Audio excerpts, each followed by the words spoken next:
Stay. Written by A.L. Jackson. Narrated by Andy Arndt and Zachary Weber. Prologue. Willow. We rarely know when our lives are about to change, when the direction we have been traveling will shift, when the stagnant comfort we've cut out for ourselves will take a sharp turn south, or when everything we know will come to an abrupt, excruciating end. Maybe I should have known it then, when the bell jingled above the door. I guess I'd been too absorbed in my work to note the moment, lost to the feel of the wood beneath my hands as I shaped and sanded away the rot and decay to expose the true beauty hiding underneath. Maybe I should have taken the way my heart suddenly sped as a premonition, as an omen, as a warning to steel myself for the debris littering the road ahead. Instead, I took it head on. My eyes squinted against the blinding rays of late afternoon sun that spilled in like a flash flood behind the man who suddenly took up the entirety of the doorway. A concealed figure cast in shadows and silhouettes. A mystery rimmed in the brightest fire. Maybe I should have braced myself for impact, for the collision I never could have anticipated. He took a single step forward and into my direct line of sight. He stared at me for the longest time, taking me in as if he knew me, before he tilted his head and slanted me the cockiest grin. One that had the power to plow through me with the force of a speeding truck that had lost its brakes. Maybe I should have prepared myself. Maybe I should have been stronger. Maybe I should have clung harder to the promise I'd made to never allow myself to get burned. Not ever again. Little did I know, I was now standing in the flames. Chapter 1. Ash. I prided myself in being about the nicest guy you'd ever meet, spreading the love wherever I went, liking damn near everyone who crossed my path, which was why this shit going down was so not cool.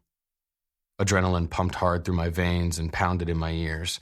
The hairs at the nape of my neck lifted in warning. I peered back into the shadows of the dark, humid night. Bugs droned in the trees, the sleepy silence only broken every so often by an engine whirring in the distance. The road I'd decided to walk after I'd left the bar was locked down tight, the small shops and restaurants closed for the night. A dingy haze glowed from the street lamps lining the main road about half a mile away.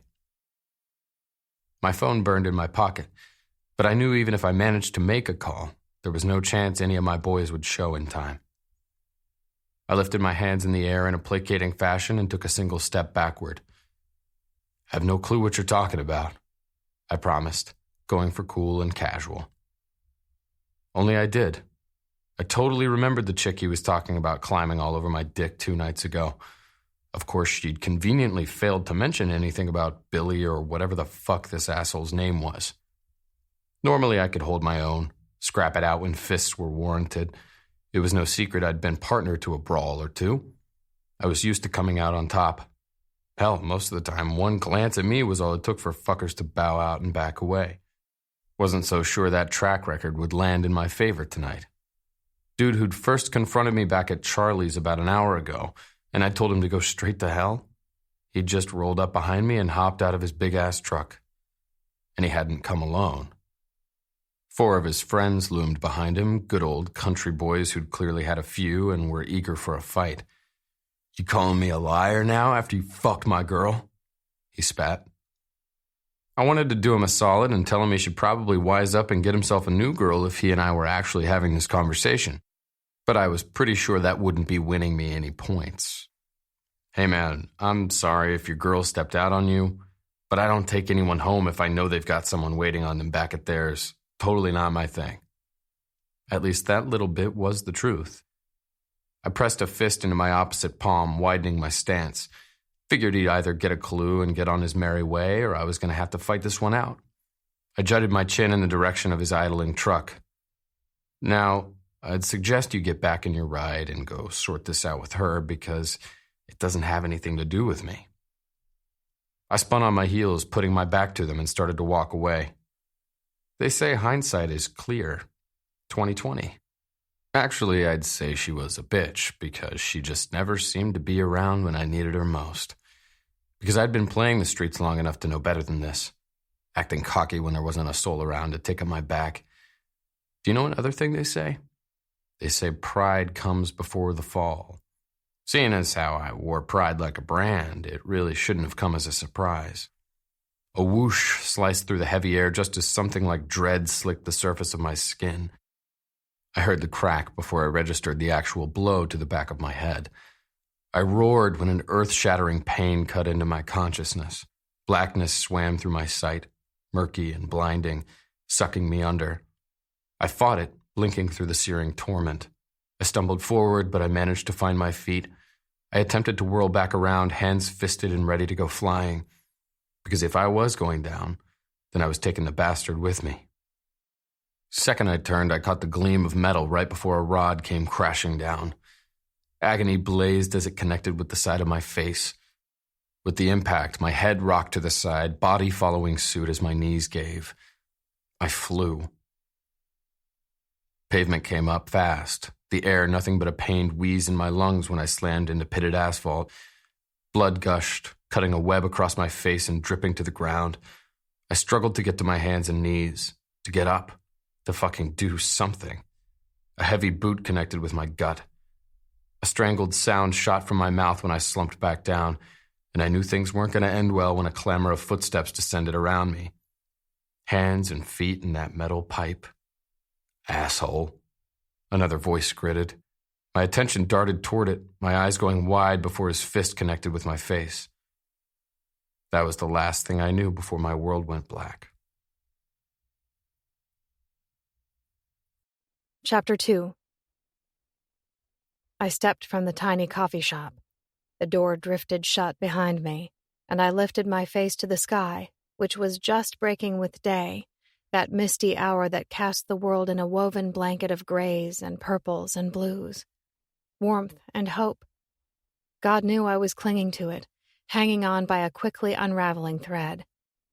Wise old oaks strained toward the heavens, spindly branches stretching out as if protecting the solitude of the old buildings lining the street in the historic district. Inhaling, I breathed in the invigorating scent of my coffee, the air already thick and bound with the Savannah summer heat. I took a tentative sip of the steaming hot liquid and trudged on toward my little shop as the sun slowly climbed the horizon. My home, my sanctuary. I would do whatever it took to keep it that way. As I rounded the corner and started down the quaint, narrow road, I dug in my pocket for my keys. My phone rang, and I shuffled my drink and my keys into one hand and dug it free from my purse. I sighed. Emily. But what did they say about counting your blessings? At least it wasn't Bates. I wasn't sure I could handle his expensive brand of manipulation today. I accepted the call and pushed the phone to my ear. Hey. Are you up? Of course I'm up. Her voice was light. The early bird gets the worm. My laughter was wry. Not if someone cut off her wings. Silence crept into the line before she released her own sigh. You remember the meeting is at 3. Sorrow spun around me. How could I forget? I'm not sure I'm ready to take this step. I needed more time. Okay, the truth was, I needed a miracle. Since I stopped believing in those right around the time I stopped believing in just about everything, time seemed to be about the only thing I could ask for. When I was a little girl, I'd had so much faith, believed in dreams and wishes and fate, believed even the darkest night would eventually bloom with light. What stung the most was the things I'd dreamed of were what most would consider modest, simple and right. Even though I hadn't asked for much, it was everything I'd wanted, needed. I'd waited on it, counted on it. But that was before all the most important things in my life had been slowly stripped away, one by one. My daddy, my sister, my mama. Lash, lash, lash, until my flesh was raw and wounded, heart bleeding out. 2 years ago, Bates had dealt the final bitter blow. Belief blown. You have to make a decision, Will, or someone else is going to make it for you, and I know you don't want that. I know. She exhaled, and I could almost see my oldest friend pacing her floor. I'll see you then, okay? Just think about the options. The problem was none of the options were ones I wanted to entertain. Okay, I promised before I ended the call and turned toward my storefront, key in hand, metal grinding as I slid it into the old lock. A deep, guttural sound curled through the air. Quiet, stagnant, pained. I froze. A sense of dread took hold of me when in my periphery I registered the darkened heap discarded on a small thatch of grass just off to my left. Another incoherent moan. Fear crept down my spine in a chilling wave. Cautiously, I turned. From afar, I searched the man who lay sprawled on his stomach on the lawn. Face turned away, dressed all in black. Slowly, I inched that direction, my heart coming as a thunder within the confines of my too-tight chest. I hoped maybe it was just a bum, a vagrant who'd scored himself a bottle, spent the night indulging, and was paying for it severely this morning. That was until I saw blood caked in dark blonde hair, the torn, ripped-up tee. That thunder in my chest managed to speed as I took another step forward, keeping my distance as I edged around him. I gasped. Blood covered his entire face. A cut gaped open on his cheek, bottom lip busted wide, beard saturated in oozing red and pebbled with dirt and debris.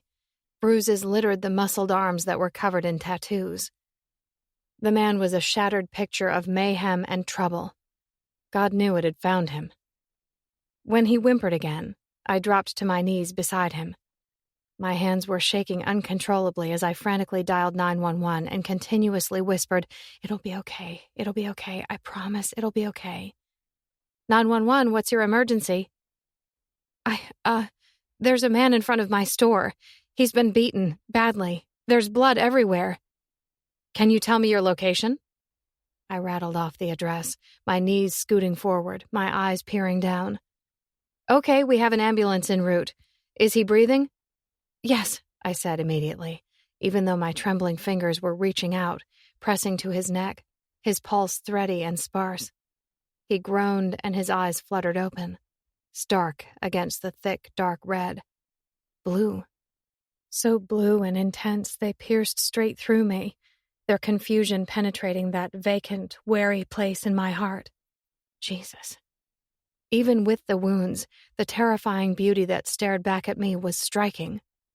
It's okay, I said again, letting my fingers brush just the side of his face, careful not to touch one of his injuries as I offered him the comfort I somehow knew he needed. He winced and muttered something that sounded like, please. A siren screamed from the main road and grew louder as it turned down the normally quiet, peaceful street. Shh, I said. It's okay. I promise it will be okay. Chapter 3. Stark white light blazed from above. Blood, splatters, handprints, smears. Grief, horror, and shock.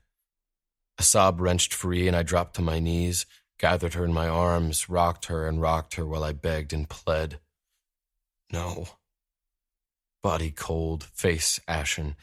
Agony, agony, agony. No, Anna, no. God, please, no. I shot up to sitting, disoriented, gasping, sweat slicking my skin as I struggled for my missing breath. Frantic, my eyes darted around the darkened room. Bleeps of monitors, the hospital bed I was lying in, and the IV tube stuck in my arm. The faint hustle of nursing staff on the other side of the door. Shit, I hissed, trying to shake the nagging dread of the dream. One I hadn't had in fucking years. One I wouldn't ever be able to stomach. So I shoved it down, where it belonged, forgotten. Because some realities should never exist. Oh, hell no, I'm not getting in that thing. I can stand on my own 2 feet. I struggled to stand from the hospital bed, wincing like a bitch when stabbing pain shot down my side. Fuck. And here I thought Savannah was supposed to be relaxing, a safe haven away from all the craziness of Los Angeles. You sure about that? A smirk ticked up at the corner of Baz's mouth, dude taunting me with a wheelchair like I was some kind of invalid, popping it into a wheelie where he rolled it back and forth in the middle of the room. Been looking forward to taking you for a ride for the whole day. Payback for the shit you put us through over the last 3 days. I forced myself to stand straight. Ha, not a chance am I giving you the reins to that sled. You'd probably actually break something. I lifted my arms out to the sides. Besides, I'm good as new. Okay, that was a goddamned lie. I actually felt like I'd been run over by a freightliner, but I wasn't about to let a few assholes keep me down. I raked a hand over my tender head and looked around. You bring me clothes? He tossed a duffel on the bed. Yep. Thank God, the last 3 days my ass has been playing peekaboo with the nurses. Poor things didn't know what to do with themselves. I mean, seriously, I might as well have gone buck for all the good this ridiculous gown did me. I turned and started pulling clean clothes out of the bag, talking to Baz over my shoulder as I did. The worst part of the whole bit was being out of commission. Now that shit was painful. All that deliciousness walking in and out of here, doting on me, and not being able to do a damned thing about it. I shot him a wink. Tragic. Baz scoffed. I would have thought that ass kicking might have taught you a lesson or two. Hope that chick was worth it. Yeah, no chick was worth that shit. Especially not one that had been lying through her teeth when I'd asked her square about the ring she was sporting on her finger. Her grandma's my ass. I forced a wide grin, fighting the bit of bitterness wanting to take root in my chest. She was a straight 10 on the crazy hot matrix. Men just don't have the capacity to resist that kind of disaster. Baz shook his head. Whatever, dude, you just go on telling yourself that. Something somber filtered into the room and I paused, setting my favorite tea down on the bed. I pushed a weighted breath from my lungs. I fucked up, man. I'm sorry. Last thing I wanted was to let you guys down. Sunder was supposed to be hitting the studio next week, which was why we were in Savannah in the first place. 3 years ago, I'd purchased a big old house here, my home away from home, a quiet place to take a break from the insane pace of Los Angeles. Figured I'd need a killer pad where I could kick back and entertain the ladies whenever I was in town, considering this was going to be Baz's home base. He and his wife, Shay, had shacked up here permanently since this was where they wanted to raise their kids. Though it had been a long time coming, Baz had officially stepped down from the band last year, and his baby brother Austin had stepped up to take his place as lead. Baz had bought our manager's place out on Tybee Island. The mansion was already equipped with a kick-ass recording studio, so it only made sense Baz would be the one to produce our next album rather than standing out front. Yeah, he wanted out of the limelight and tours, far away from the chaos and revelry that surrounded this crazy lifestyle, but that didn't mean he wanted distance from the music. Least of all, distance from us, this awesome mismatched family that had come together back when we were nothing but punk teenagers, and somehow had managed to create something great. Each of us had gotten a place out here in Savannah for the months we spent recording. Baz cocked his head like he was trying to get a read on me while a wave of guilt hit me hard. It was no secret Sunder had endured a whole ton of shit. We'd barely made it through addictions and jail sentences and the death of our drummer Mark. The whole world had pretty much been waiting on the final pin to drop and the threads that held us together to finally completely unravel. Truth of the matter was, the fate of Sunder had been in limbo for a whole lot of years. Now that things were finally come together again, I'd thrown in yet another wrench, and I was out of commission for at least 6 weeks. Regret curled in my stomach. Me fucking up the band hadn't exactly been on the agenda. Baz exhaled heavily. I know, Ash, I know. But you gotta know you scared the hell out of us. Your sister's been beside herself. Our girls are freaking the hell out, and all the guys want to go hunt the motherfuckers down. You and I both know that's the last thing the band needs. Can't afford more trouble, man. One of these times, you're not going to be so lucky, and I'm going to wake up to a call I don't want to get. This was bad enough. Lucky. A strange sense twisted through me, a flicker of a memory. Chocolate eyes, soft, soft touch, peaches. Guess maybe that concussion had fucked up my mind worse than I'd thought. I blinked through it, forced out the words. Here on out, I'll be more careful. Promise you. He and I both knew that was a whole ton easier said than done. I chose to live my life like every day might be my last. Reckless. I embraced the chaos and the nonstop women and the endless nights. Live fast and die hard. Didn't want it any other way. My devotion? It was wholly reserved for this family and this family only. The boys and the band, their wives and their kids, my baby sister. Other than that, all I wanted from each day was a little fun. To reach out and take all the pleasure the world had to give, embrace it instead of laying all my days to waste without the morbid consequence of getting tied down. I'd leave that bullshit for my brothers. As far as I was concerned, that was safer than getting a taste of peace and having it stripped away. Only fools put themselves on the line, fell in love like it could last, shouldered the responsibility and burden before it became all too clear they couldn't stand up under the weight. Learned that lesson the hard way a long time ago. A fist rapped on the open door. I turned to find our drummer and my roommate, Z, standing there. Lyric and Austin have the Suburban idling out front. You ready to hit it? Yeah, just let me change real quick. Unless one of you assholes wants to give me a sponge bath before I go. I tossed out the tease, hoping to lighten the mood. Hated I was the one responsible for making it heavy. That shit was totally not my thing. But I could see the worry written all over their faces as they wondered what I was going to do now. Because like Baz had said about the boys, right about now, retaliation was sounding really damned good. I inclined my head toward the door, a clear request for them to step out. A scoff shot from Baz's nose. Like we haven't seen your naked ass a million times. Now you're gonna get shy? Just need a minute, man. Truth was, I didn't want either of them to see the mess hiding beneath this gown. Baz frowned before he nodded like he got it. They both stepped out to give me some privacy. I changed slowly, trying not to look at the bruises covering every inch of my body, the stitches tying up the cuts, the big bandage covering the staples from the surgery on the lower left side of my abdomen. Proof I wasn't invincible. Funny how I'd refused to think twice about the end until the end was staring me in the face. A couple minutes later, Baz clicked open the door. You good? Yup. He and Z helped me gather my things, then Baz jutted his chin to the wheelchair. You sure you don't need that? One of these nurses who has been doting on you is bound to have a fit. I laughed. Hell no. Can't keep a good man down. Z cracked up. Good? I'm thinking there are probably a few thousand ladies scattered around the world who would be eager to call you something other than good.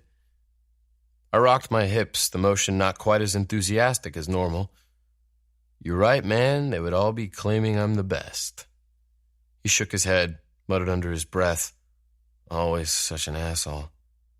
Of course he couldn't hide the smile climbing to his face. I hobbled my way down the hall into the elevator, letting the guys lead me out. It was just the way they were. Always there, standing at my side, taking up my back. Automatic doors slid open as we headed through the exit, the bright Savannah sun blinding as I stepped out into the light for the first time in 3 days. I breathed in the hot, humid air. A swell of gratitude grew in my gut. The fact I had another day to live, this crazy life to embrace. A thick intensity wrapped me whole. Energy shimmered through the air. The hairs at the nape of my neck stood on end. Not like they did the other night, but in a different kind of awareness. I turned my gaze to the small silver SUV idling across the lot and the big chocolate eyes that stared back at me. Even through the window, there was no mistaking them. So fucking familiar. My chest tightened so painfully it almost felt good. Let's get you out of here. My attention slid to Baz as he opened the front passenger door. I nodded and glanced back at the car. Couldn't kick the fascination drawing me that way. Because whoever she was, there was no question she saved my life. And that was a debt I didn't have the first clue how to repay. Chapter 4. The harsh Savannah sun lit up the bank of windows that overlooked the street running the front of my tiny store. Not a soul had come through the door for the entire day, which was a huge part of the problem. But I couldn't help but find comfort in the solitude. From where she was in the back office, I could barely discern the soft, hushed movements of Emily as she worked. The steady clack, clack, clack of the keyboard, a muted slide of metal as the file cabinet opened and closed, the drone of an obsolete fan. Humidity draped the dusty atmosphere, the motes thick and sluggish as they danced through beams of light that sliced through the windows. The old swamp cooler whirred, doing its best to compensate, but not coming close to making a dent in the heat. A calm quiet filled the space, broken only by the soothing sound of sandpaper as I ran it over the wood again and again. Scratch, scratch, scratch, revealing the beauty hidden underneath. Behind the counter, which was painted a rustic teal, I sat hunched over the antique piece I'd found abandoned beside a dumpster, left like rotted garbage without worth. It was almost funny how I found my greatest solace in broken-down relics that had been left for decay. But my mama, she'd taught me how to recognize the value in discarded objects, to find what was concealed by peeling paint and splintered cracks, to look deeper than the surface. Hit with a wave of sorrow, my chest clenched painfully. Searching deeper had been what I'd done all my life, believing the best in the ones I loved, pouring out my support and encouragement, my faith. Bit by bit, that faith had been chipped away. For a beat, I mashed my eyes closed against the assault of memories.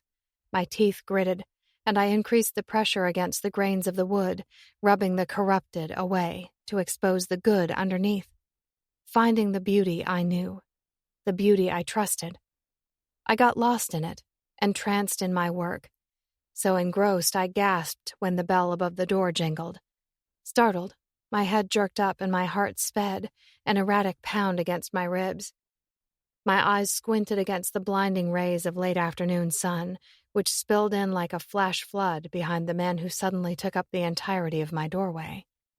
He was cast in shadows, a darkened silhouette of mystery, backlit by a burning ring of flames. Fire. I could feel it sparking in the air, energy and power and heat, just as real as the humidity that clung to my sweat-drenched skin. And I knew with the way my pulse stuttered and a prick of fear needled across my flesh that this was the man I hadn't been able to rid from my mind for the last week. The one who'd stolen my sleep. The memory of his battered face had left me with a deep-rooted sense of worry, and the terrifying beauty beneath had overwhelmed me with an intense sense of intrigue. Finally, he took a single step forward, fully exposing himself. My breath got locked somewhere in the back of my throat, and that fear kicked up an extra notch, just as a rush of attraction slipped like liquid steel through my veins. I didn't move. I just froze, with my hand still clutching the sandpaper brick as I stared, as if he were a piece of morbid art, a statue of broken stone, captivating, magnetic, imposing. Throat dry, my eyes wandered, like a primal need spurred me to search out his wounds, tracing the line of stitches running just beneath his eye, the deep bruises surrounding it, the lacerations and discolorations that marred the intricate riddle of ink woven like a puzzle on his strong, strong arms. Heat flared. Thinking it felt like a sin, but it seemed the only thing the inflicted trauma had managed was to make him appear like a conquering warrior who'd returned home from battle. Every sculpted inch of his big body bristled with strength. The rippling, defined muscle was only accentuated by the black tee, which stretched tight over his wide, wide chest. I'd seen him from a distance. In that moment, when I'd finally succumbed to the need to see him again, I'd convinced myself I just needed to know he was okay. Because God knew, this man had affected me some way, seeing him there, fractured and broken. Seeing him now? It was overwhelming. The intensity that swirled around us as he stood there, those blue eyes taking me in as if he were searching me the same. Then he tipped me the cockiest smirk I'd ever seen. Dimples peeked out from both of his cheeks, deep and dancing with the promise of mischief. In that second, he almost looked cute. No doubt that made him 100 times more dangerous than I'd ever imagined. "Hey there, darling." His voice was just as deep as those dimples, rough and raw and skating my skin like a rugged caress. What was wrong with me? This wasn't me, but I knew where it was bred. This crazy connection I felt to a man simply because I'd stumbled upon his darkest hour, like I'd become a partner to him, cared for him in a moment we never should have shared. I gulped, slowly stood, and attempted to brush some of the dust and debris from my work clothes. My smile was timid as I tentatively rounded the counter. "You're here." It wobbled from my mouth on a breathy whisper. He stretched his arms out to the sides, a full-blown smirk taking hold. Tone taking on an edge of playfulness. "What? Don't tell me you aren't excited to see me. I mean, I'm kinda unforgettable, and I figured by now you'd be missing me, so here I am." He tossed it out like a casual tease. Just by that grin, I would guess easygoing to be his normal MO if the situation he'd found himself in wasn't so serious. His tone deepened. "Tell me you didn't miss me." I gulped. Apparently his ego was about as big as the rest of him. He must have sensed my struggling because that smirk slipped and grew into something genuine, dipping into a smile that tugged at me from all sides. "I'm Ash Evans." I knew his name. The policeman had used it when he'd questioned me, asking what I knew and any information I could give, which had been about zero, considering I'd never seen the man before in my life. "I'm Willow Langston." It came off unnerved, because that was the way this boy made me, shaky and shy. His head cocked to the side, and his grin only grew, those eyes roving fast, up and down my body, as if he were attempting to find something hidden inside me. "It's nice to officially meet you, Willow. Seems I owe you a thank you or an apology, or maybe both." I wrung my hands together. "You don't need to thank me. I did what anyone else would have done. I'm just glad to see you standing." He chuckled, though it sounded with disbelief. "Don't owe you a thank you. I owe you a whole lot more than just a thank you. You saved my life." My brow pinched. "No, I was just coming to work. If it hadn't have been me, someone else would have found you." "Yeah, and they might have been a second too late. Or maybe they would have looked the other way. It doesn't matter that it could have been someone else. Only thing that matters to me is that it was you." Energy spun, filling up the space. I nodded slowly. "Okay, then you're welcome." Laughter shocked me as it bounded through the dense air, sudden and loud and free, as if he were astounded by the simplicity of my statement, as if he thought it were the cutest thing he'd ever heard. The air surrounding him went light, a stark, jarring contradiction to the fierceness he ushered in moments before. My head spun, and that thunder stampeded in my heart. "Oh no, Willow. Here I was, acting the asshole, mucking up the front of your pretty store, lying out there like a piece of trash for you to find in the morning. Pretty sure I might have derailed whatever plans you had for the day. Might have turned your stomach, too, because that shit wasn't pretty. I'm here to make it up to you. Anything you want, name it and it's yours." Wow. That's an awful lofty promise you're making there, Mr. Evans. "A promise I intend to keep." My stomach tightened. I didn't know this guy, but what did I know? He was so much more than I could handle.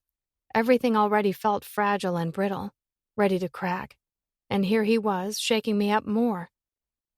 "Like I said, it's not necessary." My refusal felt like nothing less than a defense. His head tipped and his teeth raked across the scab on his bottom lip. Dark blonde hair flopped to the side, hair that was shaved on both sides and longer on top. It only added to the vibe that he was some kind of glorious avenger with a wicked smile and a wayward tongue. "How about we start with dinner and we can go from there? Least I can do." A scatter of butterflies lifted in my belly and frantically flapped their wings, because I was attracted to this man in a way I'd never been with anyone before, not even with Bates. Bates had been a slow love, the kind I'd grown into, the kind that was supposed to be permanent. That right there was reason enough for me to step away. "That's a bad idea." Bad idea, huh? I nodded. Yep, terrible, horrible, bad idea. Because I didn't have any place left inside myself to get ripped up and torn to pieces. And somehow I knew this man would tear me to shreds. His eyes narrowed before he turned away. He began meandering through my store as if he were just another customer browsing the selection. His presence bold as his big hands reached out, fingertips running the wood and fluttering over the designs of the reclaimed antiques that hung from the walls. Contemporary comfort had been my mother's dream. She'd always wanted a tiny antique store tucked deep in the heart of the historic district of Savannah, and had opened it on her 46th birthday. I'd been 4. My sister and I had basically grown up surrounded by sanders and paint strippers in the back room that acted as wood shop and storage. This place had always been my comfort and my play before it had become my everything. It was the last thing I had left. Anger vibrated in my spirit. And now Bates would be responsible for taking it away, too. He tugged at an old-fashioned price tag tied to a rocking chair with a piece of thin twine. I'd painted it a country red, then sanded it down until dappled spots of smooth white wood peeked through. A frown pulled at his brow, and he continued on, doing the same, piece after piece. For whatever reason, I felt uneasy watching him browse. It felt as if by digging through my art, he were sifting through my mind. I had this pain in my gut, an intuition that urged me to beg him to stop, but I found I was unable to form the words. Ever so slowly, he turned and stared back at me. His question sounded like an accusation. Why is everything half off? Because I'm trying to weed out some things. Lie, lie, lie. I was sure it was obvious, too. I'd never been any good at hiding things. I wore my emotions on my sleeve for everyone to see. It was why I'd pretty much hidden out here where it was safe for the last 2 years. His forehead twisted. Where does this stuff come from? I attempted to clear the rawness from my throat. I find it and then resell it. He stared in my direction, those blue eyes ablaze as they narrowed to slits. Heavy boots echoed on the hardwood floors. My pulse lit up in a steady bang, bang, bang the closer he came. Then why does everything look the same? And I don't mean the same. Looks like it all came from the same place, the same hand. Shock stilled me. I was completely surprised this man who seemed larger than life would take the time to actually notice something like that. I hesitated before the admission scraped free. Because I find what's broken and put it back together. Awareness hung between us, before something significant tilted his head to the side. Huh. Finding the broken and putting it back together seems to be your specialty now, doesn't it? He said, voice dropping with the implication. The man inched closer. Shivers rolled. God, I needed to get him out of here, because he was clouding my senses, distorting my judgment, making me entertain thoughts I had no business entertaining. Whoever this man was, he lived 1,000,000 miles from my world, and I clearly had no place being a part of his. Besides, I recognized his type, and his type definitely didn't want what I had to give. Trouble was written all over him in broad streaks and bright lights. His lips pressed together in contemplation as he approached. I blinked toward the ground, wanting to run and hide, yet my feet were pinned to the floor. Tell me why you're selling out. She's selling out because she's going under. We both jerked our attention to the intruding voice.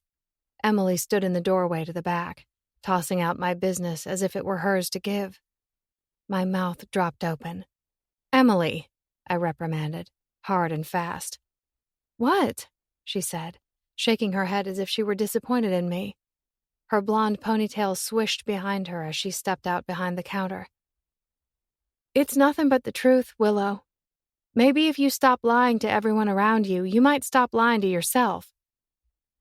I loved her. I did. But right then, I wanted to throttle her for embarrassing me this way, right in front of this man who was already ruining something inside me. Ash looked back at me before turning away again, eyes skating the store. "Yeah," he uttered like an inciting question. "How much?" His attention turned back to the woman who was supposed to be my best friend. The one who'd been there for me through thick and thin. And here she was, ratting me out. 50,000. "Done," he said, as if it didn't cost him a lick. Anger spiraled through my body, and my hands clenched into fists at my sides. Who I was angriest with, I wasn't sure. "Oh, no. There's no chance on God's green earth you're giving me a dime. I'm no beggar, Mr. Evans." "Oh, you," he returned, blue eyes flashing white fire. "No way. My mama taught me to work hard for what I have." There was a chance I stomped my foot like a petulant child. "And I promise you that isn't about to change now. Any trouble I've gotten myself into, I brought on myself, and I'll be the one working myself out of it." It was out before I could stop it. "So you're telling me you need to work it off?" That flirty tease was back in full force, and damn it, my heart did that crazy thing, that battering bang, bang, bang. My own eyes narrowed.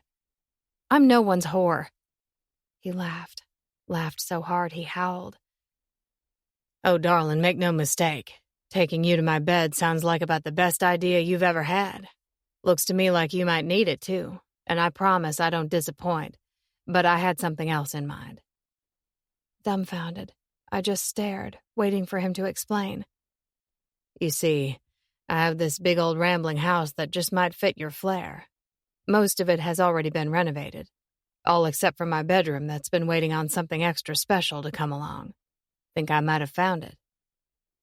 My head shook. What do you say you come to my place and pour all the love you obviously pour into this place into that room? Decorate it, paint it, fill it with the furniture you've restored. Leave your touch all over it. My budget is big." The innuendo was blatant.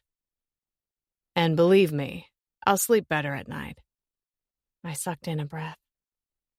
"And you'll pay her 50,000 plus renovation costs?"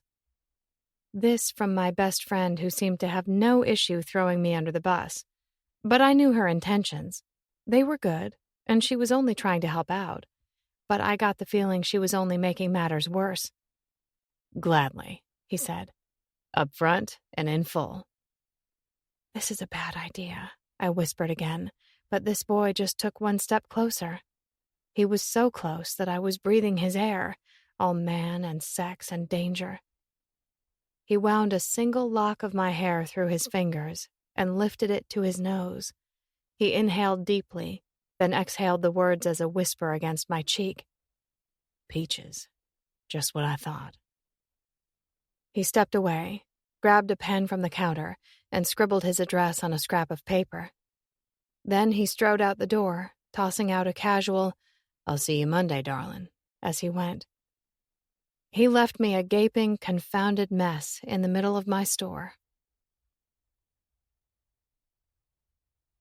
Chapter 5. I sat staring up at the wooden sign hanging out beside her door. It gently swung on the metal hinges. The wood was carved with the store's name, Contemporary Comfort. Chiseled next to the words was the store's logo, a dandelion that had gone to seed. The stem was curved, and a portion of the little white tufts swirled up from the floret like they'd been lifted by the wind. They danced across the top of the carving, getting smaller and smaller before they disappeared. A frown pulled between my eyes, and I squeezed the steering wheel. Couldn't help but feel shaken, staggered, like I owed this girl more than I could ever give. It didn't help that just looking at her knocked the breath from my lungs. Fuck. She was gorgeous. Big chocolate eyes, face like one of those classic heirlooms displayed in the cases on her counter. Body a temple of seduction that had me shaking at the knees. Not to mention the hint of a honeyed drawl. Every word that dropped from those full red lips shot straight to my dick. All of it was wrapped in this mind-blowing talent I'd recognized the second I'd stepped through her door. The sum of it amounted to this fascinating girl who was shy and sweet and fierce. It took about all I had not to bury my face in those mahogany locks and get a real good whiff of peaches. That scent had been haunting my mind since I'd woken up in that hospital bed. It had required all my restraint not to let my nose go trailing across the expanse of creamy skin I was betting would be sweeter than sugar. I was well accustomed to reaching out and just taking the things I wanted, used to having them laid at my feet like an offering. I both loved it and hated it that her first reaction was to shoot me down. Thing was, I usually liked easy, and in my world there was plenty of easy to go around. Not this girl. What got me most was this familiarity that wouldn't let go. It was a sense of being tied to her in some fundamental way. Knew it was the fact she'd saved me. She'd bound herself to me in a way I was sure neither of us could quite understand. They said traumas did that to people, tangled their souls together, and I couldn't stop feeling like mine was tangled with hers. More than that, I'd seen it, blazing hot in those molten eyes, that same unsettled intrigue she was feeling for me, that pull that had ricocheted between us. Combustible. Mix the two together and I was sure we'd be a flash fire. It'd be really stupid for me to even consider going there. I got the feeling I wasn't the only one who couldn't afford it. My boundaries hadn't been set in stone for nothing. I cast one last glance at the big windows, which glittered and gleamed with the reflection of the sun. Somehow I knew she was still standing there, staring out. Resolution took hold of my spirit. At least saving this place was one thing I could afford. Chapter 6. The expensive dark gray SUV pulling away from the curb seemed to snap me back into reality. A rush of disordered anger came sliding back. I turned all my attention on Emily, who was reorganizing some trinkets behind the counter as if she didn't have a care in the world. "What were you thinking?" I demanded, taking a step in her direction. She looked up, blinked back at me with feigned innocence in her light blue eyes. "What do you mean?" "You know exactly what I mean. How could you have told a complete stranger that? You made me look desperate and pathetic." A scoff climbed from the back of her throat. "In case you hadn't noticed, Will, you are desperate. I've gone over the books 100 times, looking for something, anything that would help you. And come next month, you aren't going to have the money for your mama, the house, and the store. The foreclosure will kick in. There are no more extensions. You've taken the last of what they're willing to give. And you know what they say. Desperate times call for desperate measures, and that measure just walked out your door." Emily Matsey and I had been friends since 2nd grade, and she had stepped in to help me when things had gone south. Way, way south. She was the only person left alive that I trusted. The fact she'd basically been working for me for free for the last 2 years to keep this place afloat promised me where her loyalties lay. I knew she was just looking out for me, trying to find a solution I'd begged her to find. She shrugged as if that solution was plain as day. "You saved him, Will, and now he wants to save you. That right there is what they call fair. This isn't you being needy or getting a handout. That boy walked in here wanting to repay you, and he couldn't have found you at a better time." She tipped her head to the side, all coy and cute. "I'd go so far as to call it kismet." Kismet. I suppressed bitter laughter.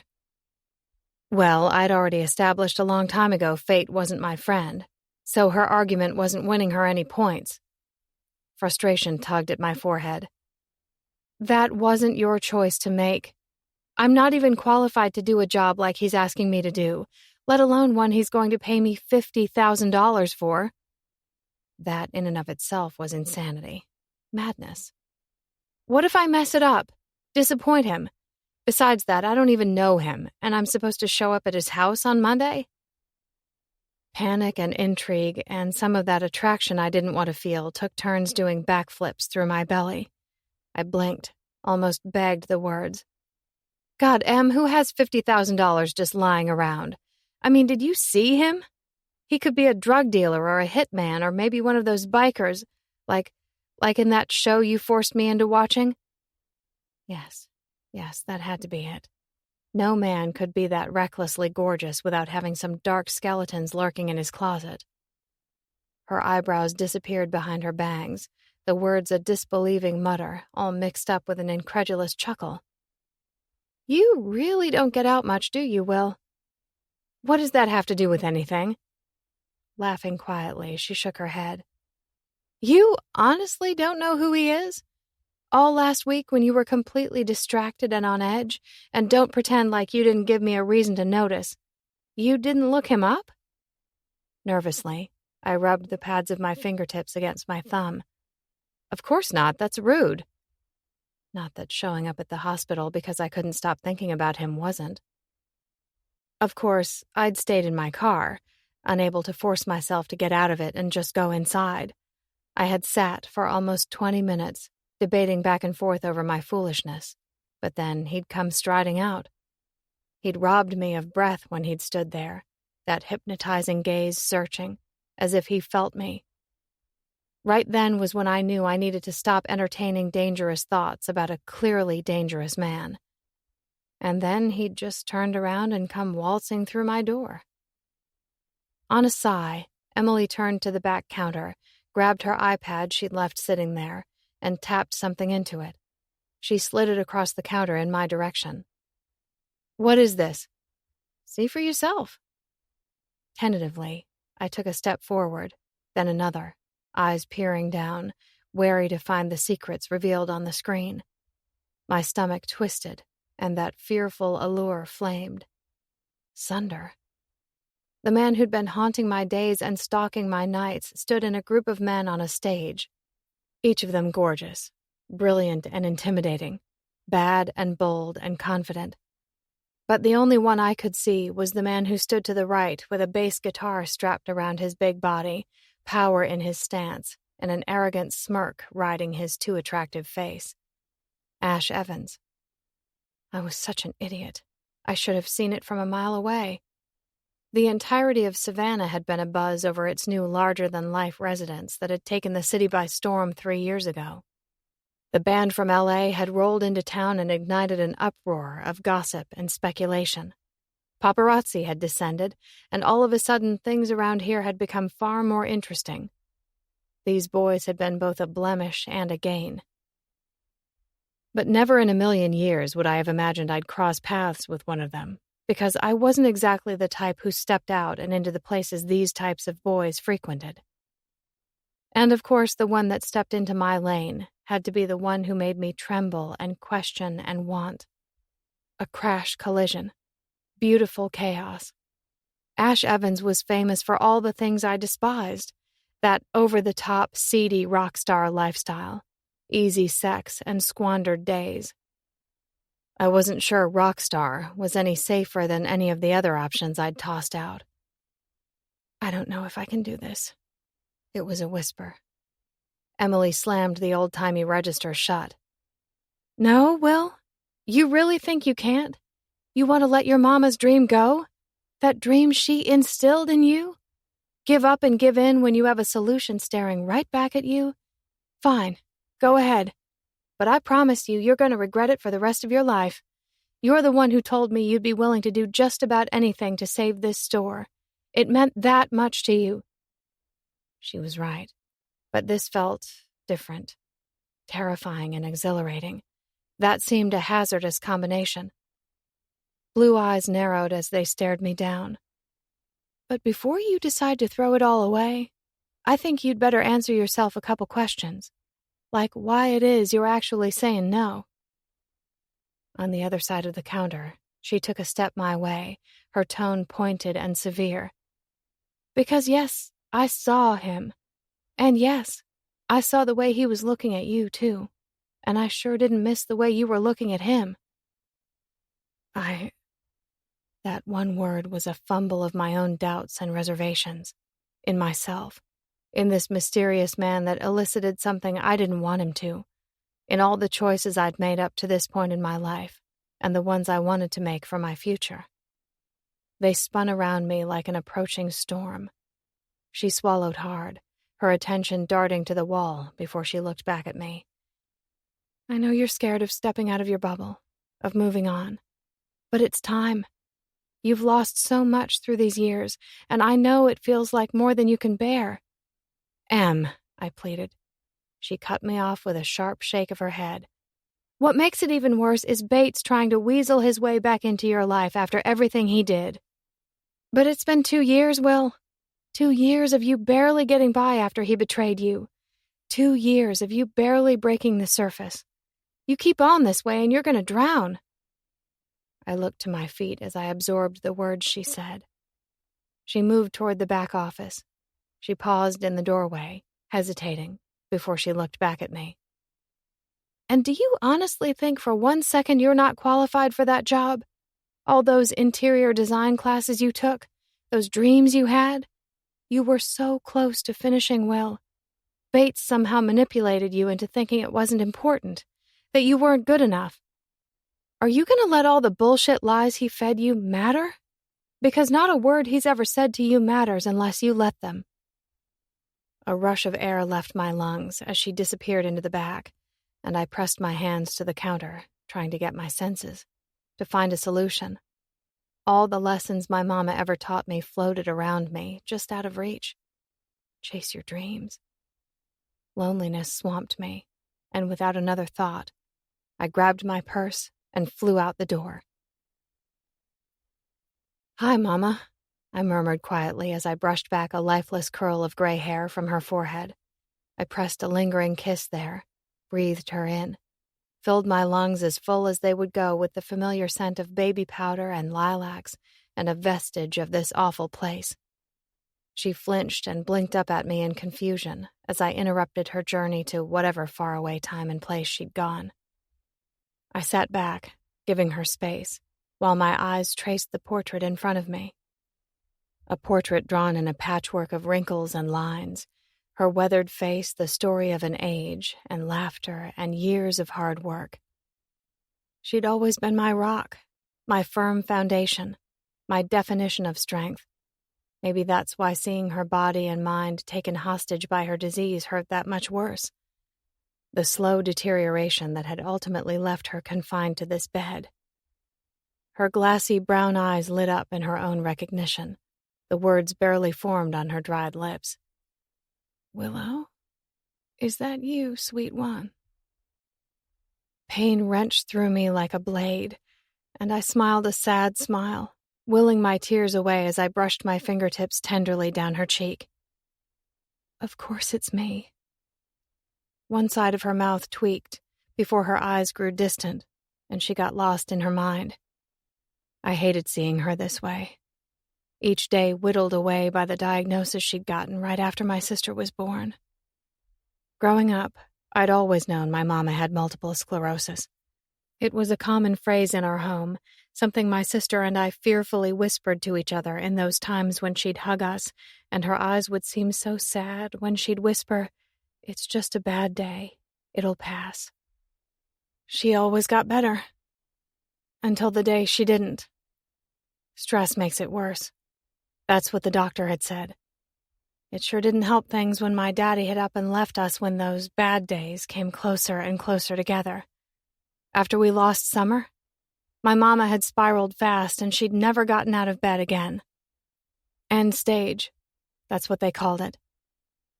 Maybe I'd been a foolish child, but I hadn't prepared myself for this ultimate outcome, when her arms and legs would no longer cooperate, when the painful spasticity would set in and her muscles would lock in spasms that would never let her go. On top of that, I'd had to sit and watch helplessly as her mind also gave, her lucency coming and going with the disease and the medicines they gave her to make her comfortable. I gently shifted her arm, where her fist was pressed up too tight to her chin, my voice just as gentle. "How are you feeling today, Mama?" I got no response, just her distant eyes. Tears gathered in mine, and I pulled the chair up close next to her, my words quiet as I confided in the one person who had always understood me. "The store's been in trouble, Mama." I bit my lip, glanced away, before I turned back to her. "I didn't mean to let it happen. I'm so sorry. I never meant to be careless with your dream." Her dream that had become my own. I brushed my fingers through her hair.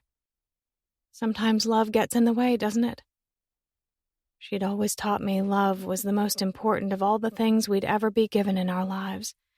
I just didn't know how to reconcile the two, choosing to love and what it had cost me in the end. My throat felt scratchy when I continued. But I have a chance to make it right. Save the store. I want to, Mama. I want to so bad, but I'm terrified I'm going to turn around and mess everything up again. Change was always a risk, and after Bates, I'd spent the last 2 years making sure to encounter the fewest risks possible, isolating myself from the world that seemed intent to gobble me up until there wasn't anything left. Funny how I still stood to lose it all. What do you think, Mama? Is it worth the risk? I didn't expect a response, but her glassy eyes were on me, soft and filled with the love and belief she'd always had in me. When is the answer to that ever anything other than chase your dreams? Always, Willow. Always. A tear slipped down my cheek, and her smile trembled as she struggled to stay focused on me, but her eyes began to flutter as she started to fade away. I felt desperate to hold on to her for one moment more. I wrapped my hand around her tightened fist, squeezed. Mama, you're the only one I have left. Don't leave me. I need you so much. My silent plea was left unheard as her raspy, labored breaths slowed with her sleep. I gasped around the grief that crashed through my body and tried to subdue my cries, feeling lonelier than I had ever before. Piece by piece, heart by heart. Why did everyone important to me get ripped away? It's crazy when the last thing you want is to be alone, yet you hide away so there's no chance of ever having someone else stolen from you. My sister's face whirled behind my eyes, so vibrant, so full of life. Gone. But my mama, I looked down at her weathered face. My mama had always taught me if something was important enough, you never gave up or let go. I stood up and pressed a kiss to her forehead. I whispered against her skin. Always. Chapter 7. Assholes are still out there, man. Lyric raked a tattooed hand through the crop of his pitch-black hair. Yeah. So what are we gonna do about that? Not sure there's anything to do. Don't even have a name to go on. Just 5 fucking faces taunting me in the recesses of my mind and a litany of scars to show for them. And what happens if you run into them again? I cracked a wry grin. Hope to God you're with me. Pfft, you think you need me to back your ass up? Big burly fucker like you? I'm disappointed you couldn't handle them. That shit's embarrassing. His mouth twisted with the razzing I totally deserved, considering I was normally the one meting it out. Sometimes a man just has to admit when he's outnumbered. He eyed me with those dark eyes, his favorite guitar settled across his lap. His fingers pressed down and he strummed a single chord, flashing his upper knuckles that read, "Sing My Soul." Though now his left lower knuckles read blue and the right Adia, since the guy had finally found something real to sing for. You sure you don't want to try to press the police to track them down? You weren't exactly helpful when they questioned you. I let my fingers glide along the strings of my bass, plucking out a few notes. Nah, man. You know that's not how we take care of shit. He shook his head. That's exactly what I'm afraid of. Before I step through your door, I need you to understand I'm not qualified to do what you're asking me to do. Energy pulsed between us. A fucking live wire. All weekend I'd been questioning if I'd imagined it. Would be no surprise if the bash to my head had made me a little bit insane, but I was thinking now it just might be this girl who was the culprit. So maybe I'd spent the last 3 days wondering if she'd actually show. Wondering what that would mean. Second-guessing why I insisted she'd come here in the first place. God knew I could have cut her a check and let her off the hook. So what if it was relief I felt when I found her standing in my doorway, wringing her dainty hands, a bag slung over her shoulder. She wore a pair of fitted jeans and a super thin, loose sweater that slinked over her in all the right ways, all mahogany waves and chocolate eyes and sweet sunshine. I wanted to put my mouth on her and take a good long drink. "Says who?" I demanded low. She shook her head with a flustered huff. "Says the fact I have no degree and not a whole lot of training. I've never even attempted to tackle a job of this size before." I gave a harsh shake of my head. "Says the girl who has a store full of kick-ass furniture she refurbished herself. Wouldn't ask you inside if I didn't have the confidence you would give me exactly what I'm looking for." I lifted my arms out to the sides, gesturing to the massive house towering around us. "This here's my baby, darling." Second I passed her by, she called out to me, and I knew I had to have her. Been fixing her up ever since. My entire crew had told me I was crazy when I'd laid down cash for the rundown mansion the same day I'd stumbled on it. Finding the sprawling plantation had felt like I'd tripped into another age, a time that was simpler. Figured it'd be my refuge, home away from the glitter and glam of Los Angeles, my sanctuary away from that unending blur of roads and stages and shows when we were on tour. Here in Savannah, where it was hotter than Hades and the limelight had been dimmed, where there weren't cameras shoved in my face every time I stepped out a door, and sleep came a little earlier than the all-night affairs full of women and booze and the sun breaking the horizon before exhaustion finally set in.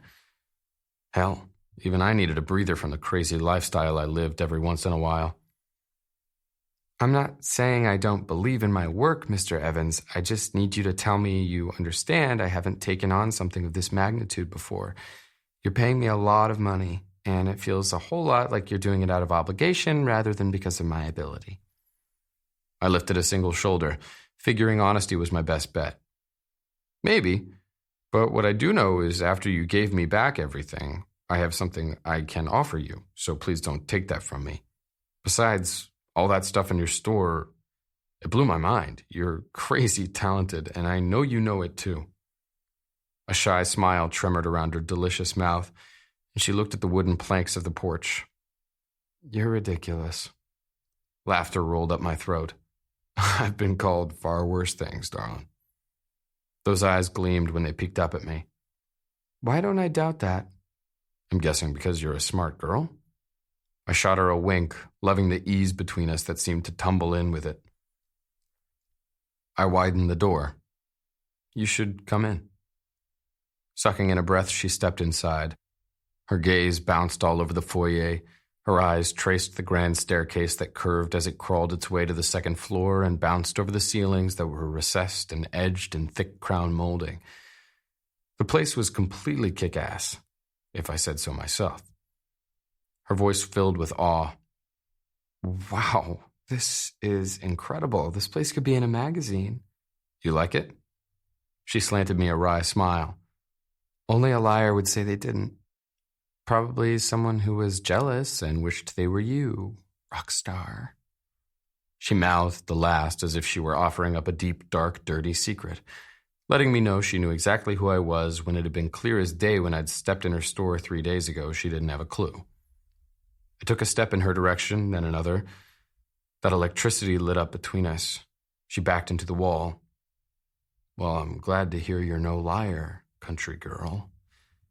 I leaned in real close to those red plush lips as I said it. What was I doing? This was so not my gig, stepping into dangerous terrain like this. I needed to get back to easy, step away from this girl who was so obviously sweet, modestly confident, timidly strong, good. Boys like me wrecked girls like her because we never stayed. But I couldn't help my eyes from tracing her stunning face. Couldn't keep my fingers from twitching with want. Just a little taste. She cleared her throat, breaking the intensity. I forced myself to take a step back.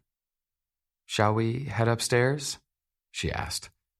"Come now, darling, do you really need to ask?" "You know that would be my absolute pleasure." I said it with all the mischief I could muster, hoping to cover all the seriousness riding out beneath it. "Boundaries, Mr. Evans." She was already moving to the staircase as she spoke. "If we're going to work together, you're going to need to figure out what they mean." She hooked a thumb over her shoulder, her words slanting into that lust-inducing southern drawl. "I saw a dictionary in one of those bookshelves back there in the sitting room. You might want to use it." I started up the stairs behind her. "I understand the word just fine, darling." I just think your boundaries might run a little high and wide. Doesn't leave you a whole lot of wiggle room now, does it? Oh, my word. You are... She cast a smile over her shoulder, chocolate eyes widening with the tease. Ridiculous. I laughed. Hard. This girl, there was just something about her. Something different from the women I met in seedy clubs and dank bars. So different than the ones hanging out after a show, waiting for that coveted invite backstage. At the ready to give it up. Carnal greed. Easy. I guided her left at the top of the stairway. Her contemplation was almost disbelieving as she quickly examined the area. How big is this place? Big. 8 bedrooms to be exact. Just shy of 6,000 square feet. I'd always been drawn to excess and extravagance, to taking more than I needed. Possessions, women. The high was what I longed for. Whether it was the literal shit I used to pump myself full of before death and a loss so brutal proved I couldn't continue on that path, or the insane high I got from being on a stage.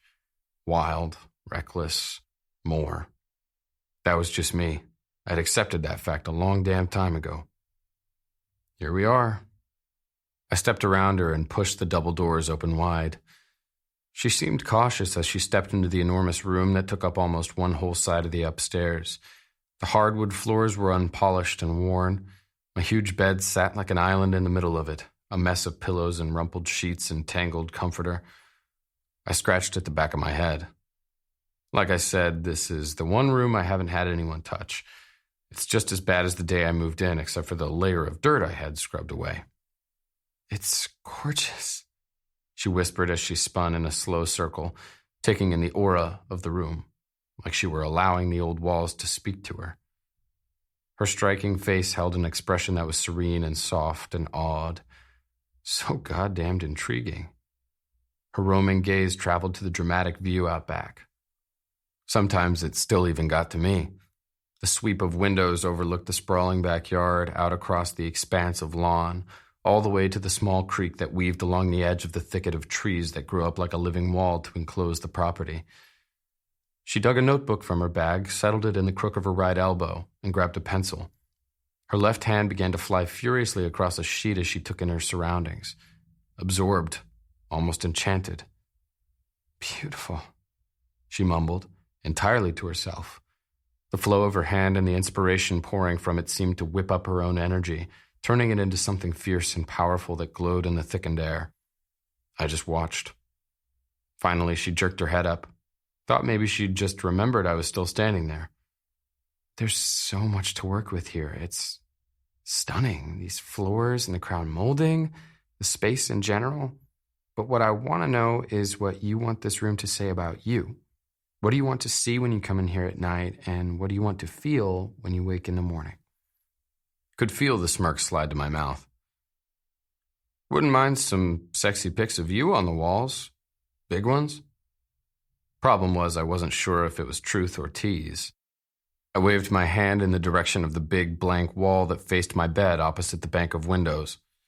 Pretty much cover this wall right here. I'd definitely like to wake to that in the morning. Go to sleep with it too. Let's start there. My own personal feng shui. At least the delivery was all flirt and play. Beneath her breath, she laughed but remained focused on scribbling something on her notepad. Sure, she was looking down, but that didn't mean I missed the shy, affected grin playing all over her mouth. You're ridiculous. Completely ridiculous. You know that's not going to happen, right? But what I'm hearing is you want sex? Yes. Yes, I definitely wanted sex.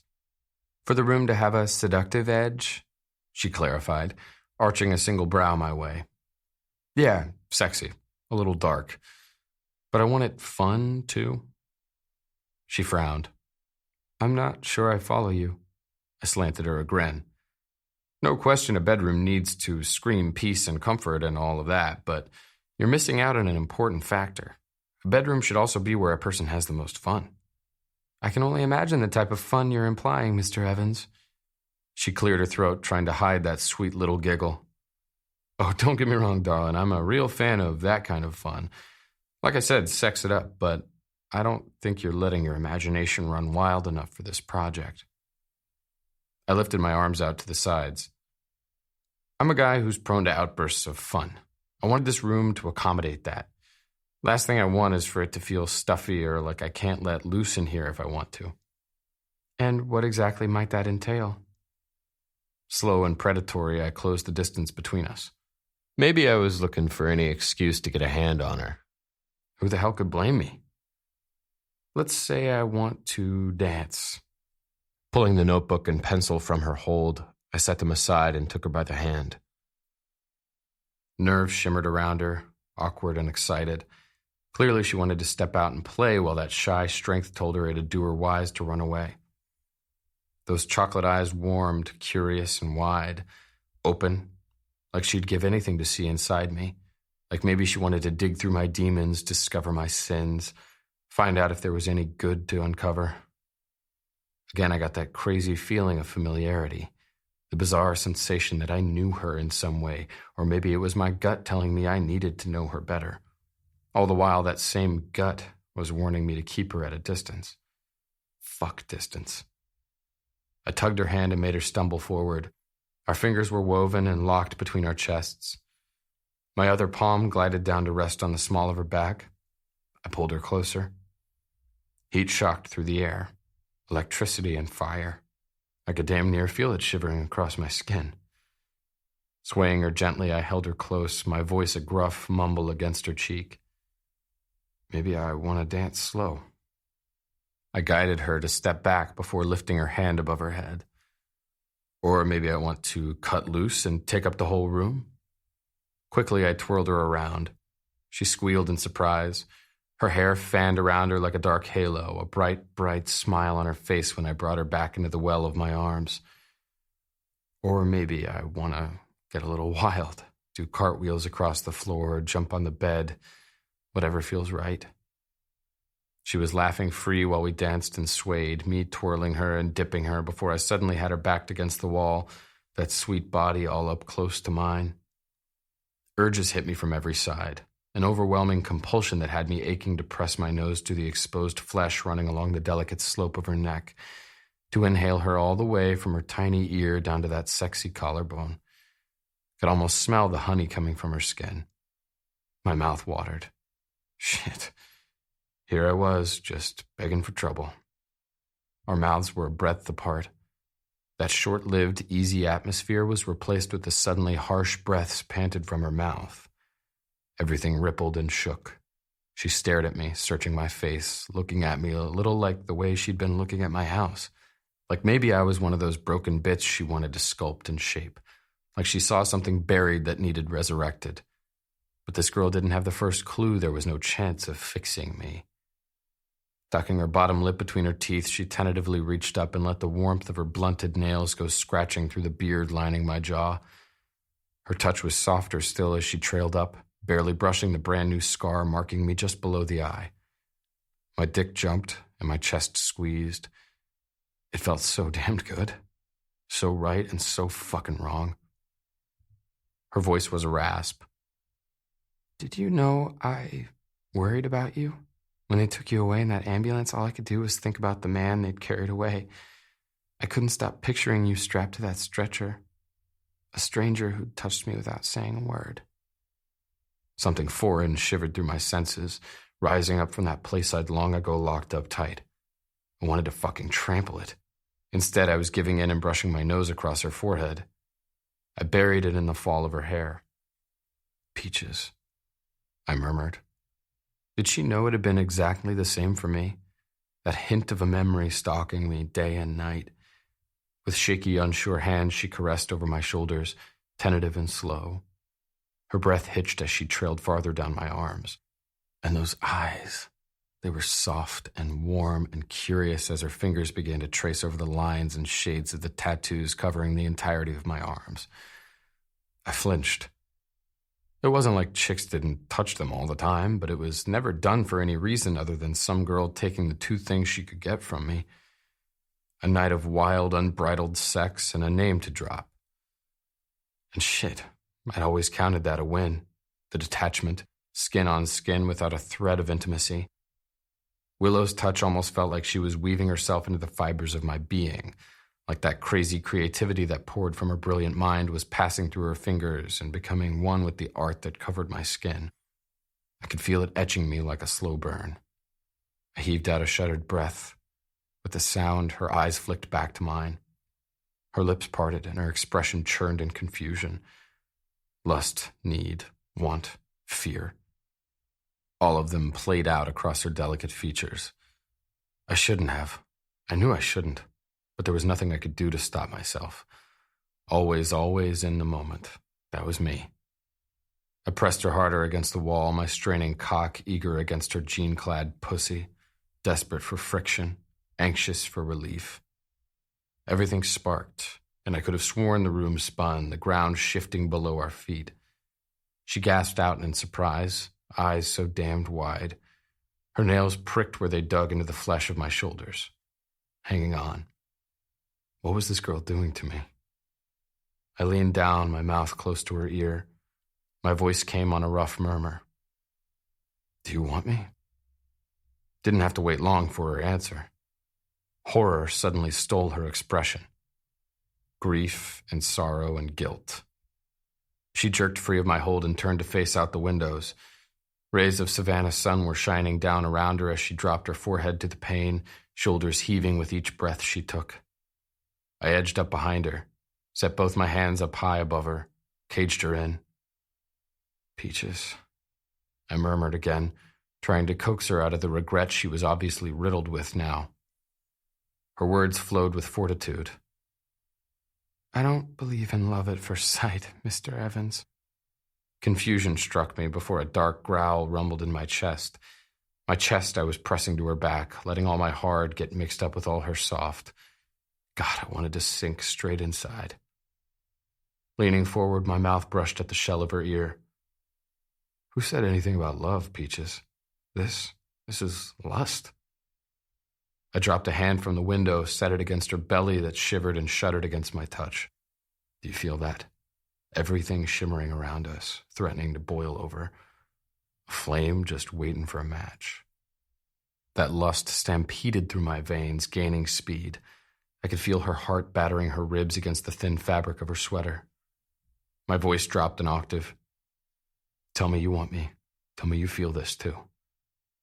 She sucked in a breath, and I could feel the hurt threaded through the question. Is that what you brought me here for? The distress in her tone struck me hard, and I forced myself to edge back and give her some space. It seemed like a lifetime passed as she seemed to gather her resolve. Slowly, she turned around to face me. Is it? She demanded. The uncharted spun around us, questions and confusion and uncertainties.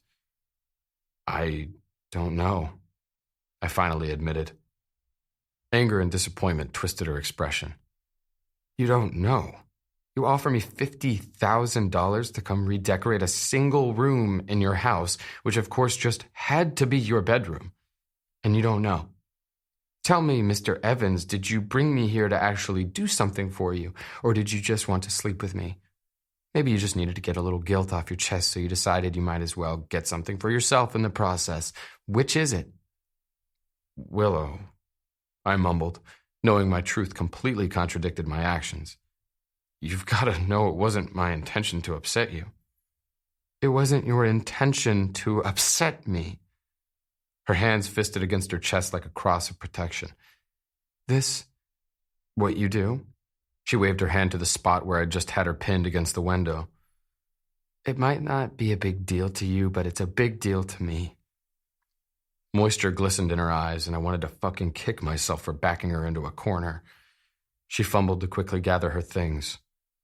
Willow, I attempted as she slung her bag over her shoulder. I think we're done here, she said. Come on, Willow. She ignored me when she all but ran out my door. I gripped my hair, shouted toward the ceiling. Fuck! Because that was me, reckless in the moments that should be cared for, the ones that so clearly should be taken in caution. I knew the moment I met her she was different. Guilt squeezed my chest.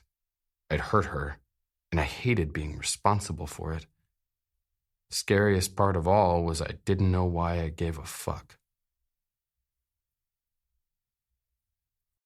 Chapter 8. Hey there, sugar, what can I get for you? I glanced up at the hoarse voice of the older lady slinging drinks behind the bar. She tossed a napkin in front of me where I sat on a stool, my knee bouncing 1,000,000 miles a minute. My attention darted around the small dive where I'd never before stepped foot. Guinness would be nice. Coming right up. So yeah, I was supposed to be lying low, staying out of sight, not knowing when I might stumble upon one of those assholes from the other night. Call me reckless.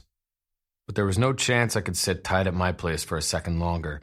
After what went down with Willow earlier, I'd spent the whole day feeling like I was going to go out of my mind. I was antsy, anxious, needing the thrill, that high of carnal pleasure shooting through my veins. No doubt, it was time to step back into my safe zone, get firmly back into the realm I'd sentenced myself to years ago. No better place to rid Willow from my system than a place like this. There you are, the bartender said as she set the mug in front of me. Bad day? I chuckled as I wrapped a hand around the handle. Something like that. I was an ass. No wonder Willow had hightailed it out my door. I'd pushed her when I shouldn't have. But that sure as fuck didn't give her the right to try to have the $50,000 I'd transferred to her account wired back to me. I'd sent it right the hell back. It was hers, job or not. Well, let's just hope we can make it better. No happier place in the world than the hideout. She gestured around the shabby, grimy, rundown bar, the woman chuckling at her own joke. A smile ticked up at the corner of my mouth, and I lifted the mug her direction in a salute. She was right. This place would do just fine. I took a swig of the beer before I turned away and got down to business, hunting as I looked around the dark, dank space littered with a few small tables and a row of worn-down pool tables at the back. Traditional billiards lights hanging from above cast the area in a yellow haze. The place was sprinkled with just a handful of people out shooting around and a couple of scruffy old guys at the bar who probably considered this place home. She found me before I even found her. Easy. The chick sauntering up to me would probably slap me across the face if I were to actually speak the word aloud. Not sexy or hot or all kinds of fuckable, which, believe me, she was all those things. But the God's honest truth, I didn't mean it offensively. Meant it as a compliment to us both. No strings attached. Zero consequences. Who the fuck would count that as bad? Not me. The leggy blonde didn't even hesitate to run her fingers through my hair. Apparently I had easy written all over me, too. Ash Evans. It was all a purr in the back of her throat. Second nature, my smirk kicked up, and I was chewing at my bottom lip as I let my hand cinch on her waist. In the flesh, I told her. She let her fingertips crawl along the collar of my tee. I'd like to see more of it. Is that so? Mm-hmm. Coy apparently wasn't her thing. This chick was so my speed. So much my speed that I was on my feet and hauling her toward the short hallway that led to the restrooms, where I was pushing her up against the wall and shoving my fingers in her hair, my mouth diving to meet with hers, seeking relief, to get back to who I was, what I knew. Because peaches had invaded my mind. And this girl was all floral perfume. That kind of thing never bothered me. Not ever. But I couldn't shake the feeling something was off. Something sour settled in my stomach. I tried to pour that frustration into this girl. I mean, come on.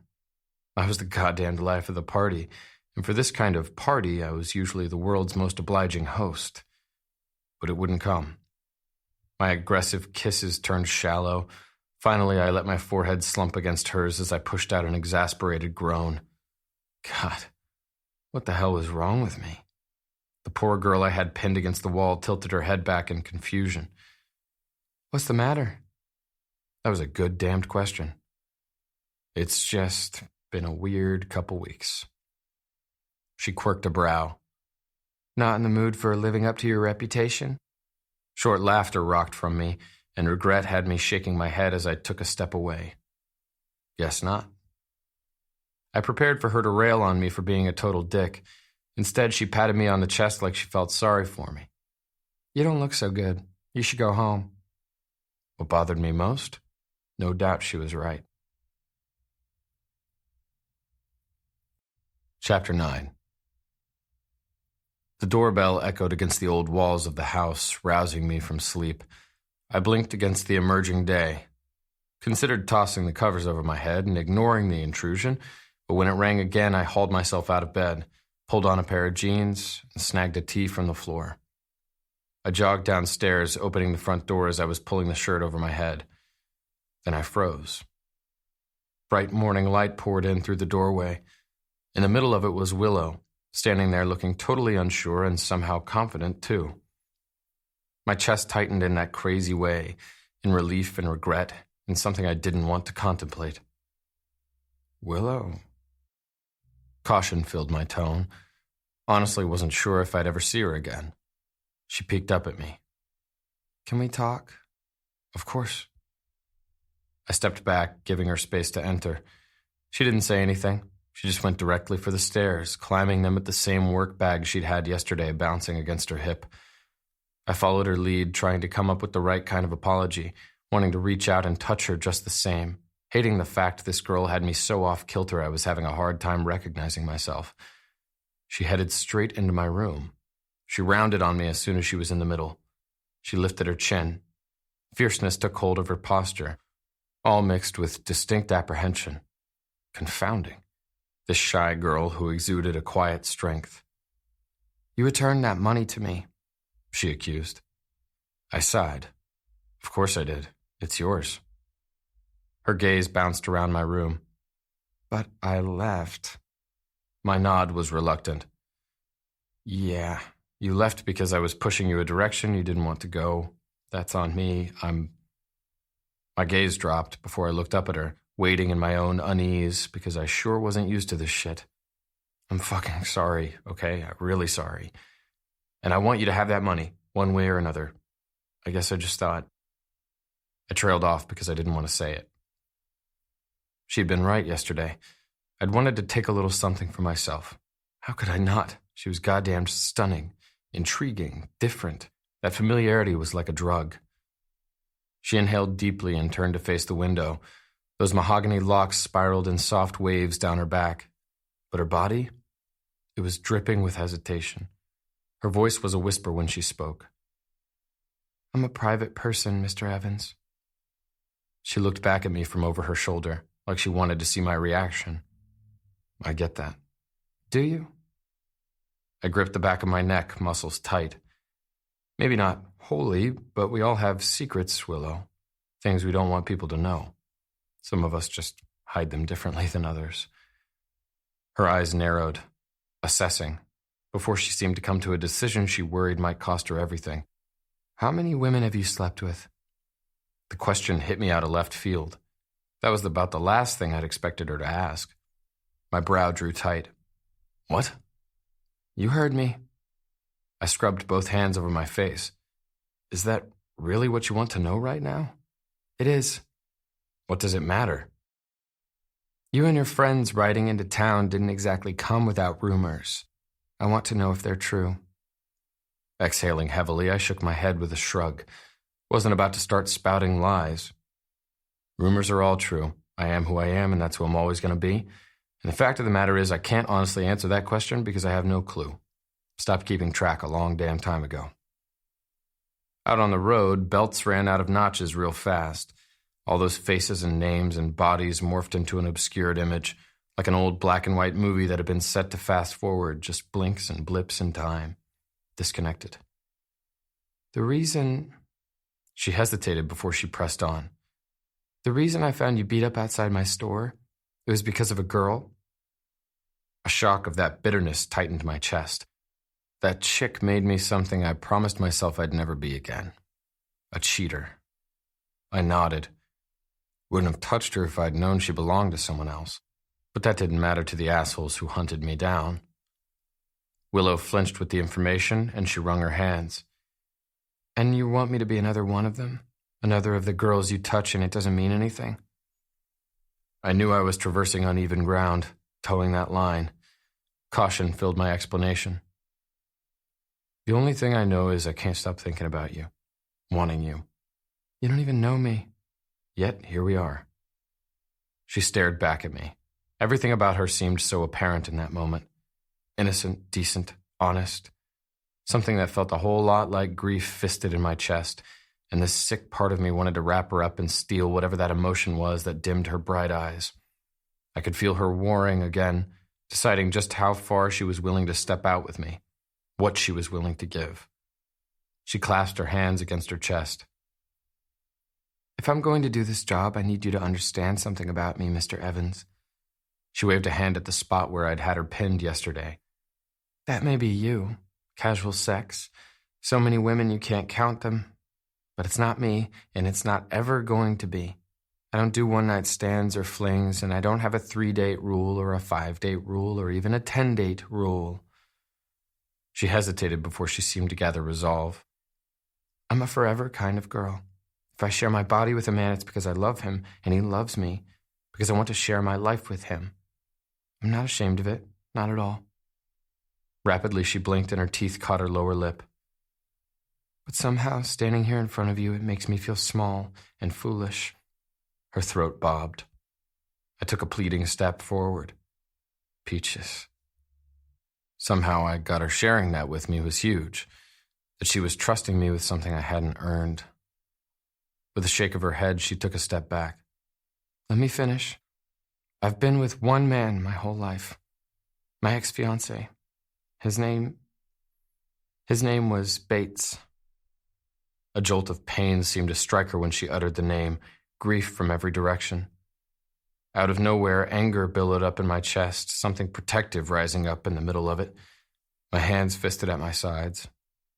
"My whole life. He was my first, and he was supposed to be my last. My only." Frantic, her eyes darted around the room, lingering on the door just a second longer than anything else. Got the feeling she'd do about anything to escape this conversation. 2 years ago, I found him with a woman he'd introduced me to. You know, for years, he'd tried to convince me that my store and my art were silly, that they meant nothing, because he was going to be the one to take care of our family. Then all of a sudden, he was dead set on me going into business with her. She shook her head. "I should have known better. I should have. He convinced me to sign my savings over to her for a new business venture. He told me it was the only way we could finally afford to start the life I'd been dreaming of since I was a little girl. A life he'd been pushing off for more years than I could count.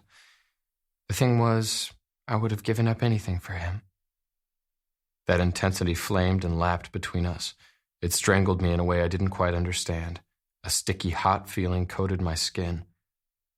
I wanted to wrap her in my arms, tell her it was okay, when it was obviously not fucking okay. Pain hitched her breath.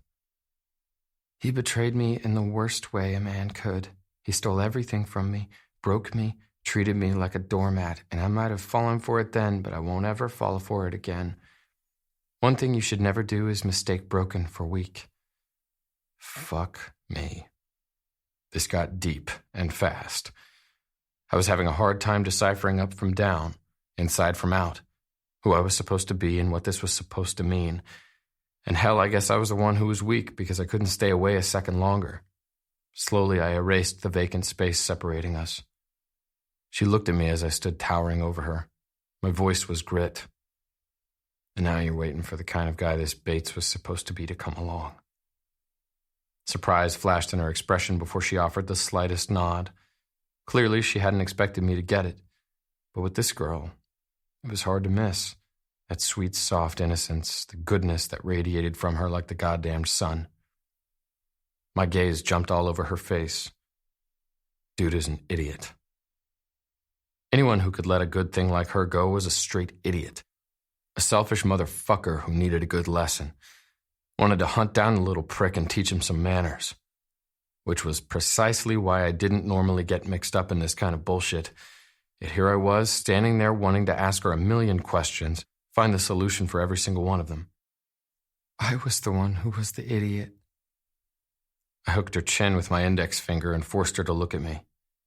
Don't fucking say that, Peaches. You're beautiful and smart. Unlike any girl I'd ever met. The frown on her mouth wobbled. I cupped her cheeks in my hands and made sure she was looking at me before I spoke again. That guy's out there. Promise you, darling. He's out there looking for you, and one day he'll find you. He'll find you because you deserve him. Don't you dare settle for anything less than him. You got me? Chocolate eyes softened. So goddamn sweet. I tucked a loose strand of hair behind her ear and sent her a smile while everything inside me was a jumble of confusion. The disappointment this girl had officially become off limits. Underlying that was an assault of searing hate for the bastard who'd done her wrong. Not to mention the twinge of jealousy I felt for some metaphorical, abstract guy I'd just finished promising was out there waiting for her. I knew with every part of me this girl was incredible, special. Call it gut. I didn't fucking know. All I knew was I was compelled to show it to her, make her claim it by the time that lucky-ass guy came knocking at her door. You still want that truth? Why I brought you here? I asked. Squeezing her face tighter, I drew her an inch closer. She nodded in my hands. Because a little more than a week ago, I was discarded like a piece of garbage on the side of the road, body mangled, bleeding internally and going into shock, minutes from death. I can't remember a time in my life when I was more terrified. I could feel myself slipping away, and I couldn't do one goddamned thing about it. Then I opened my eyes. And I saw these brown ones staring back. And right that second, I knew I was going to be okay. And now it's really fucking hard to look away. I smiled at her, softly, honestly, without any pretense, hoping she'd get that I understood her, that I respected who she was. I told her what it all amounted to. I like you, Peaches. Sweet, somber laughter slipped out into the room. You're ridiculous, she said again. You have no idea. I stepped away and inclined my head toward the room. You gonna take mercy on me and do this room? What if I'm just here for the money? Her response felt like both a test and a tease. Are you? I'd be a liar if I said I didn't want to save my store, she admitted, before she reached out and set a soft hand against my cheek. But I want to do this for you, too. Even wild souls need a place to rest. Jesus, this girl. I forced lightness into my tone and put some space between us before I went and fucked this up all again by giving in to the overwhelming urge to kiss her. Then we'd better get you busy, hadn't we? It wasn't so hard to fake the grin I slanted her. And just so we're totally clear, you do realize you're insanely gorgeous, right? Wasn't joking about needing those pictures on my walls. We're going to need plenty of time to set up for a big photo shoot. I'm talking epic, you name it. Exotic location, hair and makeup, super sexy wardrobe. FYI, I like black a lot.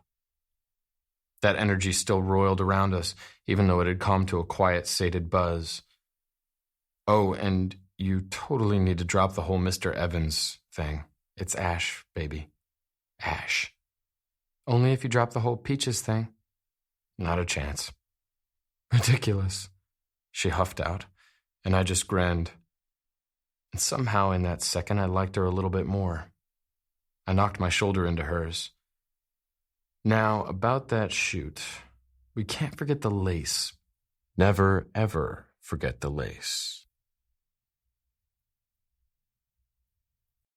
Chapter 10. How is she today? I asked as I pulled up a chair next to my mama where she slept. Sheila busied herself around her, shifting her frail body in an attempt to keep her from getting the bed sores that were starting to seem inevitable. Sympathy lined Sheila's expression, and she turned away, tucking the blankets in around my mama's body. Fever's been spiking again, trying to keep it down. Looks like she's getting another kidney infection. Worry compressed my ribs.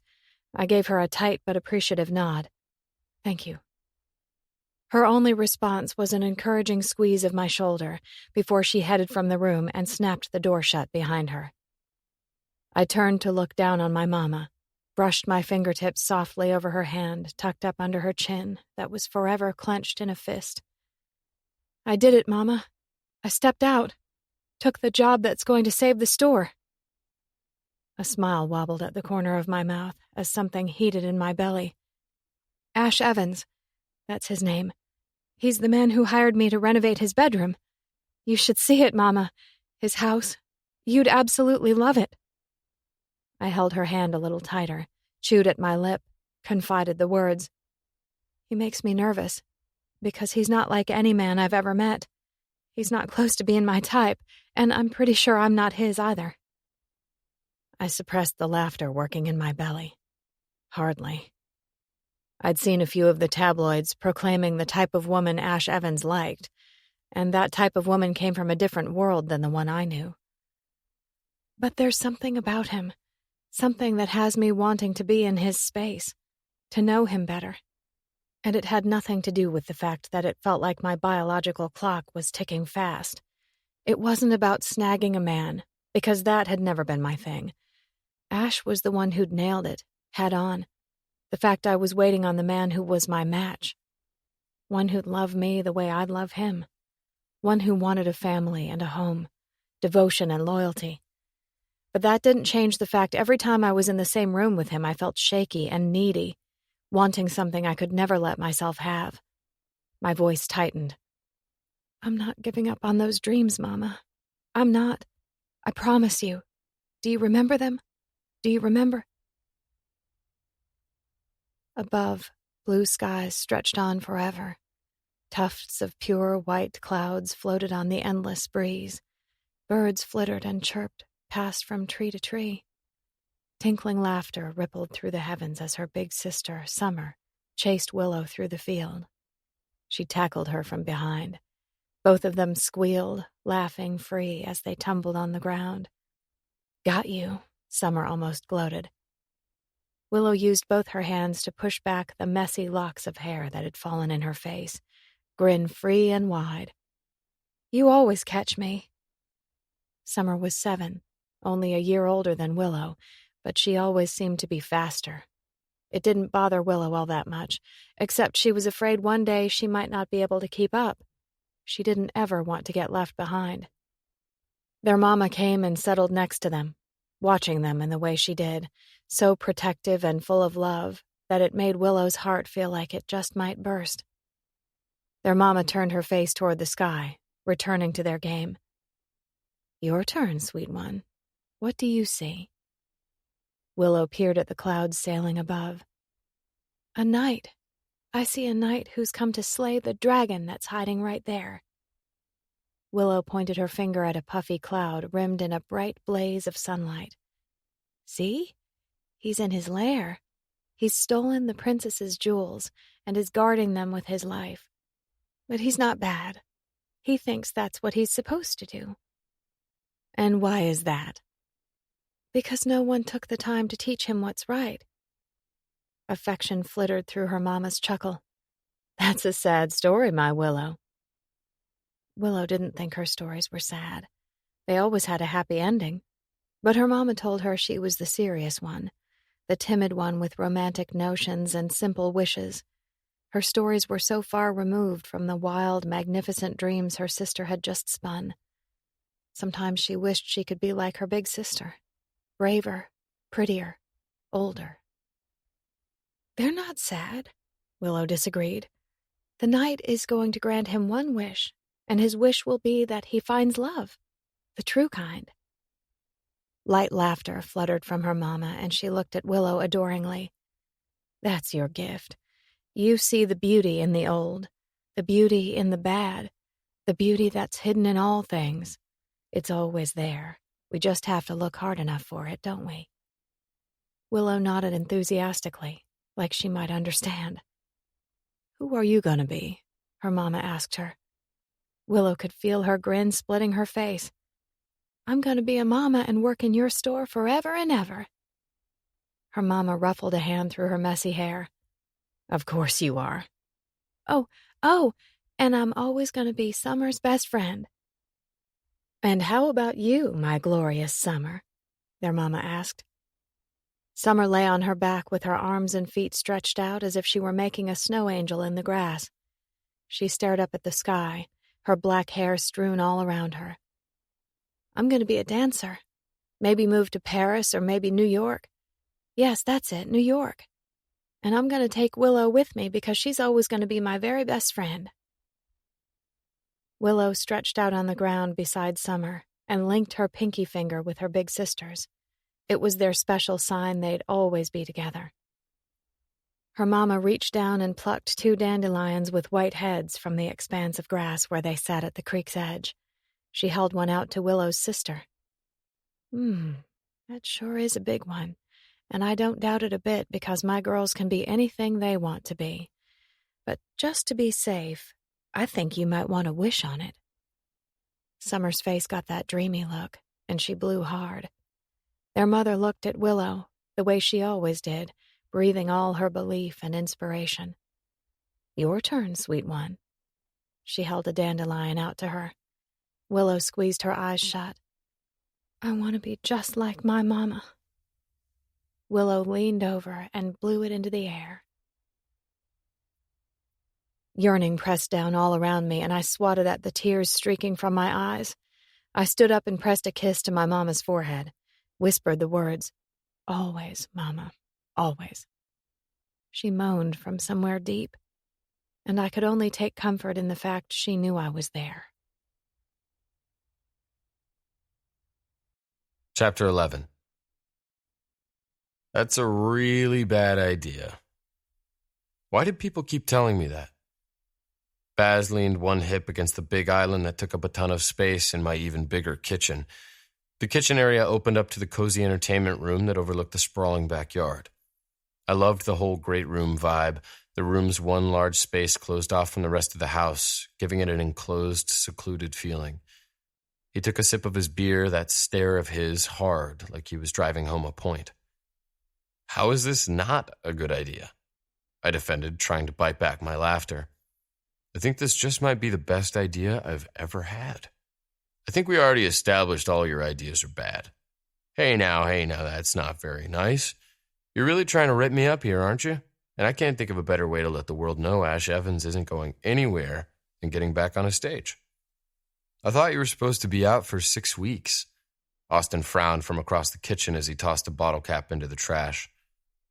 He is, Baz said, widening his eyes at me as if to say, see, everyone knows your ass is supposed to be sitting this out. Yeah, and the fucking paparazzi has been speculating my demise ever since, lurking out on the street in front of my house, trying to snag a pic.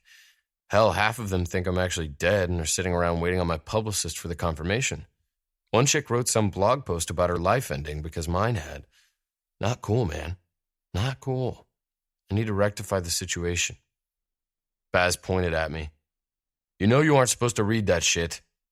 And what the hell else am I supposed to do during the day? I'm bored as fuck over here by myself. I mean, except for Z over there. I hooked my thumb at Z, who was lounged back on one of the double chaises set up in the great room. But considering boring is the dude's middle name, he isn't helping matters any. The dude was as cool and casual as they come, and he'd been my roommate ever since the rest of the band had started branching out and finding lives of their own, putting rings on their girls' fingers and starting families. Not once had I ever seen him hook up with a girl, or a guy for that matter. Z scoffed. Whatever, asshole, you know you can't live without me. Don't pretend like you haven't had company over here every single day this week. Lyric, our guitarist, chuckled. Yeah, I think it's about time you filled us in on this whole redecorating project you have going on. Asshole had the balls to toss up air quotes. What? My bedroom suite is the last spot in the house that needed to be redone. I had a need, and I found someone to fill it. I bet you did. He shot back with a salacious grin. Not like that. I gave a shake of my head. Went over to the girl's shop to thank her. It was beginning to come like second nature, the sudden rage that vibrated my spine when the onslaught of images hit me. Those 5 faces were getting harder and harder to forget. I was so accustomed to being that easy-go-lucky guy, built my life on it, but there was just some bullshit that was impossible to ignore. My throat felt tight, and uneasiness had me scratching at the back of my neck with my index finger. Honestly, it felt odd going back over there, where it happened. But the second I went inside, I knew this girl was talented, so I figured, what the hell? So maybe I left off the part about how I couldn't get her out of my mind.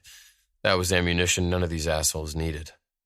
Oh, come on, Ash, Austin said, crossing from the counter and leaning his forearms on the island. $50,000 just for someone to come in and give you design suggestions, which doesn't include any of the actual costs? It's insane. Hell, I'd do it for $25. He clapped his hands together. Boom, bargain. It's a win-win. Right, like your lazy ass would lift a finger around this place. Laughing, he arched a brow. All I'm saying is, I don't believe for a second there isn't something else going on. I've got the money to spare. Besides, she's working some original pieces herself, doing the painting, ordering supplies, managing, all that shit. Room's gonna be kick-ass. I don't know, Baz baited. Seems to me my baby brother might have a valid point. Let me guess how this went down. Super hot savior chick rescued your ass, you got a good look at her, and you decided 50 grand was a good trade for dipping your dirty hands in the honeypot for a couple of days. Normally I'd laugh it up with my crew, because nothing they said would be anything but the truth. Because it was all in fun. No harm, no foul. Not this time. Protectiveness swelled. It was a feeling that was so foreign, so unsettling, it made me grit my teeth together.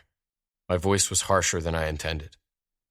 Doubt very much I'd be standing here today if it wasn't for that girl. Found out through the grapevine she was in a bit of trouble, and if there's anything I can do to help her out, then I'm going to do it. I owe her. The smiles slid off their faces, and something heavy took to the mood. Baz hefted out a sigh, and worry cut a path across his forehead.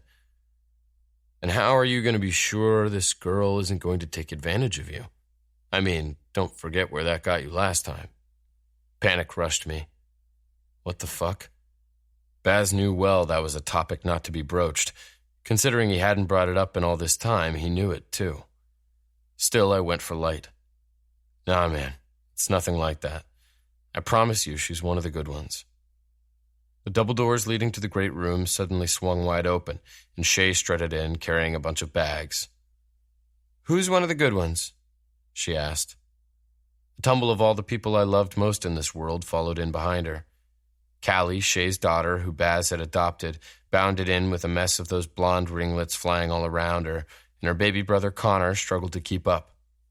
Of course, Brendan, Lyric's son, was at the helm, hollering over his shoulder for them to try to catch him. Leader of the pack. Because that was just the way the kid was. Tamar came in behind the kids, holding Adia, her and Lyric's daughter. The kid was all wild black hair and big blue eyes and adorable smiles. My baby sister Edie was the last to step through the swinging door. At the sight of her, affection and regret swirled through my spirit. It damned near gutted me every time I saw her, even though I did my best to keep it contained, to pretend I didn't want to come unhinged every time I thought back to that night. The night when I'd set her at the wolves' feet when she was 14, little more than a baby, and let them sink their razor-sharp teeth into her. Even worse, I hadn't found out until last year.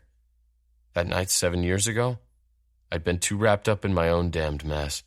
That same brutal night when my sister was being destroyed was the same night my world was coming undone.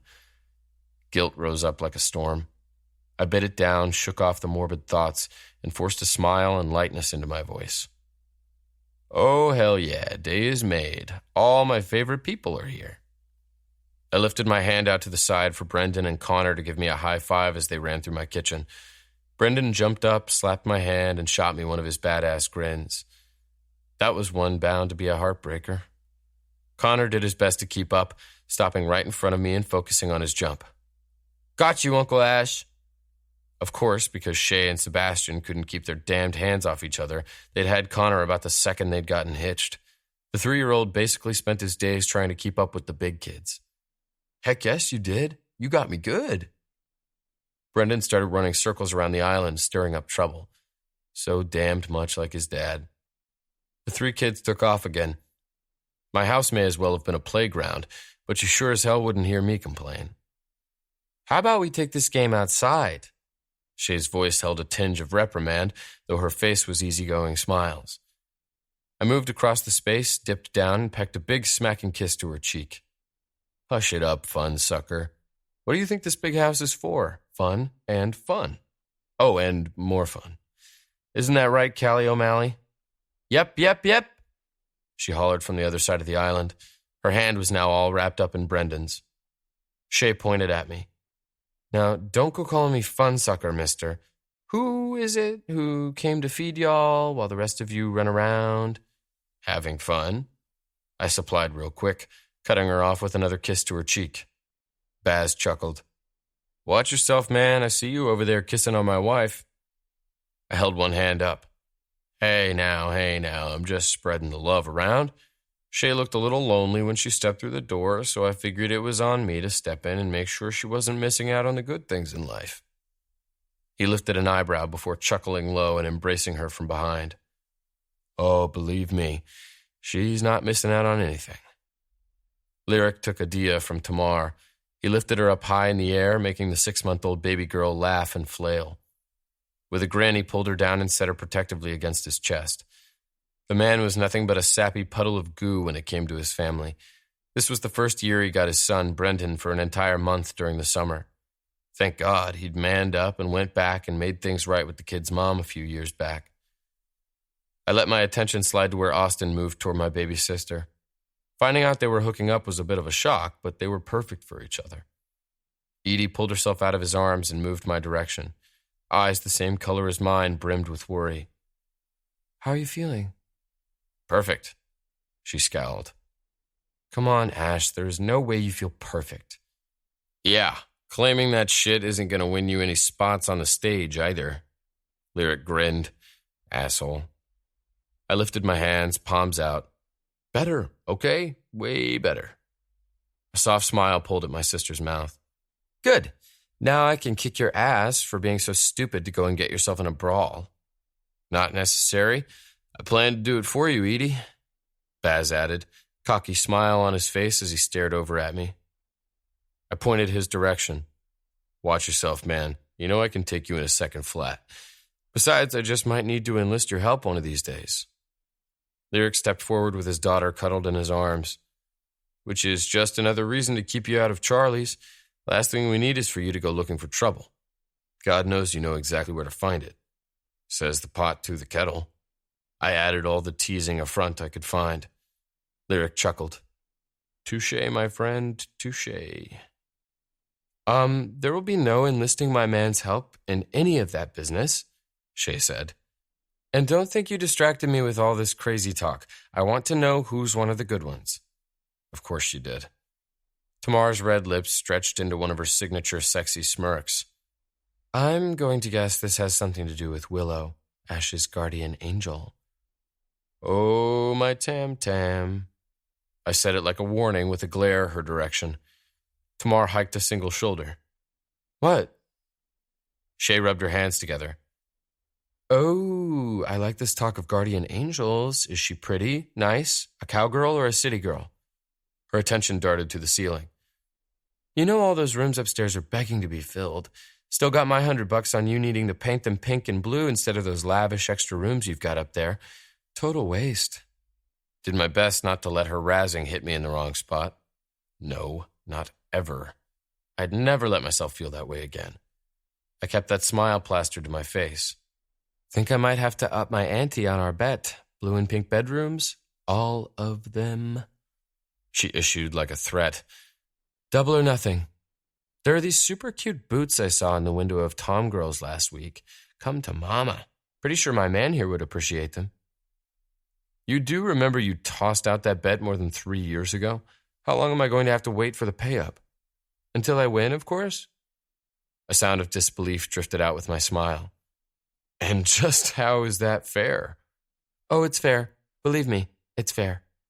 Not going to happen, I said. Crazy how women assume just because I wanted to live my life without a bunch of bullshit attachments, they thought I was missing something. They couldn't imagine anything different than me having a big hole in my soul aching to be filled. Well, guess what? Those attachments were what created those holes in the first place. No thank you. Austin butted in. Yet you have the girl you've been chasing decorating your room. Sounds pretty domestic to me. He smiled, all teeth. Not chasing her. Almost sounded like a lie, because shit, a part of me wanted to chase her, catch her, hold her, just for a little while. A huge crash shook the walls in the next room where the kids were playing. Glass shattered and the little voices that had been shouting went suspiciously quiet. Oh my goodness, you two are going to tear down this house, Shay hollered. Brendan peeked his head through the doorway, eyes just as dark as his dad's, brimmed with worry and guilt. Mama Blue, we need your help in here. Stat. Tamar laughed and shot Shay a smile before heading into the sitting room. Baz tossed a disturbed scowl Lyric's way. Dude, our kids. Put them together and those two are nothing but trouble. Thick as thieves, brother. Just wait till they're teenagers. Just wait. Gut tells me we're going to have to keep that shit under lock and key. Don't even go there, man. Don't go there. Lyric laughed. We'll know to get concerned when they figure out they're not actually cousins. But hey, that's a good-looking kid, and he's got my blood flowing through him, so... Lyric delivered the last with a cocky shrug. Austin laughed as he crossed the room, snagged a chip from a bowl, and popped it into his mouth. You really think Callie Bug fell for that shit, Baz? She's a whole ton smarter than you give her credit for. What are you talking about smarter than I give her credit for? Little Bug's as smart as a whip, which is precisely why she'll have zero interest in boys until she's at least 30, maybe 40. Shay giggled, hiked up on her toes, pressed a soft kiss to his mouth. Oh, Daddy Bear, you have a lot of lessons coming your way. He grunted. Don't break my heart, baby. Hey, I thought that was my line. You coming and stealing my beautiful Shay right out from under my nose. Heartbroken. I still can't believe you went and done me that way. The atrocity. I jammed my fist against my chest, driving in that imaginary knife and pitching the guy who was one of my best friends in the world, one of the few people in this world I was wholly devoted to, a joking grin that was purely that. A joke. He punched at me, refusing to let go of his wife while he did it. Watch yourself. Laughing, I moved out of his line of fire. I always watched myself. I knew the boundaries. I knew where a good time crossed into the land of the perilous. I might have towed that line, walked beside the flames. Didn't matter. I never allowed myself to get close enough to get burned. I smacked my hands together. Now, about that show. Chapter 12. How he'd convinced me to come tonight, I didn't know. This was so not my scene. I was in knots, tied up, twisted knots of confusion and want. Blue eyes flashed when he looked down at me and wrapped his big hand around mine. Blue eyes the color of the Caribbean. Endless, bottomless. A rush of chills shivered down my spine, and I clung tighter to his hand as he led us through the throng of people packed in the dark, hazy bar. He'd told me that he and his band were going to play at a place called Charlie's, which wasn't all that far from my shop. I almost declined. Almost. Then he told me he wanted me there, for me to be a part of the first show he'd play since what had happened. There was nothing I could do. I'd simply nodded and said I'd be here. This man made me unstable, shaky and irrational. He was making me desire things I'd never desired before. Things I knew would wreck me if I gave up and gave in. He was steadily gaining the strength to splinter me into a million unrecognizable pieces, kindling for a devastating fire. Ash parted the crowd without a word. It seemed there wasn't a single person in the massive, ancient building immune to his presence, to his power. I was sure I felt it most. He was met with hellos and claps to the back, not to mention the hungry gaze from women obviously eager to sink their claws into his skin and devour him. Jealousy stabbed me in the chest. God, it was an emotion I couldn't afford. Not with this man. But tonight, with my hand wound in his protective hold, I felt that way, as if he were mine. Now he just smiled wide as he shouldered his way through. Confident, strong, gorgeous. He tossed one of those grins at me from over his shoulder. Right this way, darling. And you need to take a breath and relax. Don't pretend like I can't feel you shaking. Promise you, my friends don't bite. Little did he know I was shaking for an entirely different reason. His grin widened to one of those arrogant smirks, pure flirt and tease and sexy temptation. I mean, they might look like it, but you'll be completely safe, just as long as you're at my side. He spun around, dipping down so his mouth was near my ear. Thinking you better stick close anyway. You do look delicious tonight. Someone's bound to want to eat you up. Tingles coated my skin, a flash of attraction, a rush of need. He led me to a secluded horseshoe booth hidden at the very back. Extra chairs had been set up around it to give more seating for the large party that had taken control of the area, as if they owned it, belonged. The men of Sunder were kicked back against the plush maroon cushions. An intensity unlike anything I'd ever seen surrounded them. An unmistakable aura, severe, dark, and deep. Each of them had an arm draped around a beautiful woman, pressed to their shoulders as if they'd been carved to fit.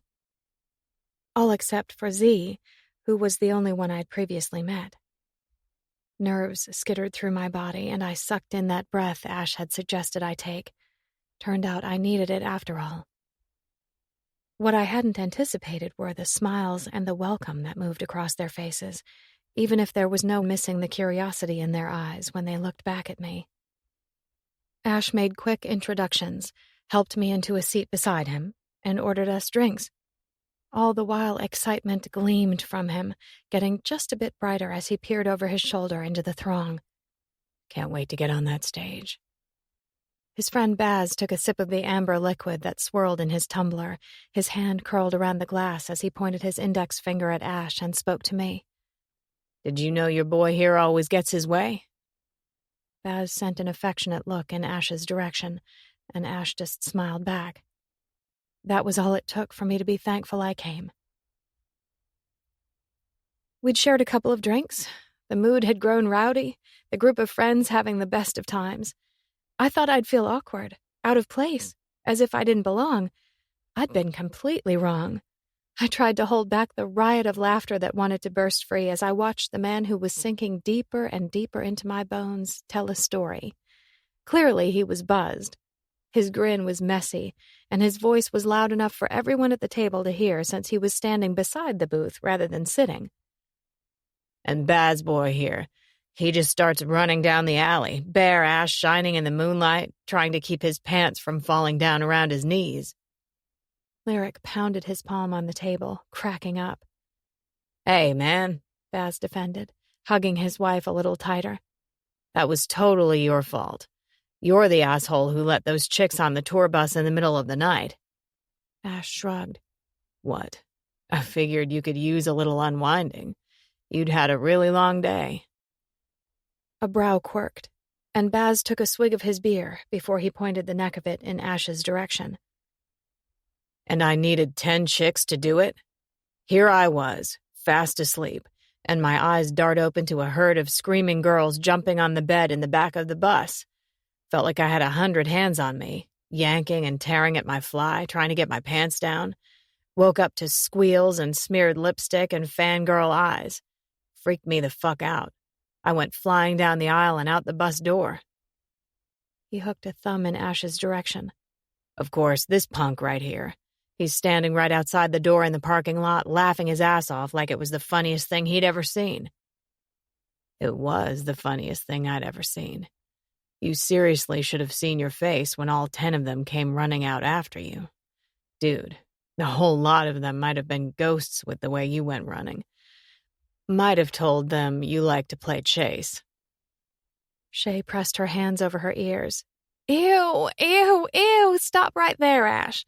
I don't want to hear anything about my man and a bunch of girls trying to get him naked. You should know that subject is totally off limits. Ash feigned offense. Oh, come now, beautiful Shay. That was long before you went and broke my heart and started keeping this sucker warm at night. Had to have been at least 10 years ago. Ancient history. Newsflash. No woman wants to hear about her husband's conquests. Like, ever.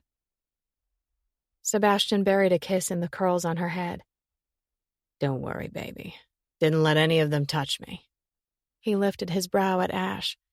Although, if I remember the story correctly, Ash was all too happy to step in and take my place. Hey, I didn't want to go disappointing any fans. That's just not cool. A man's got to do what a man's got to do. Sacrifice and all. Oh my God. Ash's younger sister, Edie, covered her eyes with both her hands from where she was sitting on her fiancé Austin's lap. My brother. Sometimes I can't even, she said. Z flicked a bottle cap at him. Always such an asshole. Ash swiveled to the side and deflected it like an old pro. I was betting that was the case. What? He defended, totally playing the serious card even though everyone who looked at him could see the smile pulling his lips. Tamar rolled her eyes and snuggled closer into her husband. How about the fact you throw out these stories like they're normal behavior? Ash held his hands up in the air. Hey, these were normal, everyday occurrences until the two of you, he pointed at Tamar and Shay, came barging in and busted up all the good times. Couple of sexed-up fun suckers, that's what you are. Bewitching my boys with all that hotness, taking them by the dicks and bagging their balls. So not cool. Not cool at all. A part of me wanted to cringe at the way he talked about sex so casually, as if it meant nothing. But a bigger part of me couldn't find it tonight. I was too wrapped up in the easy affection that passed between them all. The comfort, the loyalty, the way it was supposed to be. That kind of devotion was precious, priceless, and it was so vivid in this side of him, even if it was done with all his reckless, gorgeous ease. I keep Lyric's balls zipped up in the front pocket of my purse, thank you very much, Tamar taunted with a red-lipped, sassy smile she canted at her husband. He looked over at her. The guy looked so bad, almost mean, but there was no question this woman was the center of his entire world. My chest clutched in old agony, in loneliness. I shoved off the depressing thoughts. I wanted to experience this, to be in this moment rather than in the ones threatening to drag me down. Lyric shot a menacing smirk at Ash. He lifted his chin, flashing the tattoo stamped on his neck.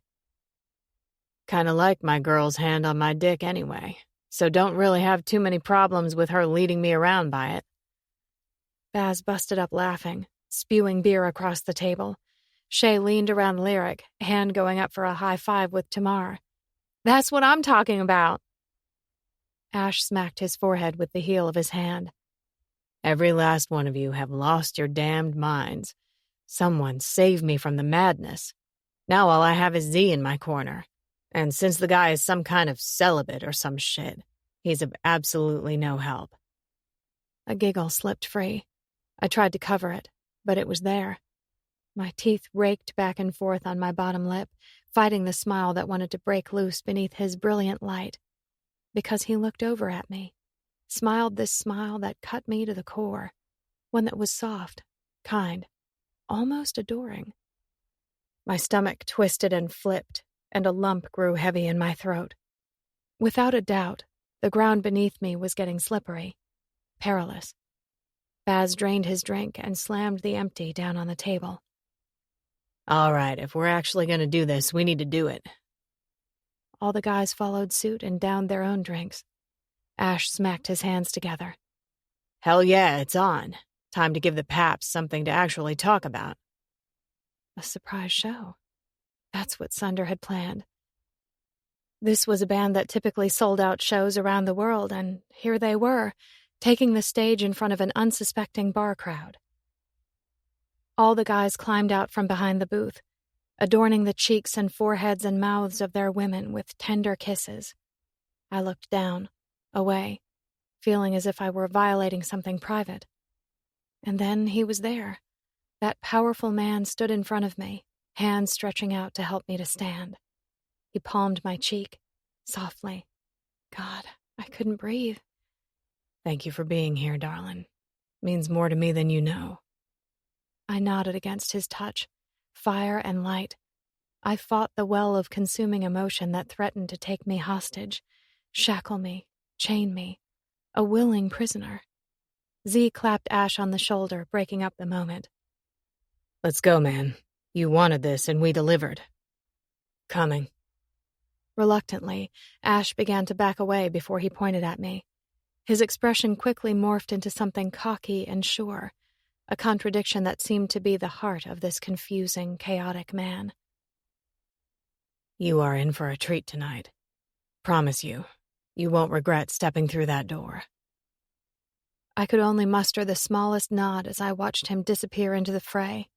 Uneasily, I settled back down onto my chair.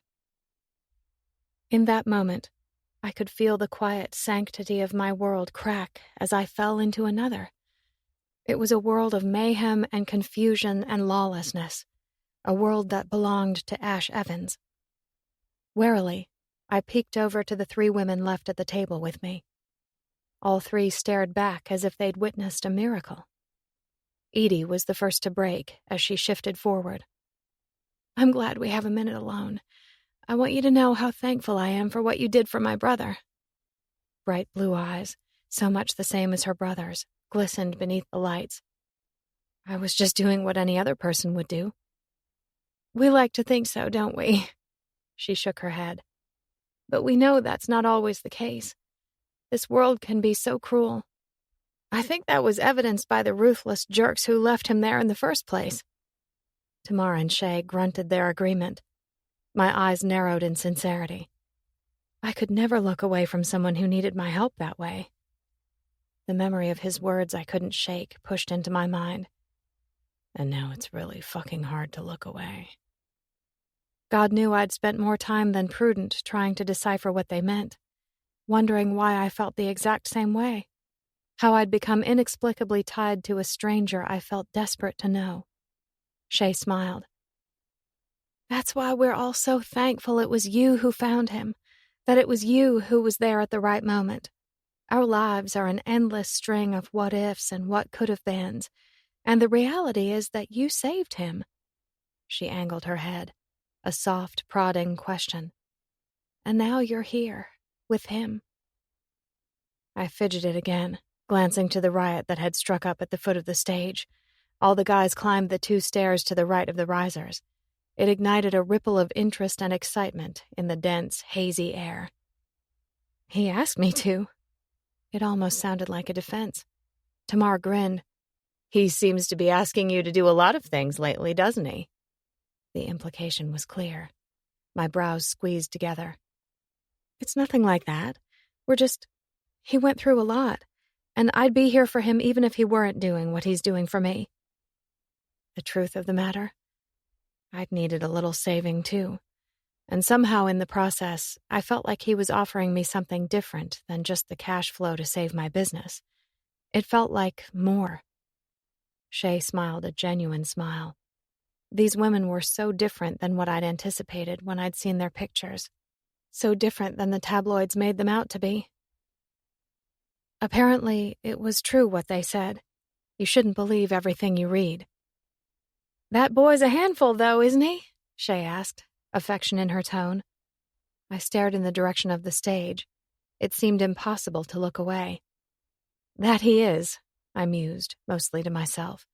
I was distracted by the crush of the crowd that seemed desperate to get closer, by the vibe that lit in the air, intense and severe. Ash bent over, fiddled with something on the stage. I struggled to breathe. I tore my attention away, catching the grin that played across Tamar's face. "Do we need to rein him in for you? Because I'm pretty sure that boy is more than just a handful." Redness flamed on my cheeks. Instant. Unstoppable. Just as unstoppable as the salacious fantasy that took hold of my mind. It came unbidden, unwelcome. All except for that hidden, secret place inside that simmered and shook with dark curiosity. "Oh," Tamar drew out. Her mouth stretched into a perfect O. "So that's how it is, huh?" So maybe I wanted to crawl under the table and hide. Shay's eyes widened, and she jumped in with the ribbing. "No need to get self-conscious about it, Willow.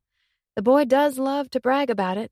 If you hadn't noticed, the guy isn't exactly shy or modest." "Psh, he likes to brag about everything," Tamar added, laughter in her voice. "Ash's ego is as big as his—" "Gah!" Edie slammed her hands over her ears. "I think this conversation might be as bad for me as Ash talking about Sebastian in front of Shay. Stop right there, thank you very much." "I was going to say his heart, Edie. His heart. Your brother has a really big heart. Almost as big as my husband's." Tamar winked at me when she said it. Pure innuendo. Redness flamed and heat licked across every inch of my body. Oh my God, I didn't know if I wanted to laugh or cry. If I wanted to get up and run for dry land or cling to these women forever. If I wanted to freeze up behind my fears or for a few blissful minutes let go. Allow myself to live. To feel. I hadn't felt much of anything but pain and sorrow and worry in so very long. I don't... Sobering, Shay sat back in the plush booth. I thought maybe she was able to read every single one of the insecurities that had flashed through my mind. Hey, it's okay. Honestly, Willow, we get it. It's scary to feel something we aren't sure we should feel. Scary to feel something new. Especially when we know it might just break us, even though our heart is telling us to give it a shot anyway.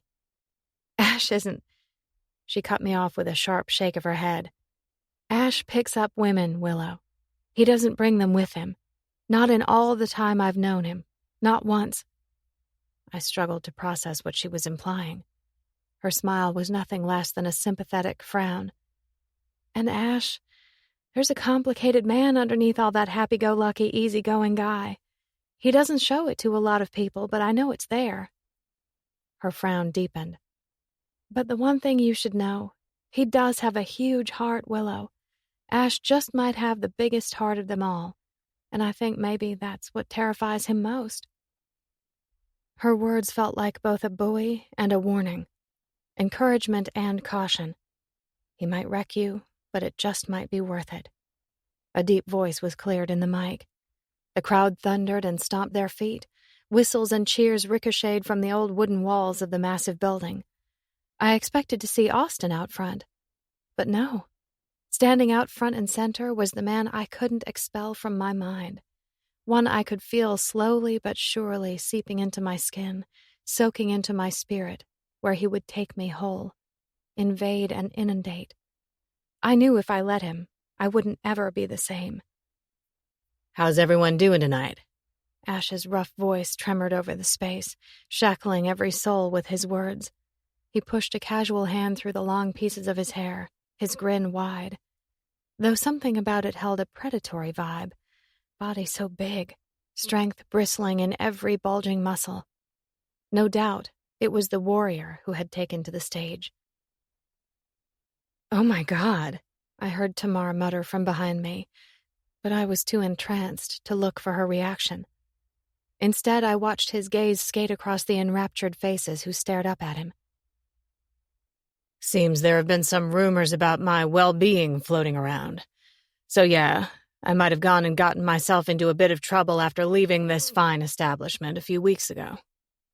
He chuckled low, and I thought he was going to play it off as something simple with the way he smirked at the crowd. Insignificant. The incident just another blip in his day. But instead, those blue eyes raced across the faces gathered at his feet until his steely gaze tangled with mine.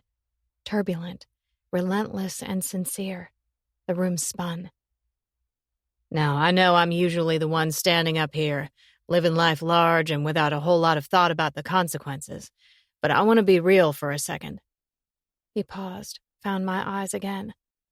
The truth is, I'm not sure I'd be standing up here tonight if it wasn't for the care of one single girl.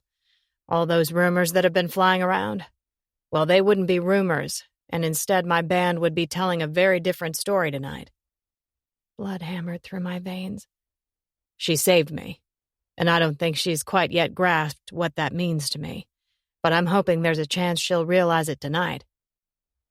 His eyes held me for the longest beat, before he jerked his attention away, turned it back on the waiting crowd. I know I normally don't stand out front with a guitar, and we don't normally play covers, but I'm betting y'all would be willing to hang with me for a bit, yeah? Shouts and cheers vibrated the walls, a thunder of approval. My racing heart skipped a wayward beat.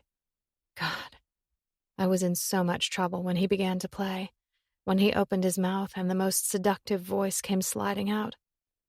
He jumped into a cover of Snow Patrol's Chasing Cars, but he was playing it gritty and raw, like a tortured, perfect plea.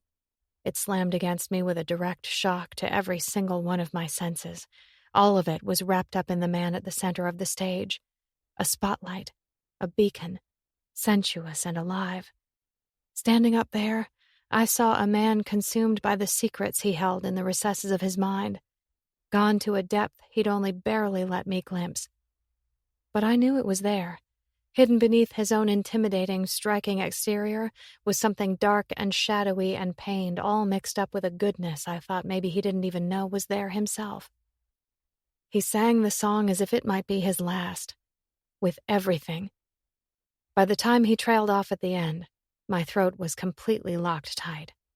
Questions swirled through my spirit and mind. The confusion he incited in me had never been greater than in that single moment, because I got what he was saying. But somehow it felt like he just might be saying more. He stepped back and took his bass before the band continued with their set. Tonight's style was so far removed from the loud, thrashing music I knew they normally played, each song raw and unplugged. I floated and swam through the intensity, wave after wave, lost to the vibe and the music and the lyrics, lost in the man. I almost felt shocked when the set suddenly ended to a roar of applause echoing from the old walls. And by the time Ash set his bass aside and jumped down from the front riser of the stage as if he'd never been injured at all, I was a complete, utter mess. The DJ took over, and a dance beat started pounding through the overhead speakers. Erratic. My heart sped harder and faster when Ash shouldered through the crowd, offering thank yous and smiles as he passed. But he clearly had only one target in his sights. The man was so dangerous and alive, compelling, magnetic, a bright, bright flame. As he burst through, he cast out a cocky smile intended only for me. I swore it touched me from across the distance. There was absolutely nothing I could do but climb to my shaky feet. Wings fluttered in my belly, anticipation and warmth. I blinked through the realization. I was excited to get close to a man I had no business getting close to. What did I think I was doing? Setting myself up yet again to play the fool? He'd made himself perfectly clear. Our lives were heading in opposite directions. Polar. For these few short months, they would intersect in the middle, but that didn't mean we'd ever end up in the same vicinity. But there I stood, helpless as he came straight for me. He didn't slow. His long strides ate up the ground, his muscles straining beneath his shirt, the color etched on his skin dancing and playing like a tease. He didn't stop, and my breath was gone when he dipped down and wound those big arms around my hips, scooping me up as if I weighed absolutely nothing. He spun me round and round, his face turned up with all that easy joy as he laughed. No shame, no worries. All I could do was hang on to him. Ash, you're going to hurt yourself. That smirk. Nah, baby, you'd never hurt me. I grappled to take control of my emotions, which were quickly spinning out of control as he slowly slid me down the planes of his hard, hard body. What did you think? I think you're amazing. I think the real you is someone no one really sees. I think I could fall for you. Too easily. So stupidly. You were brilliant, I whispered, feeling brave as I reached up to touch his face. I searched that sea of blue, the way his eyes tossed and turned and played. Thank you for bringing me here, I said. His big hands gripped me by the outside of my thighs and he tugged me close. Peaches. He sounded almost confused, as if he couldn't make sense of this either. At the contact, I gasped, my hands twisting into fists in the fabric of his shirt. The words left me before I could stop them. What are you doing to me? Chapter 13. That was the fucking problem. I didn't have the first clue what I was doing. Had no grip on the direction my intentions were heading. Because shit, standing there with her wrapped in my arms, that scent flooding me and her soft body tucked against mine, I wanted to keep her, just for a little while. But I knew doing that would be nothing less than a sin, taking this sweet, innocent girl and marking her, corrupting her. She wanted all the good things in this life that I didn't have to give. Those things, they were out there somewhere, waiting to find her. God knew that bastard wasn't me. But that didn't stop me from drawing her closer, murmuring, "Dance with me," as I led her deeper into the throng. A riot pitched and throbbed with the heavy dance beat. It vibrated the floor and shocked through our bodies. Strobes glinted and those chocolate eyes flashed. Goddamn. She was beautiful, staring up at me as if she were seeing something that just wasn't there. It was a part of me that had been buried a long time ago. It was the part that wanted to reach down and wrap her up and hold on forever. Somehow, being in her space made me almost remember what that was like. The glimmer of hope that would spark in my belly, a fear that terrified me with the thought of ever letting go. That familiarity. It was always there, nagging at me from somewhere in the recesses of my brain. I was so close to recognizing it. Sucking in a breath, I let my hand glide to the curve of her slender waist. She trembled with the contact and my fingers twitched, itching for more when I knew damned well I couldn't have it. The thrumming crowd swallowed us. We were lost in the middle, to the flashing lights and the spellbinding darkness and the hypnotic sound. Rocking my hips, I encouraged her to match me. She swayed, breathed out a breathy sigh, let me barely edge my knee between her thighs. What the fuck did I think I was doing? Problem was, I didn't quite know how to stop myself. The only thing I knew was I wanted her to be free, to feel what it was like to be unchained, unbound, loosed from the bullshit betrayal of that asshole, Bates. So we danced this delicate, confused dance in the midst of the grind of bodies and the heady pulse of pounding blood. The entire scene was a prelude to sex, foreplay. Hot and heated and uncontrolled. I could almost smell it, taste it. I moved, inching in closer, my knee wedging deeper between her thighs. She stiffened. My mouth was at her ear. I've got you, Peaches. Let go. She warred, but I could feel it, the tension bounding through her muscles, pulsing then giving. I cinched my arm around her waist, hugged her closer, my free hand on that gorgeous face. Ash. She exhaled it, needy and deep. It was the first time she called me by my first name. It slammed me like an electric prod, and I pulled her closer. My hips were up tight against hers, beat to beat, my nose lost in the lush, silky fall of her hair. She was so fucking warm, so fucking soft. And those legs, those long, long legs. She was wearing the shortest damn dress, beige and flowy and loose, the hem and sleeves trimmed in this lacy ruffle that screamed country, and I was sure it was supposed to come across as demure and sweet. It didn't. It was sexy as hell, sinful. And here I was, the bastard in me, itching to get wicked. Fantasies assaulted me. Those legs wrapped around my waist, my tongue licking them up and down. Suppressing a groan, I did my best to will my cock into submission, to keep every drop of blood hammering through my veins from sliding south. Fucking impossible. Not with the steady brush of her heat against my thigh. Not with the slow sway of her hips and the unsteady heave of her chest. I could feel her breaths coming shorter and faster, the pitch of them matching mine. Shit. I should get laid and do it fast. Tuck this girl in a cab and send her safely on her way. Grab myself one of the willing fangirls that overran the bar. Reach out and take my pick. Doing it would serve both of us well. The problem was the only thing I wanted right then was her. It had only been her since the morning she'd saved me. You have me so spun up, darling, I murmured at her ear. So spun up, I don't know if I'm coming or going. It's me over here wondering what it is you're doing to me. She exhaled a breathy sigh I felt rather than heard. Ash, I know, gorgeous, I know. But I didn't, not really. I could feel us slipping off that line I liked to toe, tripping over it, and I didn't know if I wanted to run back to safety or let myself fall. But getting close was dangerous, reckless in a way I refused to be. But none of those nagging thoughts stopped me from burrowing my nose in her neck, inhaling the scent at the soft skin behind her ear, tracing down to the silky slope of her neck. Peaches and cream, sweet, intoxicating. My lips pressed against the flesh over her pulse. My dick hardened painfully and my heart crashed in my chest. My tongue slid out for a taste. Just a little taste. Her fingers dug into my shoulders and I jerked back to look down at her, knowing once again I'd pushed this wholesome girl over all those invisible boundaries that were set between us like a trap. Though unlike when I'd done it in my room, this time her expression didn't reflect hurt. It was flushed and flickered with desire and doubt and this crazy need that brewed between us like a storm. Ash. It was a whimper. Lust slammed me. I wanted to kiss her. I wanted to kiss her so bad my mouth watered and my gut fisted. think it's time I took you home, darling. Before I did something stupid. Something we'd both regret. And shit, it killed me to think of this girl regretting me. Promised you I'd bring you here, you'd have a good time, and then I'd get you home safely. That's exactly what I intend to do. She blinked, totally shocked out of the trance we'd both been under. She nodded, though it looked like a tiny bit of hurt that flashed through that warm gaze. Okay.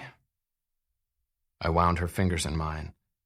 Flames licked up my arm. Fuck. This was bad. A wise man would just keep his mouth shut, but I couldn't stop myself from needing to say more, to wipe away that flicker of rejection I'd seen flash through her eyes. I yanked her back to me. Before we go, I want you to know one thing. I want you to know you're the prettiest girl in the whole damn place. I let the pat of my thumb run down the angle of her cheek. Motherfucking sparks. Did you know that, Peaches? Did you know you're the most gorgeous girl here? So fucking sexy and sweet. One look at you and I don't want to stop. It was precisely why I needed to get her the hell out of here.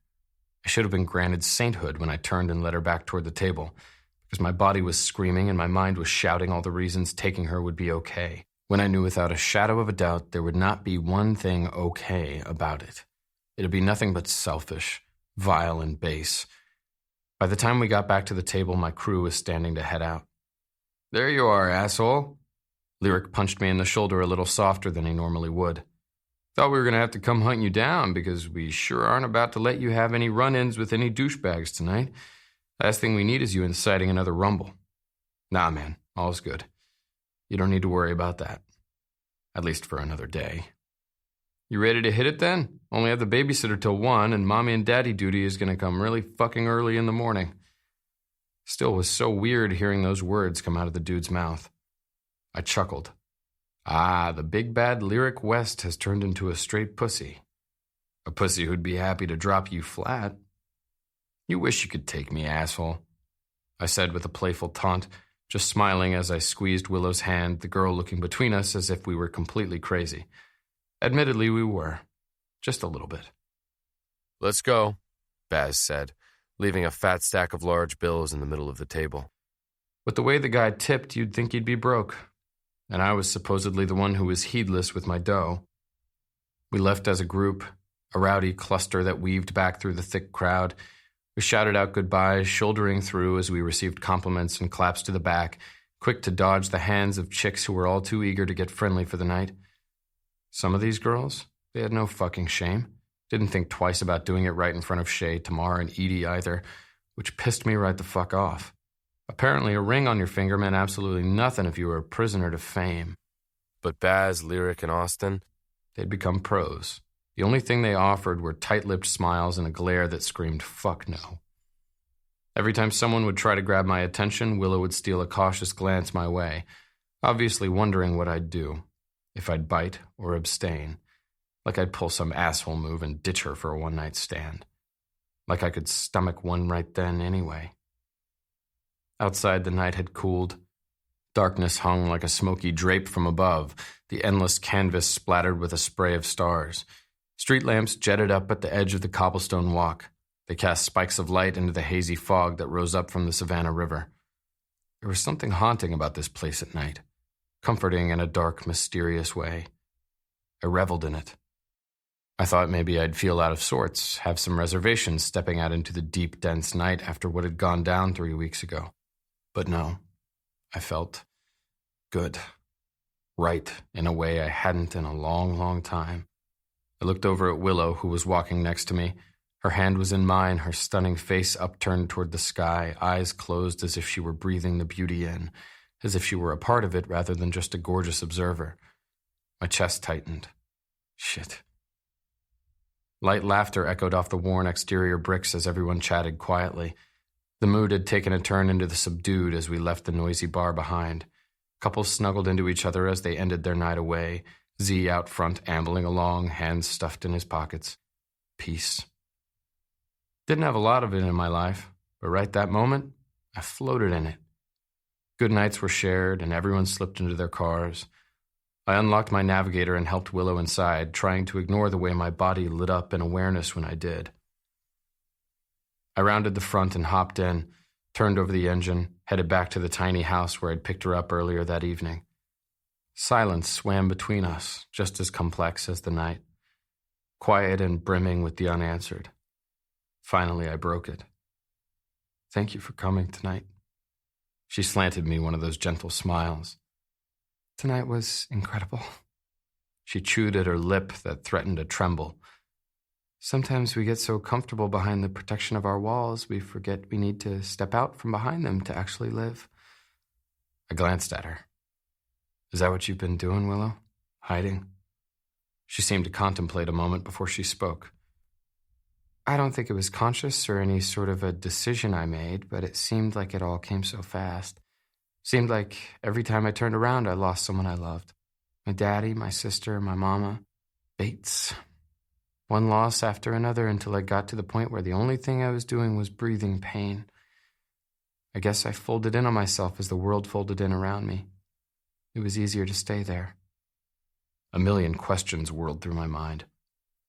She looked over at me, open, honest. "But that's not where I want to be." My gut clenched. "Peaches, don't feel sorry for me. Remember what I told you. Don't ever mistake broken for weak." I swallowed past the lump that suddenly grew prominent in my throat, overcome by the fact this private girl was allowing me in a little deeper, a little further. "What do you say you tell me about it?" "That would be an awful long story to tell on such a late night." My brow rose. "If you didn't already assume that about me, I'm kind of a night owl. All ears, darling. All ears." That smile widened just a bit before it fell flat, and she inclined her head to the street we passed. "Okay, then. My mama, she lives down that street." Guess when she'd said she'd lost her mother, I'd assumed she was gone. At a loss, I peered over at her. "She lives in this cute historic house that's all done up in antiques and relics. She would absolutely love it if only her mind and body were there to enjoy it. It's a long-term care facility that's dressed up as a quaint home." Her smile was faint as she explained, as if the surroundings might conceal the fact she won't ever get out of bed again. Sympathy gripped me, my voice tight. "What happened to her?" "She has MS." She shook her head. "I never imagined it could consume her the way it has. Sometimes I feel guilty. The hardest part for me is watching her slowly lose her memory, seeing her confused and agitated." No doubt this girl was confiding things in me. I was certain she rarely confided in anyone. I should stop her. Knew I should. But I just sat there like the goddamned bastard I was, silently asking her to share more of herself. Her voice drifted in sadness. "It kills me to go there because she seems to be stuck in the past most of the time, in her dreams. Dreams she had for me and my sister that never came to pass. Most of her dreams were simple, just like mine." I reached across the console and squeezed her hand. "I'm really sorry." She smiled over at me. "Me too. And your sister?" I was pushing it, but I couldn't stop myself. Couldn't stop this exchange or this feeling she was giving me. Like maybe just by being there, I was offering her some kind of comfort. Instantly, I regretted the question, because Willow physically flinched. A full-body blow, like I'd struck her in the face. Her voice was rough and forced. "She died a long time ago, and that's something that's really hard for me to talk about to anyone." "Fuck." I roughed a hand through my hair. "That's horrible, Willow. I'm so fucking sorry." I glanced at her, wondering why I couldn't just shut the fuck up. Why this girl compelled me to splay myself open wide. "It's hard for me to talk about my sister, too," I admitted. She frowned. "Edie?" I knew what she was thinking. Edie looked just fine, happier than could be, which I got the inclination she really was, and that made me so goddamned happy, too. But still. Both my shoulders lifted the confession. I was responsible for some bad shit in her life. Shit I wish I could take away, go back in time and stop, change. But I can't, and that kills me. Willow's attention got lost out the windshield, in the spray of dingy lights that spread out in front of us, the intangible guiding the way. Her voice was subdued. "I wish I could go back and change so much. I've made so many mistakes. My smile was somber. I've made a few myself. 1,000,000. Too many to count.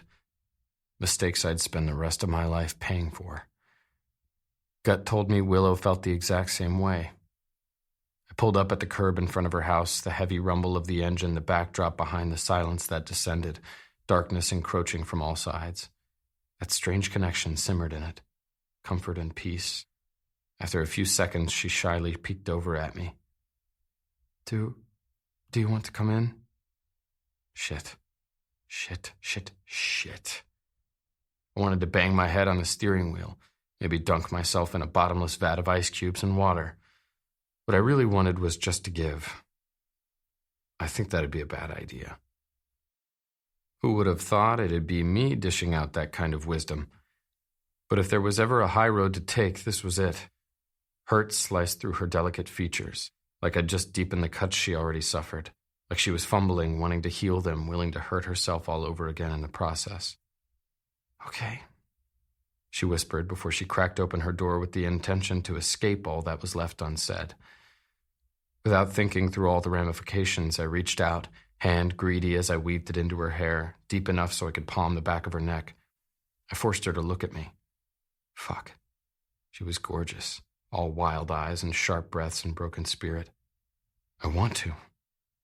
I amended with the truth, edging farther into her space, nose to nose, breath to breath. God, I want to. My tone hardened with the raging need the girl had, constricting every cell in my body. If it's what you really wanted, Peaches, if it's what you really wanted, I'd follow you right into your house. I'd toss your hot little body over my shoulder, carry you upstairs, strip you down, and lay you out. I'd spend the entire night making you beg and scream my name. The words dropped even lower, grating from my throat, filling up the cab like arrows of delirious torture, striking one after the other. I'd make you come, again and again. Her breaths were short, needy rasps that I inhaled, every part of me wanting to suck her in as I had my way. But you know that's not close to being what you really want, Willow, not close to being what you deserve, because I'm not close to being that guy. In the end, the only thing I'd do is end up hurting you. So right now I'm going to pretend like I don't want to fuck you so bad I can hardly see, so I can do exactly like I promised and walk you to your door and leave you there. Awareness sparked between us like a short-circuited plug, a frenzied energy that zapped and popped against our tingling skin. It threatened to take us places she couldn't go. Threatened to make me feel things I wasn't sure I'd ever felt. Things I couldn't. Not like this. Not this way. Needing to break the spell the girl had me under, I cleared my throat, drew my hand away, and killed the engine. I let myself out, rounded the front of the SUV, and helped her down. We said nothing while I led her to her door, both locked in our own struggle for control. When she stopped, key in hand, I dipped down and pressed my lips to her forehead, breathed in the sweet and the innocent that only reinforced my resolve. You deserve better than what I have to give. She fisted a single hand in my shirt until I reluctantly pulled away. Then I left her there like I promised, fighting the itchy, angsty feeling burning up my blood. It took about all I had not to turn around and go running for her when I heard her door creak open and then closed behind her. Warily, I peered back over my shoulder. A light flicked on in an upstairs window, and her shadow danced behind the drape. I stood there staring at it. A tremor shivered down my spine. Spindly tendrils stretched out and sank their teeth into my skin. Because right then, gut told me this girl might shine too bright. And I was worried both of us were going to get burned. Chapter 14. So, I have good news and I have bad news. Which do you want first? I wavered in his doorway with my heart in my throat, not sure where we'd stand this morning, but sure at the very least it would be awkward. Apparently not. He stood there, all smiles and smirks and that sexiness, all but guaranteeing that whatever his bad news was couldn't be bad at all. Easy warmth pulsed from him in waves, just as bright as the sun that climbed the sky, striking him in rays of shimmery light. He stretched his arms out to the sides, and I swore the intricate web of tattoos was singing all his songs. songs I felt almost desperate to know the words to. Those colors tugged and pulled against the hulking muscle, his shirt so tight, just as tight as his jeans and every inch of his toned body. I shouldn't stare, but that had become an impossible feat, especially after the way he'd twisted me inside out last night. He made me want to experience things I was sure I'd never experienced before. It was unnerving. Last night I'd barely slept. I'd tossed and turned in the vacancy of my bed, like a fool longing for the salacious, scandalous promises he'd murmured to me like threats. Part of me had wanted to shut him up and shut him down, while a rebellious voice hidden inside had piped up, whispering, "You know you'd really like to know what that's like." The scariest part was, I'd been so close to begging him to make good on all those warnings. I just wanted to feel something good and have the guts to step out and take it. Nervously, I scraped my teeth over my bottom lip and forced a smile that didn't feel so wrong. "Don't you know the answer to that is the bad news comes first? You always, always give the bad news first." He stepped back with a smile, didn't hesitate to take my hand in his, as if it had belonged there all along. "I really guess I shouldn't have asked then, because I'm pretty sure the good news comes first in this case." It was all easy tease. "Now, don't go and get yourself too worried, because it's honestly not that big of a deal. All just part of my life, darling.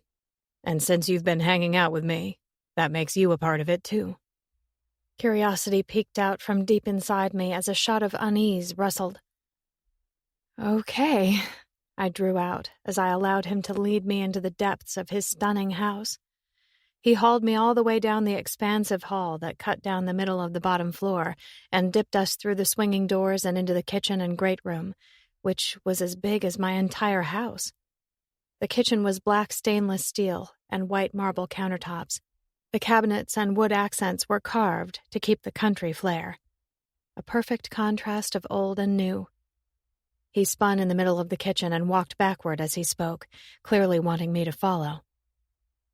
"So like I said, we have some good news and some bad news. The good news is, I totally gave the Pops something real to talk about. They're all abuzz this morning with a bunch of pictures that were snagged of Sunder on stage. We laid to rest all the bullshit speculation that Sunder is going to split, or that they were going to have to replace me." "That's good," I said, nodding emphatically, still wringing my hands as I waited for the other shoe to drop. "Yeah, it is." He hesitated, pulling in a deep breath that widened his chest before he began to speak. "See, thing is, they just love to twist things to fit their own agendas, slant the stories whatever direction is going to win them the most hits, create the most buzz. Lies have followed us around pretty much since the second Sunder made it big, and I'm not going to stand here and pretend like I haven't been part of some shady shit in my life, because I'm pretty damn sure you're well aware. But let's just say sometimes those stories get contorted." I could feel the bewildered frown pulling all the way over my brow. "What are you saying?" "I'm saying they saw the two of us together last night, and apparently that seemed way more intriguing than the actual show." He roughed a hand through that mess of hair. "Hell, it's always that way. Things are far more interesting off stage than on." "Okay." I was still waiting, still wringing my hands. He watched me with those potent eyes. "This is just the everyday for me, Willow. Something I pretty much have to deal with every time I step out of the privacy of my house. But I didn't know how you were going to react." He glanced to the floor before he looked back at me. "Think you might have had me a little distracted last night to consider it." He said it like it wasn't taboo or a subject we needed to avoid. "What did they say?" Grabbing my hand, he tugged me forward. "Take a look for yourself."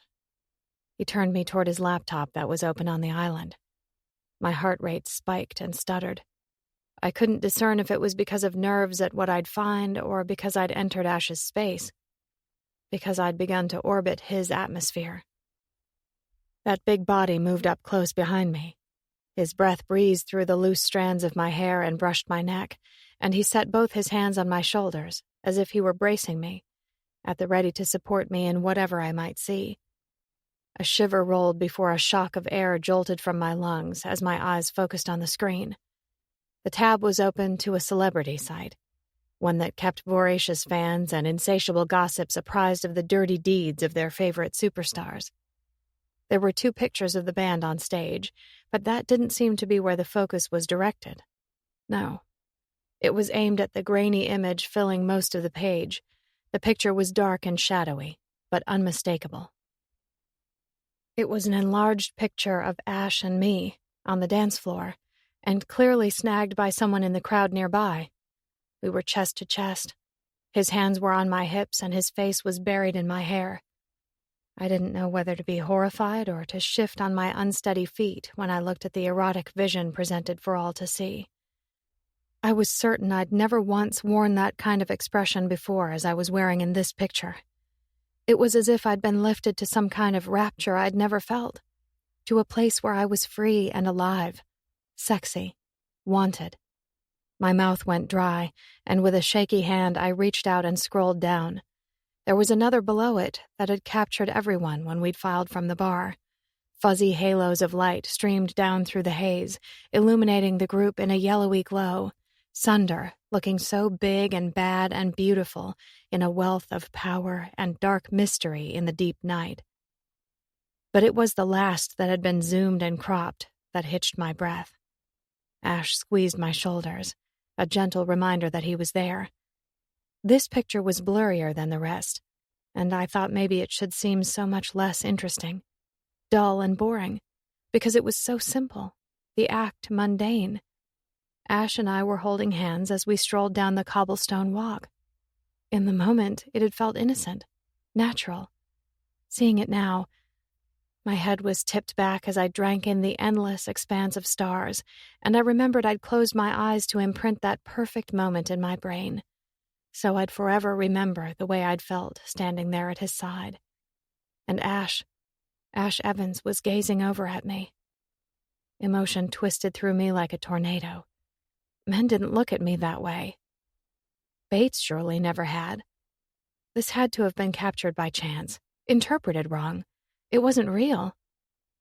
The scariest part of all was I realized right then I wanted it to be. My attention traveled to the headline.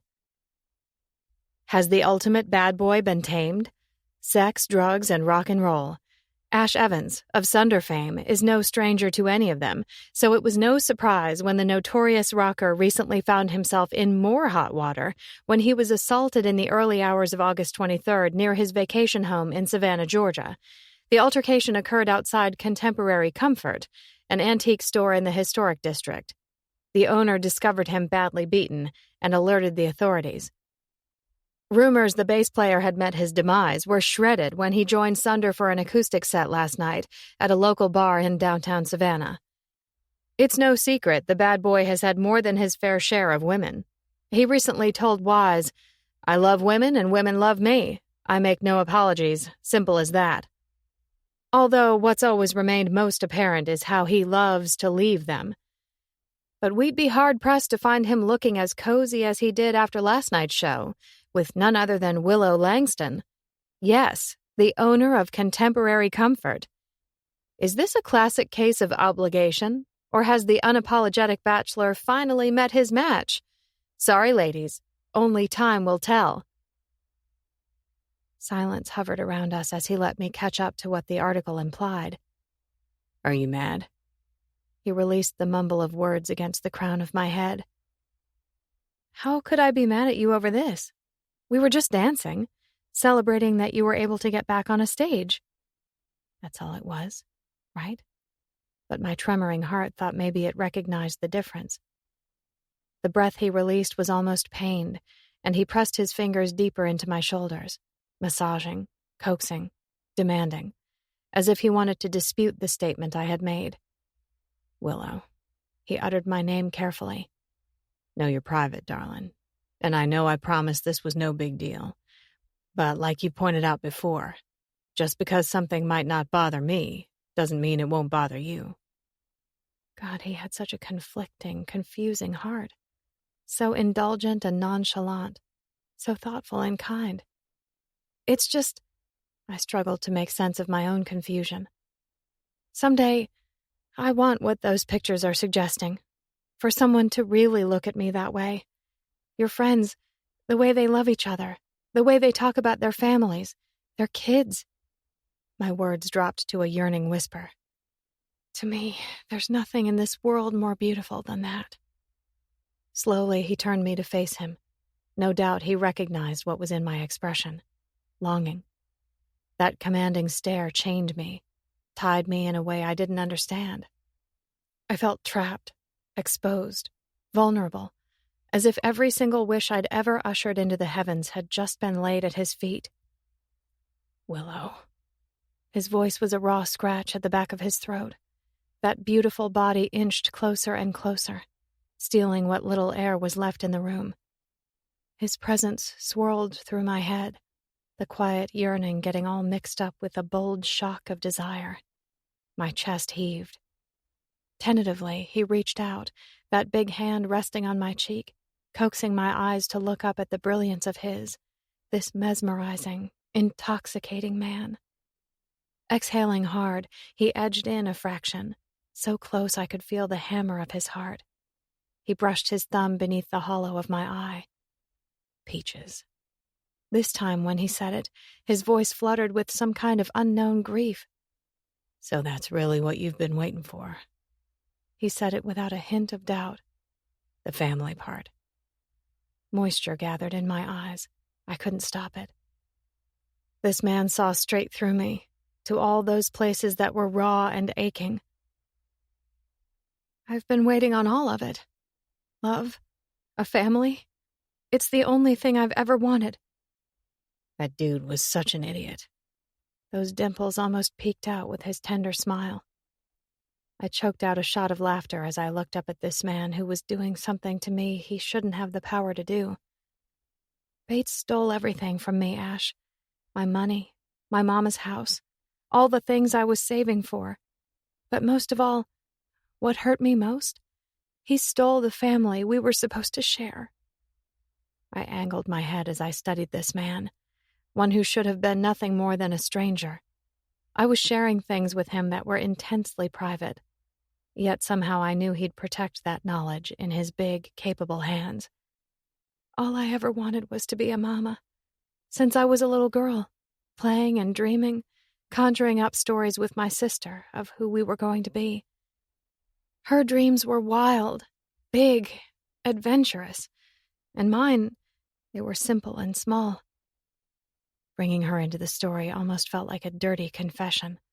Thoughts of her life brought me so much sorrow, so many regrets, but I was tired of keeping it all buried inside, tired of going it alone. I'm 28, Ash. It almost sounded like a plea. 10 years ago, I would have sworn by now I'd have a house full of kids, running wild. It'd have been hectic and messy, and I would have cherished it with everything I had. Sometimes I stop and look around, and I wonder, where did I go wrong? How did I end up in this place I never imagined I'd be? Instead of building a family? Every time I turn around, it seems like I just lose someone else. And I know I'm only 28. But there are days I wake up and wonder if I'm ever going to find someone who'll truly love me. Someone who won't leave me. Peaches. It was a whisper, his own plea. My mouth trembled with the sad smile. I knew it made me sound a fool, but I knew this boy would somehow understand it all the same. My high school reunion is in 2 weeks, and I can't even bring myself to go. Part of it is knowing Bates will be there. But more than that, it'll be a reminder of everything I've lost, a reminder of the things I was so sure I'd have achieved by now. Not money or financial or material things, the precious things I wasn't sure I'd ever have. I dropped my eyes. God, I sound so pathetic, weak. His head slowly shook. Not weak, darling, just broken. Choked laughter rolled out on a rush of sorrow, and I found the smallest smile. Because that's what this boy did to me. He made me hope, sparked something inside that had been missing for so long. Maybe forever. Big hands framed my face. Maybe it's time someone returned the favor. Put your broken pieces back together. Everything felt so tight. the air and his hold and the moment that seemed bound between us, waiting to trip into the unseen. His heated gaze flashed. "Willow," he murmured, eyes searching, hesitating before something gave. And I wasn't prepared. Not at all. But that dangerous mouth was suddenly on mine, lips and warmth and blinding light. A needy gasp left me, and my heart rate kicked. My hands clutched his wrists as he kept my face in his steady hold, refusing to let me go. He kissed me softly, carefully, like that single touch might restore something inside me. I melted against him. That powerful body pressed me harder against the counter, and I let him. He must have taken it as an invitation because the demand of his mouth became urgent. His teeth nipped at my lips, and his big hand slid into my hair. He gripped it tight, urging my head back. On a breathy sigh, my lips parted. His hot tongue slanted against mine. Flames. I felt them everywhere, burning me up from the inside. My skin was alight, his hold possessive. Kiss merciless and claiming. Devastating. Mind-rending. He kissed me until my spirit thrummed and my soul thrashed. His needy hands tangled in my hair while our bodies rocked and pitched and churned. The only thing I wanted was more. And more with this chaotic man was the very last thing I needed. He would wreck me. I knew it. I welcomed it all the same. He edged back a fraction. His hand slid across the slope of my cheeks. He gripped me there and let his forehead drop to mine as he panted for a breath.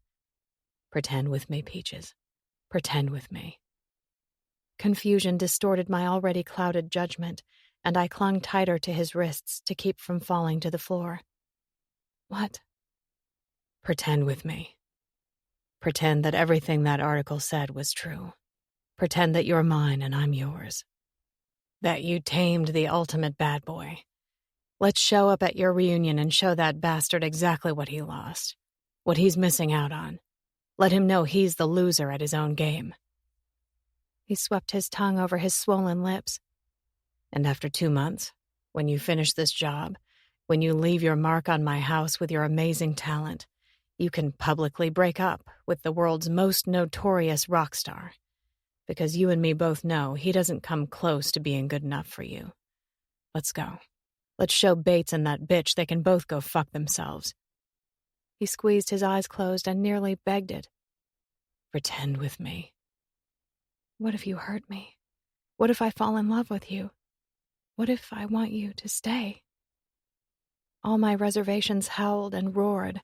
All I'd ever wanted was to be loved, wholly, to amplify that love as I gave it in return, to take that love and form it into something brilliant, to feed it with life.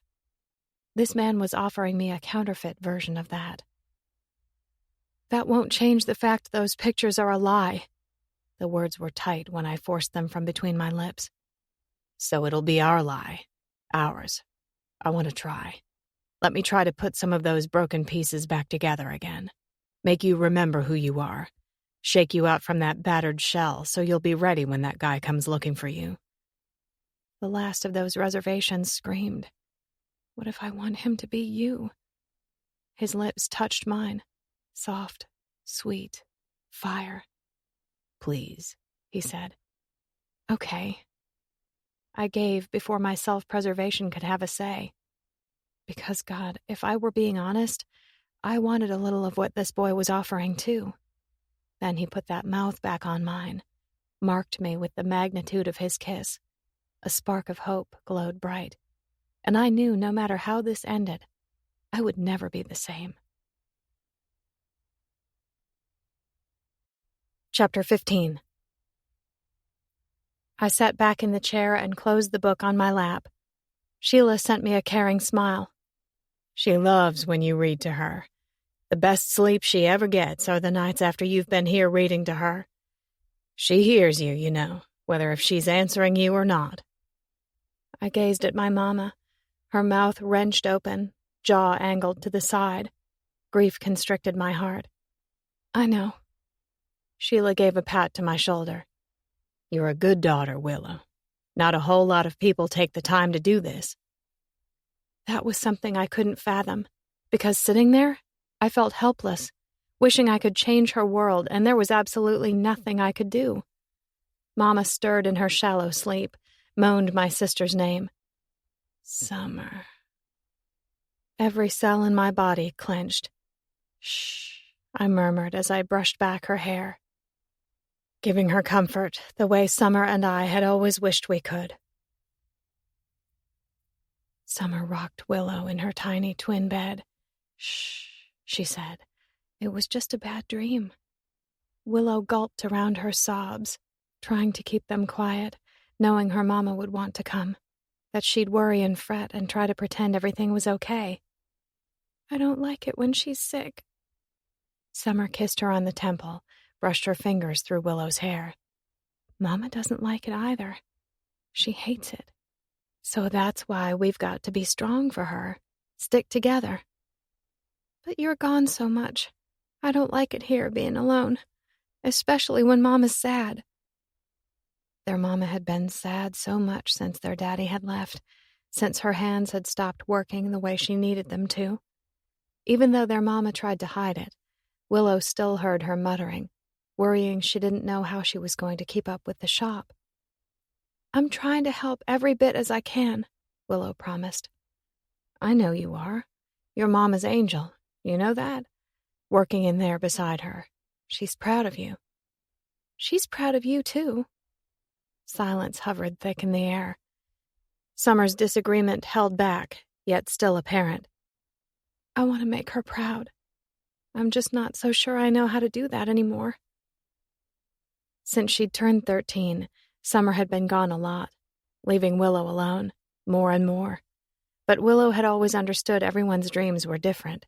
It wasn't her place to ask her big sister to change hers. Mama just wants you happy, Willow said. Summer linked her pinky finger with Willow's, her voice going quiet like a secret. I'm trying to be. I just don't know why I feel like I've forgotten what that's like.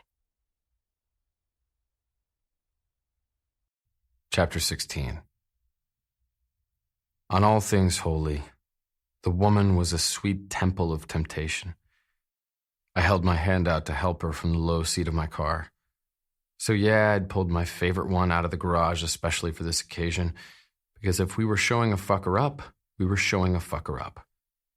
But my Maserati didn't have anything on the girl who glanced up at me with a shy smile as she swiveled and let those lust-inducing legs slide out, so damned long and toned and adorned in these super-high, strappy heels that were a straight shot to my groin.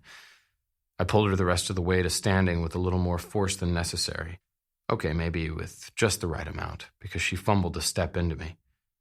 Hi, I teased, a smirk kicking up at the corner of my mouth. Hi, she whispered so low I could barely hear it. Or maybe I was too busy taking in a good whiff of peaches, loving the way her hair was pulled up high at the back of her head in some kind of sexy, messy twist, the length swishing down her back, neck exposed. The girl was rocking some kind of black romper, the neckline plunging down the middle to land like a kiss right between her gorgeous tits. Oh yeah, I'd spent the entire ride over imagining the fastest way to peel it from her body. You've got this, I told her, pulling at her hand to edge her closer, our lips close to brushing. I've got this, she reiterated. I thought maybe I felt her promise all the way to my soul because it jolted through me, this pride I couldn't help but feel for this girl. I wound an arm around her slender waist, tugged her against me, and tried not to moan when I pressed my mouth against hers. Pretending. Seemed pretending wasn't so hard to do when you had a girl like this by your side. So maybe I'd spent the last 5 days practicing for all this pretending we'd be doing tonight, kissing her long and slow every chance I got, stealing her breath, wading a little further into the murky waters of her mind, through her loss and the sorrow I was barely just beginning to understand, wishing I had the power to eradicate it all, knowing I didn't stand a chance. I set my hand at the small of her back. Come on, let's go show these assholes who the real Willow Langston is. The real Willow Langston? I think we might be presenting the fake souped-up version of Willow Langston. I'm not sure there's a lot of real happening tonight. Laughter rumbled in my chest. Oh, darling, this is definitely the sexed up version, but from where I'm standing, I don't think there's anything fake about it. I let my gaze slide up and down the length of her mouth-watering body. Tonight was going to be a long night. I had to remind myself I was only pretending she belonged to me, because this girl deserved more. She deserved everything. Problem was, my dick didn't seem to know the difference. She gave one of those soft, mischievous swats to my chest before she snuggled closer. "Are you teasing me?" she asked, looking at me from where she had her head resting on my shoulder, those chocolate eyes so full of warmth and unexpected ease. Like my being there had a direct bearing on her mood.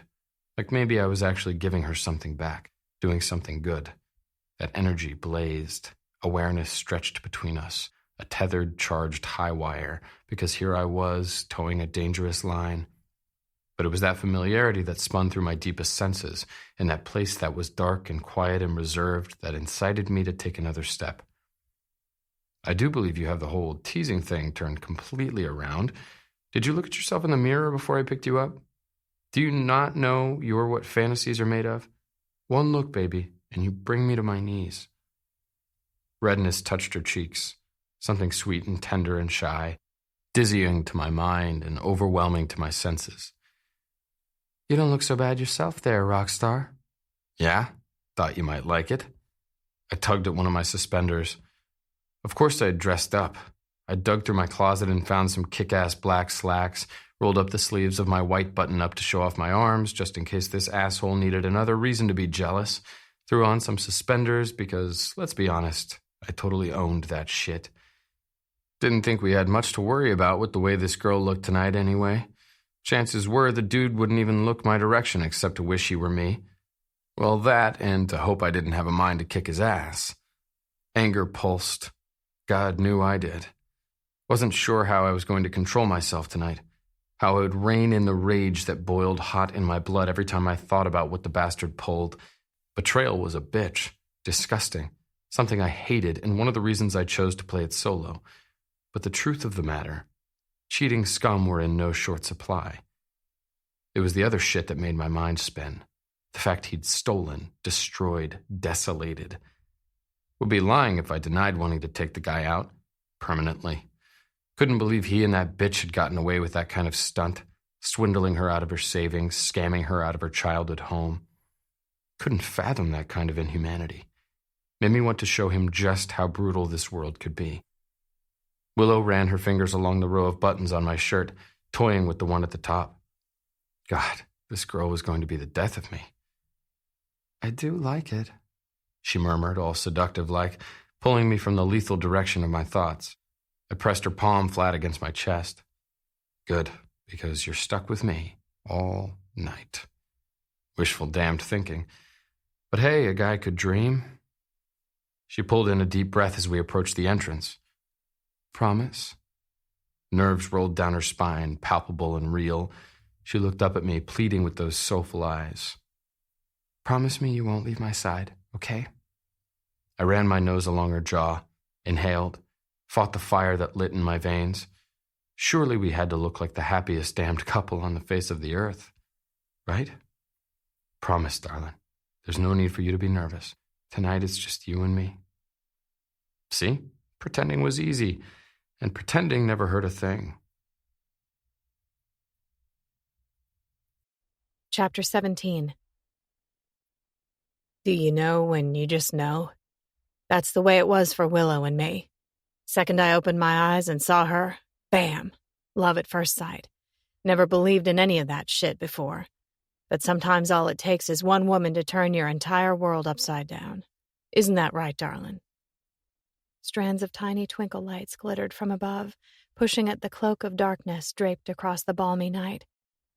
A cool breeze rustled through, drawn from the waters where we stood in the trellised rose gardens at the edge of the quiet river.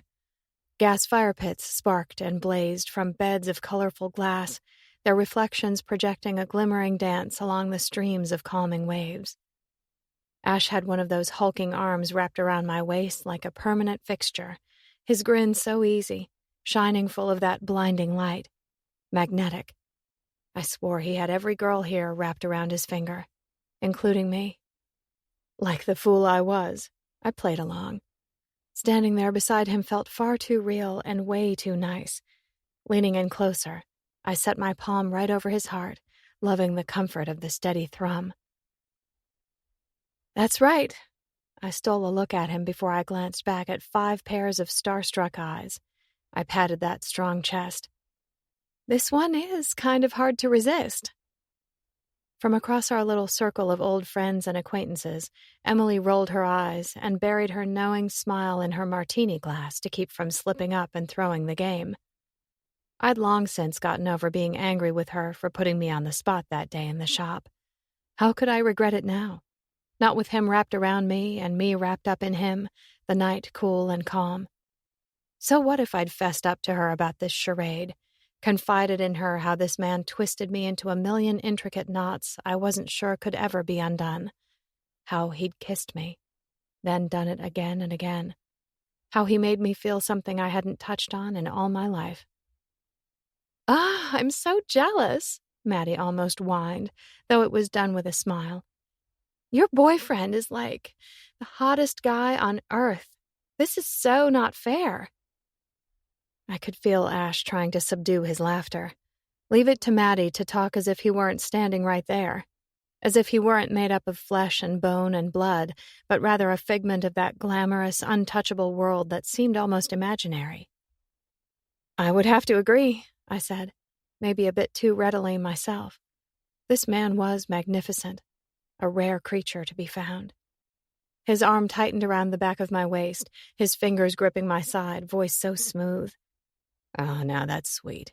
But y'all don't have to go trying to overinflate my ego. We all know who's the lucky one around here, and that'd be me. Kimberly mulled as she frowned. I would have bet my house 10 years later it would have been you standing here with Bates. And now you're standing there with some famous guy? It kind of blows my mind. Kimberly almost scoffed it as she took a sip of her beer.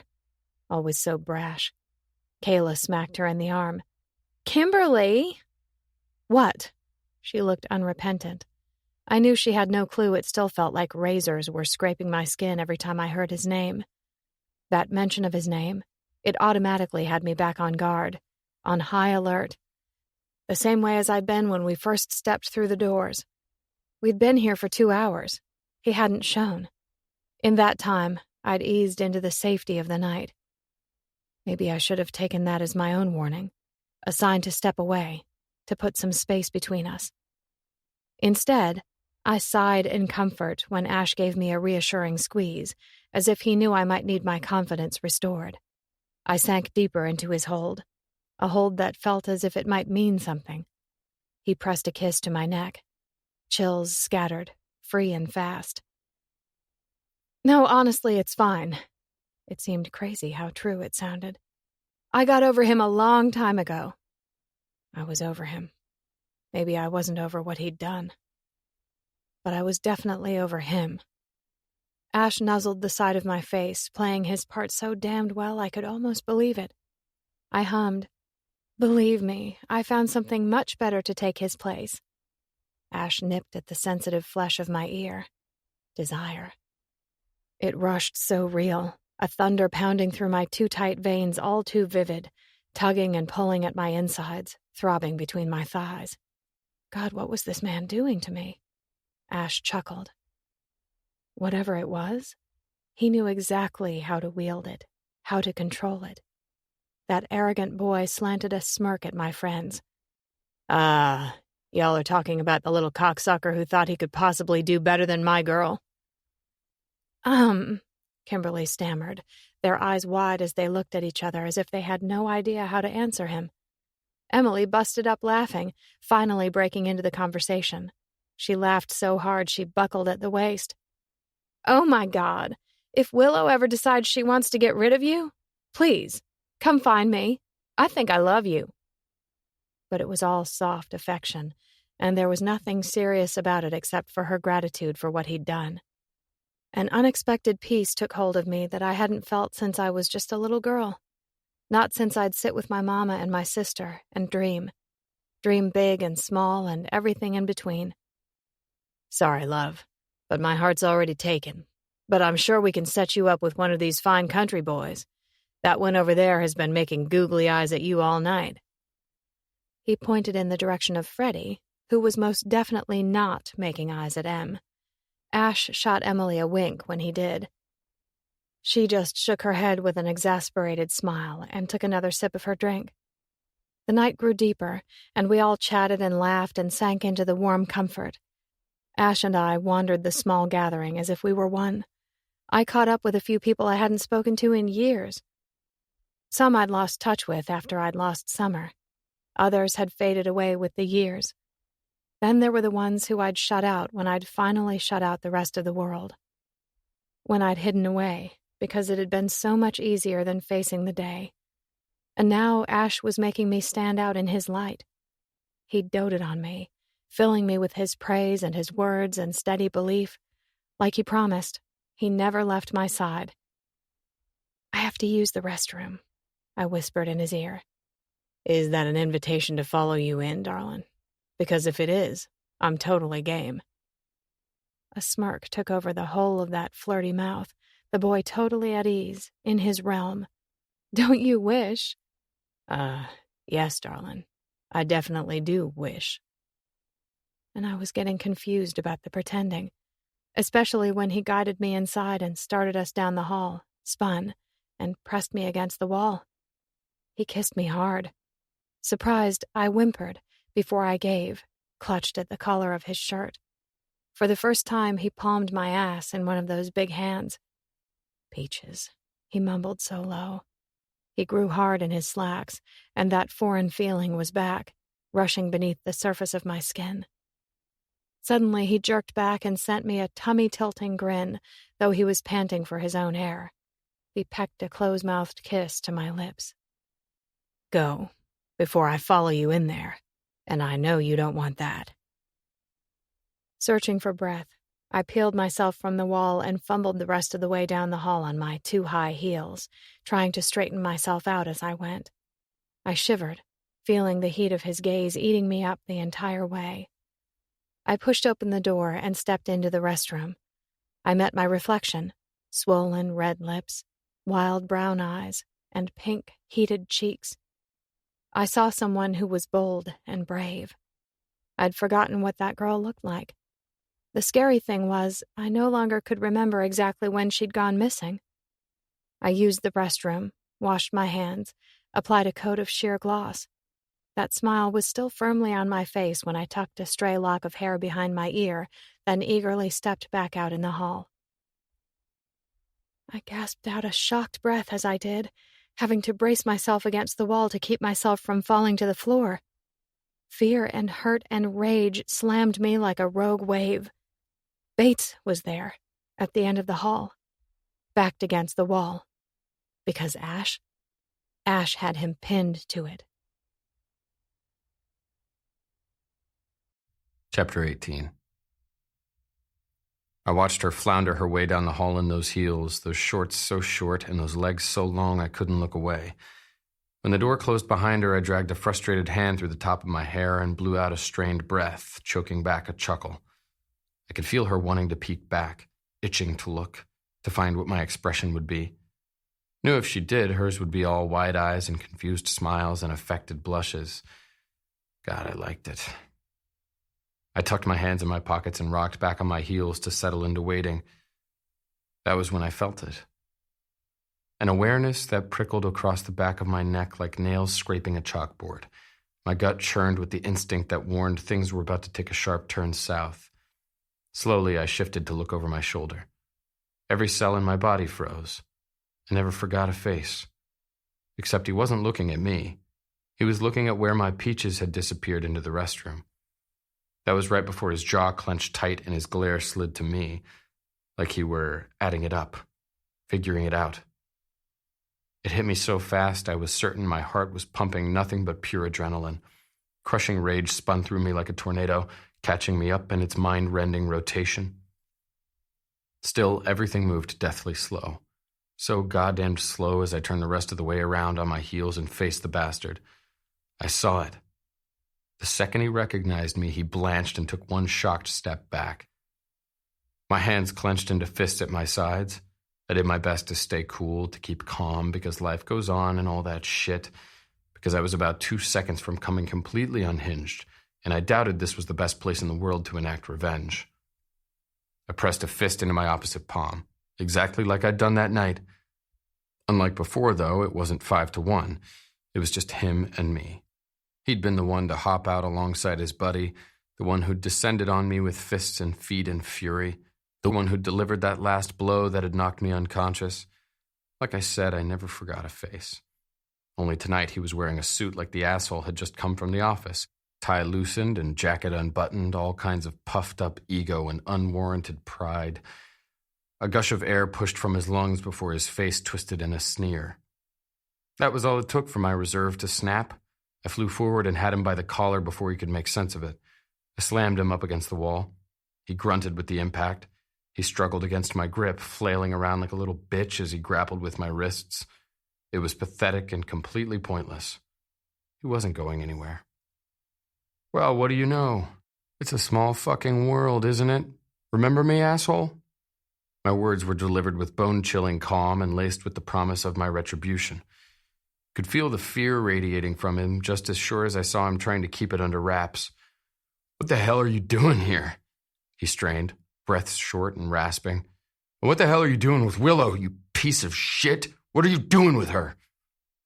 Confusion jarred me back an inch before a slow, knowing dread leached into my skin, into my consciousness, into my reality. Bates.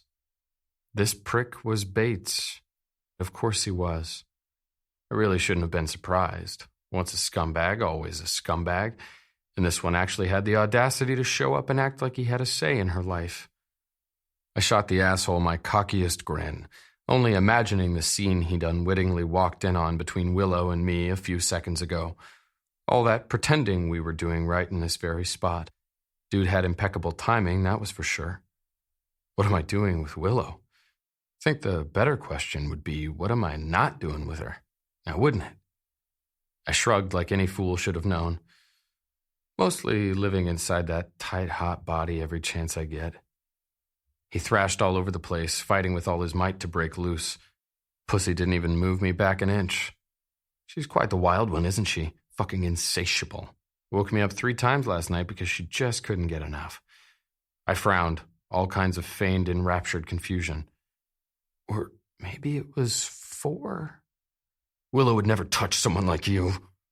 He said it like the thought was vile. Someone like me. Anger cinched down on every cell in my body. Yeah, I wanted to rip him to pieces, tear him to shreds, give him a little taste of what he and his friends had dished out that night. But seeking retribution for myself was not what I'd come here for tonight. I was here for her. Besides, I figured shoving my and Willow's relationship in his face would be the exact kind of punishment he deserved, the kind of penalty that hit him where it counted most. Because this girl was obviously the ultimate prize, and tonight I was accomplishing exactly what I came here to do. Willow and I were showing this fucker up, knocking him down about 100 notches or 2. I laughed a taunting, impetuous sound, laying it on thick. You sure about that? Because you and I both know you were just standing right over there playing Peeping Tom, getting an eyeful of what was about to come. Think it'd do you best to keep your eyes off my girl, because next time you and I meet on a darkened street, I promise you I won't be alone. Willow's not your girl, he growled. I growled right back, tightened the collar of his shirt around his throat. See, I'm pretty sure that's where you're wrong. Funny, isn't it? How you and your boys hunting me down brought me and Willow together. He all out shook when I uttered what they'd done aloud. Maybe he saw it in my eyes. Payback was coming. I grinned up close to his face and he tried to jerk away. The only thing he managed was to smack his head into the wall. I shifted, getting back in his line of sight. Didn't take me long to figure out the best way to repay her kindness either. But you know that sweet girl isn't all that hard to please. Though you might not know all that much about that, now would you? Satisfying her. My voice dropped low like I was sharing a dark secret. She did tell me her past experiences were a little disappointing. I wiggled my pinky finger in his face, my expression one of total mock sympathy. His face blistered with rage, so damned red I thought he might have an aneurysm right there on the spot. His teeth clenched so hard they had to be grinding to dust. "Fuck you!" he spat. Like a bomb had been detonated, I felt the hurt that suddenly came bounding down the hall. Willow. I was praying she'd be good with this, that she'd play along, stand strong when I knew she would want to fall apart. I'd do my best to pick up the broken pieces later. I looked at this girl that literally knocked the breath from my lungs, the one who tied it up tight and sent my pulse into a scattered frenzy. It was this mixed-up battering that throbbed and vibrated, a cocktail of my rage and lust and this strange devotion I couldn't shake. I pushed all of that aside and sent her my biggest grin, begging her with my eyes to catch on to what was going down before I turned back to the bastard who was fighting my hold. Nah, I think I'd rather fuck her. Lifting his feet an inch from the ground, I rammed him against the wall. Not hard enough to hurt him, just hard enough that I figured he'd be about ready to piss his pants. Without giving him time to recover, I let him go and took a step back. Caught totally off guard, he stumbled forward. He bent in two, inhaled a bunch of harsh, wheezing breaths into his lungs that were no doubt aching from fear and violence and jealousy. I stood there like the cocky bastard I could be, smug look on my face while he leaned over, hands on his knees while he struggled to gather himself, his violent gaze glaring me down before he turned it on her. "Willow." He said it like he owned her when he saw her slowly approaching. I knew it, saw it all over his seedy expression. He thought he could snap his fingers and she'd come running. Hell no. "Hey there, darling."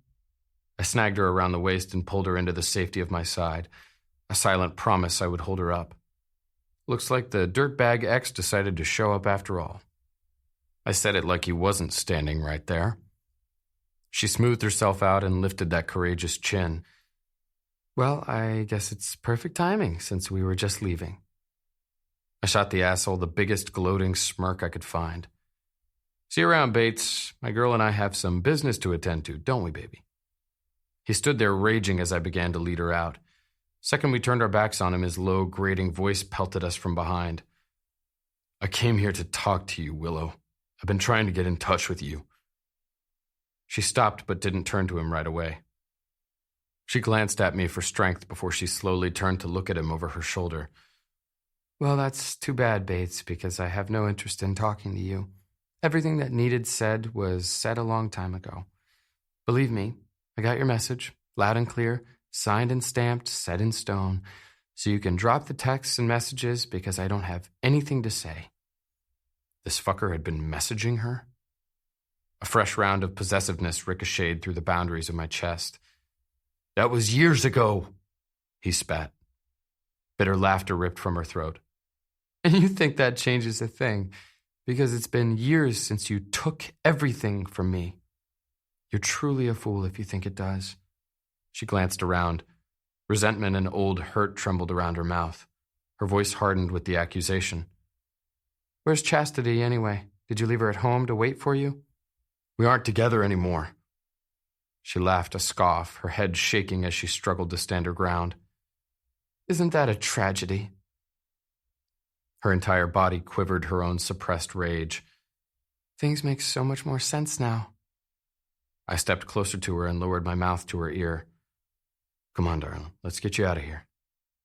Furiously, she nodded. I turned her away and we took another step while the bastard took a desperate one behind us. "You can't seriously be leaving with that guy." She didn't look his way. "Yeah, I am."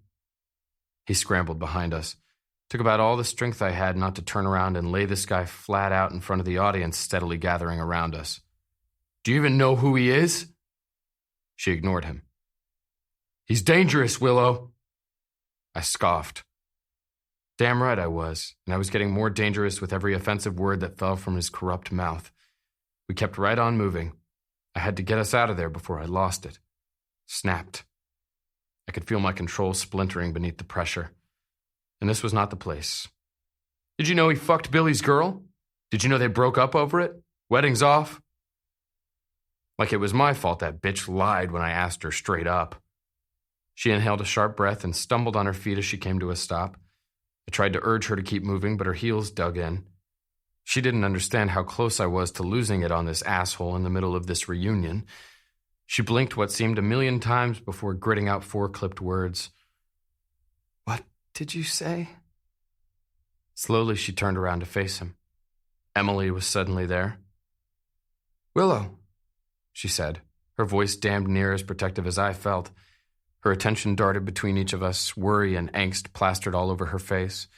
Bates just stood there looking smug, like he held all the cards and he was getting ready to lay down a straight flush. "I said he fucked Billy's girl." Emily gasped at the mention of the name, and Willow swallowed hard.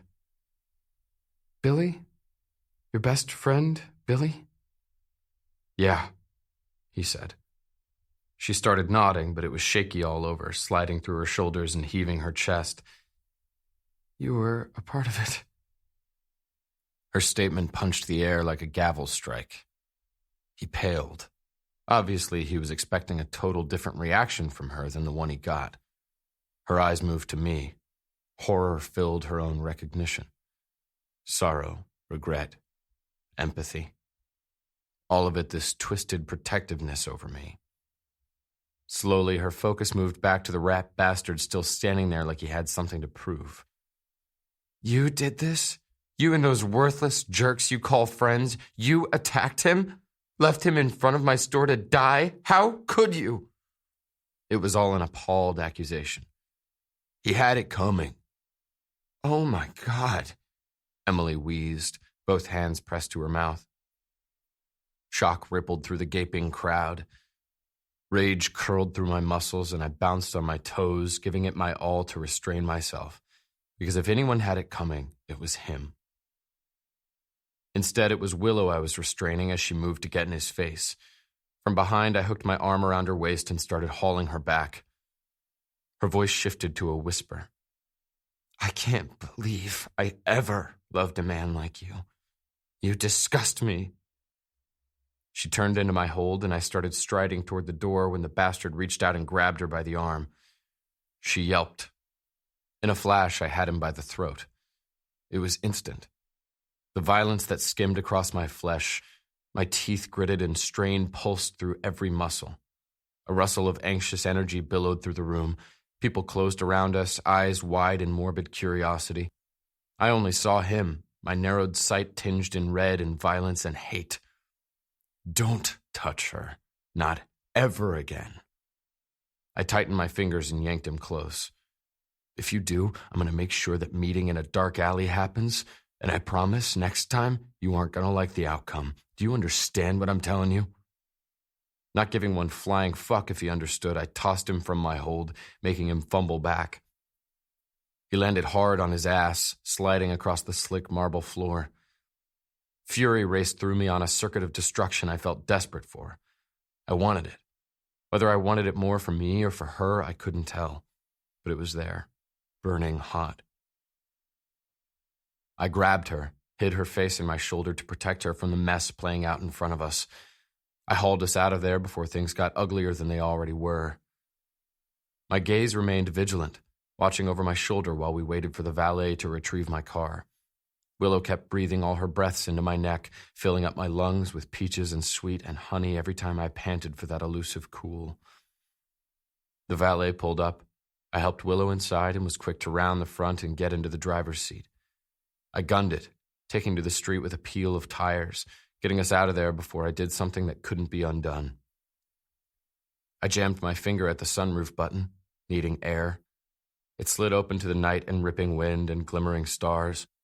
While I took all my aggression out on the road and steering wheel I squeezed in my hands. Fuck. I wanted to pound something to pieces.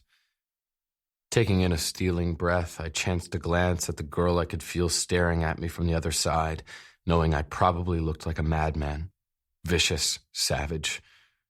She was pressed sideways to the door, and I thought maybe she'd be scared by my outburst back at the resort. But her chest was heaving, expression wild as those long pieces of hair whipped around her gorgeous face. She stared back at me with big chocolate eyes, molten. Her gaze washed over me like lava, burning up everything in its path. "You are so beautiful," she said, voice hoarse. "Peaches," I whispered as a warning. Wasn't sure I trusted myself with her right then. You are. Did you know the first time I saw you, when you were lying covered in blood and you opened your eyes and looked at me, that I saw it? Something so beautiful and raw and powerful, even when you'd been broken. The way you looked at me shook me straight to my bones. And then tonight, what you did for me, I roughed a hand through my thrashing hair, a perfect mirror to my thrashing heart. Peaches. Another warning. I didn't deserve the way she was looking at me, like I was good and right when I was no better than the bastard we'd left lying back there on the floor. So slowly she reached out, shaking fingers gentle as she traced them along the scar that marked that night beneath my eye. A tremble took me whole. Energy pulsed and shivered and shook. Shit. I gripped her by the wrist and pressed the underside to my nose. You're killing me, darling. And you're saving me. A hard frown hit me. It was you who did all the saving. Sitting back a fraction, she shook her head.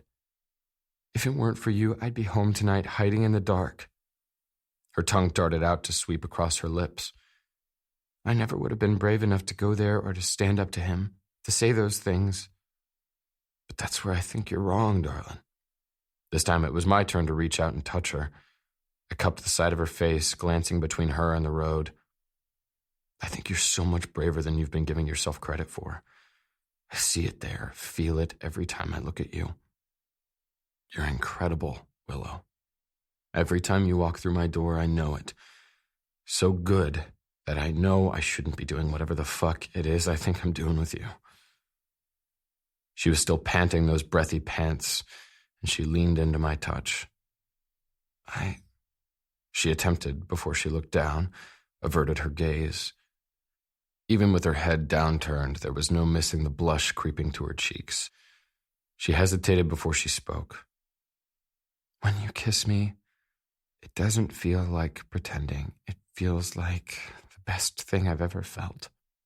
I swallowed hard, crossing a line, pushing into the boundaries that should have been firmly set in place. That's because when I kiss you, it's not pretend. When I tell you you're gorgeous, the best thing I've ever seen, I mean it.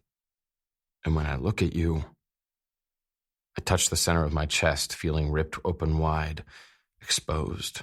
Maybe telling her the truth when it wouldn't do either of us any good was wrong. But there was no hiding when this girl was looking at me that way. I feel it right here. We might be pretending, but you can't fake this. Like she didn't trust herself, she pressed farther against the door. You make me want things I know I shouldn't want. And what is it you want, Peaches? I prodded low, knowing full well I was pointing us in the direction of no return. Told you when I came into your store that I'd give you anything. She tucked her bottom lip between her teeth, nervous or unsure whether to give me the truth. Blood pounded mercilessly through my veins, thickened with lust. All of it clouded my judgment, knocking loose my center of gravity. Because I knew the look on her face. Desire was written across her like a musical score. The way her body rocked and trembled and silently pled, desperate to be played. I knew I should close my mouth, shut this down, drop her at home. Instead, I let the words slide free. Tell me, Peaches.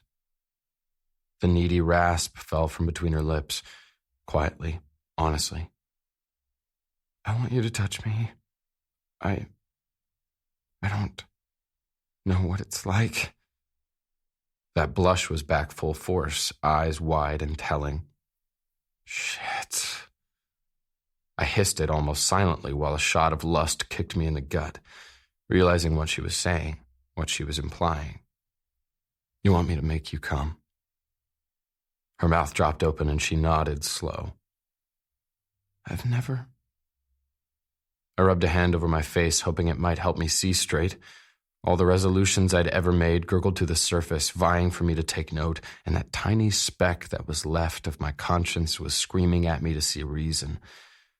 For once, not to be the bastard who was at fault.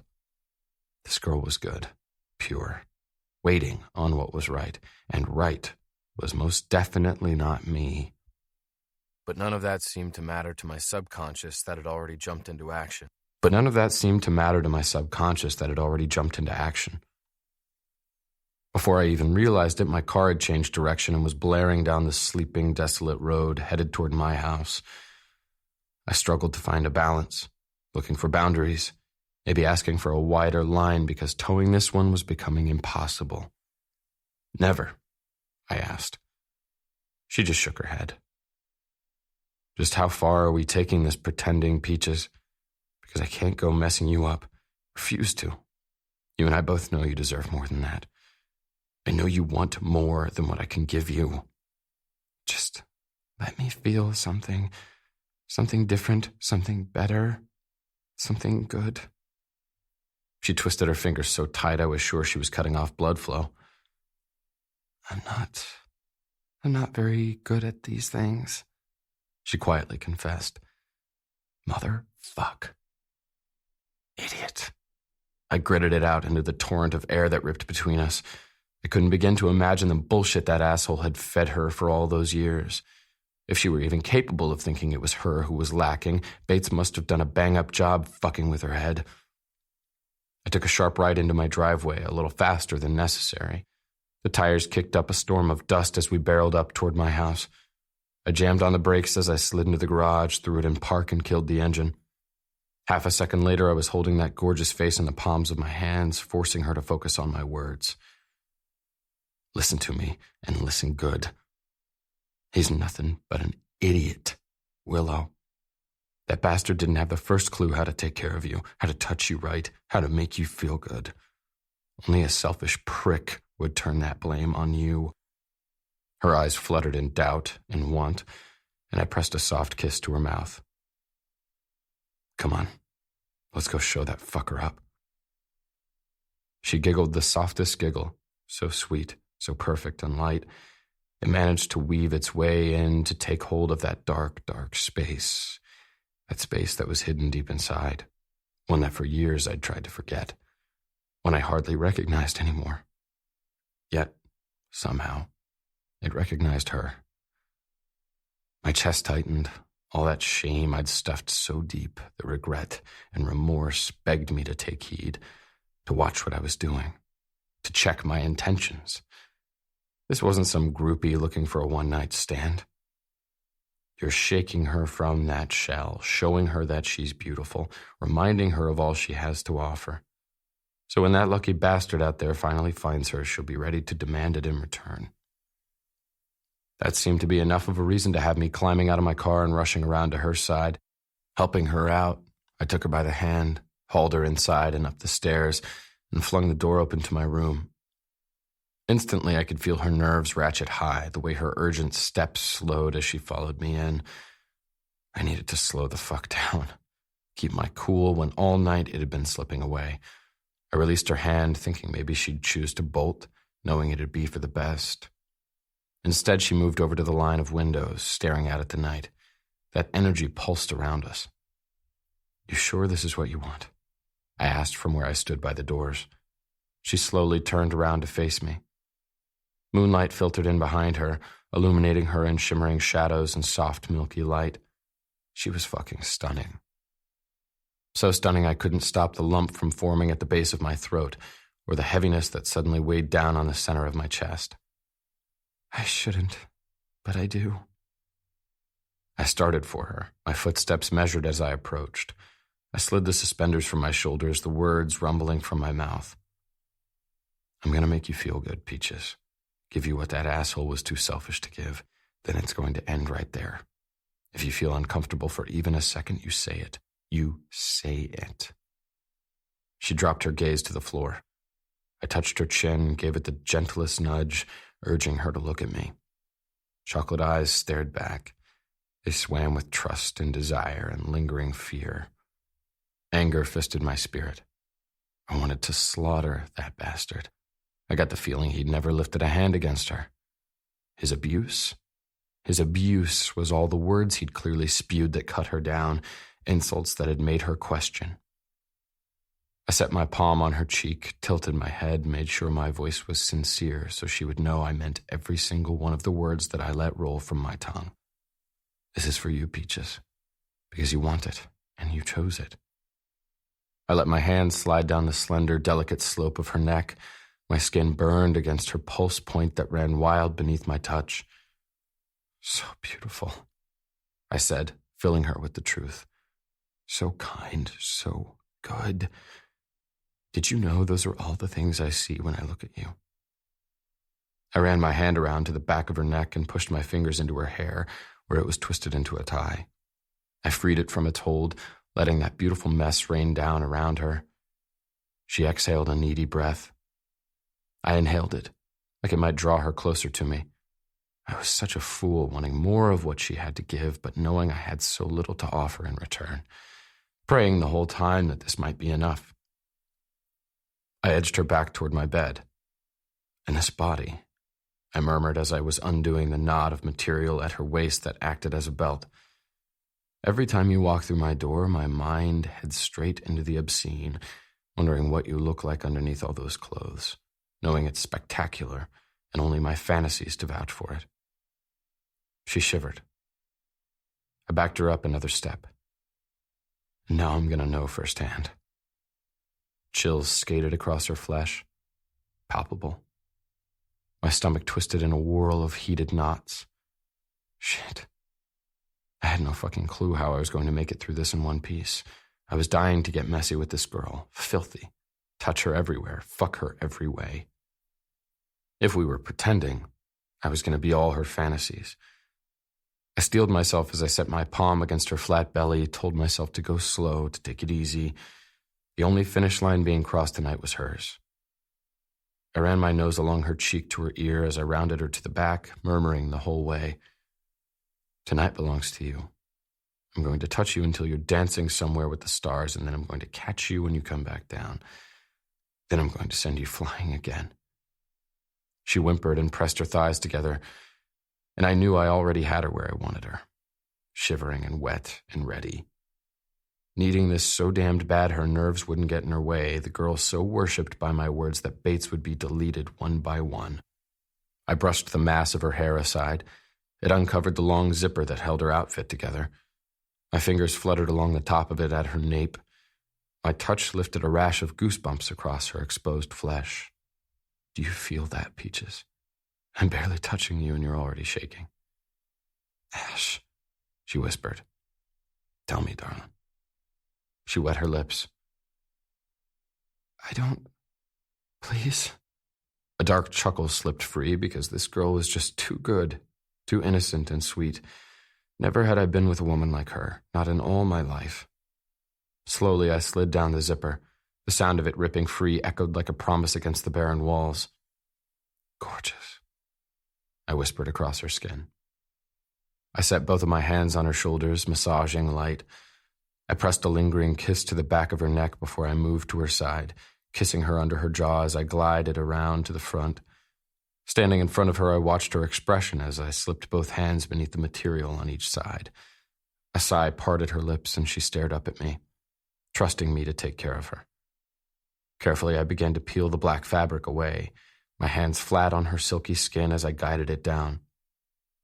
It was like the unveiling of some priceless, precious piece of art, one that had never before been on display, one that every bastard in the world wanted but not one of them could afford. She trembled, and I all out shook. What the hell was she doing to me? She inhaled and exhaled these quivering, harsh breaths as I let the single piece of material glide down her stunning body. Her outfit dropped to the floor, a puddle at her feet. Kind of like me. She was exactly what I expected. A masterpiece. All toned, long lines and subdued curves. The girl was tall and sleek and slender, just as willowy as her name. Gorgeous, awe-inspiring. It felt like if I got too close, I would sink right in and disappear, maybe forever.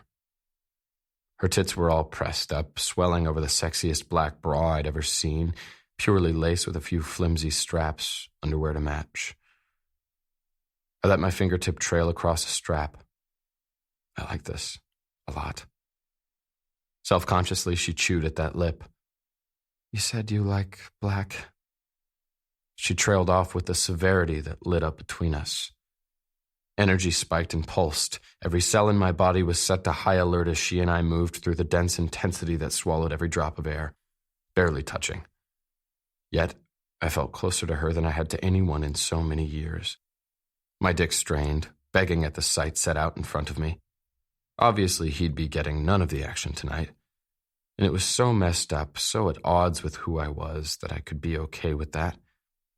But it was my spirit that hitched when I caught a hint of what was marked on her skin. It was hidden beneath a thick mahogany wave that cascaded down her bare shoulder on the left side. Almost wary, I brushed back the lock of hair to reveal the obscured. My fingertips tapped along the tattoo she had etched there, always before hidden by her clothes. My eyes jumped between the design and the intense pain that struck in her eyes.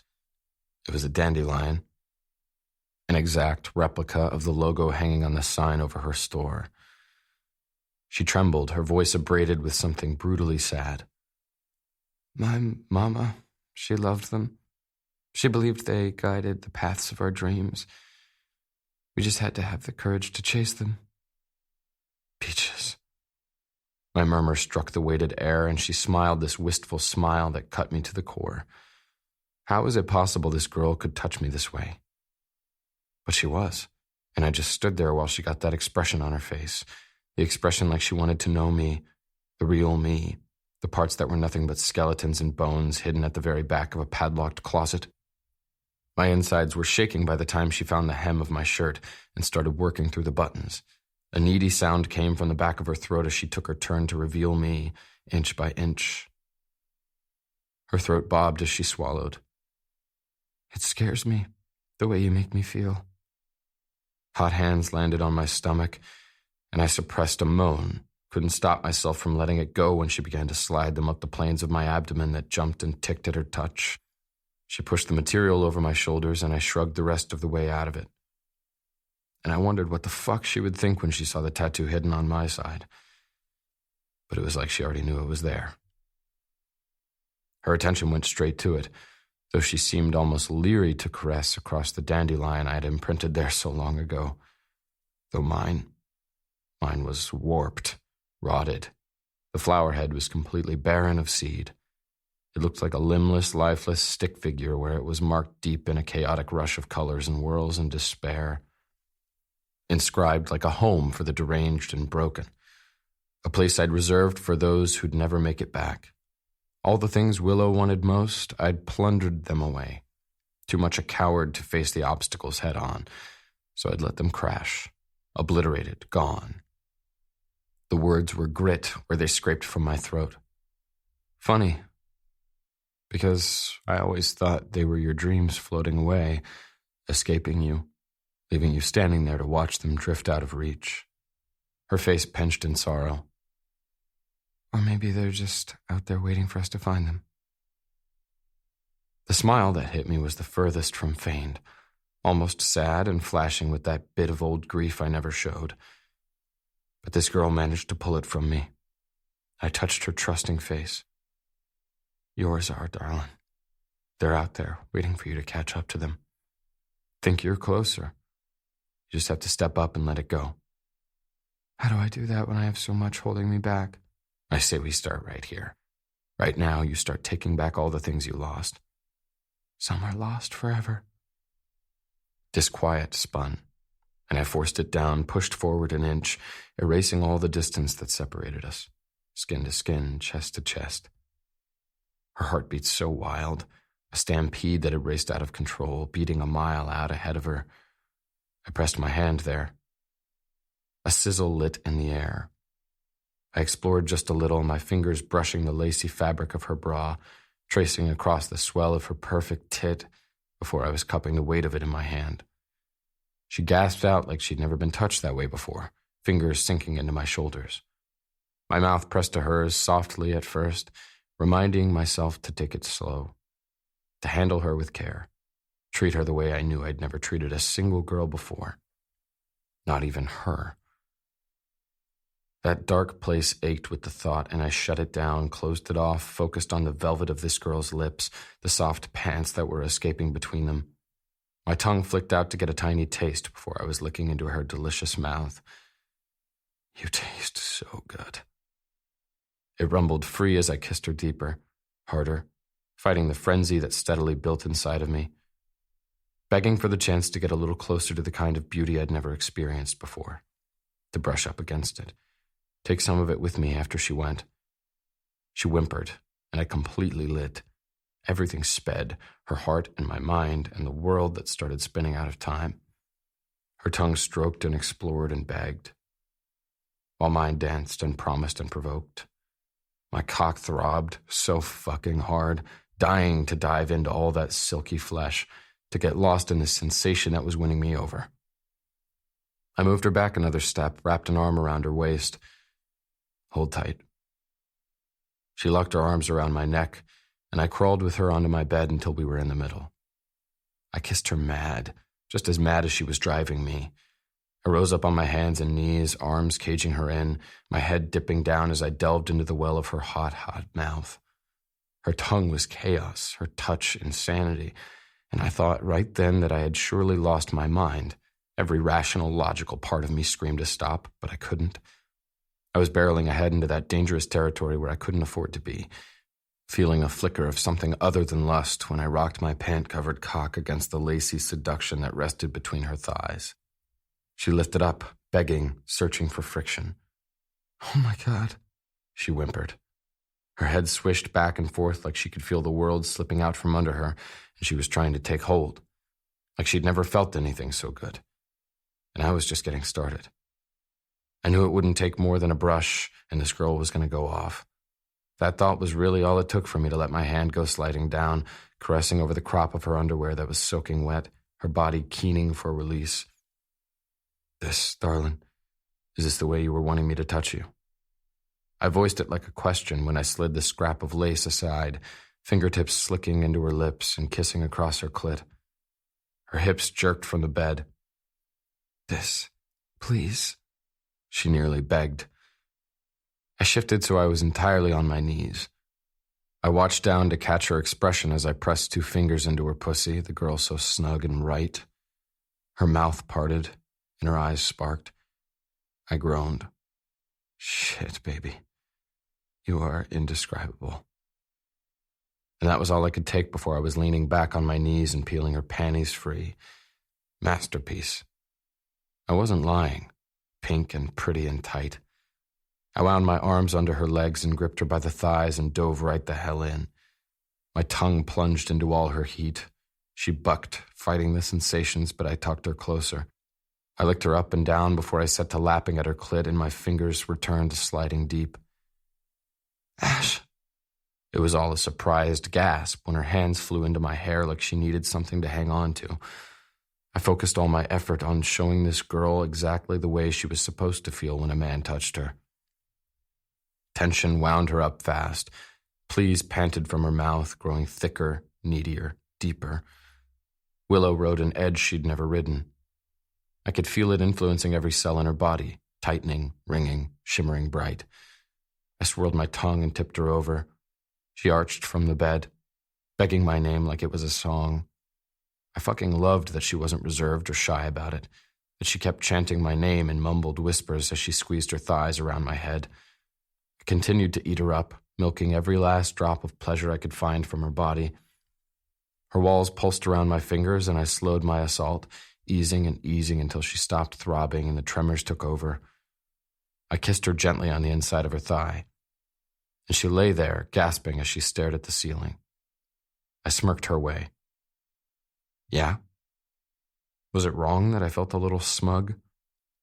She touched my face, softer than she should. "Stars." My guts twisted with the way she looked at me, and I backed off her to give her space, or maybe I needed it for myself.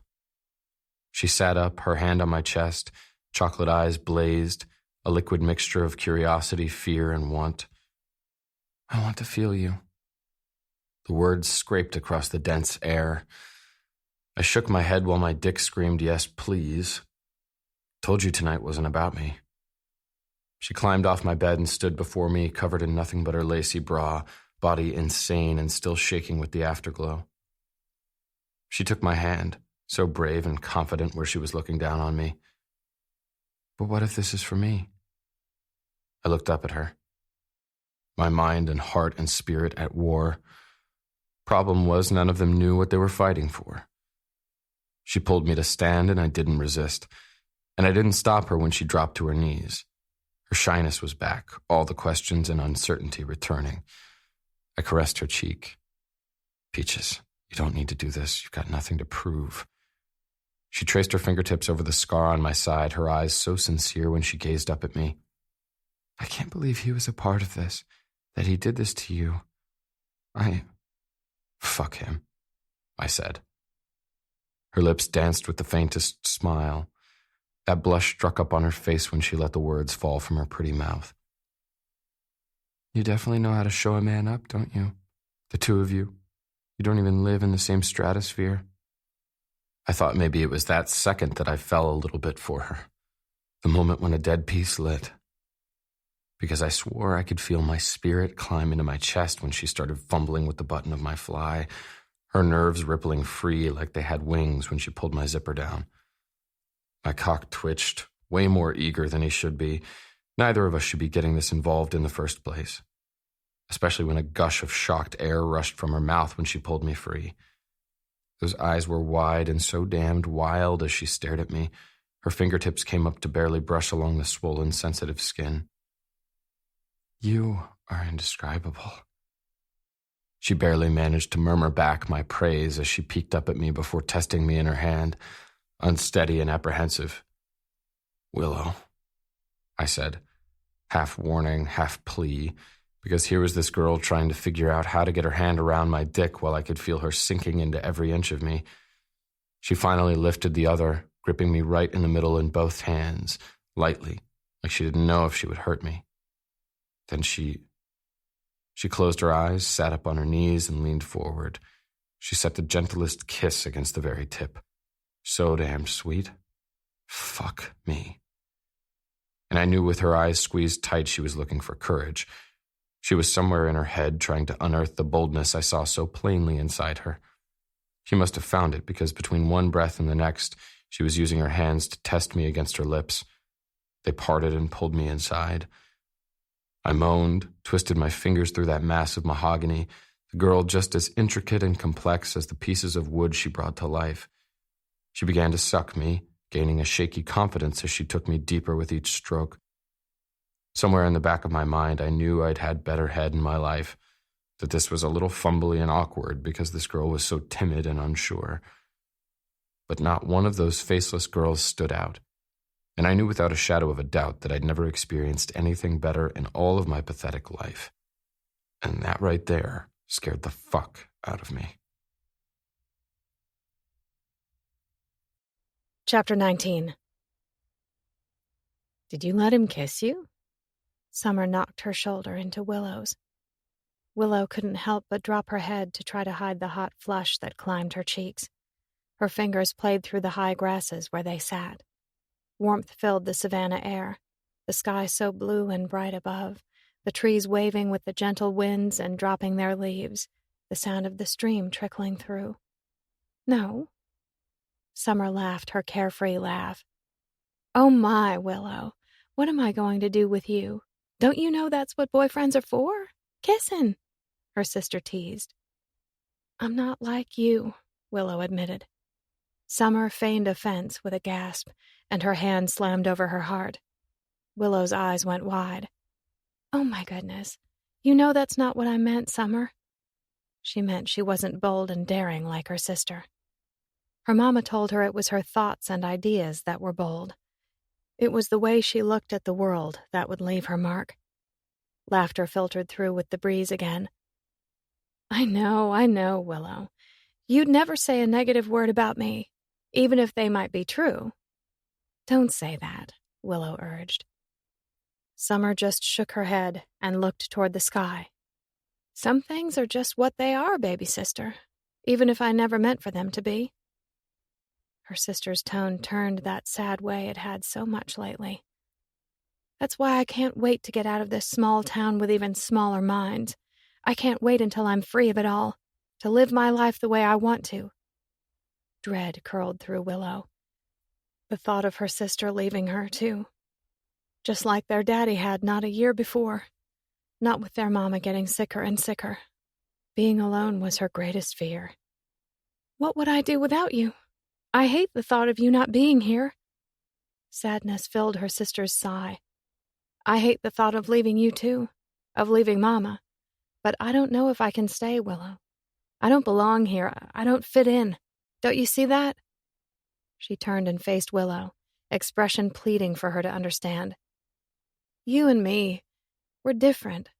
All the beautiful things you've been creating at Mama's store, you shine here. Your happiness is here. And I need to find a place where I shine. Willow linked her pinky finger with her sister's. You'll find it. I know you will. Hope that seemed marred by disbelief glinted in Summer's eyes. Yeah, I will. Plucking a dandelion, Willow held it out just the way their mama had always done. Make a wish. Summer's chuckle was both disbelieving and slow, her voice soft with affection. See, that's what I'm saying. You are all the good, thoughtful things I'm never going to be. I jerked awake, thoughts of my sister lingering in my spirit. Sunlight slanted in through the windows. Disoriented, I started to panic before I settled into the comfort surrounding me. This couldn't be real. Wrapped up in the strong comfort of a strange man's arms, his big body so warm and secure, legs tangled with mine. A man like Ash Evans, nonetheless. He hugged me closer, as if from within the confines of his sleep he felt me stir. His mouth was gentle where he pressed it to the back of my head. His nose was in my hair as he mumbled a contented sigh. Memories from last night came tumbling in. I should go. His hand cupped my face. He guided me to standing from where I'd knelt before him. He tilted his head and his mouth lifted in a satisfied smirk, full of dark promises. Darling, you think that was it? I'm just getting warmed up. You should most definitely stay. I trembled. Body, mind, soul. Stay. The night passed in a blissful blur.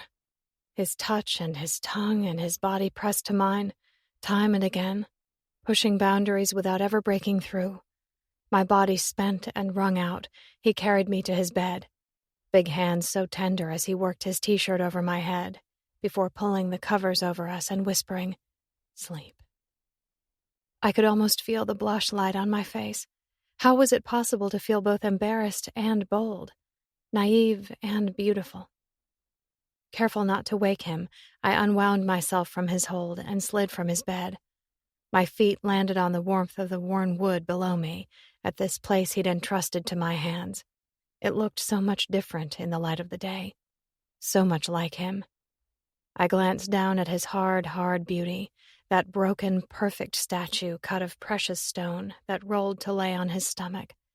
His bare back was exposed, pure muscle and strength. Wide shoulders and narrow waist, the sheet just barely coming up to cover his perfect round ass. Redness flushed and my teeth clamped down on my lip. So maybe I was a voyeur, stealing the private minutes. When he wasn't standing over me in that magnetic, imposing way, but instead lost to his own dreams. And I wondered if those dreams traveled any further than his love of being on a stage, if he wanted more, or something different, or if he would forever be satisfied with the same. Needing to clear my head, I looked around the room at our clothes strewn about the floor, down to my bare legs that peeked out from beneath the huge t-shirt I was swimming in. So that didn't help. I blew out a breath, cast one last glance back at the boy, and tiptoed out of his room and downstairs. After last night, coffee was a necessity. Yes, coffee. Suddenly full of purpose, I swung open the kitchen doors. Then I shrieked and skidded to a stop. I slammed my hand over my mouth to muffle the horrible sound from leaking out. Or maybe to cover up my embarrassment while I wished my hand was about 100 times bigger to cover up so much more. Z flipped around from where he was standing in front of the coffee maker. "What in the world, Willow?" he gasped out of breath. "You scared the shit out of me. What the hell are you screaming for? It's just me." I attempted to steady myself, my trembling hands yanking the hem of Ash's shirt down a bit more. "Scared you? I think it's the other way around. I didn't—" His brow lifted. "Tell me you didn't forget I live here. Am I really that indistinguishable up against the rest of the guys? No, that's just sad." Not even close. He was gorgeous, incredibly, but it was his spirit that seemed quiet, a fly on the wall who absorbed it all. I frowned, hoping I hadn't offended him. "Of course not. I guess you're not around a lot when I'm here, and I was totally distracted, still floating through that dream of last night, wondering when I was going to come back down, when that bubble was going to burst. Redness flashed, and I started to back away. I should... Self-consciously, I waved a hand toward the door behind me. God, this couldn't get any more awkward. Was this what they called the walk of shame? Because I was feeling it, all over, lighting up my skin and crawling through my nerves. Z laughed. "Don't worry, Willow. You aren't the first girl to come roaming into this kitchen first thing in the morning. Maybe the first one to come in screaming, but definitely not the first." I flinched. Okay, that hurt. It shouldn't have, but it did. Another reminder that I needed to watch myself, watch where I was stepping and what I was getting into, because it already felt like maybe I was getting in too deep. Summer had always told me to be careful, that I had a special kind of heart, the kind that was easily crushed. Z's smile was kind, soft in his easy, understanding way. "Hey, I didn't mean anything by that. What you do with Ash is your business." I wrung my hands out in front of me. "But we didn't..." The doors swung open from behind. The presence that gusted in with it swallowed all the air. I shook. Oh God, this boy affected me. Too much. From behind, he wrapped both arms around my waist. Fire, flames, and light. A shudder ripped through me from head to toe. He chuckled like he knew he wielded all the power. "What do you mean we're not?" I could feel the satisfied grin he tossed at Z from over my shoulder, as if it were plain as day when what we were doing was the most confusing thing. Then he set to leaving a dizzying trail of kisses along the slope of my neck. Spellbound.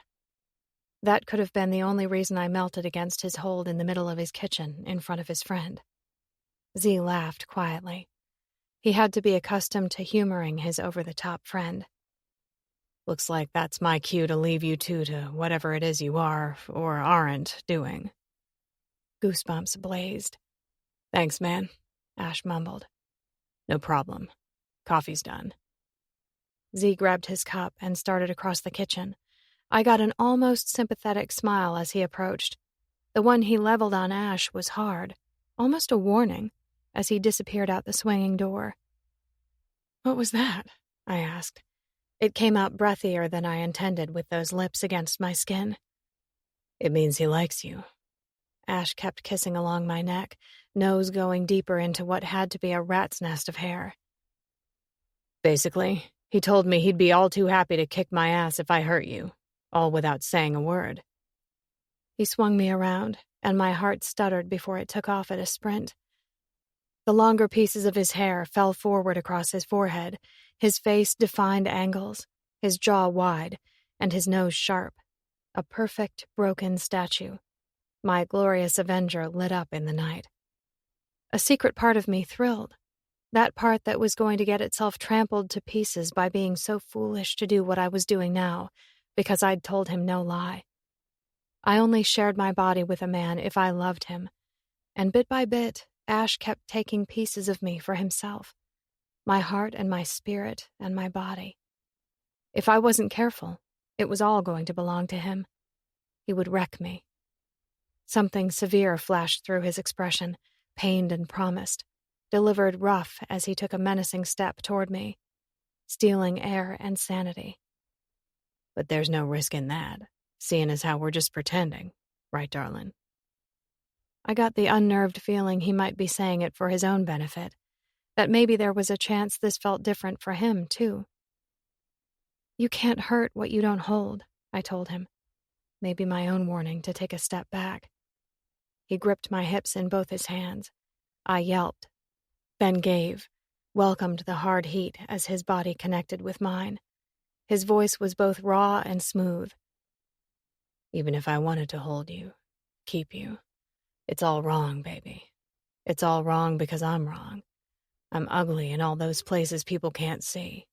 That's a place I can't let you go, won't let you go. You deserve so much better than what's waiting there. He said it as if he were trying to convince himself, but there was something about him offering that truth, confirming the reality of that spot inside him I'd only ever glimpsed. This beautiful, broken boy hadn't just been cut down on the outside. He had some of those scars littering the inside, too. I never asked to go there. Defense. That was all I had. He smiled, and it was both sad and arrogant. It should have been impossible, but not for him. No need to say it. His thumb brushed the hollow beneath my eye. It was written all over you last night. These eyes, Willow. I watched the heavy bob of his Adam's apple as he swallowed. It's like they have their own soul, like they know things they shouldn't, hold all the secrets they were never told, and I want to give you everything they're begging for, anything. But there are some things I just don't have to give. Emotion welled, tight and hot. What are you saying? I'm saying that when we're done, I want to have given you something rather than have taken from you. I want you to be ready to face this world, take it in the palm of your hands, and demand all you deserve. I want to spend every day we've got showing you how goddamn beautiful you are. It means I don't want to hurt you. Not ever. Need to know you can handle that. You make me feel like I can. It was both my greatest truth and my biggest lie. He edged closer. What's your greatest fear? I didn't need to search all that deep, and my mouth was whispering the secrets I held. Being alone. I squeezed my eyes with a sharp shake of my head before clarifying. Not of being alone physically, but of being lonely. I wound my arms up in the space between us before touching my chest. Of having all this love in here and having no one to give it to. Guarded, I eyed him, his gaze so intense. It seems everyone I love the most gets ripped away, one by one. And I'm terrified that one day I'm going to turn around and the only person standing there is going to be me. That guy's out there, he promised again, emphatic. I bet he's riding out there on one of those dandelions your mom issued into the heavens when you were just a little girl. Out there, floating in the air, waiting on you to catch up to him. What if I want him to be you? That greedy, vacant voice screamed through me, howling with the all-consuming loneliness that only this man had had the power to touch when he was touching me last night. Bates had never come close. I shushed it and stared up at this striking man, the words merely a breath. What's your greatest fear? He didn't hesitate. Falling in love. Being responsible for it. For the happiness of another. Knowing one day I'm liable to let them down. The look on his face nearly obliterated my heart. It was there for the briefest flash of a second, gone before it could be discerned. The cruelest kind of grief. A fake grin cracked his face. Tried it once. Didn't end all that well. And I'm not sure I'd make it through something so horrible again. I've wrecked a lot of shit in my life, Peaches. I don't intend to repeat it. I nodded slow, trying to process this man, his big, bleeding heart and his calloused soul. He edged forward, forcing me to back up until the sharp edge of the counter was pressed into my back. We good then? We agree I'm going to spend the next couple months blowing your mind. Everything but sex, Peaches. Because like I told you last night, I can't go messing you up like that. Know what that means to you. But I'm going to teach you to demand what you want. what you need. Then when we're finished, you're going to walk out my door ready to find that guy who's going to blow me out of the water." Impossible. I didn't say it. I nodded instead. A smirk sprang to his lips. "Good. I think the next thing on the agenda is changing the order of business in my room, because waking up at the ass crack of dawn with the sun rising through the bare windows is not exactly my favorite kind of morning. Especially when I woke up to an empty bed, when you were supposed to be in it." He feigned a pout. A giggle slipped free. "What? You think just because you got me into your bed, I'm all of a sudden going to start doing your bidding? You get no curtains until the walls are painted. It's not like you don't have 6 other rooms to pick from." He shifted faster than I could make sense of it. He pinned me against the counter, a predator caging me in, at the ready to pounce on his prey. Was I a fool for wanting him to? An arrogant smirk quirked on his flirty mouth, and he leaned in close. If I recall, it was you who was doing all the bidding last night," he rumbled. "I think it was you who told me never to be afraid to ask for what I want." The truth of it was that I had been afraid to ask for it all. "And what is it you want?" he coaxed. "I want you." I gasped when he had me by the waist, hiking me up onto the counter, hands on my knees as if he was pushing them apart. I whimpered, shocked and so turned on I couldn't see as I braced my hands flat on the counter behind me.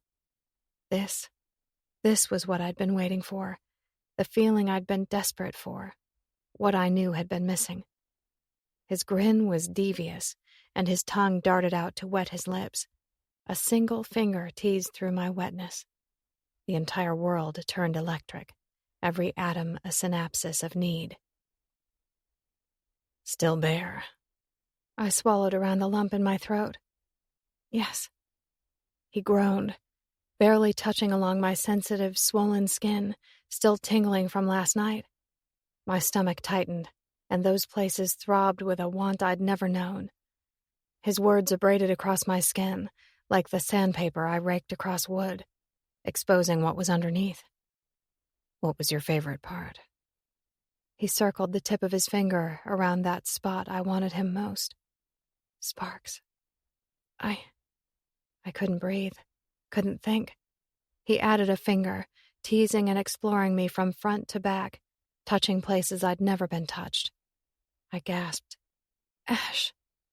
"I know, baby, I know," he whispered. Before he even started testing me, he already knew the answer. He pressed 2 fingers deep inside, and I felt sweaty and hot, flames licking and dancing and curling. Pleasure spread and gathered, taking me whole, higher and higher. I flew up to sitting, my bottom barely clinging to the edge of the counter.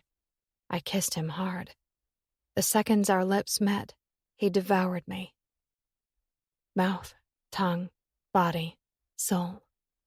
He pulsed his fingers hard and deep, swirling his thumb in that magic way, knowing exactly what I needed. He sent me soaring again, shooting me to that place he promised, where the stars danced and bled. I stayed there forever, for too short a time, before I came crashing back down.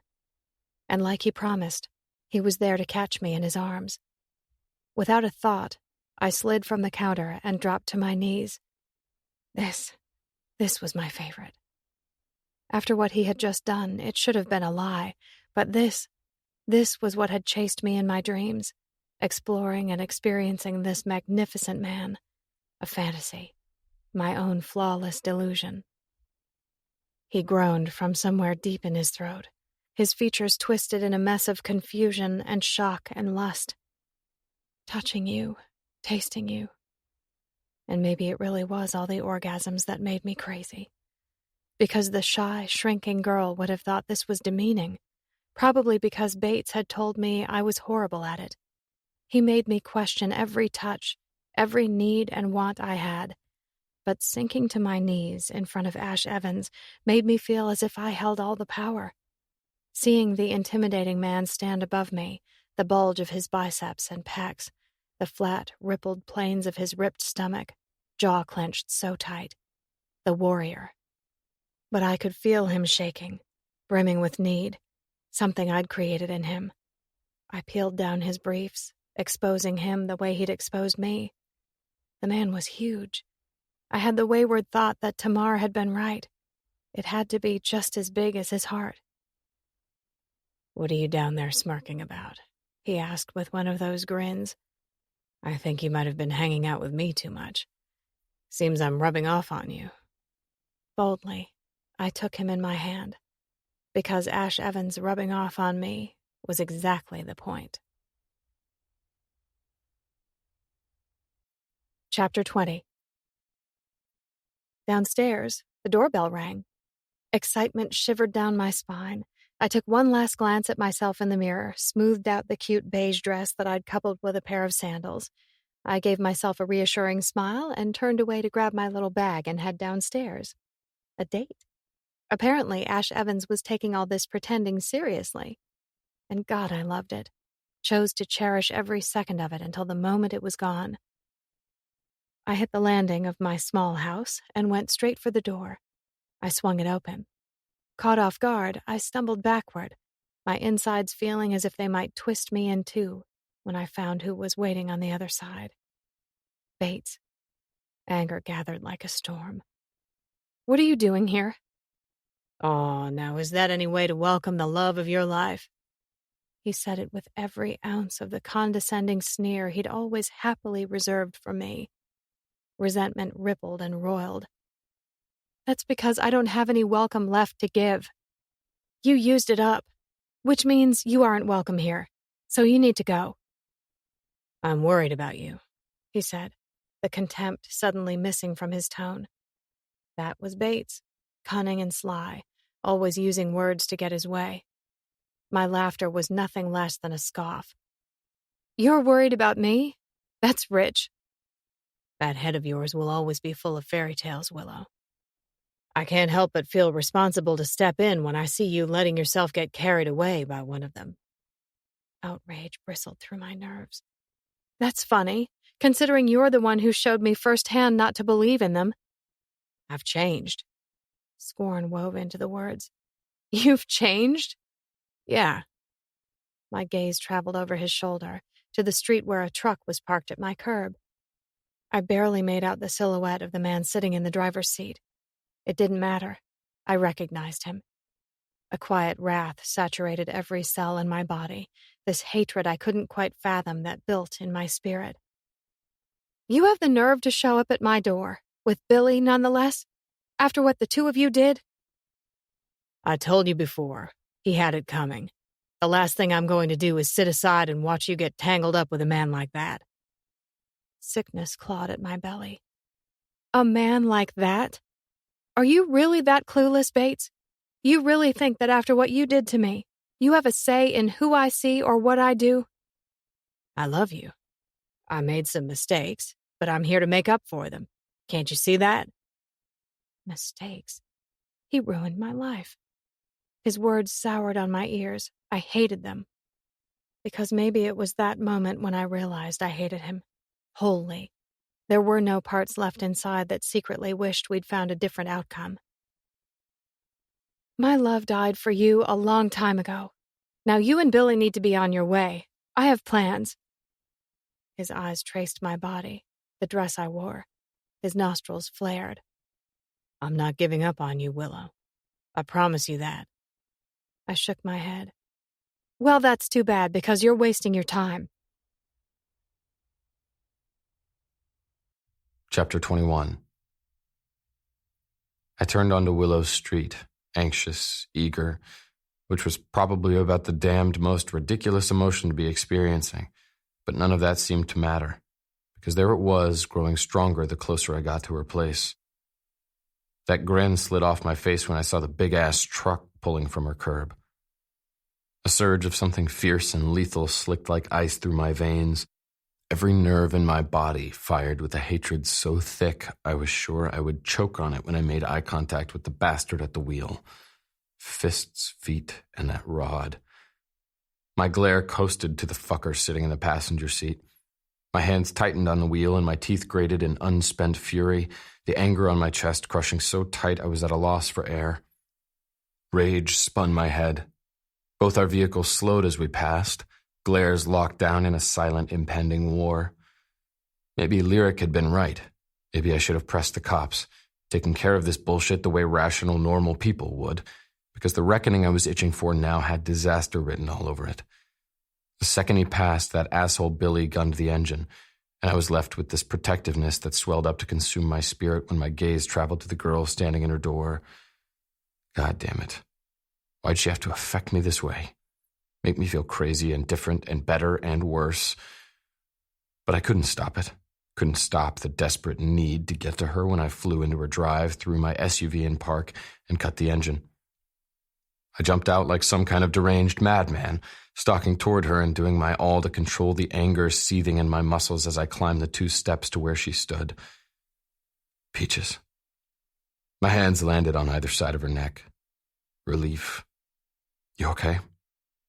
She was heaving her own angry breaths. Yes. What the fuck did he want? Me? I choked out a laugh. Of course he did. Who wouldn't? Sometimes even idiots came to their senses. And I told him he needed to leave because I had much better things to do with my life. I laughed again. This time something soft wove into the sound as I dropped my forehead to hers. Good girl. She smiled up at me. Hey, I have an infamous rock star to tame. This is serious business. I don't have time for any of his nonsense. Why'd she have to be so sweet? Peaches, what am I going to do with you? Kiss me? I groaned, kissed her deep and long and slow, my hands on her jaw and my heart beating far too fast. She clung to my wrists, kissing me back, soft and tender, delicious delirium. I pulled back. A sharp edge of seriousness stole into my tone. Need you to tell me if that asshole is bothering you, Willow. I don't want him anywhere near you. And I don't want him anywhere near you. Either of them. But they did. I swallowed hard. Don't worry about me. Her brow drew together. I hate that he was a part of it. I hate him so much for hurting you. I shook my head. I promise you, I'll handle it for both of us. Understand? I don't want you dealing with that asshole. She nodded, but it seemed reluctant. Tell me, I demanded a little harder. Because shit, I wasn't joking about this. Not with her. Not with someone like him. Okay, she said. Good, because you were right. We have much more important things to get on with. Like this date. I slung my arm around her shoulder and began to guide her toward my navigator. Could feel the tension drain from her as she cuddled against my side. I pressed a kiss to her forehead before I slanted a smirk at the couple of pops waiting to snag a pic on the other side of the road. Seems you're getting awful popular, Ms. Langston, I muttered with a gesture that direction. She buried her face in my chest and I could feel her smile fluttering over my heart. It's a small price to pay to get these moments with you. I grabbed the picnic basket and blanket from the seat behind me and quickly rounded the front of the navigator. Opening her door, I dipped into the most exaggerated bow I could find. At your service, madam? Willow giggled that free, tinkling sound that wrapped around me like an embrace. Well, aren't you the gentleman? She said in her cute little country drawl as she slid out of her seat. God, that sound alone made me want to eat her up. And that dress... The woman was trying to kill me.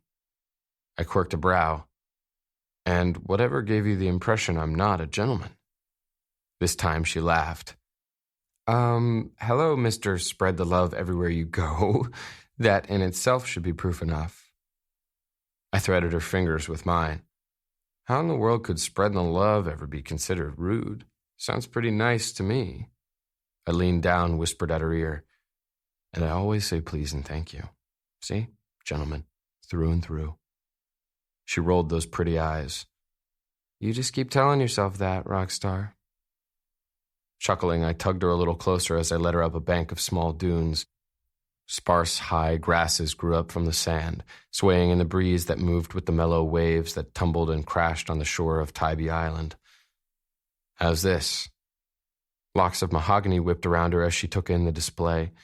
She gave my hand a squeeze, glanced over at me. It's perfect. I spread out the blanket and set the basket on top, unpacked everything tucked inside, wine and cheese and crackers. So yeah, I had to suck it up and call Shay to ask her advice on what to bring, while the girl had squealed over the phone, proclaiming her win on our bet was just on the horizon. She just didn't know that shit was impossible, so I'd let her goad and tease and harass, wondering again what the hell it was I'd gotten myself into. But seeing Willow standing there, that delicate dress clinging to her thighs and her hair whipping in the wind, the adoring expression on her face, knew it was worth it, to give in just for a little while. We kicked off our shoes, sat on the blanket, fed each other little bits of food while we laughed and sipped on our wine like we were a normal couple sharing another peaceful evening. Our conversation easy and relaxed, our touches playful and sweet while the air cooled a fraction as the day slipped away, the heavens growing darker and darker by the minute. Content. I wasn't sure I'd ever felt it so strong. Willow suddenly jumped to her feet. That free smile turned at me from over her shoulder as she went running down the bank and onto the deserted beach. She went straight for the water. I was right behind her, laughing as I chased her. She splashed me and I splashed her back, the thin material of her dress getting soaked through at the hem, thoroughly clinging to those thighs. God, she was stunning. Different in every way. We romped and played for what seemed like forever, until my chest felt too full and my cock was begging for attention. And I knew I was getting in deep, and for just this little while I chose not to fucking care, because this kind of pretending felt like the best thing I'd ever done. She yelped when I suddenly grabbed her and tossed her over my shoulder. "Ash, what do you think you're doing?" she begged, all panted breaths and a growing hunger that was impossible to miss. "Carrying your sweet ass up to that blanket so I can get a taste of you." I gave that sweet ass a good swat. "What does it look like I'm doing?" "Oh my God, Ash, put me down." "Not a chance." Her giggle was nothing less than seduction. "Oh, watch yourself, Mr. Evans. I don't belong to you." I laid her out in the center of the blanket, caged her on every side. Her hips rocked up, seeking friction, her shoulders pressed firm to the blanket as she writhed. I gazed down at her with the shadows playing across her face, the faint glow of the moon that had taken to the sky striking on her creamy skin. My dick throbbed. I leaned down and rubbed myself against her sweet, sweet heat. Bliss. Willow shivered and gasped, then gave a little giggle when I nipped at her jaw, my voice rough. "Right now, you're mine. All mine. There's nothing you can do about it." "And what if that guy I've been waiting for suddenly comes walking over the hill looking for me?" It was all a raspy tease. I'd tell him to turn right the fuck around because I'm not finished yet. We still have some lessons to learn. "Oh, we do, huh?" "Mm-hmm. All kinds of lessons. Ones that were sure to test my limits. Good thing because I was up for the challenge." I let my hand slide up the outside of her thigh, slinking beneath her dress, and palmed her ass. She moaned. Laughter rang through the air, voices carrying from the beach. We both froze, and Willow's eyes went wide. She pressed her face into my neck, hiding her self-conscious laughter there, the sound working through me like a caress, neither of us willing to move until the voices faded away. I pushed back onto my hands, smiled down at the girl, softer than I meant to. "I think we'd better save this until we get back to my place. We don't want to give the pops too much to talk about now, do we? Last thing that lucky bastard is going to want is a picture of you going at it on the beach with me." Kind of choked on it because I was hating the thought of that more and more. Low laughter rolled from her before her eyes filled with something deep, adoring. She brushed her fingers through the long pieces of my hair. "You deserve to be loved too, Ash. I hope you know that. I hope you open up enough to find it one day." I stilled before I shook my head to refute it. She ran her palm down to that spot on my side where all my mistakes haunted me before it traveled up, her hand set flat against the thud of my heart. "Do you know what I think? I think this giving heart is frozen in time, a prisoner to the past." My mouth opened to stop her, but she continued, cutting me off. "I think somewhere along the way you got your heart broken, and now you're terrified of allowing it to happen again." Grief spun around me like a whirlwind, like it rose up from the depths of the sea and crashed over me like a devastating wave. A wave that unveiled the spot I wanted to keep buried forever. Who broke your heart, Ash? I cupped her cheek, the admission rough. I broke it, Peaches. I did. And I won't ever do it again. You need to remember that. Chapter 22. What the fuck? And you didn't call us? Baz flew forward from where he sat on the couch, while Lyric shot from it and started pacing the room. Austin sucked in a rigid breath, and Z's jaw locked tight. Hostility was palpable in the confined space. It ricocheted between all of us. We were down in the basement of Baz's place where the killer's studio was tucked in the back. We'd been down here for the last couple of hours, going over shit, rehashing some lyrics, and working through some riffs. So yeah, technically I was still supposed to be sitting on the sidelines. But like I said, those assholes weren't about to hold me back or shut me down. Assholes who'd become the focus of our conversation. I blew out a strained breath, still trying to work through the reality of it. Asshole walked in that reunion like he owned the place, like the world owed him something. Until I got in his face. Get a guy one-on-one, suddenly the douchebag isn't such a badass. Go figure. Lyric gripped both his hands in his hair, raging through the room. Typical. Yeah, until you roll up on two of them, those odds are heading less and less in your favor. Told you can't be out there wandering around by yourself. This is bullshit, man. What if that had turned into a repeat of the first time? Had it handled. Yeah, but what about the rest of his friends out there? Now you've got two dickbags running around pissed that their girls chose you, and I'm betting after that encounter at the reunion, you didn't exactly leave him with a warm, fuzzy feeling. I scoffed. He might have been red, but I wouldn't exactly call it warm. I bet. Baz clasped his hands where they dangled between his knees. So, what are we going to do about this? Lyric pretty much sneered, bouncing an amped-up beat on his toes. Knew exactly what I wanted to do about it. Austin flicked the pick he was fiddling with into the air, caught it in a fist, and flicked it again. I'm game. I say hunt the fuckers down.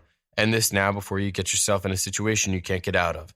They've already proven they're the kind of lowlifes to gang up on one man. Or maybe you need to get the fuck out of Savannah. Head back to LA and lay low until things cool down. We can hold the album a bit, already a couple of weeks behind. A few more aren't going to hurt. Yeah, I vote LA. Z wasn't about throwing blows, not his style. But if push came to shove, he'd be right there with gloves on, climbing into the ring.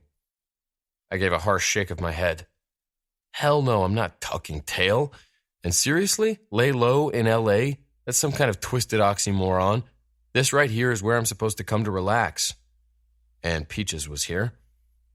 I tried not to let the fact that was my first thought penetrate too deep, but I'd made her an offer, a promise, and I intended to keep it. I sat forward.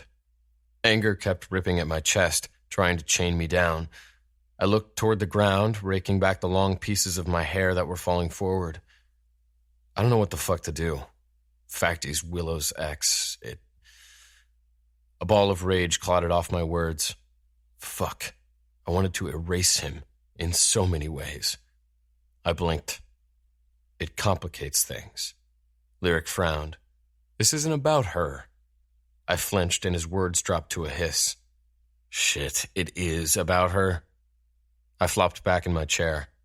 You know it's not. It couldn't be. You sure about that? Lyric pressed.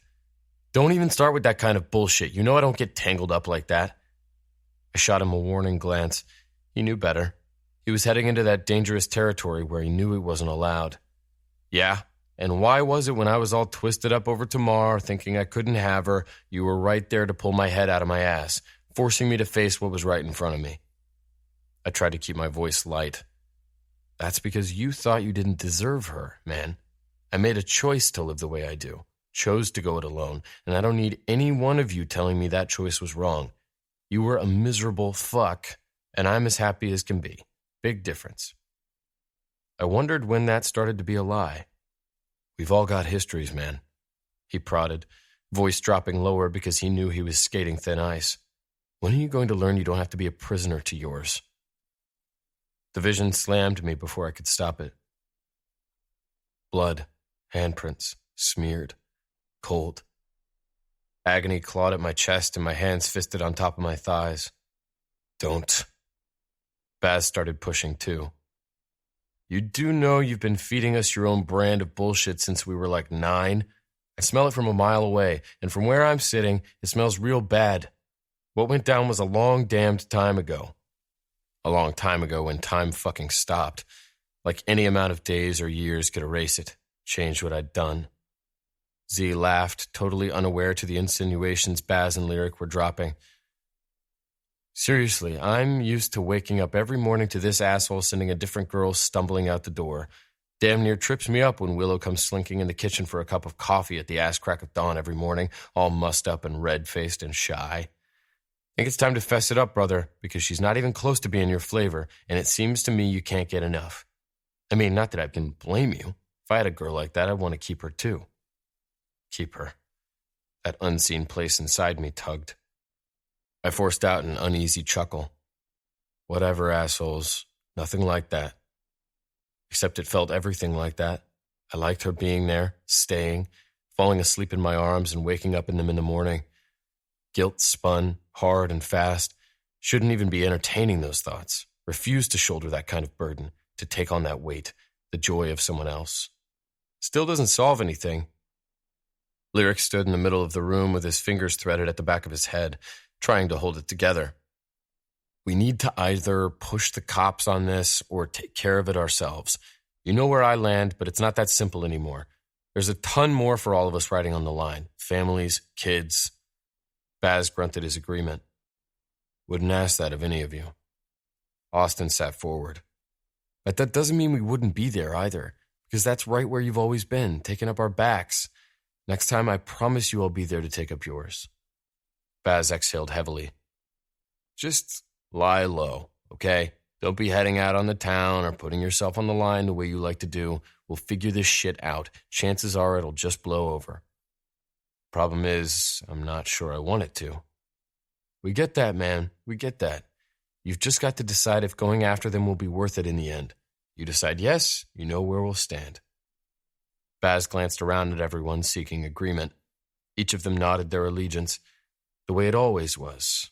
All in, all of us, every time. Edie had pulled me out into the privacy of the hall, the rest of the party a rowdy rumble from the other side of Baz's house. She watched up at me. We wanted you to be the first to know before we made the announcement. No way, I muttered as a bit of shock rippled through my senses. Didn't quite know how to process this kind of news. God's honest truth, I couldn't be more grateful that my baby sister had found love and happiness, knowing all the while her announcement was at the root of her sorrow. Another fucking tragedy I'd been responsible for. Austin had his arms crossed over his chest and was watching her with an adoring expression written all over his face. Are you happy? I asked her. So happy. I pulled her into my arms, hugged her tight, whispered 1,000 more silent apologies for that night I'd do anything to take back, while I murmured the here and now against her head. You're going to be the best mom in the world, Edie. No, you will. She nodded and pulled back. Thank you, she whispered. There's absolutely no thanks to me. She glanced over her shoulder at Austin, and he slowly approached. I looked between them. I'm truly happy for you both, that you both took the chance and found something better, something good in each other. Don't ever let that go. Edie stepped back. She let her fingers flutter down my chest, her voice a mere whisper. We won't. She blew me a kiss as she and Austin stepped back into the fray that was her birthday party.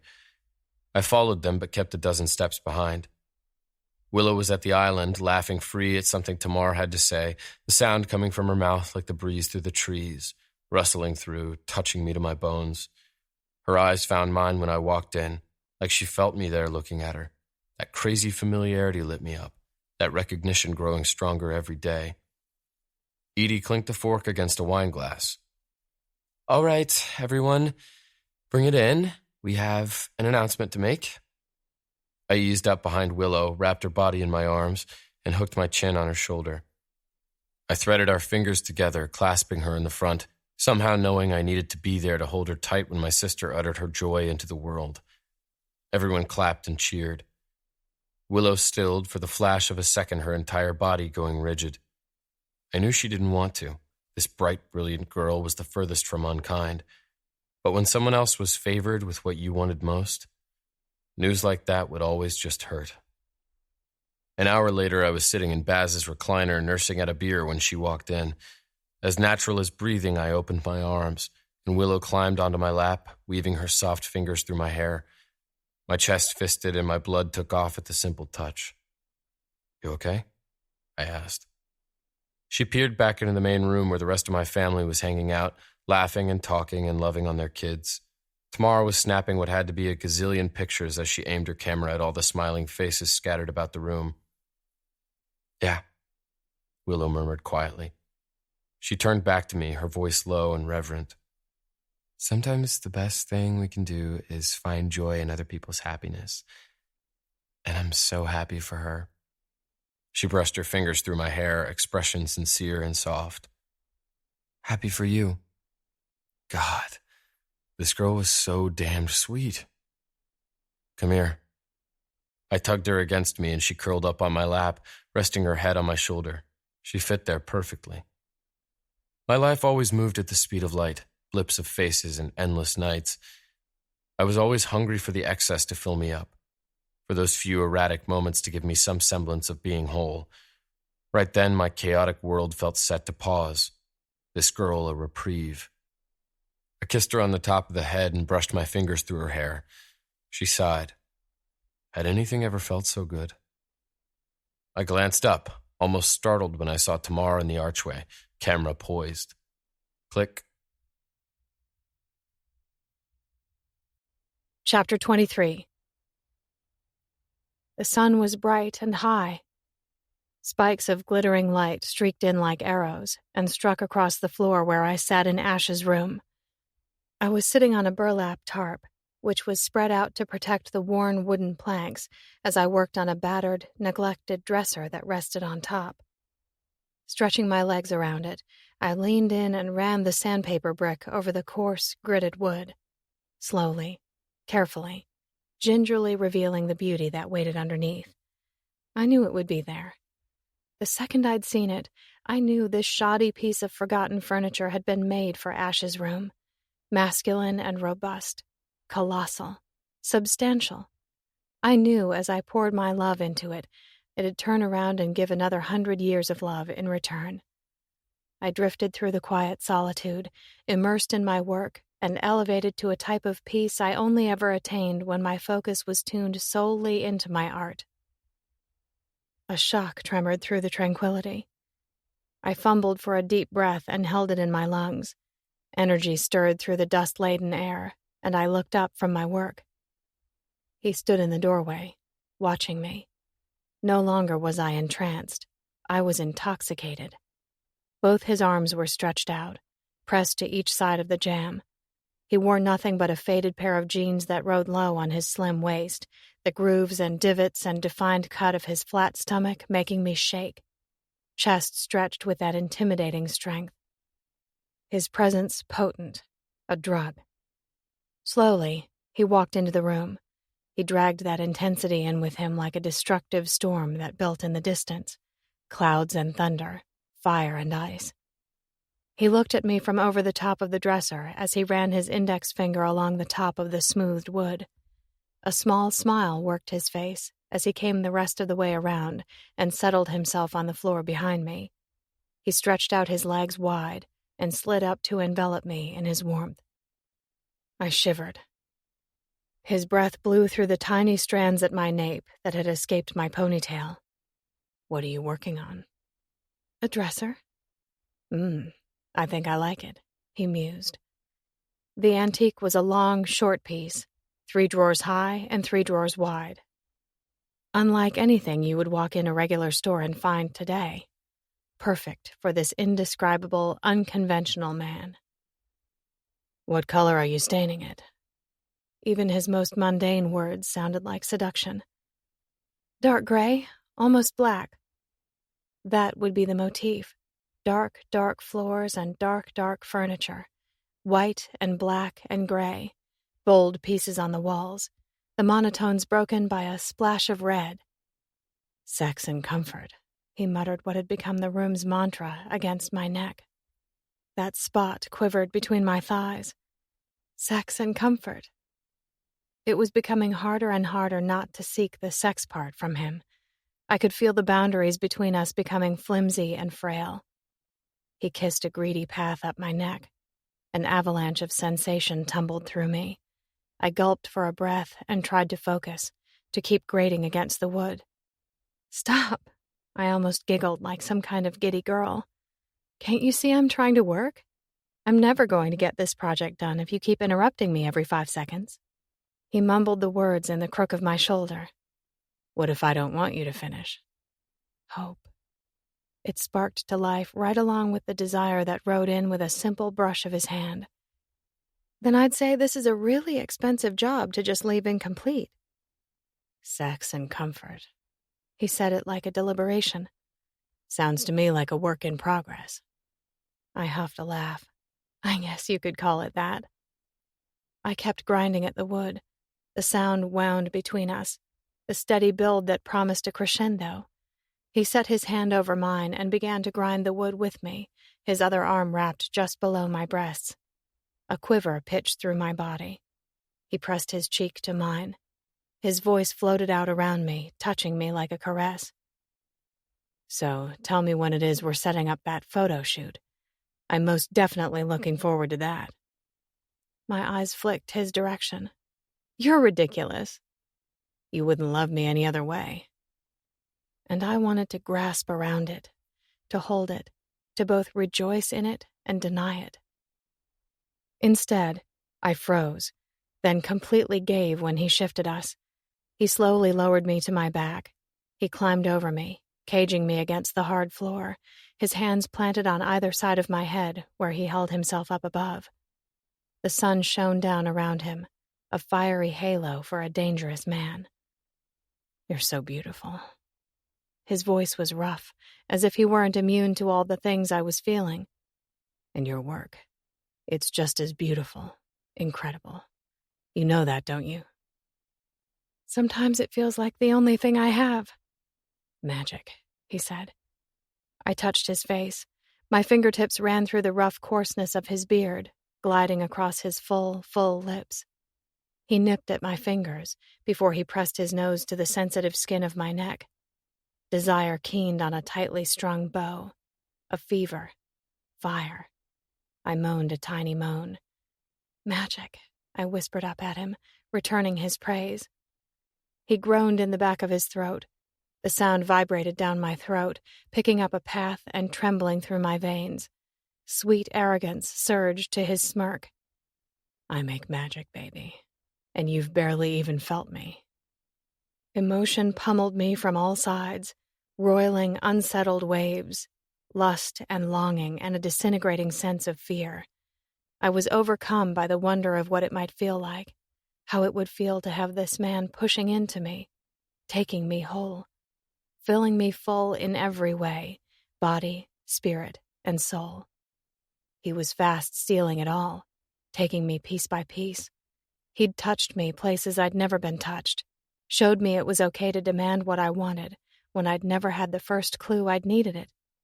Fingers illicit, tongue criminal, taking me prisoner. Soon there would be nothing left of me. He dipped down, stealing some more, controlling me with the power of his kiss, demanding and hard and deep. My phone rang from my pocket. He stilled with a frustrated groan. Don't stop, I pled, because when it came to him, I was getting needy, a beggar who had no claim. It rang again. You better get that, darling. He edged back. Those Caribbean blues sparkled, danced with his light and mirth. Now that we've got a slew of people talking about you taking on this house, seeing the talent you've got displayed in your store, that thing never stops ringing. Not to mention the tabloids are eating up the fact the prettiest girl in all of Savannah swooped in and conquered the infamous Ash Evans. Now you're going to be in high demand. We're going to have to hire you a bodyguard to keep people from knocking down your door. I fumbled a grin. My teeth bit down against my lip, the action a poor attempt to stop the constant redness from flushing to my cheeks. maybe contain some of the belief this boy had pouring out from within me.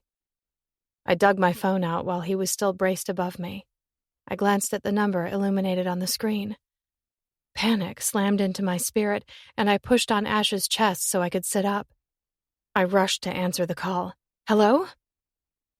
Willow? It's Sheila. What happened? Is she okay? My heart was hammering in an entirely different way.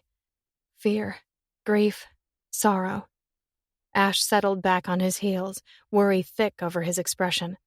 He gentled his fingers through my hair in silent encouragement.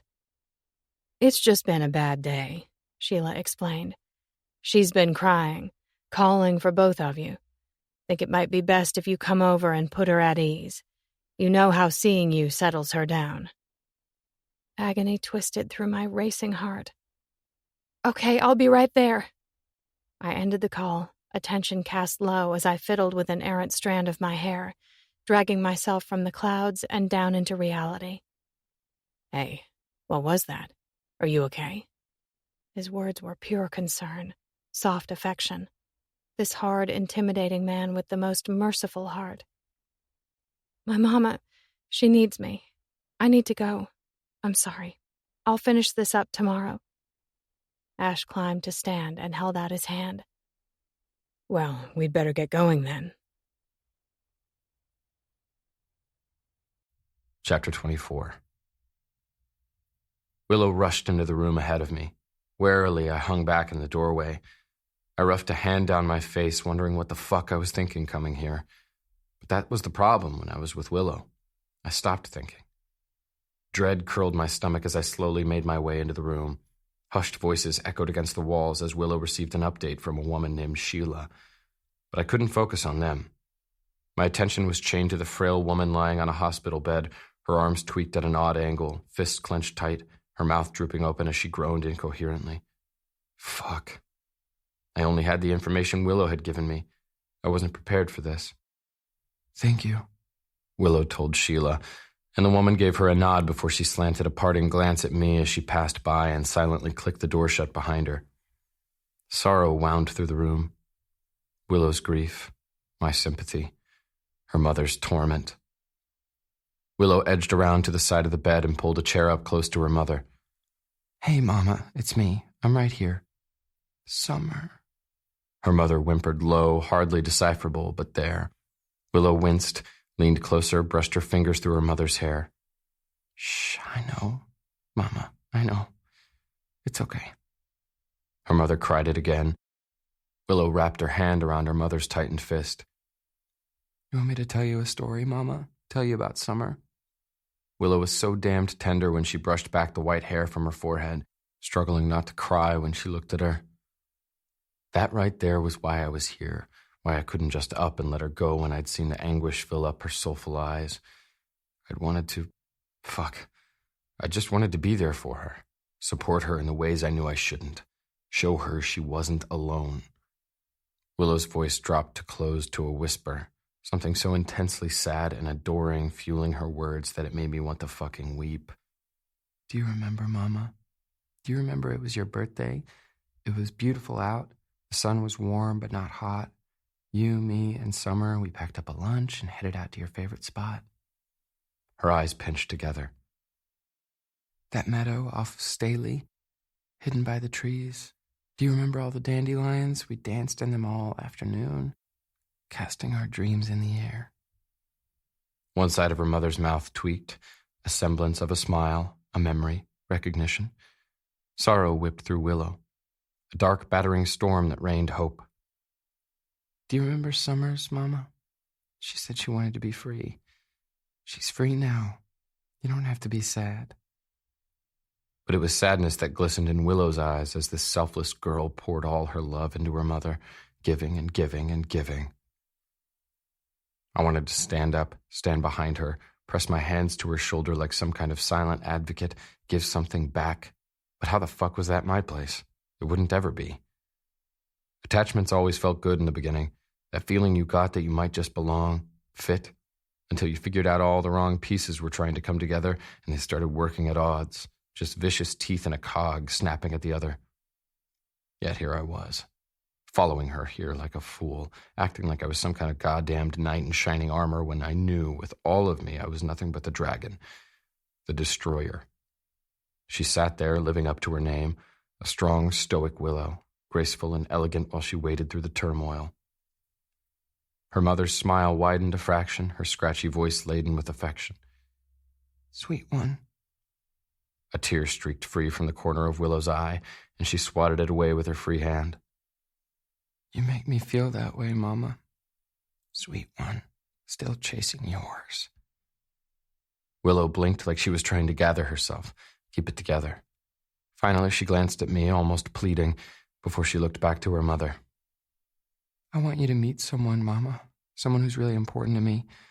He's the one I was telling you about, the one who saved the store." Anxiety raced through my nerves, and I swallowed hard when I decided to suck it up and edge forward instead of standing in the corner like a pussy. I moved behind Willow, right to that spot where I'd wanted to stand, like her supporter, her advocate, like someone who might love her the way she deserved. I set my hands on her shoulders, squeezed, while my heart beat like a hollow drum. "It's an honor to meet you, Mrs. Langston." Her mother's attention flicked to me, aware, lucid, pleading. Good God. I needed to get up and go, get out of this mess. Could feel myself sinking in, getting deeper and deeper and deeper. Could feel the weight pressing in around me. Responsibility I knew nothing other than driving right into the ground. Instead, I moved to the other side of the bed, pulled up a chair, because for a minute I just wanted to take this burden off of Willow, do some of the comforting Willow always gave. I leaned forward while I felt something inside crack. This place opened up just as I opened my mouth and began to sing before I could stop myself, my voice so damned rough and low. "Lay me down, say your piece, come what may, but you can't hide the pain behind your eyes." The room spun around me, the walls too tight, but I couldn't keep the words from coming. "So stay with me, I don't mind. Find your comfort right here by my side. I've seen it all before, want to take it away. So stay with me, I don't mind. Find your comfort right here by my side." The song broke off and I stared down at her mother, who drifted to sleep. Everything itched, my skin and my throat that raced with that sticky feeling. Finally, I looked up, pinned to my chair by that potent stare, her mouth slack and her eyes bleary as that awareness spun. Familiarity and need and every damned thing I couldn't have. Fear bubbled up from that spot that was supposed to be forgotten, under lock and key. Screams, blood, loss. I gasped over the flashes. I flew to my feet. Willow jumped at the sudden, jarring movement. I needed air, breath, sanity. I could feel each of them being sheared away. I couldn't even look at her when I said, "I'll be outside." I hurtled down the hall. This house that was decorated to exude solace and peace reeked of death. I needed to escape it. I flew out the front door and into the light, searching for breath. I paced and questioned. "You can't do this. You can't do this. Not again." All the while, some part of me screamed it wasn't close to being the same. It was the foolish part of me just begging for trouble, the kind I didn't have the strength to fight my way out of.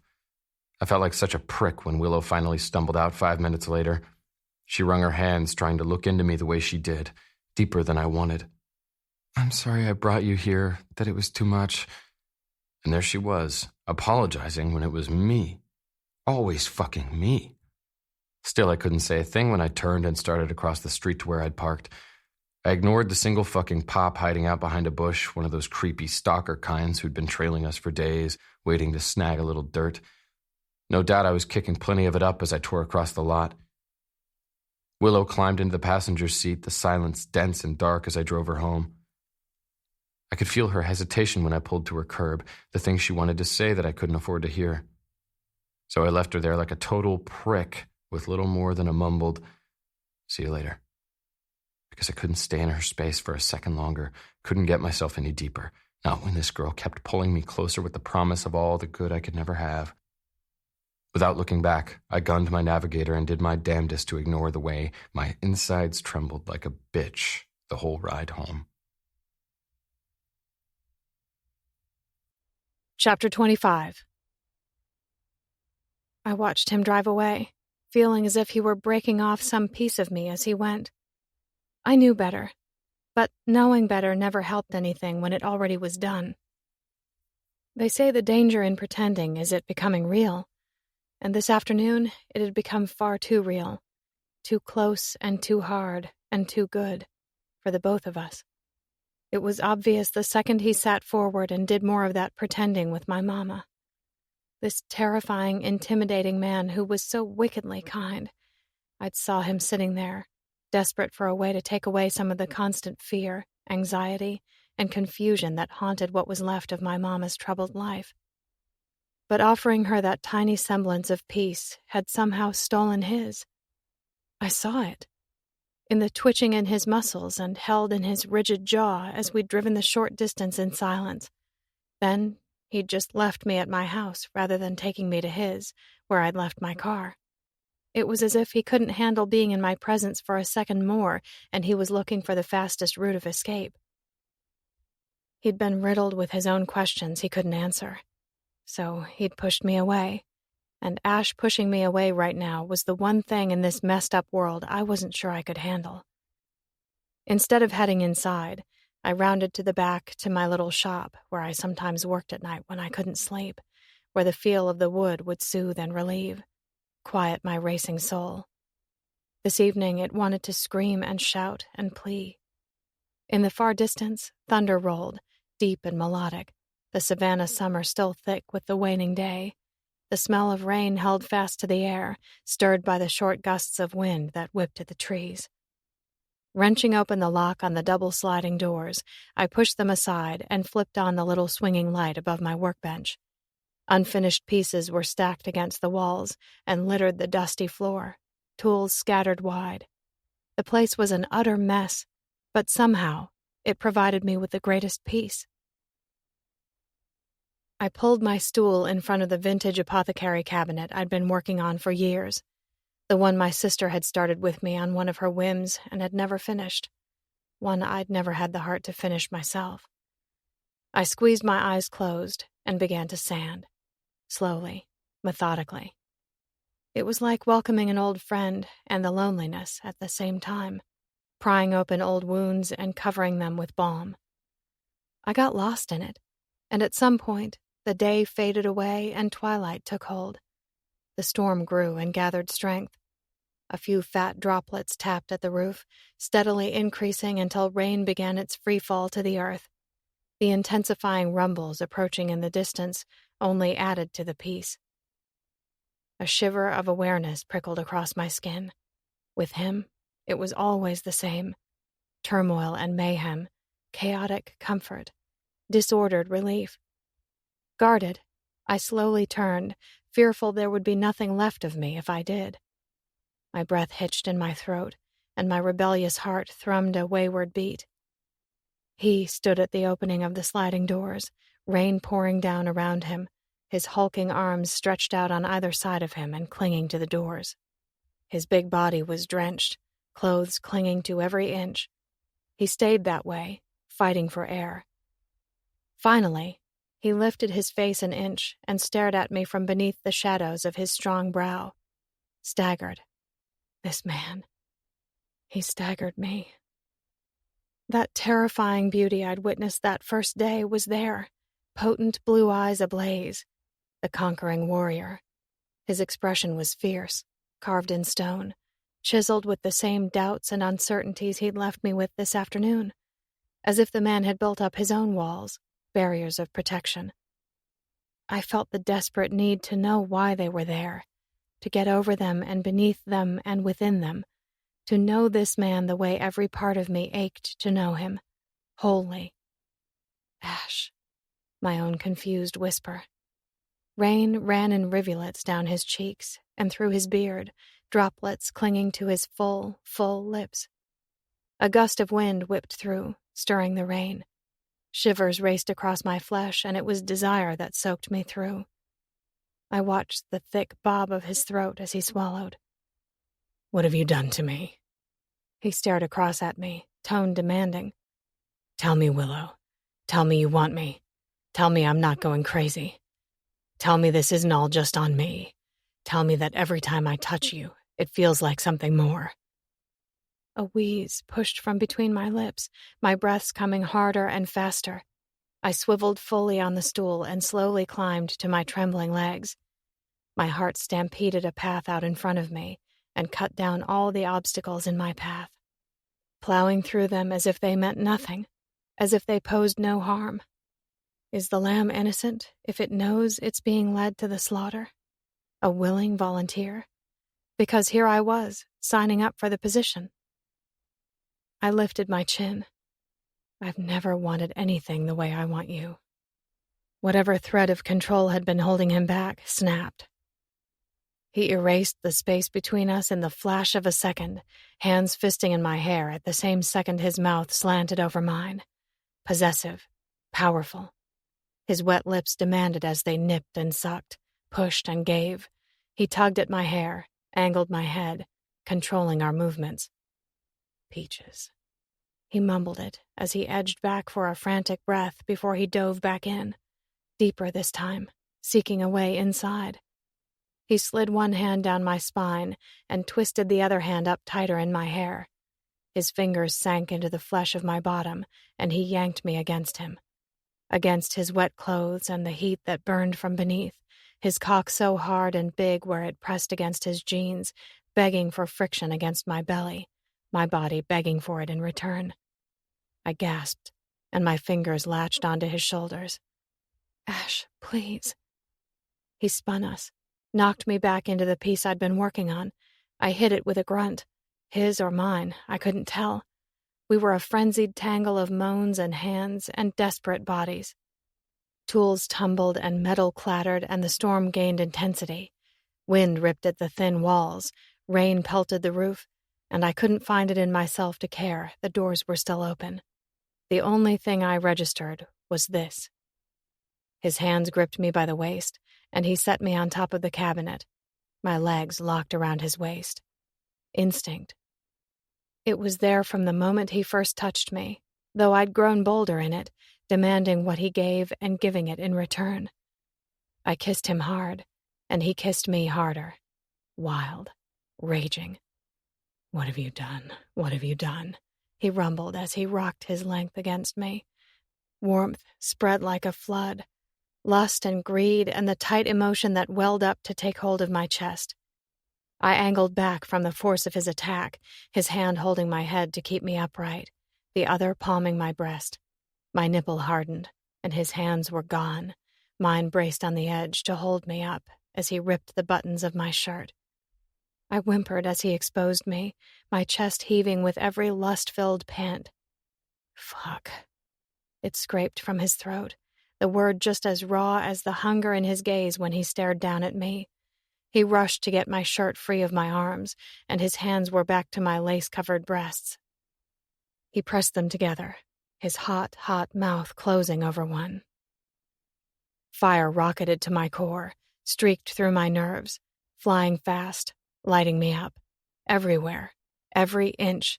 That heated spot ached a needy, empty throb. Ash. His name was a gasp, a plea, everything, because I could feel myself falling beneath the demand of his touch, sinking into the sacred space where lives were either made or forever shattered. I know, baby, I know. He slipped a hand around my back, flicked free my bra, and dragged the straps down my arms. He leaned back, his eyes wild when he dropped the fabric to the floor. God, you are a masterpiece, darling. So fucking gorgeous I don't know how to make sense of you sitting there. The things I want to do to you. Goosebumps lifted at his words. Dark, dark promises. Tell me, I murmured, my head rocking back on a gasp when he pinched a nipple between his fingers and took the other between his teeth. Pretending. I knew better because I knew I was only fooling myself, but right then I was just the fool who was happy to be deceived. He laved and lapped, his tongue working its magic as it wound me tight. He licked between the valley of my breasts, taking a sharp turn north, delving into the hollow of my neck. I whimpered, and his voice drew near, a shower of a breath at my ear. I want to own you, Peaches. I want to awaken what's been lying dormant, bring it to life, Watch you glow. He kissed at my jaw, at my chin, a hungry lash at my mouth before making his way down the other side. His hands dug into my hips as he tucked me close and grunted the words, "I want to get so deep in you I won't ever make it back. Make it to the place where neither of us knows where one starts and the other begins." He'd been singing me that same song like praise since the first night when he'd opened my eyes. And I knew this boy would tear me to shreds, crucify and slay. But this time, I was coming as an offering. I gripped tight to his hair before I was tearing at his drenched shirt, yanking it over his head and getting straight to work on his fly. "Take it." It was an appeal. He froze, jerked back to look at me. "Take it." I whispered the demand. A puff of air shot from his nose, a charge of lust and desire, a crackle of intensity. We lit. This fury and passion and mania neither of us could seem to catch up to. He popped the button on my jeans and dragged them down my legs, taking my panties with them. He pushed down his underwear, tossing them off as he was wedging his way between my thighs.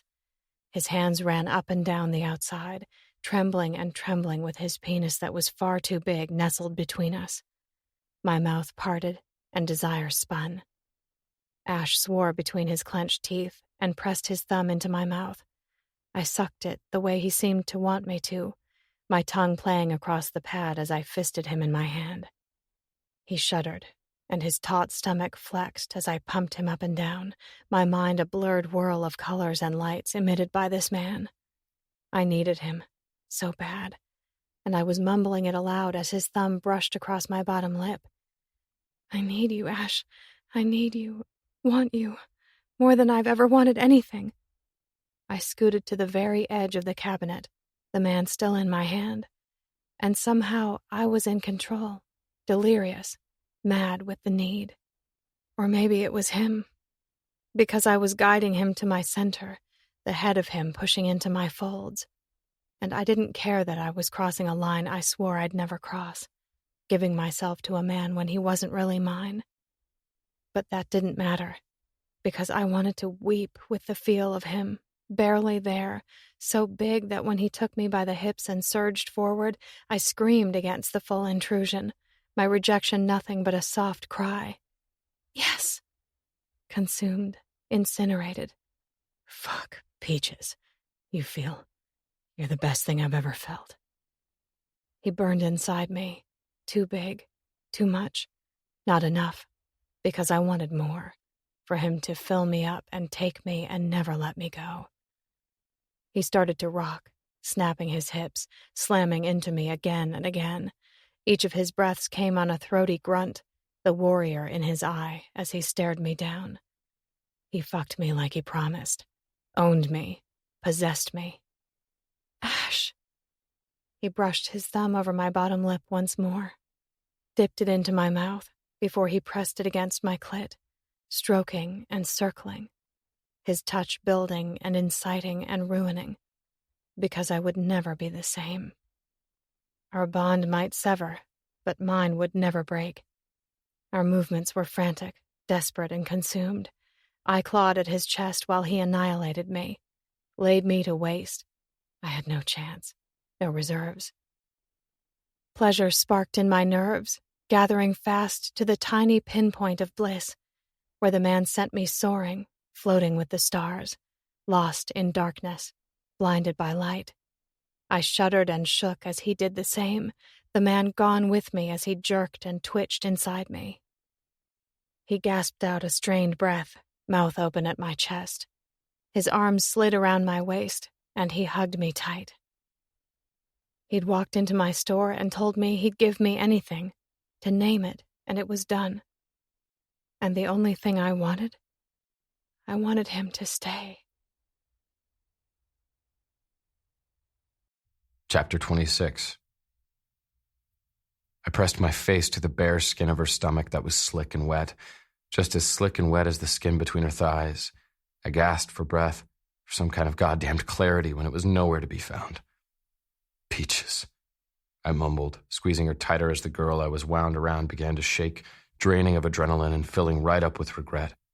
If I share my body with a man, it's because I love him and he loves me. Her assertion from all those weeks ago raged through me, all the while reality settled slow, hard, painfully. Fuck. Wincing, I eased out of her body. A part of me wanted to vomit, give my own damned self a beatdown, or maybe climb right back inside her. Shit, I didn't know. All I knew was I'd fucked up. Fucked up bad. I swallowed around the jagged rocks lodged at the base of my throat, words so rough when they came out they cracked on my tongue. I'm clean, I swear. My head gave a bare shake of my shame as I met the churning expression I couldn't quite read in her eyes. I'm so sorry. Never meant to get carried away, lose control. Not with you. Here I'd been the fool who'd thought there was no harm in pretending. She started shaking all over the place, like she was the one who'd been standing in the driving rain, cold taken to brittle bones. If I share my body with a man, it's because I love him and he loves me. What the hell did I do? Guilt ate me whole. A panic unlike anything I'd ever felt rose, a wave ready to drown and destroy. My eyes darted around the dusty shop, landing on what I was looking for. I reached out and snagged the old blanket that was folded on a shelf off to my left, shook it out with a hand and wrapped it around her, covering that gorgeous body. I tucked it tight up under her neck like a shield, not that it would protect her from the depravity I'd just dealt her. I should have known better, but like always, I was the reckless bastard, binging on the good, taking what wasn't mine to take. I kept one hand tight to keep the blanket closed, and I fumbled into just my jeans. I left them unbuttoned, quick to sweep an arm beneath her back and another under her knees. I lifted her against my chest. A sigh filtered from between her quivering lips. She hid her face under my chin and snuggled close. The scent of peaches and wood and honey glided into my already muddled senses, ruining me a little more. I carried her from the shop, hugging her tight as we stepped out into the rain. It poured down around us, and I ran toward her house. Back door, she managed, and I carried her up the 3 tiny steps. I leaned my side against the wall to keep her propped against me so I could fumble with the knob. The door swung open. I slammed it shut with my foot behind us, the sound of the storm muted within the walls. The house was dark. Quick flashes of lightning blanketed the windows, guiding my path. It seemed crazy that I'd never stepped foot inside her house. It was warmth and beauty, new and old, comfort and ease, perfect, just like this girl. A feeling I didn't want to recognize tightened in my chest, but it was there, present with her weight in my arms, her heart this thunder where it beat against mine. I carried her out the small archway, into the main room, and straight up the stairs that rode the side wall. There were only 2 doors at the top, and I took the one on the right, figuring it had to be the same room where I'd seen her silhouette taking up the window that first night I'd dropped her here. Walking inside, I headed straight for the attached bathroom. Carefully, I set her on her shaking feet, keeping one hand on her for support while I turned the shower head hot and high. Steam filled the confined space, and she kept flicking those chocolate eyes my way, searching. The familiarity clung to me stronger than it ever had before, making me feel like I might just lose my mind because I was fucking terrified I was losing my heart. What did I do? I peeled the blanket from her body, so slow. A shiver racked her whole. God, she was so damned beautiful. Stunning. She watched me while I shucked out of my jeans before I laced my fingers with hers and led her into the glass-encased shower. Steaming hot streams fell from the shower head. It hit my cold skin like a million fiery needles.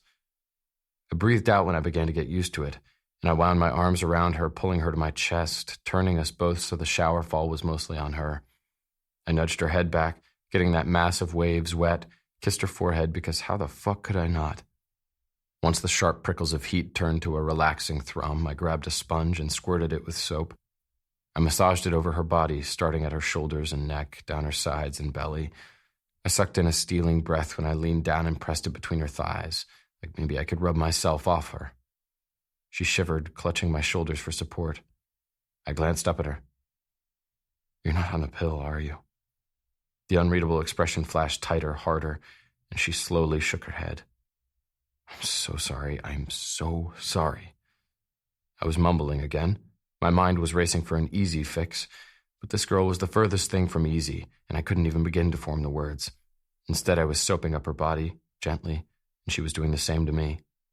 and the expression I was having such a hard time deciphering grew soft. This girl undoing me.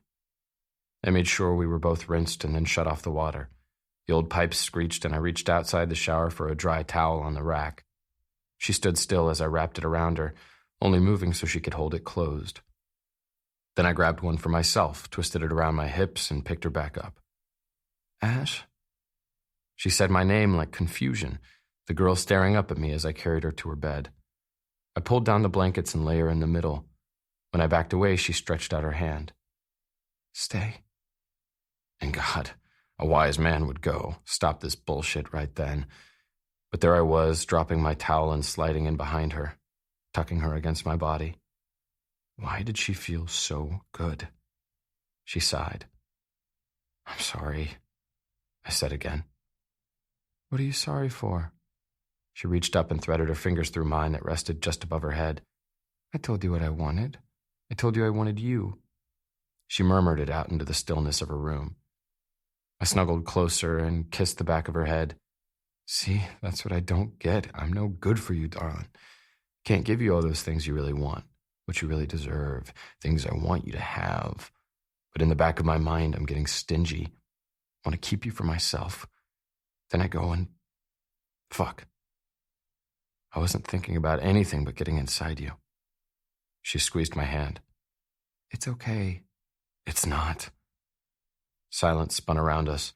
Minutes, hours, I didn't know. What happened this afternoon? She finally asked. What happened? I'd always prided myself on being the nicest guy you'd ever meet, but my conscience wouldn't let me get away with that lie, because that was always on my terms and never if it came at my own expense. That kind of cost was something I just wasn't willing to pay. You want to know? Still facing away, she nodded against her pillow. I buried my nose in her damp hair and offered the confession there. You terrify me, darling. Make me want to do things I just don't do, like step up and be a real man when someone needs me. It terrifies me that I'm fool enough I just might offer it, knowing the only thing I'm going to do is turn around and break your heart. That's what I do, and that's why I don't get attached. When I was sitting there beside your mother, I realized just how fucking attached I've grown to you, how much I wanted to take care of you. She rolled to face me. Muted light glanced across the curves of her face, so goddamn sweet. She touched my cheek. I'm terrified of you, too. Tried all afternoon to stay away. I should have. She shook her head. I needed you. That right there was the problem. What was the song? She asked, so tentative, knowing she was pushing against those raw places I didn't want her to see. I swallowed around the grief that bottled at the base of my throat. Wrote it a long time ago. Desperate to change the subject, I brushed my fingers through her hair. Tell me about your sister. Pain lashed across her features as she drifted someplace far away. She was the best, so full of life, the kind of person who walked in a room and lit it up. The dreams she shared with me and our mama were always so big. She was always laughing, teasing. She loved so much. I played with a strand of her hair. Sounds like you two were close. She barely nodded before her brow pinched. But she was sick too, Ash. So sick. She'd always been, and it got worse as she got older, or maybe it was just that I'd gotten old enough to recognize it. Always so high, then so low. Happy, then couldn't get out of bed. My best friend, then someone I couldn't even recognize. I swam through her sorrow, held her close as she whispered her grief against my neck. I begged her not to go, but she left when she was 18, and somehow I knew I'd never see her again. My throat constricted, and it scared me a little more how badly I hated this for her. How I'd do anything to go back and change something for her I didn't come close to knowing anything about. Protect her from the pain. I'm so sorry. She chewed at her bottom lip. You keep saying that. It's because I'm the bastard lying in bed with you and I don't have the right to be in your space. Shouldn't be touching you. Not like this. What if this is right where I want you? Peaches. It felt like a warning for her, or maybe one for myself. I'd fucked up, bad. I was such a damned fool, because even I was wise enough to know it was a fool who learned no lessons. I rolled her to her back and climbed between her trembling thighs. Then I turned around and fucked up all over again. Chapter 27. Willow, 17 years old. Summer! Frantic, Willow dropped to her knees where her sister was on the floor, her back pressed against the wall and her knees hugged to her chest. Rivers of black streaked her face from her tears, and her face was splotchy as she wept. And her room. Her room was torn to pieces, clothes strewn and furniture overturned. Carefully, Willow touched her sister's shoulder, fear trembling all the way to her bones. Summer, what happened? Are you okay? Her sister looked up at her, eyes glazed over, far away, before they slowly came into focus. She shook her head. No, Willow, I'm not okay. Willow felt the ache all the way to her soul. More and more her big sister had been like this, frantic and raging, lost. But what about the medicine? Willow almost begged as she scooted forward. I thought it was helping. Helpless, Summer stared at her. I can't feel on it, Willow. Don't you get that? I don't feel anything, and I'd rather be dead than feel that way. Don't say that. Her smile was somber. I hate this, Willow. You know that, don't you? Hate being who I am? Willow shifted to sit down beside her, their backs resting side by side. Of course I know you hate it. Your sickness isn't any different than Mama's. Neither of you asked for it, and I'd take it from both of you if I could. Summer tapped her temple. But mine's all here. I should be able to control it, change it, and I don't know how to stop. It'll get better, Willow promised. Even to her, it sounded like a lie. Sadness rimmed Summer's mouth. I'm scared that's not going to happen here. I've got this feeling like I've got to get out of here before I come out of my skin, before I completely lose it. I can feel it, me coming unhinged, and that's not something I want Mama to see. It's bad enough some of the things I say to her when I don't mean them, but every time I swear to myself I won't let it happen again, it does, and there's nothing I can do to stop it. Fear curled through Willow's spirit. Please don't leave me. You've got Bates, and Mama's got you. But what if I need you? Summer linked her pinky finger with Willow's, lifted it between them. You'll always have me, baby sister. But I've got to find myself before I get smothered. I can't breathe, and I feel like I'm gonna die if I stay here for one more day. She pressed a fist against her chest. You've got to understand that, Willow. You're going to stay here and have that big family you want, and you're going to be happy. Tell me you want that for me, too, to find happiness, because I'm not going to find it here. That was the only thing Willow wanted for her sister. She nodded, a lump so big in her aching throat when she tried to speak. Just promise you'll come back to me. Her sister squeezed their pinky fingers tighter, a bond, unbroken. Love is never cut and dry. It's messy, confusing. Sometimes it's ugly, and sometimes it's the most beautiful thing you've ever seen. Summer looked at her, so sincere, like she was trying to convey a message Willow couldn't quite understand.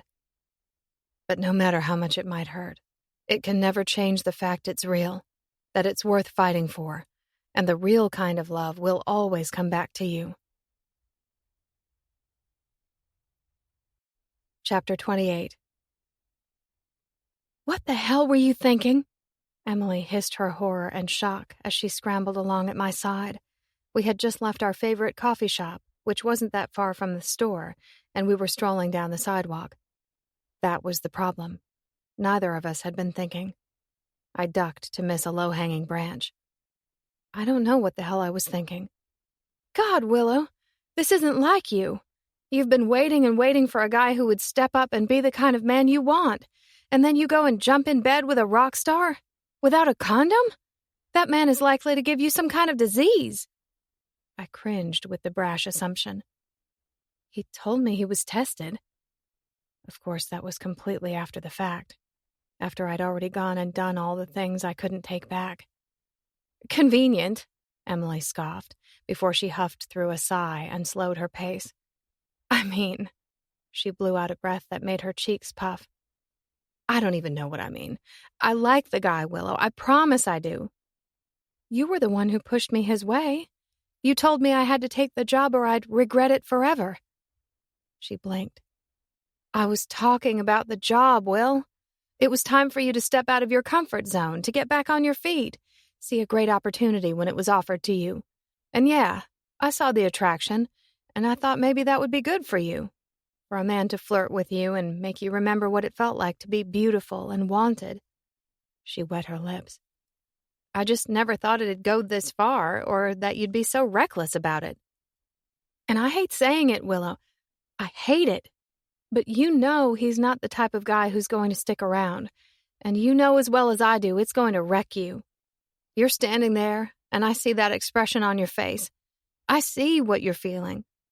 I know you're going to get your heart broken all over again. Her words struck me like knives, tiny daggers cutting me in all the places that hurt the most. Wrecked. I was well on my way. It wasn't as if her assertion was breaking news. I knew he wouldn't stay. That I couldn't have him in the way my heart already claimed him. My foolish heart that had grown prone to so many foolish, rash things. She looked me straight on, eyes reeling with disappointment, voice a reproach. You want it so bad that you're willing to get it this way? A baby? Because you keep on with this kind of foolishness, that's exactly what you're going to get. Pain squeezed me all over. Shame and regret. A wheeze of words tumbled from my tongue. Of course not. Of course not. I staggered a step and slumped down onto a bench. I pressed a trembling hand to my mouth. I don't know what I'm doing, Em. When I'm with him, when I look at him, he feels like what I've been missing all along, what I've been searching for my whole life. And when I'm with him, every worry slips away and I forget the man he keeps promising me he is. It's not the way I see him. I forget myself. She sank down beside me, sympathy edged into her expression. She brushed her fingers through my hair and gave me a sad smile. It's easy to forget ourselves when things feel right. I get that, Will. I do. That doesn't mean I'm not worried about you. My phone buzzed in my hand. I cringed when I saw the sender. Bates. Emily caught it, her silence prodding me to flip into the message. For the last week, he'd been texting pictures of Ash in a world I just couldn't comprehend. Ones of him in dark, seedy clubs, draped in women, backstage, doing things I didn't want to imagine. This one was of Ash, obviously somewhere backstage, sipping at a drink with a woman on her knees between his legs. His apathetic expression promised he barely even registered her presence. I'd wanted to avert my eyes and shield myself from the brutal reality of the man I'd grown to care about so much, too much. It only made me hate Bates more.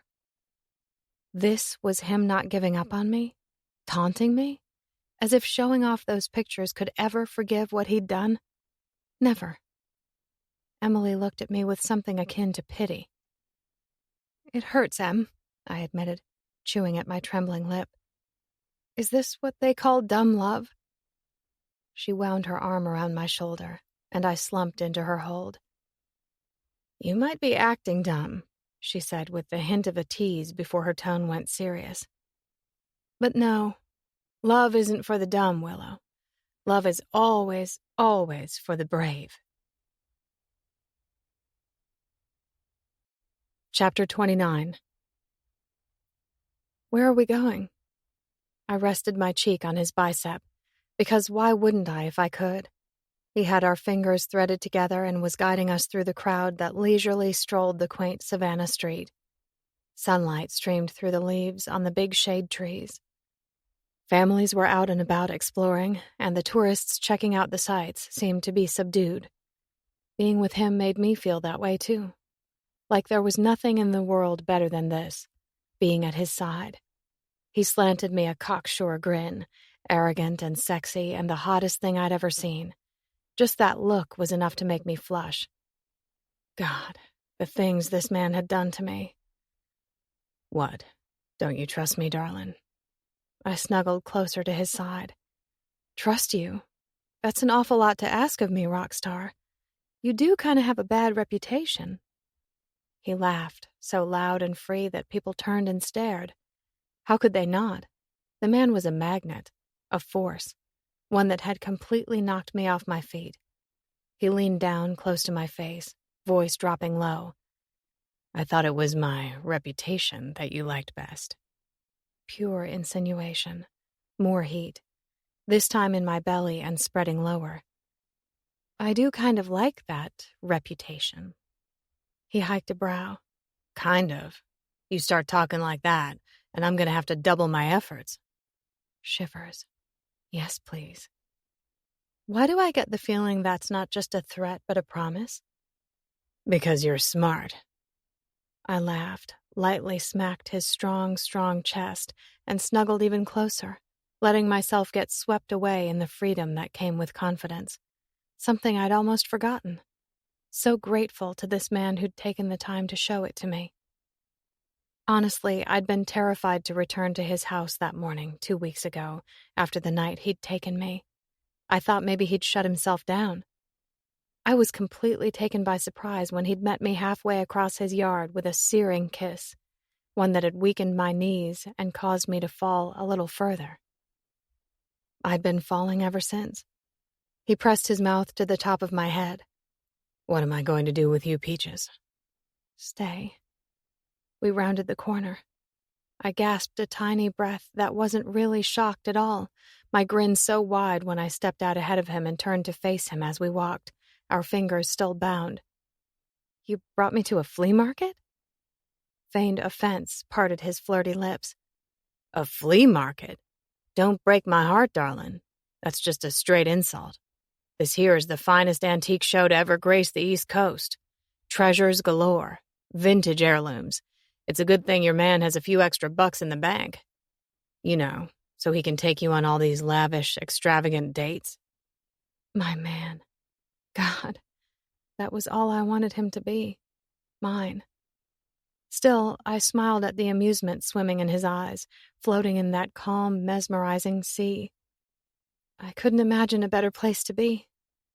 I'm pretty sure the correct answer to that is my bed." "Right, there's that. Always, always that." His indulgent smile shifted to soft, and he was tugging me against him and kissing me tenderly, right where we stood in the middle of the sidewalk as people moved around us. "Come on, let's go find some of those treasures I promised you." For hours, we browsed and laughed. Soft touches and quick kisses stolen between our easy conversation. He humored me while I rummaged through every stand, digging through all the treasures that most would see as nothing more than garbage and junk that Ash knew I'd see as priceless. I returned the whole humoring favor when a woman recognized him and started fangirling in the middle of the market, squealing and fumbling over her words. I offered to take their picture while he mouthed, "I'm sorry." There was nothing I could do but smile and snap the picture of this starstruck girl who couldn't seem to fathom she was in Ash Evans's space. I understood her pain. Thankfully, she moved on, and Ash and I ducked into a large tented stall that was full of eclectic art and plastic crates that held prints of every kind. "We have to get this." I gestured to one of the paintings stacked in the back. It was narrow and taller than me, painted in reds, blacks, and shadowy grays. Musical notes were hidden like obscured art, just the innuendo of a song coming to life. "It will go perfect in your room, against the big wall." This afternoon, we'd already found a huge mirror, big enough to be set on the floor and leaned up high against the wall. I'd restain the thick wood frame, but planned to leave the warbled mirror tinged with age, something to give depth and texture and contrast. "I didn't bring you here to get stuff from me, and I'm pretty sure every single thing you've picked out today has something to do with me." "That's because you've consumed my mind." "That only makes sense, doesn't it? I'm working on your room. That's where my thoughts are going to be." "But I brought you here to get something for you." I quirked a brow, biting back my laughter as I stepped closer and narrowed my eyes. "You brought me to get used junk?" Horror took over his face. Genuine. A split second later, it slanted into amusement. "Oh, Peaches, you are so going to pay for that." He murmured the last in my ear, another one of those threats I wanted to take head on. "You think I don't know you?" My hand fisted in his shirt, clinging to him as he bent me back. I could feel the world falling out from beneath me, because he knew me better than anyone else. "Thank you," he suddenly said. My eyes moved all over his face, searching, memorizing. "For what?" "For being you. He trailed off and tucked a strand of hair behind my ear, as if he didn't know what to say. Then, the man was kissing me again. Chapter 30. Sometimes you have to wonder if it's worth the gamble, stepping out and taking the risk. The problem was when you didn't know who to bet on, if you were deserving of the pot. If the roll of the crooked dice landed you with a pair of snake eyes, who was it that was really going to lose? And if you did manage to throw sixes, just what the fuck was it that you hoped to win? Yet here I was, putting it all on that quickly fraying line, playing stupid, reckless. I was pretty damn certain neither of us would come out on top. Tinkling laughter rang out against my walls, the kind that caused mayhem to wend in my already twisted gut. "Be careful," I warned. Why the hell did I let her talk me into this? "Quit being such a baby, rock star. We totally have this." Humor ridged her straining voice as we struggled to maneuver the bulky mirror up my staircase. She was up top because I'd convinced her that was the heaviest part. That in and of itself was a damned miracle, considering the girl started off by insisting she could get it upstairs herself, without my help. Really, I'd taken the bottom because I figured if this bitch of a mirror came tumbling down, it was going to land on me. No chance in hell would I put her in that position. Where the hell is Z when I need him? Asshole's always lurking around until there's work to be done. Then poof, boy's nowhere to be found.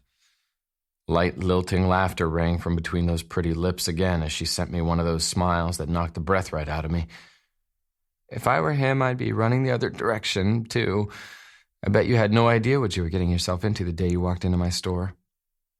No, I definitely didn't have a clue what I was walking into. Maybe he went and found himself a girl. Dude's been scarce lately. Or maybe he just can't handle being around and knowing what kind of delicious I have locked behind my door. I couldn't see the red I knew rush to her cheeks, but fuck, I could feel it. Swore I could feel this girl from across the room, the familiarity that urged and coaxed and comforted. We made it up a couple more steps. Willow's breaths came harder with the exertion. "I think I might have underestimated when we bought this just how heavy this mirror was going to be." It was hard enough getting it into the back of the SUV. Big plans require big solutions. Big solutions. I couldn't even keep my laughter out. Apparently I had the sense of humor of a 12-year-old. Sue me. "Aren't you a clever boy?" "You want me to get clever? Is that what I hear you saying? Tell me, darling, because if you want me to get clever, then you know I'm totally game."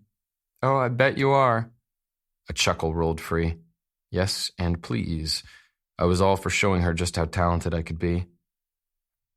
When we finally reached the top of the never-ending staircase, she swiveled, and I followed. She backed the rest of the way down the hall and into my room. "Over here," she instructed. She guided me to the middle of the room where she'd basically set up shop. "Just lie it down on its back. I'll start work on it tomorrow." We carefully set it on a drop cloth already spread out on the floor. "We did it." "Of course we did. Wouldn't want you to go and get the false impression I'm some kind of sissy boy now, would I?" Mock horror widened her mouth. "I could never think such appalling things about such a strapping, robust man." A grin infiltrated her tease before her expression softened. Tender, sweet. It clutched me right in the center of my chest. My heart did that crazy thing I kept begging it not to do. She straightened herself. That fall of mahogany was disheveled where it cascaded around her shoulders, and her cheeks were pink from the day out in the sun. A heavy sigh blew from her lips, and she looked around my room that was getting close to being done. All the major renovations had been completed, the fixtures and tile installed in the bathroom, the sanding and restaining of the floors, paint on the walls. A few pieces of the furniture she'd created were already set in place. "It's going to look amazing," she said.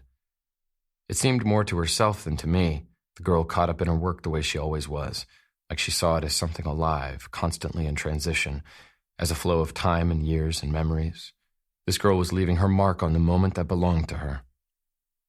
"Sex and comfort," I said, a little hoarse. She looked up to stare across at me, something unsaid bounding between us before she seemed to shake it off, turn away. She moved to the big wall opposite the bank of windows and lifted the painting we'd picked up at the market. "I thought we'd put this painting right here above the dresser and the mirror on the floor off to the side." Her gaze slid down the long, blank wall like she was imagining what would eventually go there. "Still don't have that photo shoot complete. I think it's time to make that magic happen. Imagine what that's going to look like. You up there, gracing my walls. Fucking best thing I've ever seen. And I'll be the lucky bastard who gets to wake up to it every morning." It came across rougher than I intended. She grinned, but it was soft, almost sad, her head just tilted to the side. "You're ridiculous." She was right. I was ridiculous, because this was ridiculous, and I'd lost capacity to stop. I moved across the room with measured steps, energy lit, a shockwave of electricity, like a flick of a switch, instant, bright, blinding. She sucked in a staggered breath as soon as I got in her space, but held my eyes as I cupped her face in one hand. My thumb brushed the curve of her cheek. "Do you get it, darling? What I see when I look at you? How all my thoughts get crossed and everything goes haywire. Second we touch, I'm lost in a confusion I shouldn't feel, because the only thing I feel is you." A tiny moan bled from that sweet, sweet mouth. I caressed my thumb along her bottom lip and stared down at the girl who had completely rocked my world, single-handedly crushed the foundation that should have been solid, unbreakable. My heart picked up an extra beat, like maybe it had been missing one before. "Ash." I kissed her, slow, deep, and purposed. She melted against me, her honeyed tongue so damned sweet. Lust.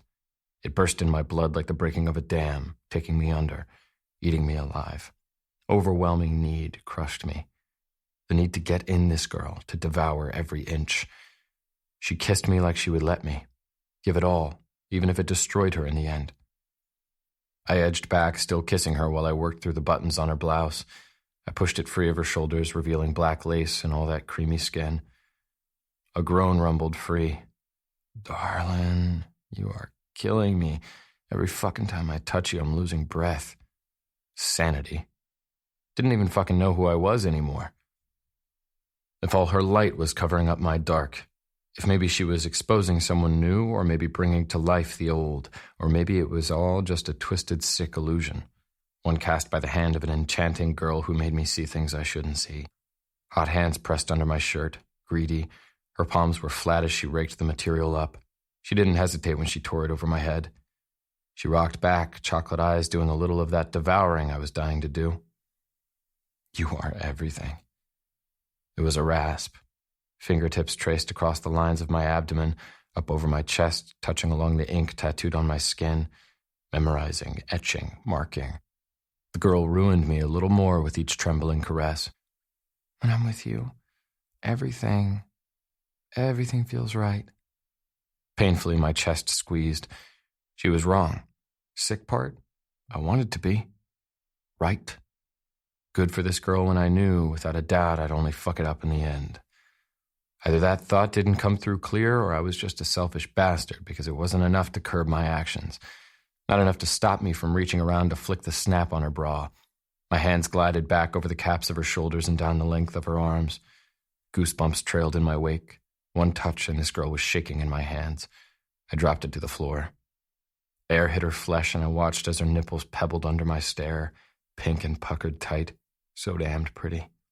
Her tits were small, and I cupped one in my hand. I swept my thumb back and forth across the rock-hard peak. A quiver rolled down her spine. Perfection.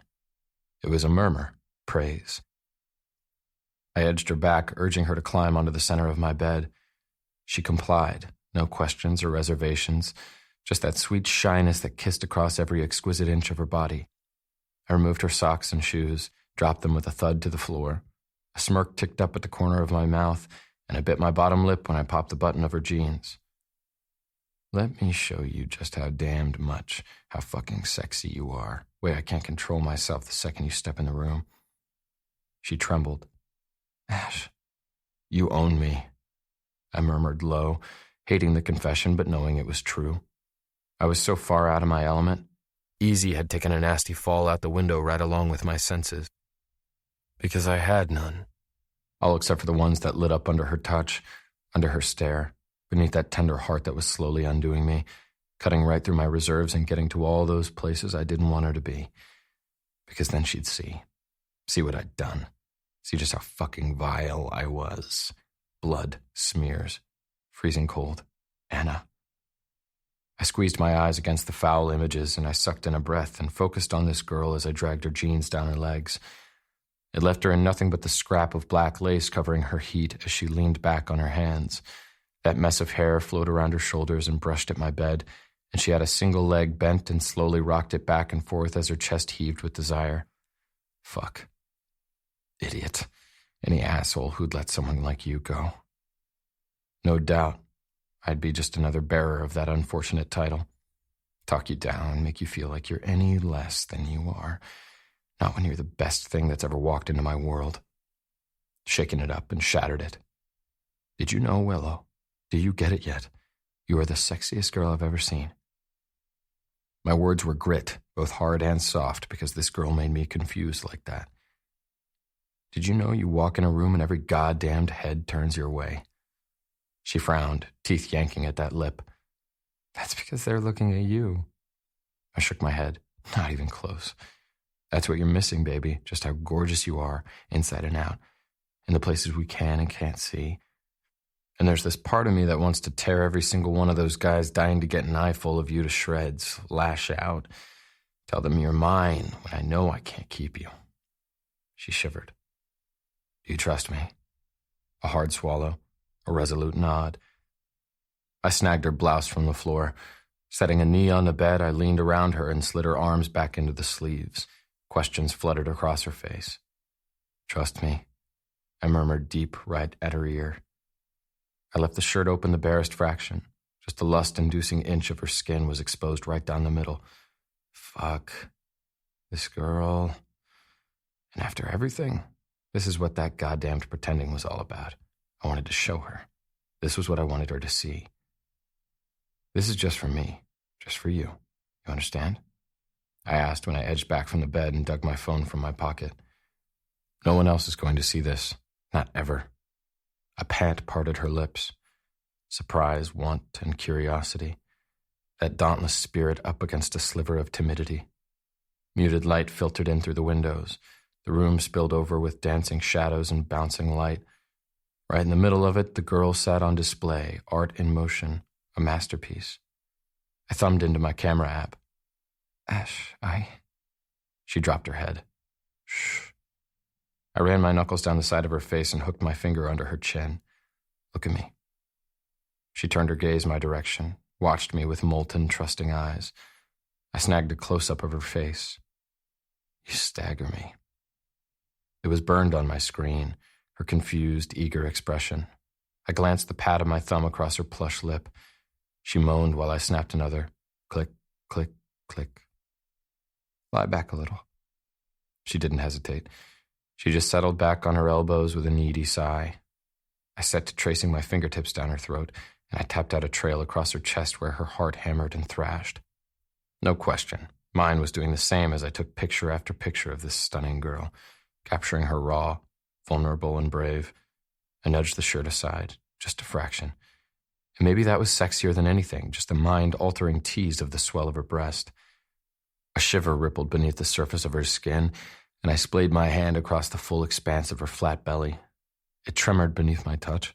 Swore I could feel it slide right through me. Click.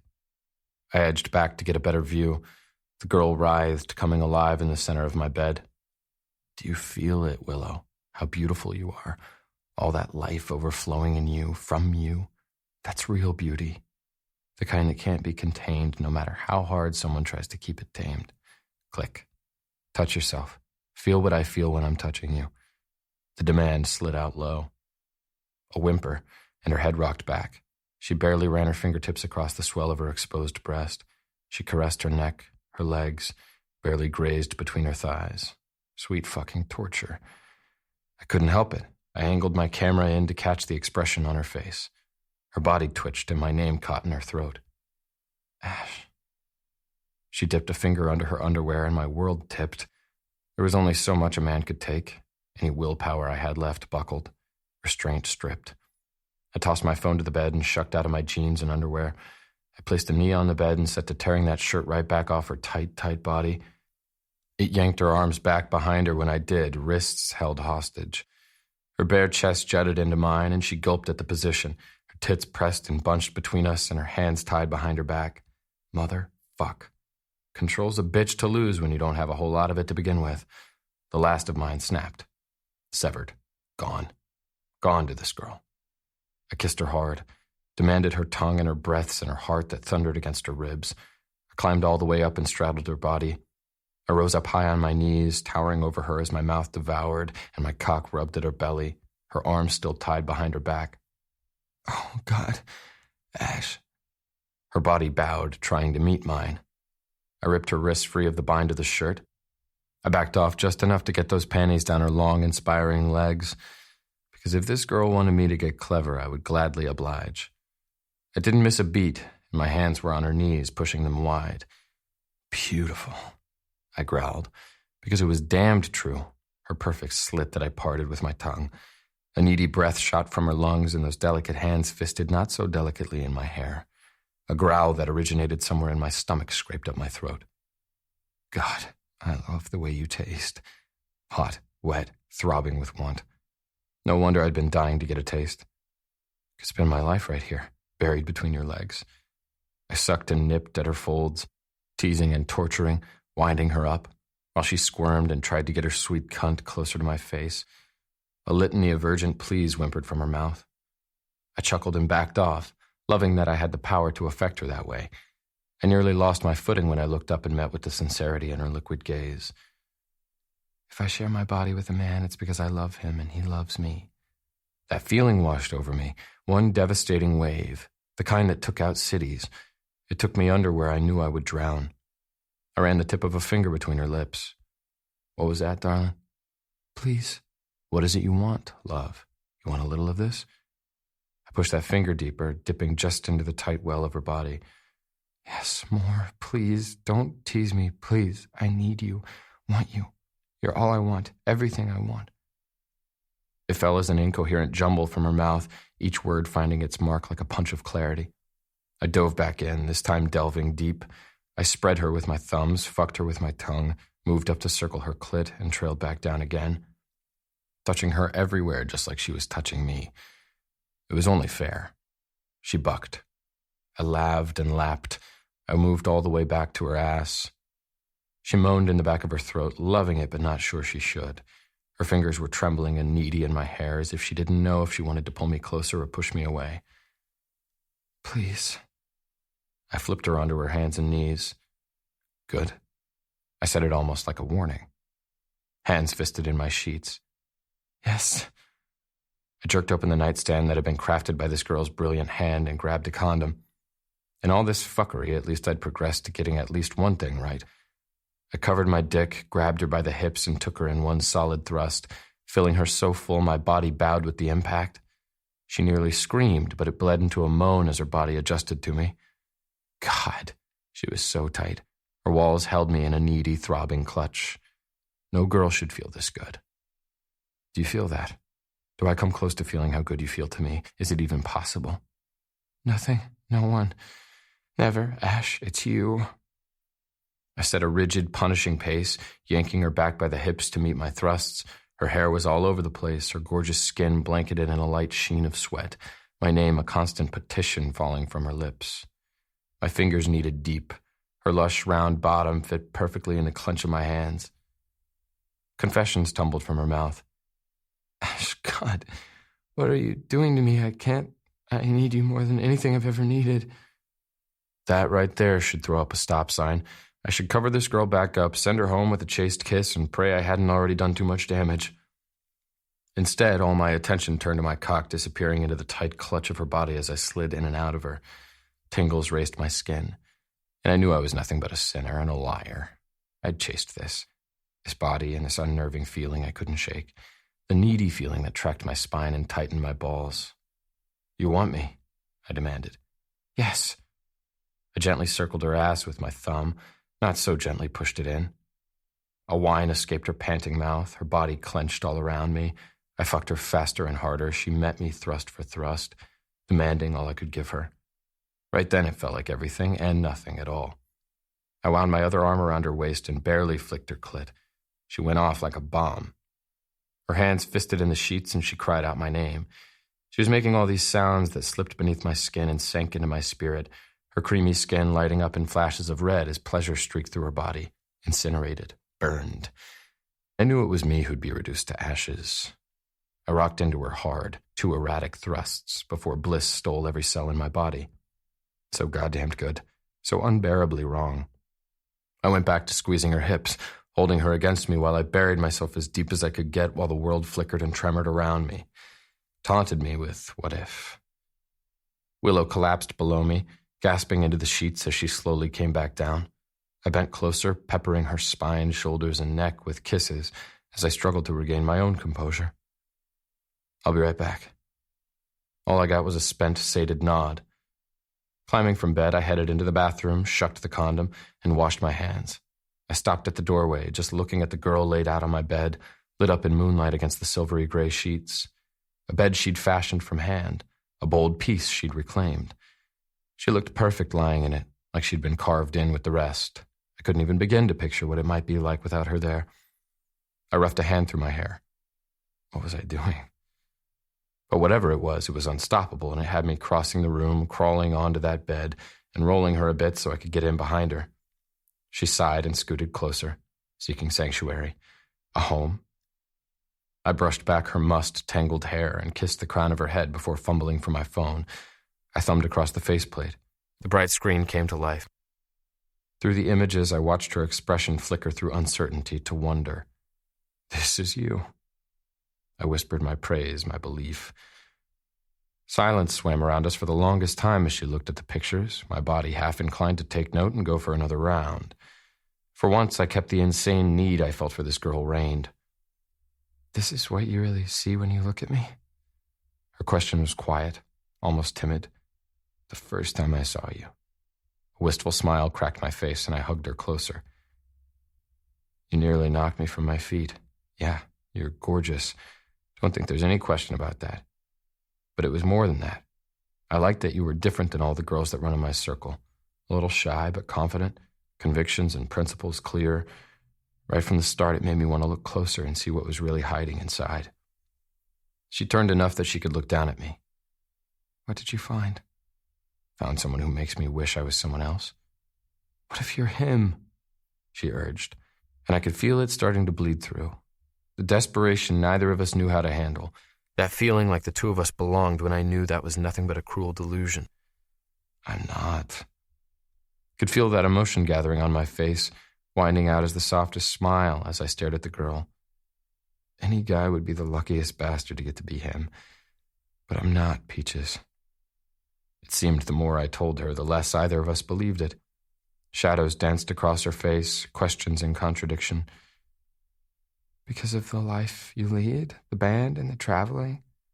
I sighed. I think my boys have proven that theory wrong. Maybe I used to think it, but all of them are better off now than they've ever been. I set my phone aside and cradled her face in my hands. The problem is me, Peaches. The problem is who I am. Yeah, I could lie here and make you 1,000 promises and tell you I'm going to be here for you forever. And right this second, I might be just the fool who'd think he might be able to make good on them. But I have a really bad habit of letting the people I love down. Don't want to, but it's what I do. It's who I am. And I hate that person, and I won't ever let that person ruin you. She sucked in a breath at my careless words. Love. My heart capsized. Because there it was, shining back in those bottomless eyes. I pulled her face closer. Our noses brushed, my words emphatic where I pled them near her face. You deserve better than what I have. better than what I have to give, better than what I am. And I know that guy's out there. Jealousy surged, a suffocating ache that pounded through my veins, strangling every sense and denying every word. Couldn't stand the thought of another man touching what was mine.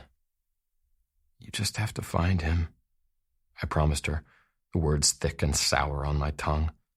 Sadness swelled around her. I fucking hated that I was already hurting her. I knew I would. She pushed away. I wanted to panic until she turned and lay back on her side so she could wind herself back in my arms.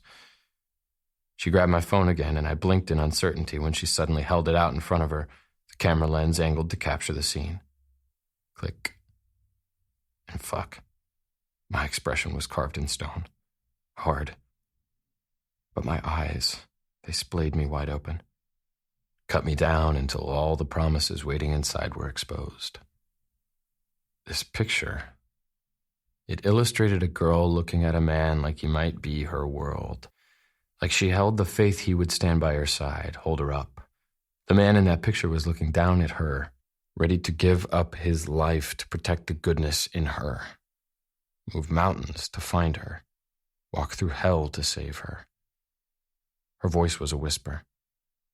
This is what I see when I look at you.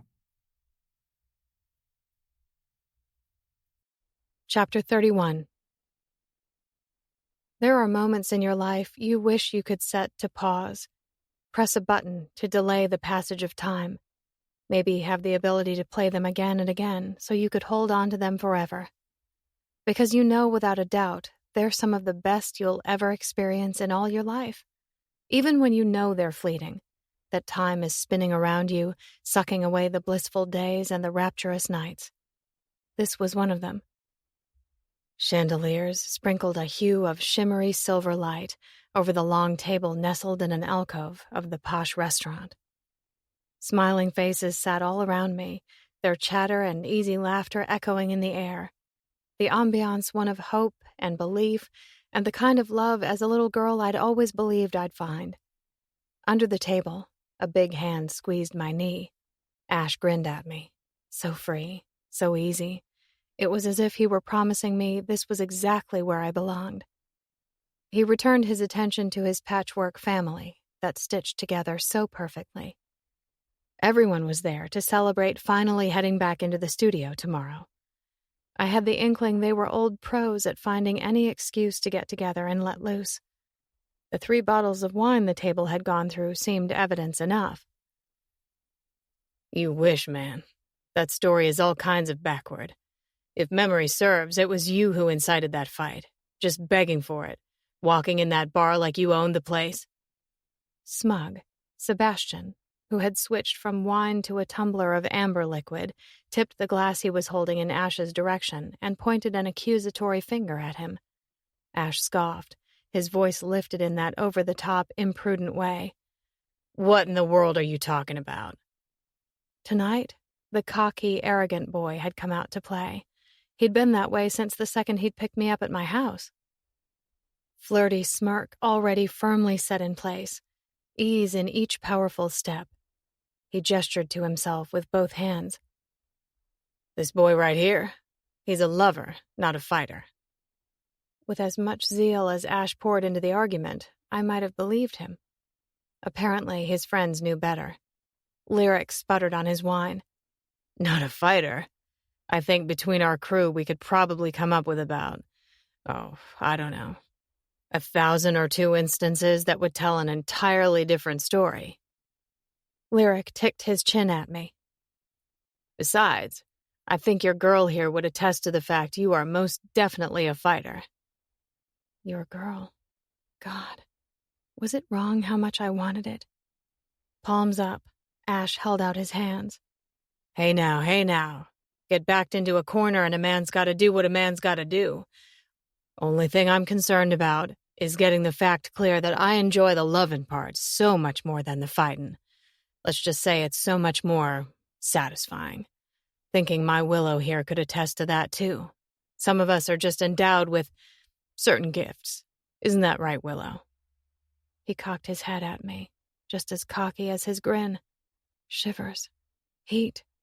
I couldn't stop it. Right there in the middle of the restaurant, in front of all his family and friends. The man had me twisted inside out. Made me forget who I was. Or maybe he'd just slowly showed me who it was I wanted to be. Laughter contained. I forced a shrug and wide, innocent eyes. You're okay, I guess. Goo! Austin pounded on the table, laughing loud. Shoot, sink, score! Willow for the win! Edie cracked up and buried her face in her hands. Z howled and hooked a thumb at me. Oh, dude. Now I get why you've been keeping this one around. Think you've met your match, my friend. Glad to see someone finally step up to the plate and put you in your place. Z smiled at me, almost soft, as if he knew he were traversing into territory that might sting, his gaze telling me it was all in jest, part of the constant sparring that went on between all of them. Ash's mouth dropped open in offense, and he slammed a closed fist over his heart, obviously dying from a mortal stab wound.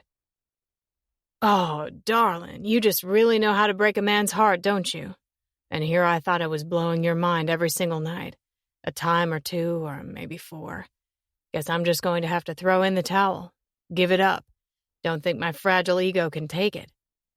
Tamar laughed. Fragile ego, my ass. Your ego has to be as big as your... Stop. Stop right there, Edie pled, falling into a fit of giggles she hid in Austin's shoulder. I don't even know why I hang out with you all. This is supposed to be my safe circle. And every single time I leave with images in my head I just don't want to see. Tamar shrugged a tattooed shoulder. What? If we have to put up with your brother, then you have to too. How's that putting up with Ash going anyway, Willow? Shay edged forward, mischief seated in her words. Are his gifts really all that disappointing? Or are they enough to maybe get you to hang around? Because I have $200 on this player having to paint all those extra bedrooms pink and blue one day. Think it's about time I cash in. She meant it to be a tease. I knew she did. But it didn't stop the pain from leaching into my insides, squeezing my spirit. I forced a wobbly smile. I don't think there's any threat of that happening anytime soon. I made a valiant attempt not to look Ash's way, hating that I felt vulnerable, raw. I didn't want to be that girl. Not anymore. Silence fell over the table, tension thick. Finally, Shay spoke quietly. I'm so sorry if I said something I shouldn't have. I would never want to hurt either of you. I swallowed around the lump in my throat. It's fine, honestly. Was it? Because I could feel myself at the precipice, those moments slipping by, ones I wanted to cling to forever. Ash slammed his palms down on the table. Well, I think this party calls for a round of shots, don't you? He was all strained wooden smiles when he stood, pushed out his chair, and strode for the long, elegant bar situated along the far wall just outside the alcove. Shit, Lyric muttered as he rubbed his fingers across his mouth. He and Baz shared a look I couldn't decipher. I sat there twisting my fingers in the fabric napkin, wishing we could go back a few moments to when things were easy and all the questions that seemed to hover around Ash and me didn't feel quite so profound. But there they were, shoved in our faces.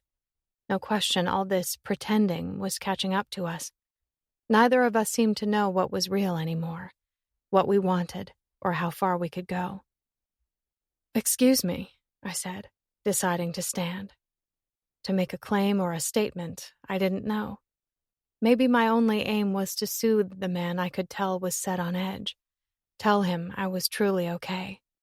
That, yes, I had huge regrets in my life, but that didn't mean I wasn't finding happiness in the here and now. He'd been responsible for so much of it. Even if this ended here, right now, I needed him to know that. I eased around the table, doing my best not to feel awkward or insecure, because I was learning fast that wasn't who I was. I paused at the threshold of the sectioned-off room. Ash sat on a stool at the bar. He was set in profile, his strong, bearded jaw pronounced and defined, his hair slicked back, a button-up casually rolled up his forearms to expose the ink hidden underneath. God, he was stunning. A magnificent, mystifying creature that tore at all my sensibilities. He leaned in to speak to the bartender, who angled his way, her cleavage spilling out, and a seductive smirk slicked across her red lips. She was all sass and tease as she lifted a bottle and expertly poured the dark fluid over a short row of shot glasses and quickly arranged them on a tray. I watched as she then scribbled something on a napkin and slid it to him across the bar.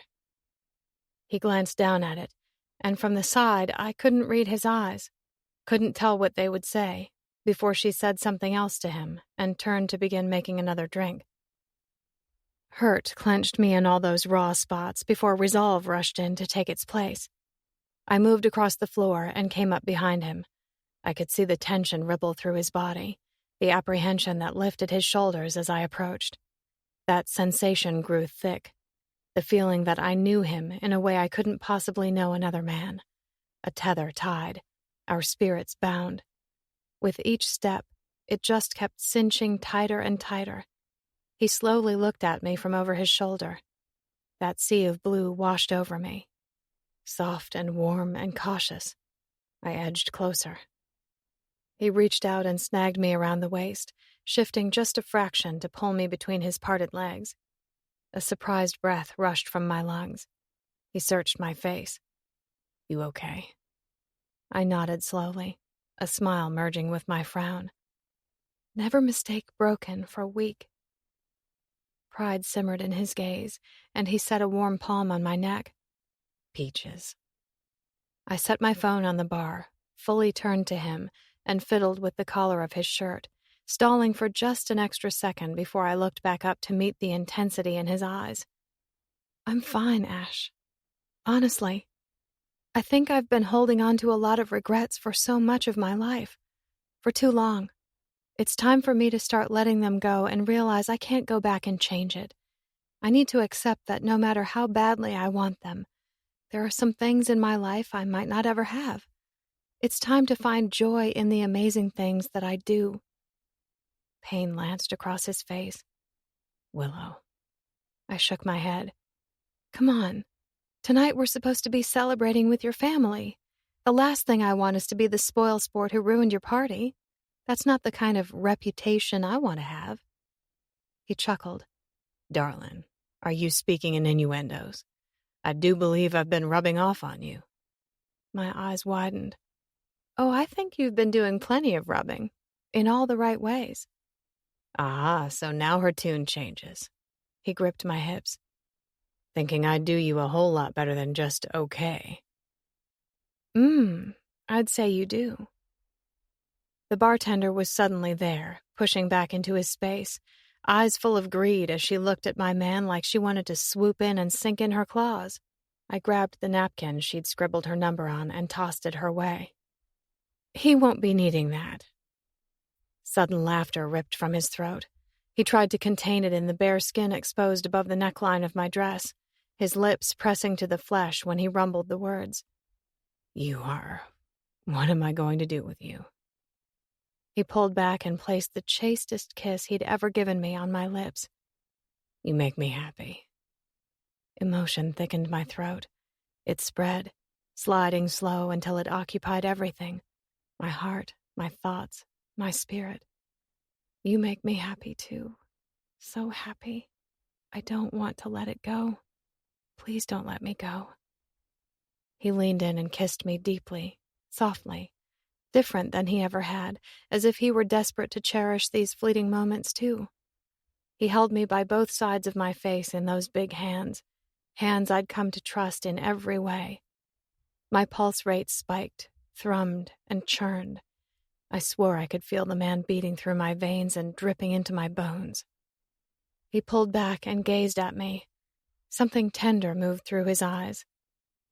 When does this end? I whispered, my mouth dry. His fingers twitched. Don't have the answer to that. Not when I'm the selfish bastard who doesn't want it to. My phone dinged and lit up on the bar top. It shocked both of us out of our bubble. Our heads turned in sync, the little box at the top popping up with the notification. Bates. God. I needed to get a new number and erase the stain of him from my life once and for all. A scowl took Ash's expression hostage. He turned back to me, his voice close to a growl. "What's this?" I swallowed again, stammered. He keeps... He didn't give me time to explain. Ash grabbed my phone and flipped directly into the messages. A picture took up the whole of the screen. Another of the offending pictures Bates kept flooding me with, as if he might have the chance to win me back. But this one managed to curl my stomach. Nausea swirled and tears pricked at my eyes. Ash was in bed with 2 women, face down, passed out. One of the girls had her phone held out, capturing the illicit scene, the obvious aftermath of a night gone wild. She'd captioned it. #AshEvans, #RockedMyWorld, #threesome, #sunderslut. Her 15 seconds of fame. Ash nearly crushed my phone in his hand. Motherfucker. He flew from the stool. Rage bristled. "Told you to tell me if that asshole was bothering you, Willow. You've been hiding this from me?" He shook his head as if he couldn't see straight, spun on his heel, and headed for the door, his long strides full of fury. He flew outside without a parting glance. I stood there staring, gasping for breath, trying to find my footing. Before I jumped into action, I scrambled after him, dodging a few chairs to make my way through. I pushed open the door and stepped out into the night. A hazy gloom stretched across the heavens, the air dense and humid, thick. My eyes bounced left, but my body was already turning right, drawn. He stood in the distance at the head of an alleyway. The intimidating man was nothing but a raging, shadowed silhouette. His face was upturned toward the sky with both hands pressed to the sides of his head. I could almost see it radiating from him. Anger, hate, maybe a little of his own regret. Warily, I approached, my heels clicking on the cobblestones, a warning echo in the night. His back went rigid when I stopped 2 feet behind him. He was still crushing my phone in his hand. "You see." "What?" I challenged. "What I've been telling you all along, that I'm not good enough for you, that you deserve someone better." "You never hid any of that from me." Bitter laughter rumbled from his chest. "This is barely scratching the surface, darling." "The only thing I know is the man I see, the one you've been showing me. He's the one who's changed me, woken me up, shaken me from my shell." He laughed again, this time softer as he shook his head and slowly turned around. He lifted both his arms in surrender. I wasn't sure the man had ever looked more broken. "It's always me, Willow. I know you don't get that. On the outside, I look like this guy who doesn't give 2 fucks about a whole lot of anything, but I'm the one who's always been responsible." I blinked through the confusion. He sighed, roughed a hand through his hair, and stared at the dirty ground as he began to pace. "My crew. We've been through so much shit, so much bad stuff. Every bit of it was prompted by me." He huffed an affectionate sound and jutted his chin back toward the restaurant. "They all make light of it, laugh it off. The fact that I'm a fighter and am always looking for trouble, the next thrill, and they've always taken up my back and never put the blame where it belonged." "Ash!" He rubbed the back of his hand that still clutched my phone over his mouth, like he could wipe away the sour taste. "We were just kids running the streets, learning how to live, finding out who we wanted to be. When we were 12, guess who it was who showed up with the first 6-pack he'd snagged from his dad's cooler? Me. First time we all got high, it was me who had the bag." Distress climbed into his frazzled words, and he blinked like he was seeing back to that day. "It was me who snorted that first line." His face curled in agony, curling my heart right up along with it. "I was hooking up with this chick, and one night she brought it to the house. All just fun and games, right? Disgust twisted his features. Next thing we knew, things were totally fucked, slipping out of control so fast. Before we could even make sense of it, we were pumping ourselves full of all this shit. Whatever we could get through a needle or up our noses. Me. He looked to the sky like he was looking for a lifeline. Z's big brother, Mark. The shake of my head was short because I'd never heard the name. Used to be our drummer, he clarified. My best friend. Dead. OD'd. Started out on the bullshit I brought into our house. He slammed a fist against his chest. Me! His head turned toward me, his stare severe. And I'm the bastard who always seemed to manage to scrape by, the one that never quite got hooked. It was like I was the guy who'd accidentally incited a war but was left standing on the sidelines, watching it all go down, his brothers in arms falling, one by one, and there wasn't a goddamn thing I could do about it. Harsh, hard breaths grated from his lungs. My sister. What happened to her? That bastard raping her. It was on me. Grief punched me in the gut. Ash kept right on. He flung a hand toward the underside of his arm, to that knot of tattoos that screamed of horror and insanity and grief. I marked them all here. Every strike against me. So I won't ever forget that I always managed to fuck it up. To remember not to get too deep. My head spun.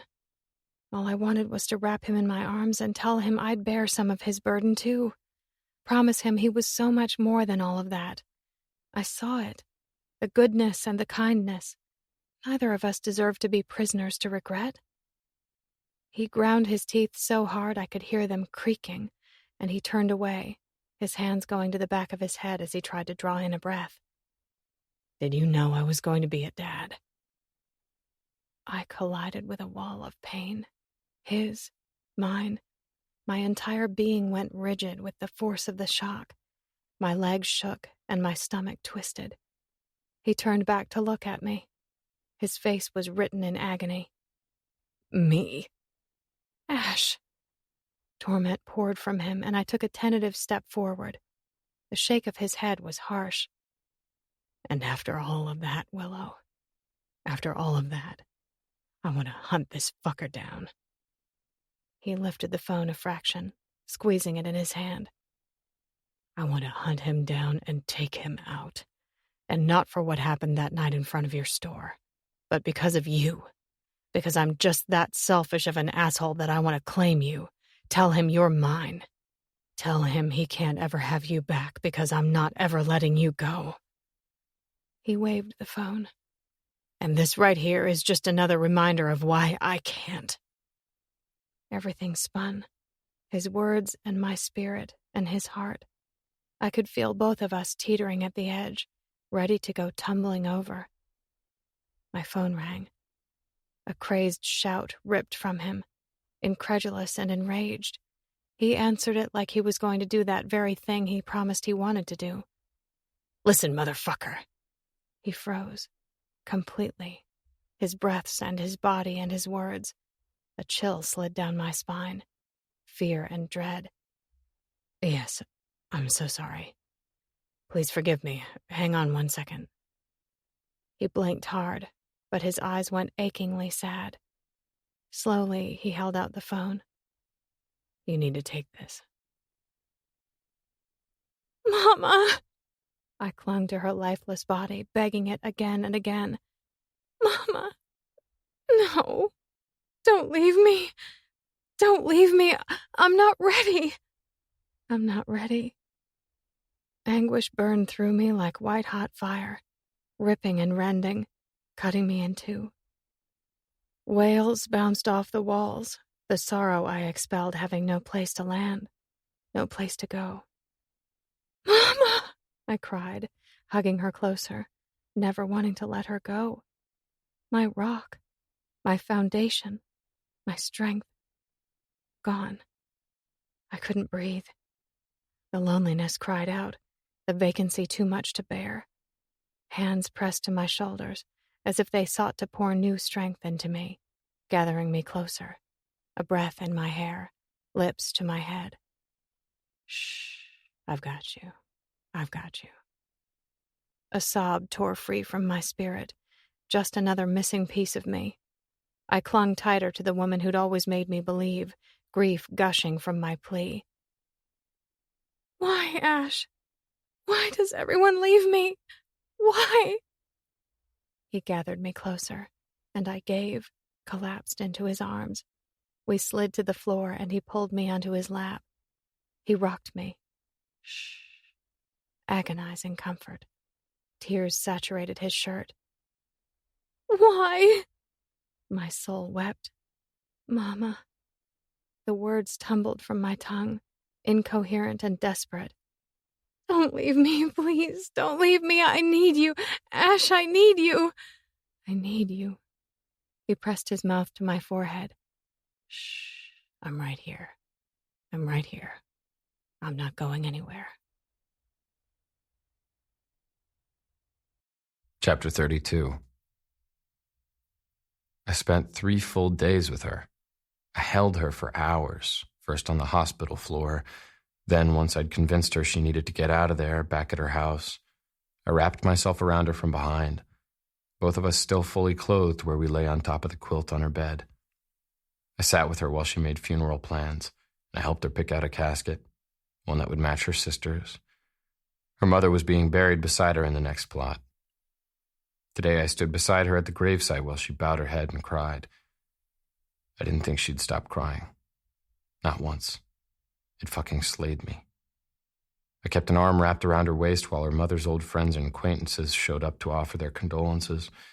Trees thrashed and flailed, and the sky spat its fury around us, like the earth mourned with her. My crew came. Of course they did. All of them were there to offer their support.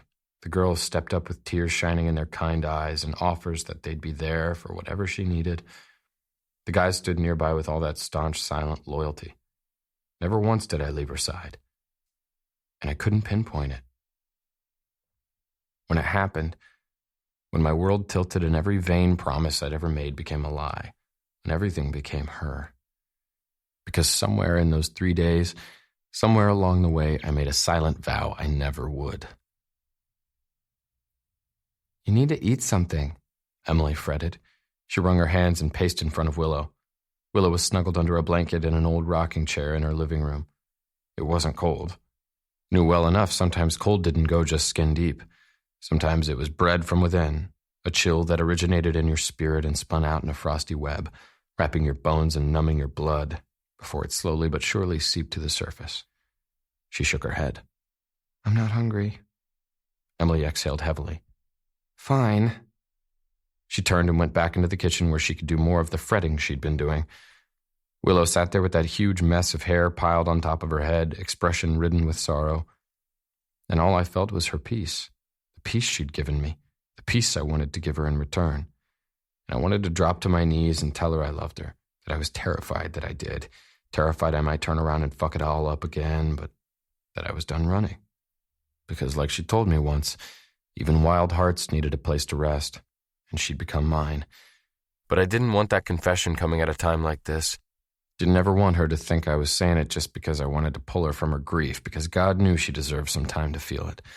So instead, I sank to the floor in front of her and framed her sweet face in the palms of my hands. She looked up at me, chocolate eyes, broken soul, spirit so far from weak. I need you to eat something, darling. You haven't eaten in 4 days. I'm not telling you to snap out of it or dry your eyes or that it was for the best. All I'm telling you is I fucking care about you a whole lot, and I need you to at least get something in this sweet body before it withers away. She gave me a trembling half smile. I squeezed her tighter. Deal? She nodded in my hold. Deal? Thank God. I pressed a kiss to her forehead. I started to climb to my feet when Emily cut me off, already jumping into action. Campbell's famous chicken noodle or Ahmad's not-so-famous tuna casserole? Willow laughed, soggy and choppy, but it was there. I'll take the soup. Soup it is. I turned back to look at her. She ran her fingers down my face, so goddamned tender. Thank you for being here. You don't know how much it means to me. I'm not sure I could have gotten through this without you. I gathered her hand that was fluttering along my face and pressed her fingers to my lips. I don't want to be anywhere else. Not ever again. Maybe it was shitty to say it then, making her promises when she was in this state, but I couldn't regret it. Not when she looked at me the way she did. Like maybe I'd given her back a little of her life, the way she'd given me back mine. You make me happy. She repeated what I'd told her that night, before things had gone to hell. We both jumped when the doorbell rang. I'll get that. She nodded and I pushed to stand. Roughing a hand through my hair, I headed to the front door. I looked through one of the small windows to the side. Sheila, her mother's caretaker, waited on the other side holding a box. I clicked it open, raked an uncomfortable hand through my hair, murmured, "Hey." I felt terrible I'd lit into this poor woman, thinking it was that bastard Bates. She quieted her voice. "I know it's a difficult time right now, but I wanted to drop these things by for Willow. I know she'd like to have them." I accepted the box, which was filled with knickknacks and pictures. "That's kind of you. I know Willow will appreciate it." She shifted and warily peeked inside. "I hope she's doing okay." "She's not right now, but she will be." She smiled. "Okay, then." "Thank you again," I said before I latched the door shut. Turning on my heels, I took the 3 steps back out into the main room where Willow was still sitting. "Sheila brought your mom's things. How about you and I look through them later, when you're ready?" Emily came in carrying a bowl of steaming soup. "I think later is good." She motioned toward the stairs with her shoulder. "Why don't you take that up to the extra room? That's where Will here keeps all the sentimental stuff. You need to be careful or this one's going to turn into a hoarder." A tiny scoff managed to work free from Willow's mouth. "I work with antiques, and I'm not above a dumpster dive. Do you really think I'm actually going to part with the good stuff?" It was almost playful, and a little relief settled on my heart when I bounded upstairs and took a left through the closed door and into the room I'd never been into before. Emily wasn't joking. It was a hoarder's heaven in there. Natural light filtered in through the window. The drapes pushed open on either side were dated with floral embroidery. The bedspread covering the bed hailing from an era Willow certainly had never stepped into. The floor was covered in stacks of boxes and trunks, an old armoire in the corner. I suppressed a chuckle. Because this girl, I fucking liked it. Liked that she was humble, modest, a million miles away from the chicks that hunted like goddamn vultures in my world. I crossed the floor and set the box down on top of another propped against the far wall. Straightening, I glanced across the big ornate dresser cluttered with trinkets and photos. Couldn't help but smile when I saw one of an adorable little girl. Had to be Willow. She couldn't have been more than 6 or 7, her arm squeezing around her mom's neck with that awe-inspiring smile already written on her face, hair blowing all around her where she stood in a field. Her mom was smiling right back. I trailed my fingertips over a necklace and a ring, drummed them over a tarnished silver cup, learning this girl because I wanted to know her in every way. I stopped dead at the small wooden box situated in the center, ashy gray with bronze hinges and hook. The same logo carved on her store's sign, the same written on her skin, was etched onto the top. Dread curled through my fucked-up, muddled senses. I blinked what had to have been 1,000 times, trying to make the picture come out different. Instead, everything crystallized as all that familiarity crushed me like a rock slide, my hand fisted in my hair. No. Panic hurtled around the room, ricocheting from the walls and gaining strength. It yanked at my heart and my spirit and nearly dropped me to my knees. Fuck, no. My head shook and dizziness spun. Still, I couldn't stop myself from reaching up, tentatively lifting the lid and peeking inside, like maybe doing so would come up with a different answer. Inside was a small scrap of paper folded in quarters. I stumbled back like it had burned me, my eyes frantic, attention bouncing around the room at the rest of the tokens, at the pictures I suddenly processed. The breath punched from my lungs. Gutted. I pressed a fist to my mouth and bit down. For the first time in what felt like a lifetime, I wanted to weep, to fucking get on my knees and beg it. Why? Why the fuck did life have to be this way? Unfair. I fled the room with panic hounding at my back and grief weighing on my chest. That's just what I got, falling in love like a fool. Knew better all along. I clung to the railing as I clambered down the staircase. Willow looked up when I got to the landing, my chest squeezed. So fucking tight I was certain it was going to strangle me. I got a call. I need to go. She frowned, but then gave me one of those understanding smiles. Okay. I didn't stop. Didn't kiss her or touch her or hug her. I just bolted out her door. Stark white light blazed from above. Blood, splatters, handprints, smears, grief, horror, and shock. A sob wrenched free, and I dropped to my knees and gathered her in my arms, cold and limp. I shook her. What did I do? What did I do? No, please. My wails bounced against the bathroom walls. I pressed my mouth to her forehead, every part of me trembling, shaking. No, baby, no, Anna. No, God, please, no. I jerked to sitting, sweat slicking my skin and my heart pounding out of my chest. I roughed both hands down my face. Fuck. Knuckles rapped on my bedroom door, and I realized that's what pulled me from the dream, from that goddamned nightmare that had become my life. I should have known I couldn't run from it forever. Groaning, I slumped back down and pulled my pillow over my head, cutting off what was left of the evening light. Go away. For the last 3 days, Z had been riding my ass nonstop. Dude kept striding in here like my own damned room belonged to him, telling me to stop being a pussy and go fix whatever the hell it was I'd fucked up. He didn't even need to ask if I was to blame. Clearly, he knew where that fault lay. Another knock, and I bit back a slew of curses, because when the fuck had lashing out at my crew been my thing? I groaned a little louder when he didn't take a clue and the door creaked open. God damn it, Z, told you I'm not in a mood.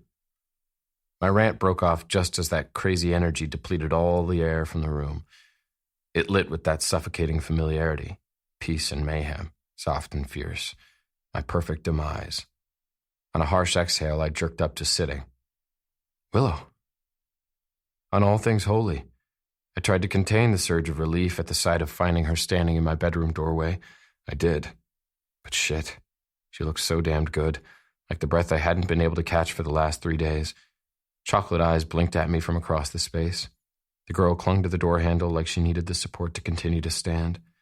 Her hair was twisted in a lawless mess, tied up high on her head, errant pieces tumbling down. Did this hurt her as bad as it was hurting me? I was hit with the onslaught of emotions that rode through her stare, so many I couldn't make sense of them. Or maybe the only thing I could read was my guilt.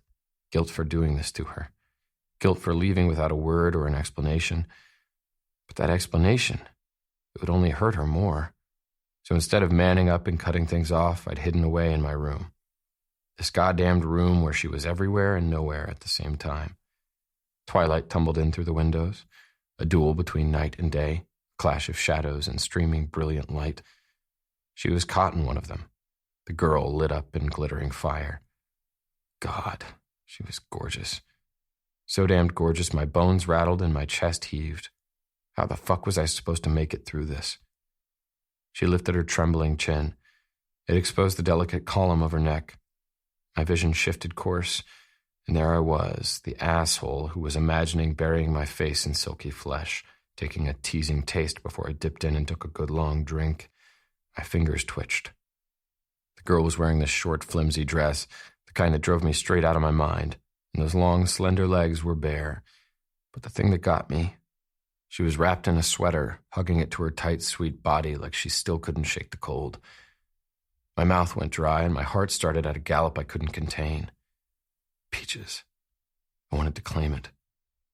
Instead, I shifted, moved so I was sitting up on the edge of my bed. Of course, I was in nothing but my underwear. Didn't know what made me more transparent, the fact she could see my body reacting to her simply standing there, or the fact my spirit was screaming out, so loud I could practically hear it. Aching in agony. Guess that's what happens when you towed that line. You fell. She edged forward. I shivered when I felt her stop right in front of me. I just kept staring at the floor, wishing it would open and swallow me whole. Because this was me, the coward, the one who couldn't stand to look at her face when I drove the final stake through her heart. You left me. It slid from her mouth with a sharp blade of accusation. I forced myself to look up at her. It was for the best, darling. I croaked out the lame excuse. Chocolate eyes watched, gauging and reading, seeing right through me. I wanted her to lash out or tell me I was a bastard, make it easier on the both of us. Instead, this soft, sweet girl set a tender hand on my face. Shivers rushed and warmth spread beneath the surface of my skin. Do you remember what I told you? Maybe I was lost to the sudden dose of comfort I didn't deserve because confusion pulled at my brow. She swallowed. That day in the kitchen downstairs, when you asked me my greatest fear. Anguish pressed down at the same time, understanding came sliding in. I nodded, my voice gravel. You told me your greatest fear was of being alone, of being lonely, of having all that love in your heart and not having anyone to give it to. Her mouth quivered, and the words hitched in her throat. And for the last 3 days, every time I turned around, every time, the only person there was me. There was no one there for me to give it to. Willow. I reached out and clutched her hips. I couldn't help it. Couldn't stop myself from touching her. Beneath my hand, she shivered, and she traced her thumb along my cheekbone as she continued to speak. And you told me your greatest fear was falling in love. Energy shimmered around us, disorienting and confusing. She set her free hand on my other cheek, the girl burning into me as she forced me to fully look at her. And here we are, both of us suffering, because both of our greatest fears are now our realities. Air rocked from my lungs. God, this girl, this amazing, insightful, brilliant girl, the girl who'd made me remember. My hold tightened on her hips, fingers sinking in because I didn't want to let her go. You don't deserve her. You can't have her. You will wreck her. I groaned when she began to slowly shrug out of her sweater. She peeled it from her shoulders and let it drop to the floor behind her, exposing the dress, which was really nothing more than a slip. Her breast strained at the thin material that caressed every slim curve of her body. Willow. I said it as a warning that got locked up in my raw throat. She toed out of her shoes before those tender hands were threading through my hair, eliciting a moan just as the girl edged forward, making a spot for herself right between my knees. On a shaky exhale, I buried my face in her flat, quivering belly. I gripped her behind the thighs to keep her close when I knew full well I should be pushing her away. When she eased back just enough to put an inch of space between us, I almost pulled her back to me. A shudder skated across her skin before she reached down and gathered the material. Ever so slowly, she pulled it up, inch by inch. The girl just about undid me when she pulled it over her head. She was bare beneath. Just a goddamned endless expanse of peachy, creamy skin. I groaned, fighting for some kind of restraint. But shit. I was just a man. A man dying for the one thing he couldn't have. She leaned in closer. My breaths became hers. Pretend with me. Just for a little while. I don't want to feel so hollow, so alone. Pretend with me. Shame blew through me like a bullet. If she knew, the last thing she'd do was ask this of me. She'd hate me, exactly like I deserved. I gripped her by the side while my fingertips danced across the tattoo on her collarbone. All those dreams, fleeting. I swallowed the swell of grief and slid my palm to the curve of her neck, fingers spreading wide. Her pulse fluttered and thrummed against my touch. I drew her down, slowly, slowly, until that sweet honeyed mouth met with mine. This kiss, it was too tender, too deep, too soft. A plea, a second surrender. But right then, I couldn't stop from treating her like the priceless treasure she was. Sex and brutal, vicious comfort. Because it hurt the most when it was gone. I shifted her and pressed her down onto the mattress as I climbed over her. I twisted out of my underwear without ever breaking the kiss. I kissed her and kissed her while her shaking hands trembled across my skin, gliding up and down my back, touching my face, pressing at my heart. The girl always, always touching my heart. She managed to in a way no one else ever had, and I knew that familiarity was real, that it belonged to us, that it wasn't some twisted, fucked-up perception. Without a word, I edged back and dug into the nightstand drawer, quick to cover myself. Emotion clotted in my chest when I paused to look down at her. She was shivering in the middle of my bed, pleading with her unwavering gaze. Slowly, I crawled back over her and nestled myself between her thighs. She cast out a shaky exhale full of nerves and need. I threaded her fingers with mine, kept them held between us when I bracketed her with my elbows that I braced on the bed. nose to nose, chest to chest, our breaths confused, our hearts a thunder in the confines of my room. I could feel her sinking into me when I sank deep into her. Her lips parted, and her eyes adored while I shivered and shook when I took her whole. Fire, flames, an incinerating blaze. I kept her as close as I could get her, just for this little while. Our bodies moved slowly, in sync, quietly, remorsefully. Tears streamed from the corners of her eyes and into her hair while I stared down at her and tried to tell her all the things I couldn't say. In that moment, I knew I was closer to a person than I'd ever been. Closer than I'd ever wanted to be. Closer than I could be. And I knew I wouldn't ever feel this way again. What we were feeling was the furthest from pretend. She came silently, her mouth parted on a muted gasp, and I just tucked her closer and dropped my forehead to hers when my body went rigid. And for a moment, Peaches and I, we bled with the stars, where they streaked and wept across the endless sky, infinite, burning bright right before they quickly burned out. Ashes. Squeezing my eyes closed, I kissed her mouth, relished this girl for a second more.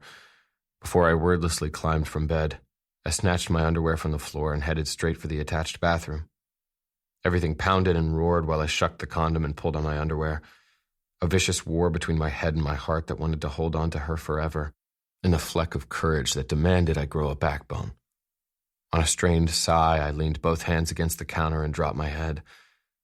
Jesus, what had I done? I'd fucked everything up, fucked it up bad. I forced myself to leave the minute's safety of my bathroom. I took a single wary step back into the storm. I could feel it building. Willow now sat facing away on the trunk she'd strategically placed at the foot of my massive bed. She'd redressed and was hugging that sweater around her body as she stared at the far wall that still remained blank. It was the one spot in this room she'd never gotten around to completing before that mind-blowing bliss we'd touched on had gone to shit. My chest tightened and I attempted to swallow around the shards of glass that had gathered at the base of my throat. Fucking torture. Wistful, subdued laughter rippled from her sweet mouth, and she looked down, exposing the nape of her neck as she picked at a thread on her sweater. That morning when I found you, I felt you. I didn't just sense you, Ash, but I felt you. There was that moment when you opened your eyes. I was staggered. I knew when you walked in my store that day things weren't going to end well. I knew I should guard myself from the collision I felt coming the second you stepped in my path. Her head tilted to the side. The breath she pulled in was palpable, tugging at the air. I didn't know it at the time, but I think I lied to you that first day here in your room, when I told you I didn't believe in love at first sight. She hesitated before she spoke again. Because I'm pretty sure a piece of me fell for you the first time I saw you broken on the ground. And I've been falling ever since. The lump in my throat throbbed. Willow. It was raw. She shifted a fraction, turning to me with that stunning, unforgettable face, chocolate eyes liquid, soft and tender, so soft they nearly knocked me to my knees. She touched her chest. Tell me you love me, the way I love you. She clutched the sweater tighter, a shield and an anchor. Because I have so much love. So much, Ash. And the only thing I want is to give it to you. Those were the words that cut me in two. Love. Goddamned love. It was everywhere, nagging at my conscience and thrashing in my spirit. Grief pelted me, and I dragged my attention away, looked to the ground. I ran the back of my hand over my mouth and forced myself to tell her the most blasphemous kind of lie. I can't tell you that. I phrased it the only way I could because my heart wouldn't let me form a deception that big. I could see her work up to acceptance, the way her shoulders jerked and her head bowed, before her spine eventually straightened. She wiped her face with the long sleeves of her sweater and stood. She glanced around the room, somehow bearing a semblance of a smile. It's a good room, Ash. Thank you for letting me share it with you. Be a part of it. Tears streaked free, and she clasped her hands together right over her chest. Thank you for saving me the way you did. I'm sorry I didn't get to completely finish, but I can't pretend anymore. Not when all my pretending is a lie. Our lie. She started for the door. Let her go. Let her go. Panic spun. Too fast. Too much. Willow. Still facing away, she hesitated. Her shoulders heaved up and down. The girl so fragile and so strong. Drawn, I moved to stand behind her. Her back an inch from my chest, I set my hands on either side of her neck. Her pulse thrummed wildly, a fluttering plea at my skin, and in her own surrender, her head dropped back. I leaned in and pressed my lips to her forehead, the word the barest plea. Stay. Fuck. I didn't even know what I was asking of myself. Because what did I have to give her but more pain?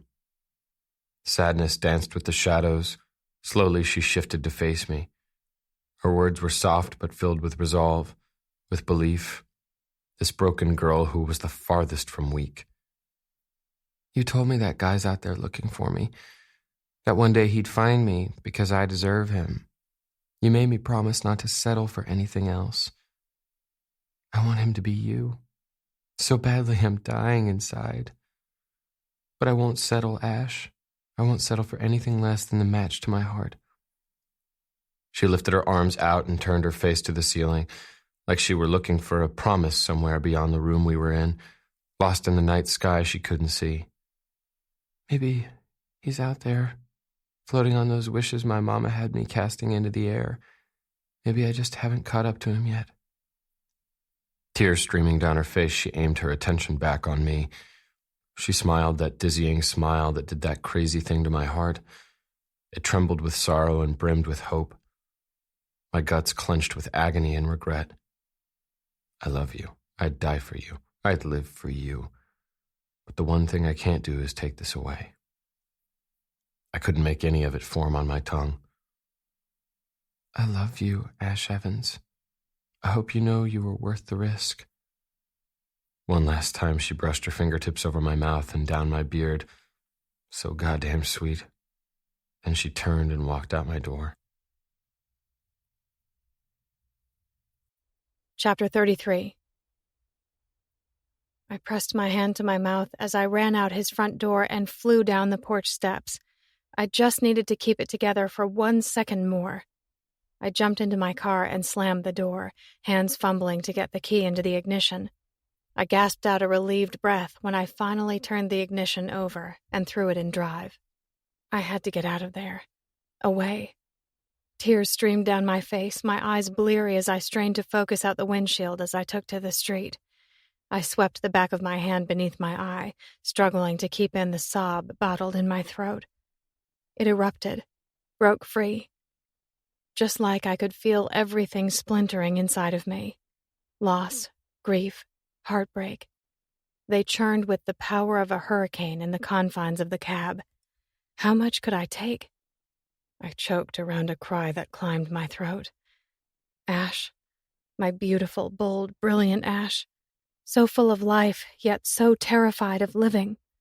I'd seen the fear in his eyes, felt the love in his touch, heard the truth in his lies. Maybe that was what had scared him most. Maybe tonight was the most foolish thing I could have done.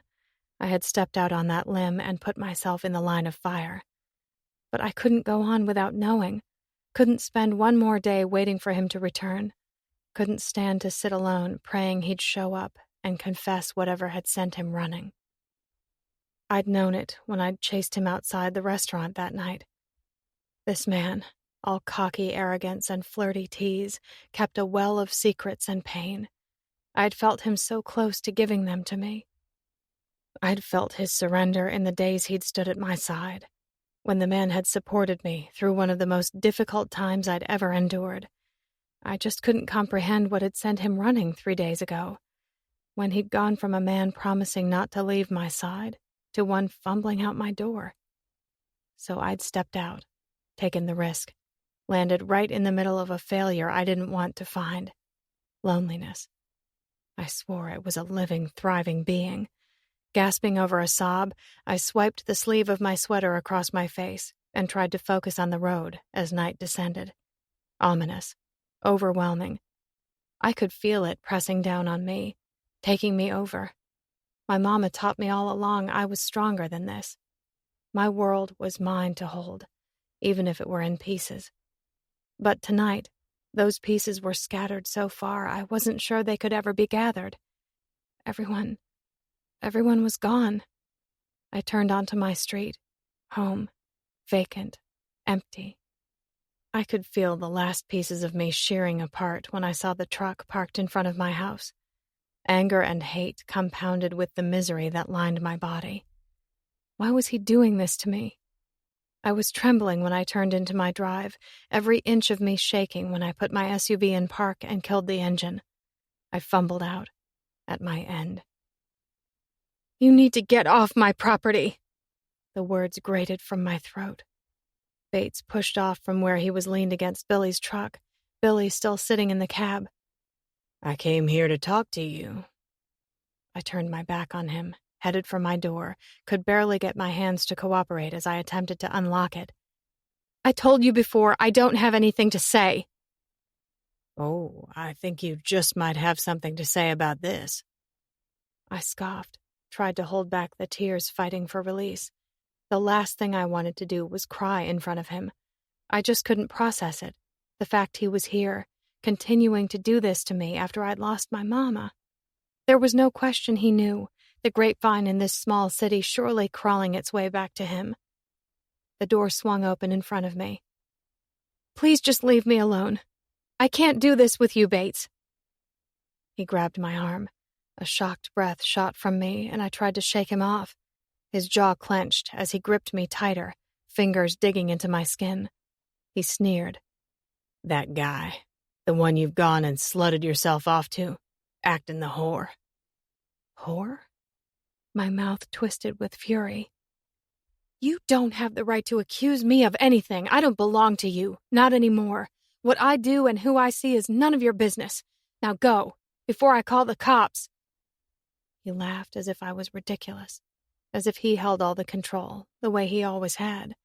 He suddenly released me, and I stumbled back into my living room. He pushed into my space. Fear rose up. That was just before he drew attention to the folder he had in his hand. Confusion spun through me, dread pooling in my belly. I couldn't take any more of the cruelty Bates had to offer. But he had no mercy when he pulled out the first photo, black and white and blown up big. Horror slammed me. I dropped to my knees, both hands pressed to my mouth. Nausea spun and the walls closed in. No. My head shook. "No. No." Bates dropped the folder to the ground in front of me. Pages and pages of glossy, black and white pictures slid out to reveal their brutality. Ruthless. Inhumane. Wrong. "No!" Bates's vile breath was at the side of my face. "Willow. Always so naive. Seems you don't know him at all, doesn't it?" Chapter 34. Willow, 21 years old. Sobs echoed through the line, frantic and frenzied, incoherent. They were the kind Willow had grown to recognize in the years before her sister had left, even though there was no chance she'd ever grow accustomed to them. Dread curled her stomach. Willow pushed the phone harder to her ear. With the other hand, she fumbled around in the dark to find the switch to her bedside lamp. She flicked it on, squeezing her eyes closed against the intrusive light that cut through her small childhood room. She still lived with her mama, so she could help take care of her on the bad days. She blinked and tried to orient herself, to catch up to that speeding train Summer had seemed to be riding for far too long. "Calm down, Summer. I can't understand what you're saying." Since Summer had left 4 years ago, Willow never knew what kind of call she was going to get. If her sister would be full of life, bubbly and shining her bright, blinding light, or if she'd fallen to the depths of her sickness where it was dark and bleak. Willow felt it stretched out between them, the distance, greater than it had ever been. "He told me he loved me. He told me," Summer babbled, tears in her harsh breaths. "He's cheating on me. Oh my God, I can't believe this." More sobs, and Willow could almost see her sister yanking at her hair. I told him. He won't listen. He won't listen!" The last was a hurled shriek, and a breath later, glass shattered in the background. Summer wailed, out of breath. I can't do this." "Calm down, talk to me." Hysteria bubbled from her sister's mouth. "I heard her, Willow. I heard her. Oh my God. I didn't want this. No. I didn't want this. I can't do this." "What are you saying?" "I can't. I'm so sorry. I love you, Willow. I love you so much. But I can't take this. Not anymore." The line went dead. "Summer!" Willow screamed, voice ripping from somewhere deep in her lungs. "Summer!" Frantic, she dialed back her sister's number. The line beeped busy on the other end. Her mama skidded to a stop at her door, blinking away her sleep as she attempted to focus on Willow from across the room. "I'm scared, Mama." Grief wrote itself on her mother's face. She crossed to Willow and pulled her up into her arms. Willow breathed her in. Lilacs and baby powder and comfort. "What do you say we go get her, sweet one? You and me. Bring her home where she belongs." Relief plowed through Willow, and she nodded against her mama's chest. "Good. Pack your things." Chapter 35. "What the fuck do you think you're doing?" Z pounded the floor behind me, back and forth, gripping at the back of his neck like maybe he was trying to restrain himself from tearing into me. I shoved a few things into the duffel that was laid out in the center of my bed. That fucking bed. What does it look like I'm doing? Packing. I injected as much sarcasm as I could into the delivery, because I was such a funny guy. I flung the top closed and zipped it up. Wasn't all that much in there that I needed anyway. It wasn't like I actually lived here. All my shit was back in LA where I belonged, the place I never should have left, where the parties were endless and the women were in no short supply. Easy. This place was just a warped fantasy, a sanctuary, an asylum. Couldn't hang out for a second longer. "And just where is it you think you're going?" Z demanded. "Home." His eyebrows disappeared under his flop of hair. "Home?" "That is what I said."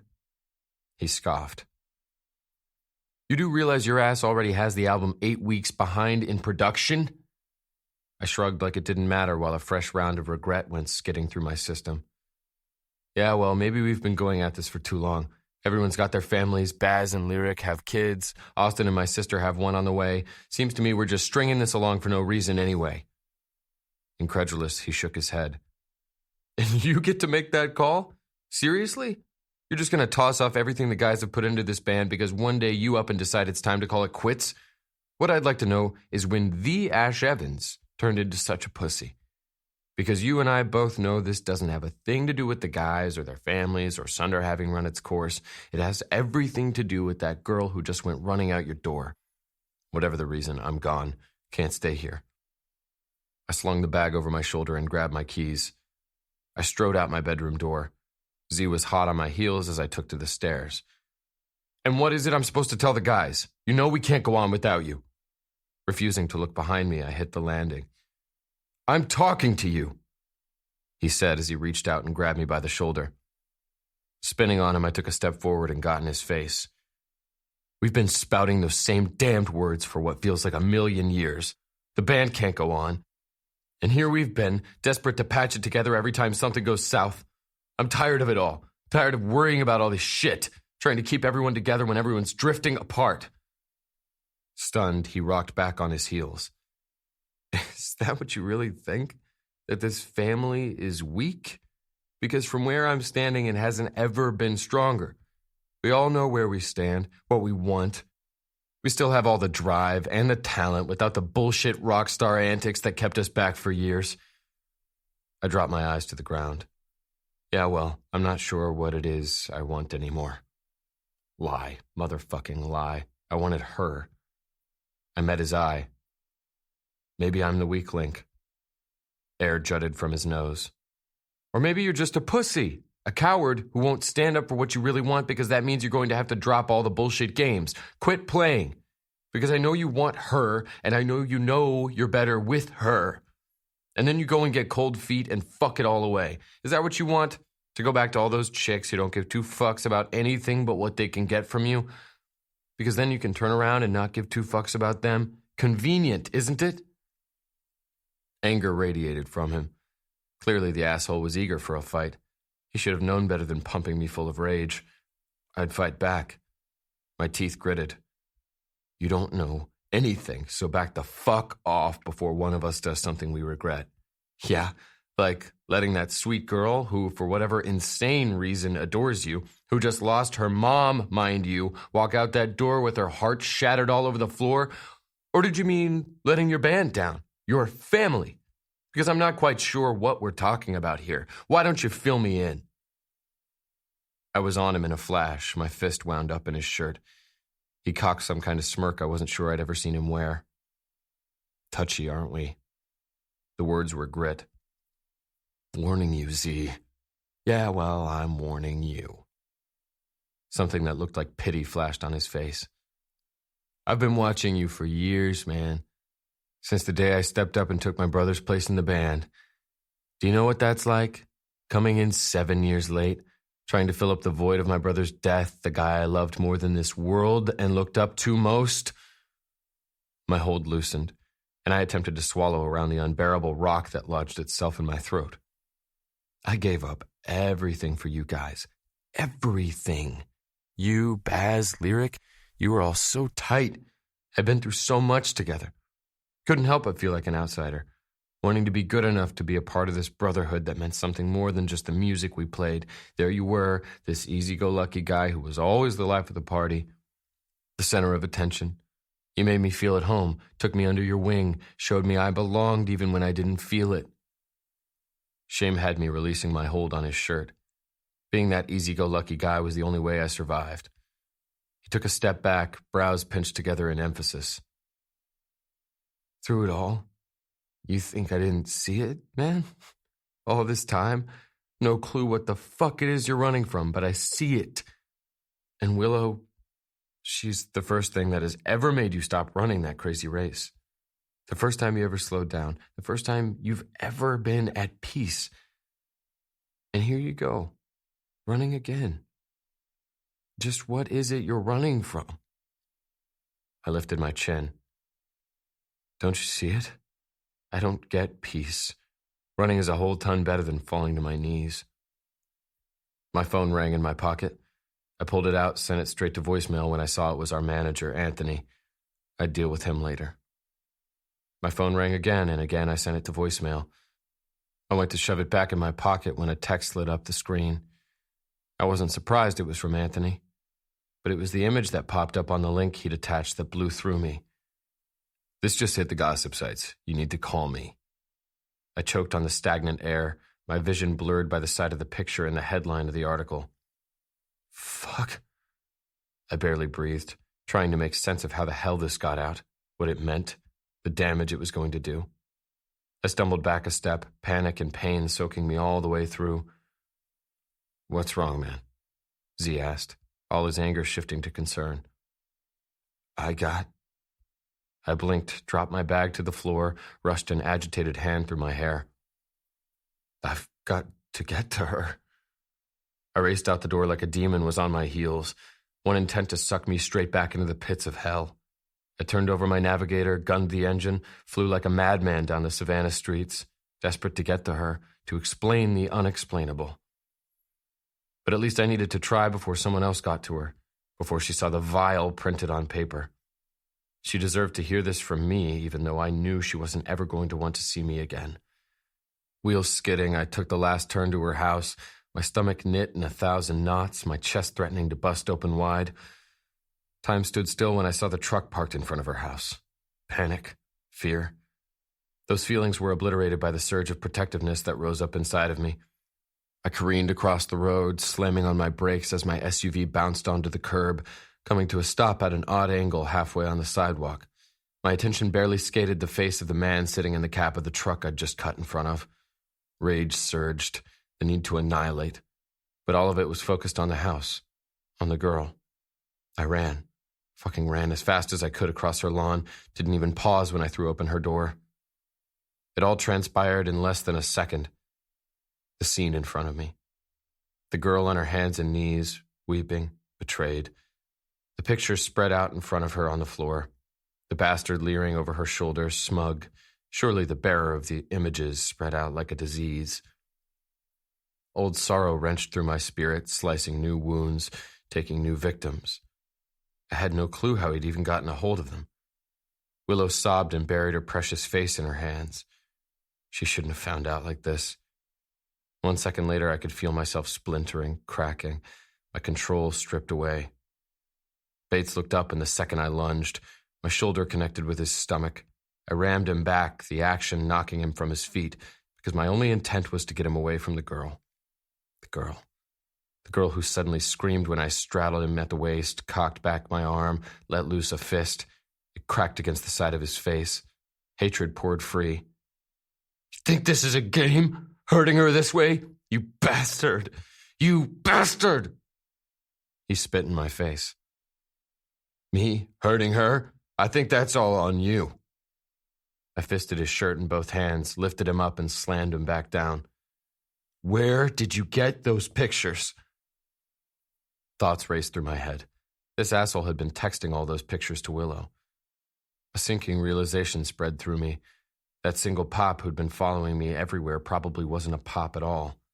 Paid to dig for dirt. I guess he'd found it. His grin was smug, his voice grating with the hold I had on him. "What? You thought you could hide it? Get away with it? I wasn't about to let Willow get tangled with the likes of you. Knew if I dug deep enough, I'd find what I needed. I just needed to open her eyes to who you are, to what you did." All reason snapped. Madness swooped in to take its place.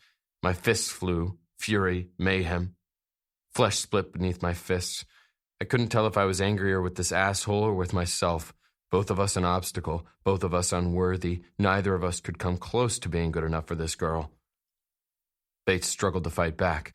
Just like I knew all along, the pussy was nothing without a gang of his friends. Blood splattered and I grunted as I laid into him harder, knuckles crunching bone, again and again. Willow screamed, but there was nothing I could do to stop the assault. I'd always wanted to end this fucker, wipe his stain from her life. I was lost to it, totally unsuspecting of the sudden crack against the back of my head. Blackness filtered through my vision. I roared, flew around, and stumbled onto my feet, the room spinning when my attention landed on Billy. The asshole who'd set all this in motion. I charged him, grabbing him around the waist. We both flew, his back smashing against a bookcase.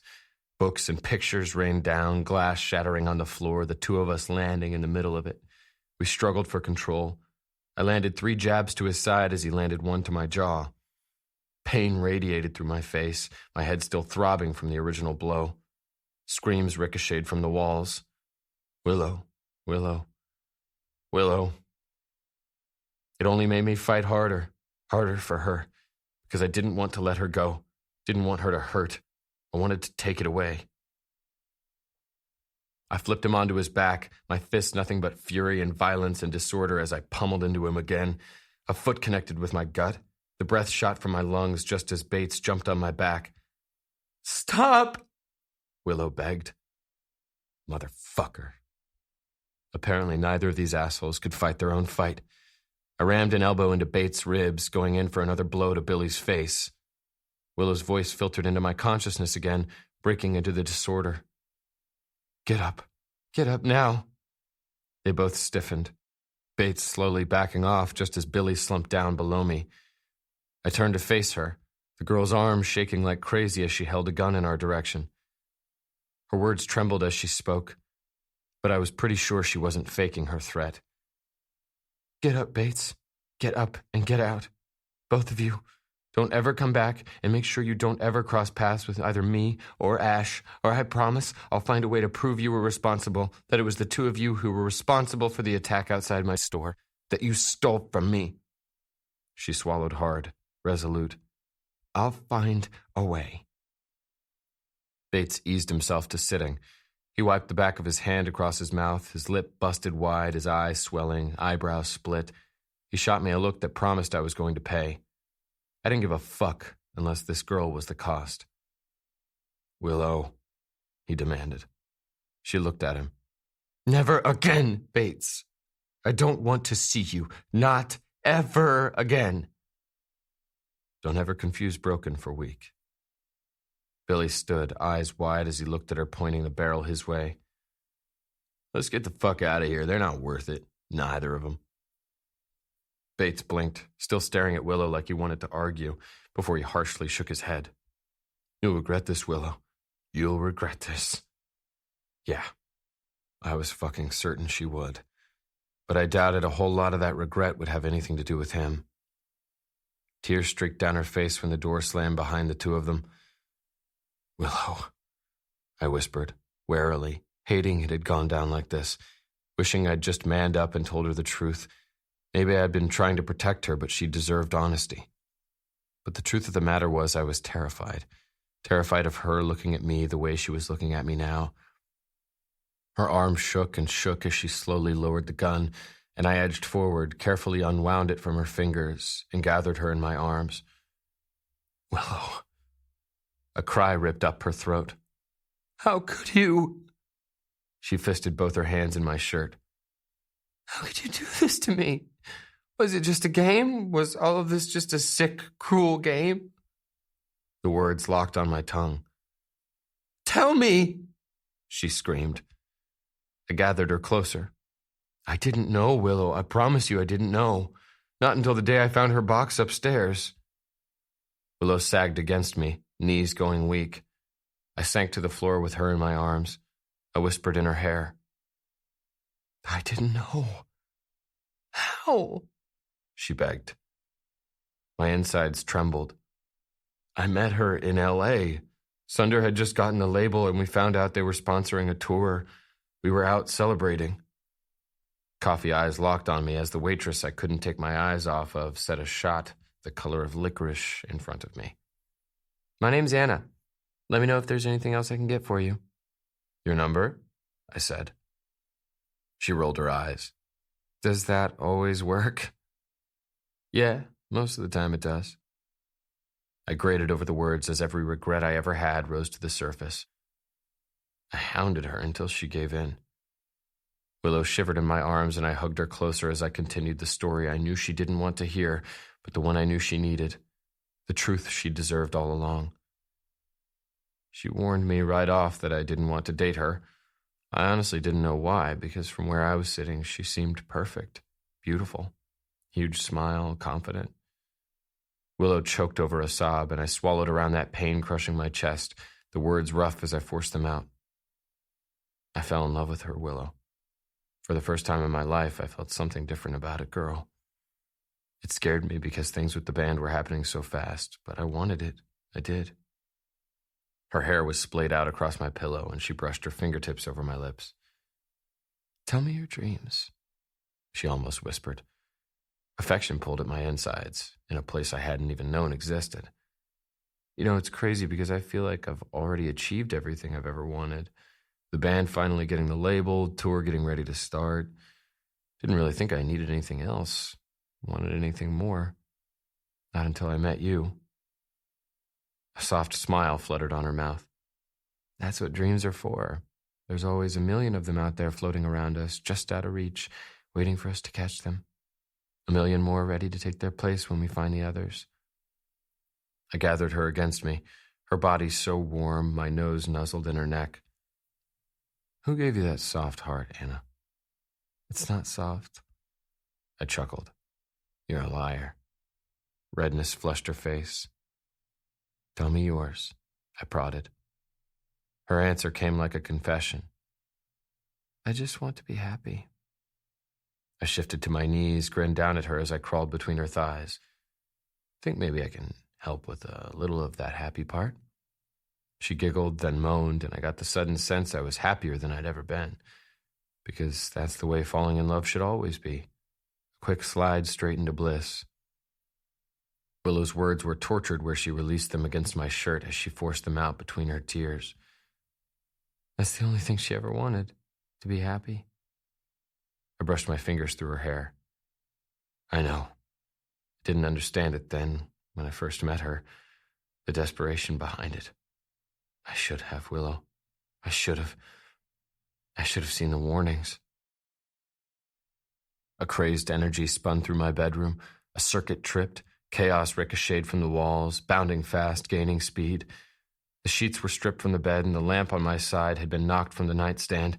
Drawers were pulled out from the dresser and clothes strewn across the floor. Blackened tears streaked Anna's tormented face. How could you? How could you do this to me? With both hands, I grabbed my head, wanting to shake her, demand that she stop, for the woman I knew to come back to me. She'd been missing for 2 weeks. What are you talking about? That girl you were talking to. How could you do this to me? Frustration and anger tightened my chest. My voice grit. Haven't touched anyone. Don't lie to me, she begged through violent tears. I heard you. In the kitchen, you told her you loved her. Confusion crashed through my brain before the realization dawned. Edie? Yes, she screamed. You mean my sister, Edie? I spit it like my own accusation. The second I said it, she sagged in relief, and her feet fully went out from under her. I sank with her to the floor. I'm so sorry. I'm so sorry, Anna whimpered. Please, just don't leave me. I squeezed my eyes closed against the memories I'd just uttered into the air. I remember being terrified that day. The first time I saw her lose control, it was like I didn't recognize her. She begged me to forgive her, promised it would never happen again. I told her it was okay. I wanted to believe it would be. Willow moaned. She was sick. She was sick. She gulped. What happened that day? I need to know how it happened. I pressed a kiss into her hair like it could possibly soothe some of her grief. It was horrible, Willow. Horrible. I'd do anything to take it back. But I didn't know. Blood streaked from the corner of Anna's mouth, her lipstick smeared. A bruise marked her cheek, and others were blooming across the top of her thighs. I grabbed her by the outside of the arms. You need to tell me who did this to you, Anna, right now. She blinked, her mouth moving like she didn't want to form the word. Lyric. I jerked back like the word burned me. Lyric? No way would he touch her. But the proof was littered all over her body. What did he do? He tried. We need to get away from him. How could he? My fucking best friend who I trusted with my life? I sucked in a breath. The second she accused him, I think I knew something was off, but I didn't want to believe she'd lie about something like that. My hands were in fists when I stormed out the front door. I charged forward, hands ramming against Lyric's chest just as he was climbing from his bike. What the fuck did you do? Caught off guard, he rocked back, sheer confusion and disbelief written on his face as he rebounded and caught his fall, entire being angling toward me as he returned the shove. What the fuck, man? I stumbled backward a step, bounced right back. You heard me. What the fuck did you do to her? Dark eyes narrowed. To who? Anna, I screamed. I breathed the confession into the top of Willow's head. There I was, accusing him of trying to rape her, all the while knowing deep down inside that everything was off. Lyric pointed a finger in the direction of the small house we all shared. His voice dropped with a warning. Listen to yourself, man. Running out here like a madman, making accusations there's no basis for. I know you love her, but there's something there that's not right. Haven't you seen what she's been doing here? She has you wrapped around all her pretty little fingers. My throat nearly locked. Fuck, I hated putting Willow through this, putting myself through this, dredging up the details that had had me running for the last 7 years. Willow attempted to catch her breath, fingers digging into my shoulders. She had a good heart. I swear she did. Sometimes she just couldn't find it. I know, Willow, I know. It just all came up so fast, out of nowhere, and I didn't know how to handle it. If I could, I promise you. When I went back inside to confront her, I was so confused, so spun up. Part of me hated her, and the other part wanted to save her. She peeked out at me from the end of the hallway where she was hiding. I pointed at her. Get the fuck out. Ash, she pled, frantic. I can't believe what you just tried to pull. Blaming my best friend for trying to rape you, trying to turn me against him? Don't you get how messed up that is? You can't go. You can't leave me here. Please, Ash. That's what this was about. For trying to get me not to go on tour. Unbelievable. I searched for a breath, my lungs too tight. I told her to get out, get her things and get out. I was furious. She beat herself up, Willow. Beat herself up. I had no clue how to handle that. She jumped on my back when I started to head for the door. I'm sick, Ash. I'm sick. I don't know how to stop it. I don't know how to stop it. My mouth parted on a strained breath, and I took her by a wrist and slowly unwound her hold from my neck. Her feet hit the ground. Not even trusting myself, I turned to face her. She looked to the floor before she sank to it. I told you, I'm trying. I'm trying so hard. I hate this part of me, but I don't know how to stop it. She looked up at me with an expression of sheer torment. Pain squeezed my chest, this insane love I had for her at odds with the resentment burning through my blood. I dropped to my knees in front of her. I just want to feel, but sometimes I feel too much. She clutched her chest, and this paranoia sets in right here, and it's the only thing I can feel, and I'm suddenly doing things, saying things that I never meant to say. It's all fueled by this fear that I'm going to lose something that I might die without. I felt like I'd swallowed a gallon of broken glass. That doesn't make it okay. She flinched. Do you think I don't know that? Do you think I don't hate what I just did? That I don't hate myself for being this person? But the thought of you leaving me, I don't know if I can do it, Ash. Desperation weaved its way back into her words. I need you. I love you so much. You need help, Anna. I don't even know you. I know, I promise. I'll get it. I'll do anything. Just don't give up on me. This isn't the real me. She grabbed my hand and pressed my palm against the frantic beat of her heart. You know the real me. Right here. You know me. How am I ever supposed to trust you? I'll prove it. I will. Just tell me you still love me. My mouth opened and closed before I finally sighed and pressed my mouth to her temple, saying the words to the song I'd been writing for her in those dark moments when I felt her pain and had no clue how to ease it. Lay me down. Say your piece. Come what may. But you can't hide the pain behind your eyes. Anna clutched me tighter. So stay with me. I don't mind. Find your comfort right here by my side. I've seen it all before. I want to take it away. So stay with me. I don't mind. Find your comfort right here by my side. My voice was grit. That day, when I went with you to see your mom, Willow nodded. I sang her that song. It was the song I'd written for Anna. Something compelled me to sing it to her, thinking it might soothe her. I just had no idea singing it would hurt so bad. A sob ripped from Willow, and I continued, breathing the words at her ear. I think somewhere inside me I knew I was falling for you, and I was terrified of ever getting back to that place of feeling so helpless, terrified of loving someone and not being strong enough to help them, terrified of not being strong enough to be there for them when it really mattered. She needed you. My nod was slow and filled with regret. And I left her. Right after that happened, I was so shaken up, confused on what to do. The tour kicked off in 2 days, and here was Anna, desperate and trying to get me to stay.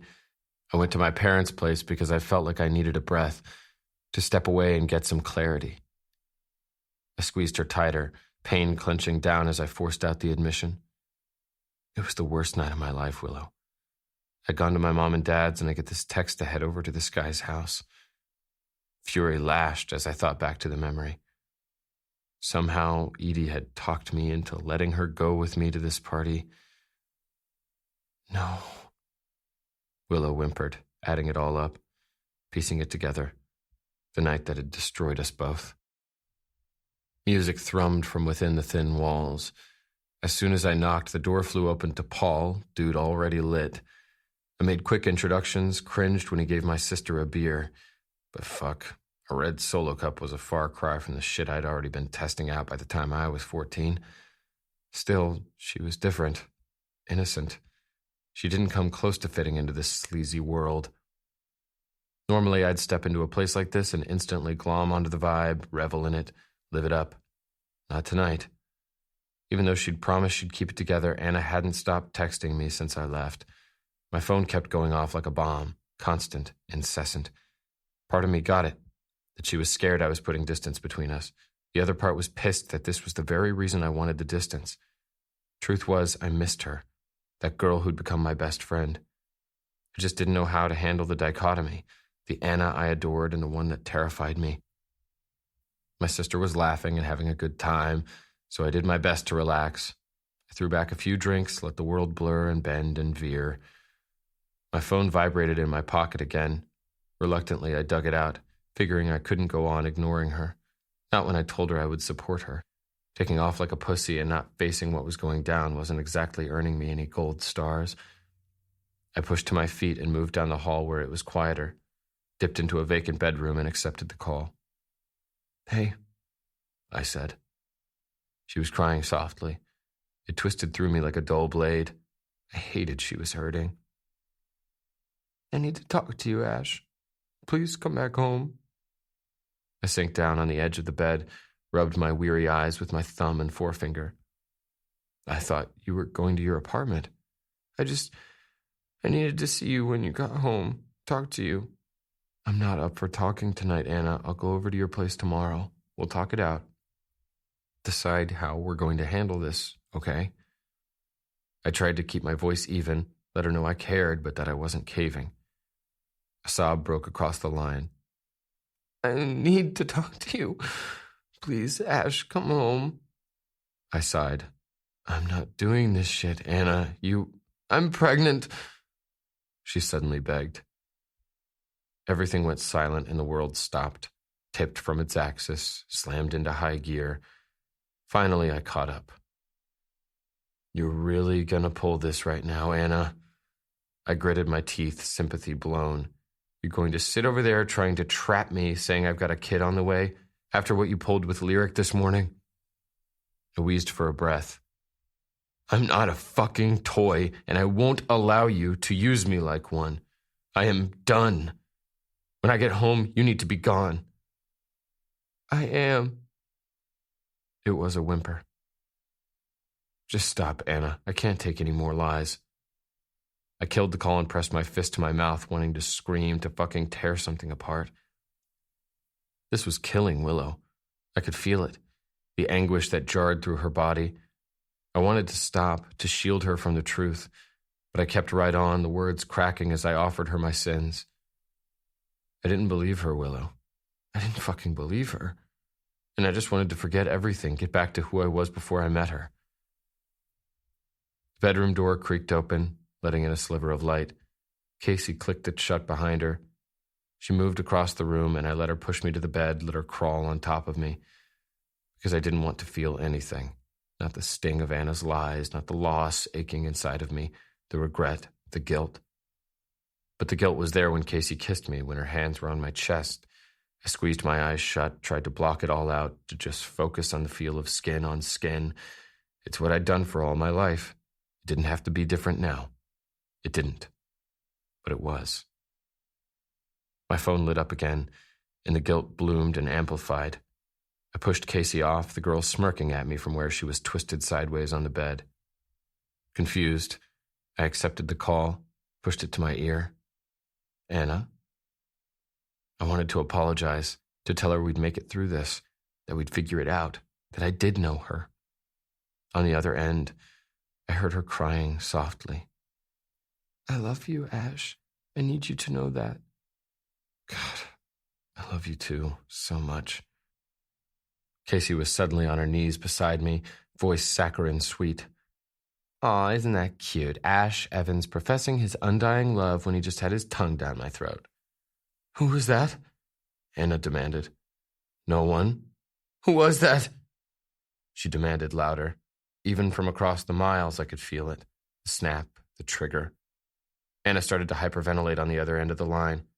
Oh my God, I knew it. You're cheating on me. No. She stammered. I can't do this. No. Anna, listen, I yelled, coming unhinged. I can't do this. She whimpered and the line went dead. I swore, gripped the phone in my hand, pointed at Casey. Stay the hell away from me. I stormed from the room, intent on finding Edie to tell her we were getting out of there when my phone buzzed in my hand. I nearly threw it against the wall until I saw it was a text from Edie.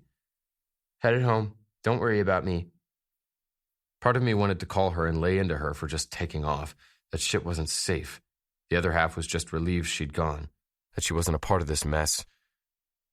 My hands fisted at Willow's back and I couldn't speak the words. Could barely admit to myself that while I'd been letting that chick crawl all over me, my baby sister was being raped. I made so many mistakes that night, Willow. So many. But what I did know was I needed to make it right with Anna.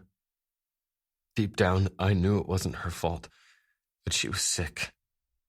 I drove back to the house. Guilt slicked my skin with a sheen of sweat.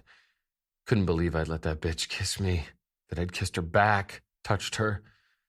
No fucking wonder Anna didn't trust me, that she was terrified for me to leave for months at a time.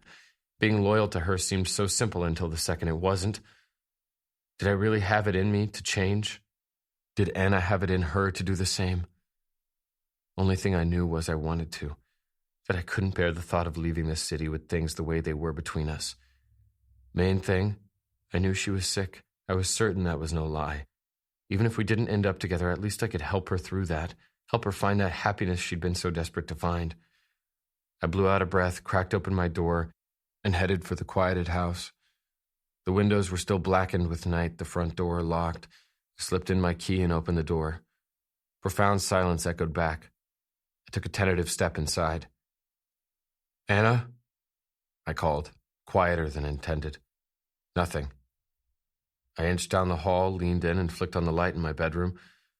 My attention skated the room, taking in the broken mirror that had shattered against the wall, pieces falling to the floor, the strewn papers, my drawers pulled from their hinges, and my things spilling out, as if she'd been frantic, searching for a secret I hadn't left for her to find. I raked a hand through my hair. Disquiet bubbled to the surface. Somehow I was more panicked that she'd actually done what I'd told her, and left. I straightened, standing back in the darkness of the hall, clutching my phone in my hand, trying to figure out how to apologize, how to let her know I didn't want anyone else, that what happened with Casey was a mistake, a slip in the middle of a moment I couldn't make sense of. Beg her to forgive me the way I was willing to forgive her. Fuck it. I was just going to go over there, talk it out the way we should have earlier.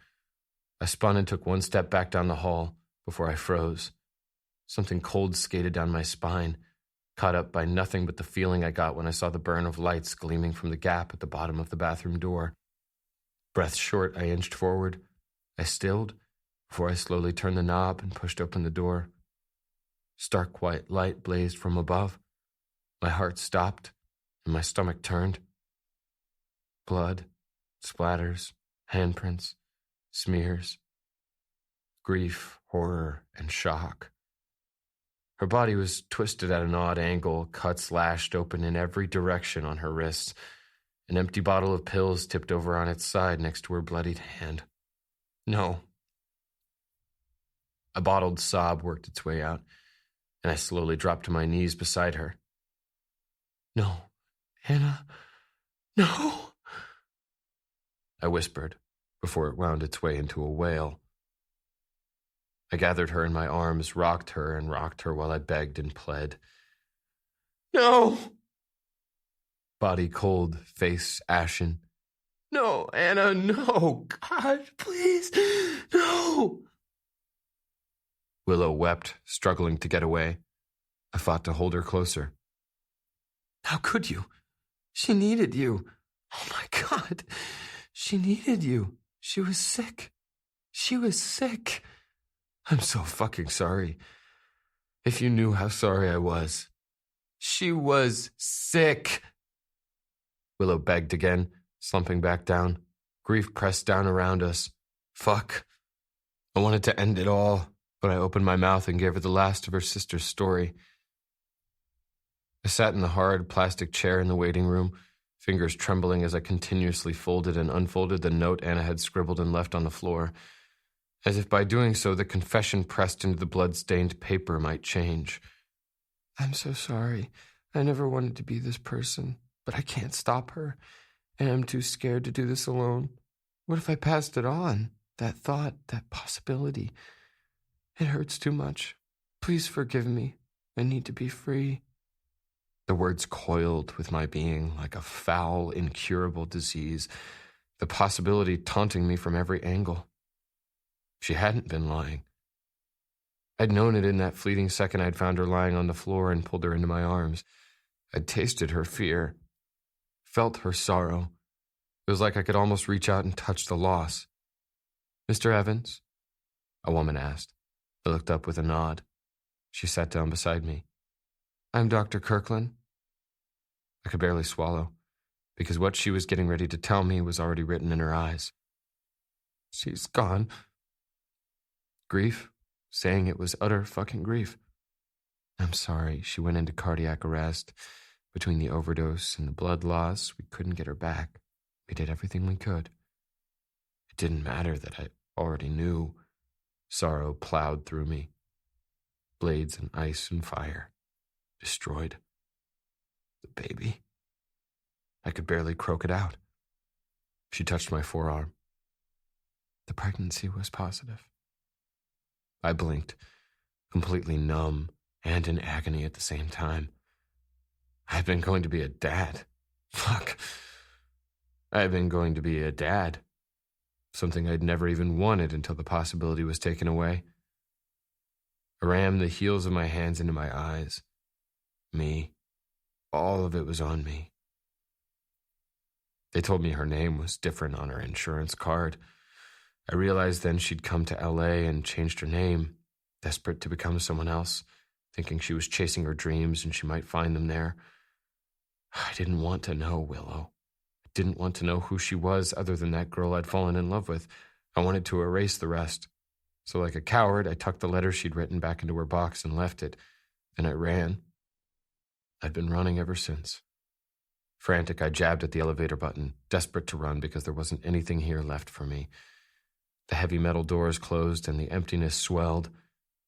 As soon as the elevator landed me on the first floor, I flew out. With each thundering step, I felt the piece of me getting left behind. The pieces Anna had revealed because all of them belonged to her. The love, the loyalty, the compassion. Not one of them had been enough. Because I wasn't enough. I was too reckless, lived too fast. Thoughts of a child I wouldn't ever get to know overwhelmed me. The possibilities that never had a chance. Was it insane I loved someone I didn't even know? Never fucking again. I couldn't. Not when I couldn't be trusted to stay. I sped up, letting the hold she had on me rip and rend and tear at my back. I was almost at a sprint when I aimed my escape on the glass sliding doors. Could feel myself being cracked wide open, splintered. I had the sudden urge to turn my head as I was flying out the door. My gaze tangled with big chocolate eyes. I recognized the agony in their search, like this girl was as desperate to get inside as I was to get out.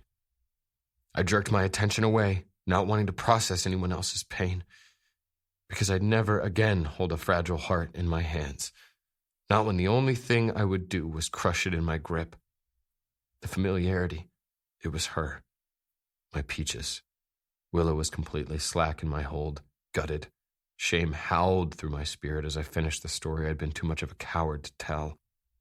Both that day I'd taken off from the hospital and left her and her mom with all the questions they deserved answered, and the day when that familiarity I'd seen in Willow had finally caught up to me. The question was, just what was it I had recognized?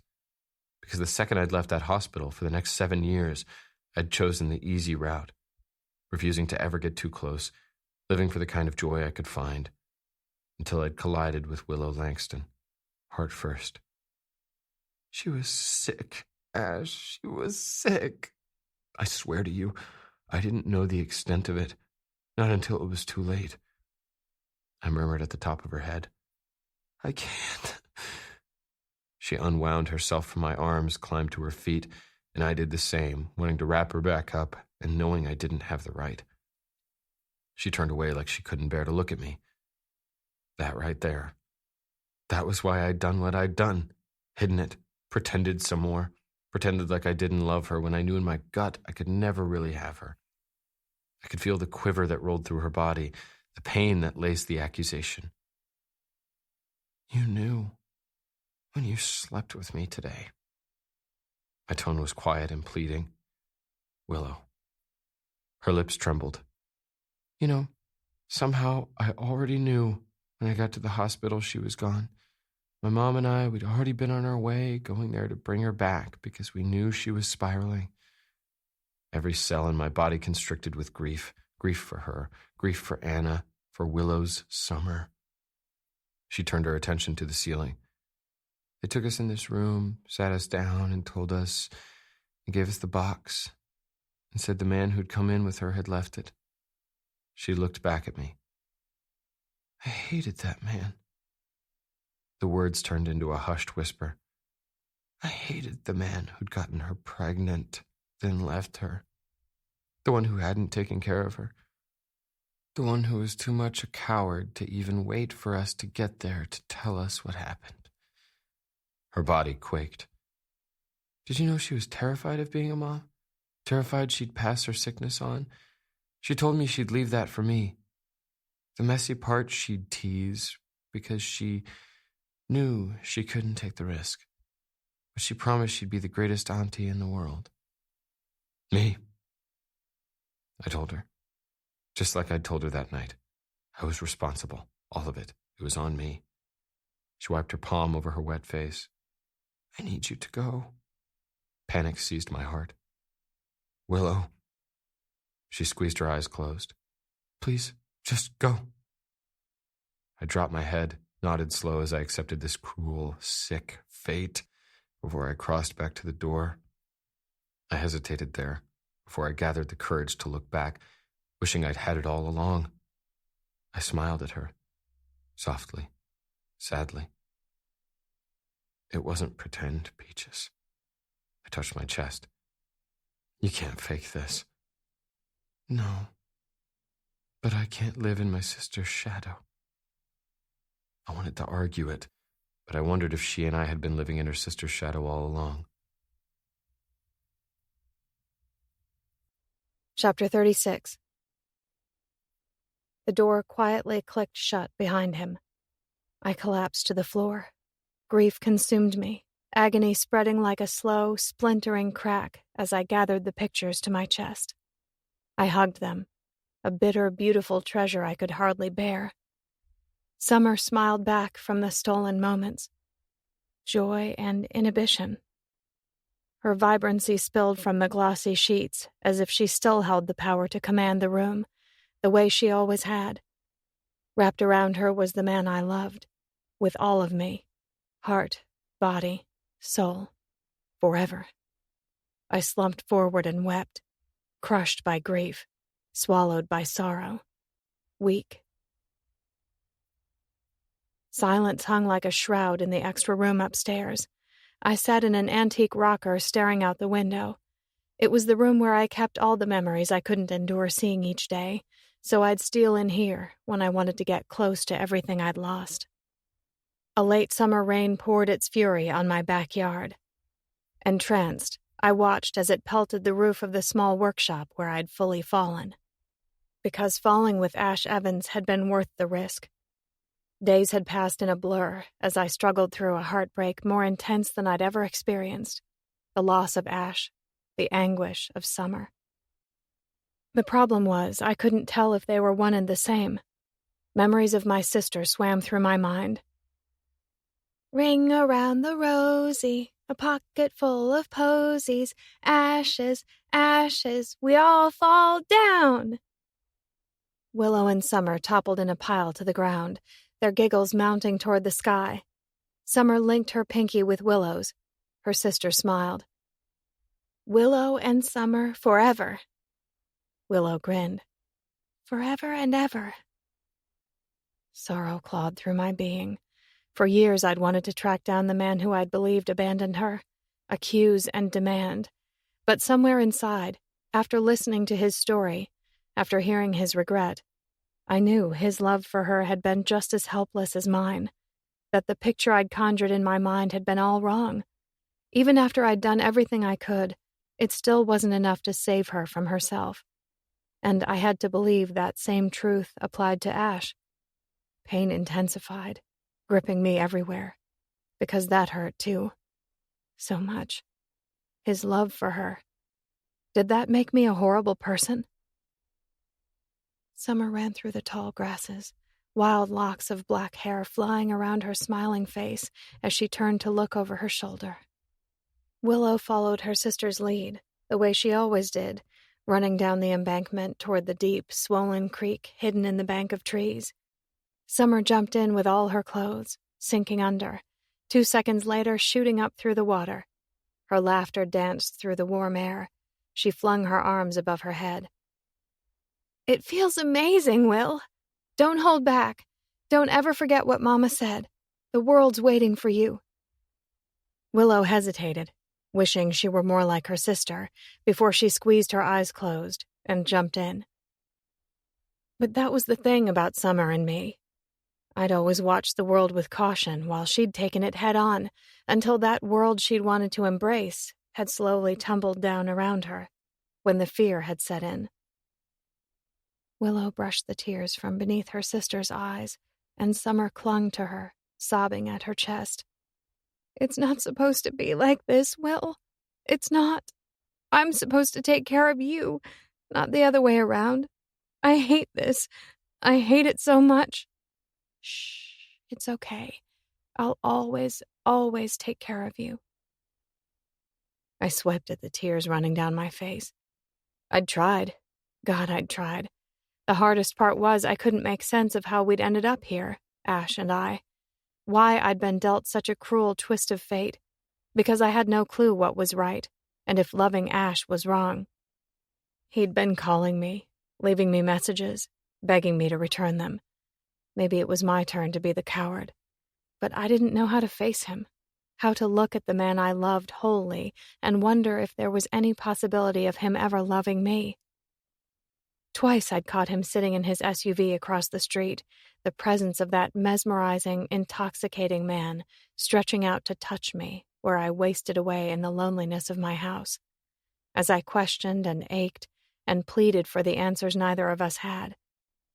Memories pressed into my mind, and I hugged her box to my chest. I rocked as I thought back to the conversation we'd had the day before she'd left. Bates is safe, Summer argued, shaking her head at Willow. Willow continued to work on the old piece, scraping away the decayed to reveal the new. She shook her head. He said he's going to marry me. You know that's what I want. A family. Summer breezed by, whispered in Willow's ear. Does he make you shake? No, never. Love's supposed to be steady, stable, Willow contended. Summer laughed, the sound bouncing off the workshop walls. Oh, my sweet Willow. She grabbed Willow by the cheeks and pressed a kiss to her forehead. Love never ever looks like you expect it to. Just wait. When you really feel it, I bet you won't be using any words like stable and safe. Just you wait. She headed from the shop before she turned to look back at Willow. Something significant tightened her words. And when you find it, promise me you won't ever let it go. Gasping through my tears, I pressed both hands to my belly because I'd never ever expected this love to look like this. I'd never expected it to shatter and shake me through. Ashes, ashes, we all fall down. But my mama, she'd taught me and Summer our worlds were ours to hold, even when they were in pieces, even when our dreams were scattered with the wind, because we never knew where those scattered seeds might land and take root. Chapter 37. My fingers fumbled on the frets of my bass. God damn it, I gritted, dropping my head, hunting for that elusive cool that was getting harder and harder to find. Baz's voice came through the speakers in the booth where I was trying and failing to lay down my track. Failing would be the key word. Hard. Why don't you take a break, walk it off, we can come back to this later. Harshly, I rubbed the back of my hand across my mouth. I already have this album weeks behind. Z had been right to call me out on my bullshit. Walking out of my band was the last thing I wanted to do. But this kind of productivity, I might as well have.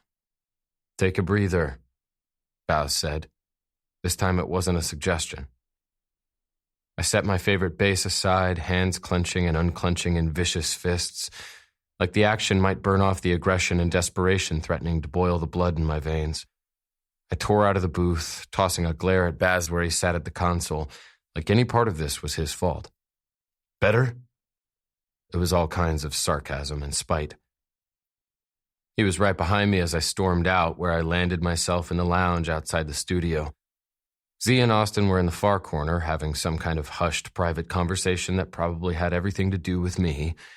Lyric and Tamar were on one of the couches, girl draped across his lap and the dude whispering softly as he gazed down at her. Didn't think the knots laying siege to my guts could twist any tighter. They did. I headed for the stairs, needing to get out of there. Baz stopped me with a hand on my shoulder, his words measured but severe. You want to take this out on me? Fine. But you know stomping around here like an asshole isn't going to change a thing. I don't know what the hell happened with Willow, but it's obvious you need to fix it. Fix it. I scoffed as I spun to face him, incredulous. Fix it? Some things can't be fixed, not when I was the one who broke them in the first place. I'd been breaking them all along. Swore he read it in my eyes because his voice lowered farther and sympathy edged into his expression. I know what happened with Anna messed you up, man. It was horrible, awful, something no one should ever have to go through. And I know you chose to put it behind you. Live your life the best way you could, making the best of every day. Do you think I don't know you never quite let any of those days count? But there comes a point in all our lives when that's not enough anymore. When we need the days to matter. Because what's the point in living if we don't really have something to live for? Emotion welled too fast, and I was fisting my hands again, struggling to cling to the anger so I wouldn't have to deal with the hurt. He blinked, jaw going rigid. God forbid, Ash, God forbid. But if I lost Shay today, I'd never regret slowing down, realizing what was important, choosing to make every single one of our days count. One day spent with her is worth more than 1,000,000 without her. Grief lashed and scourged. I'm just not sure I'm worthy of any of Willow's days. I turned away and staggered up the stairs, head hanging between my shoulders as I ascended. Second I mounted the top, hands landed on my chest, halting my escape. I looked up. Edie was there, worry and concern bleeding all over her face. Edie, I murmured, feeling the last piece of my reserve bust apart. You're scaring me, Ash. What's going on with you? I gathered her in my arms. Edie, I'm so sorry. I'm so goddamn sorry. It was all catching up.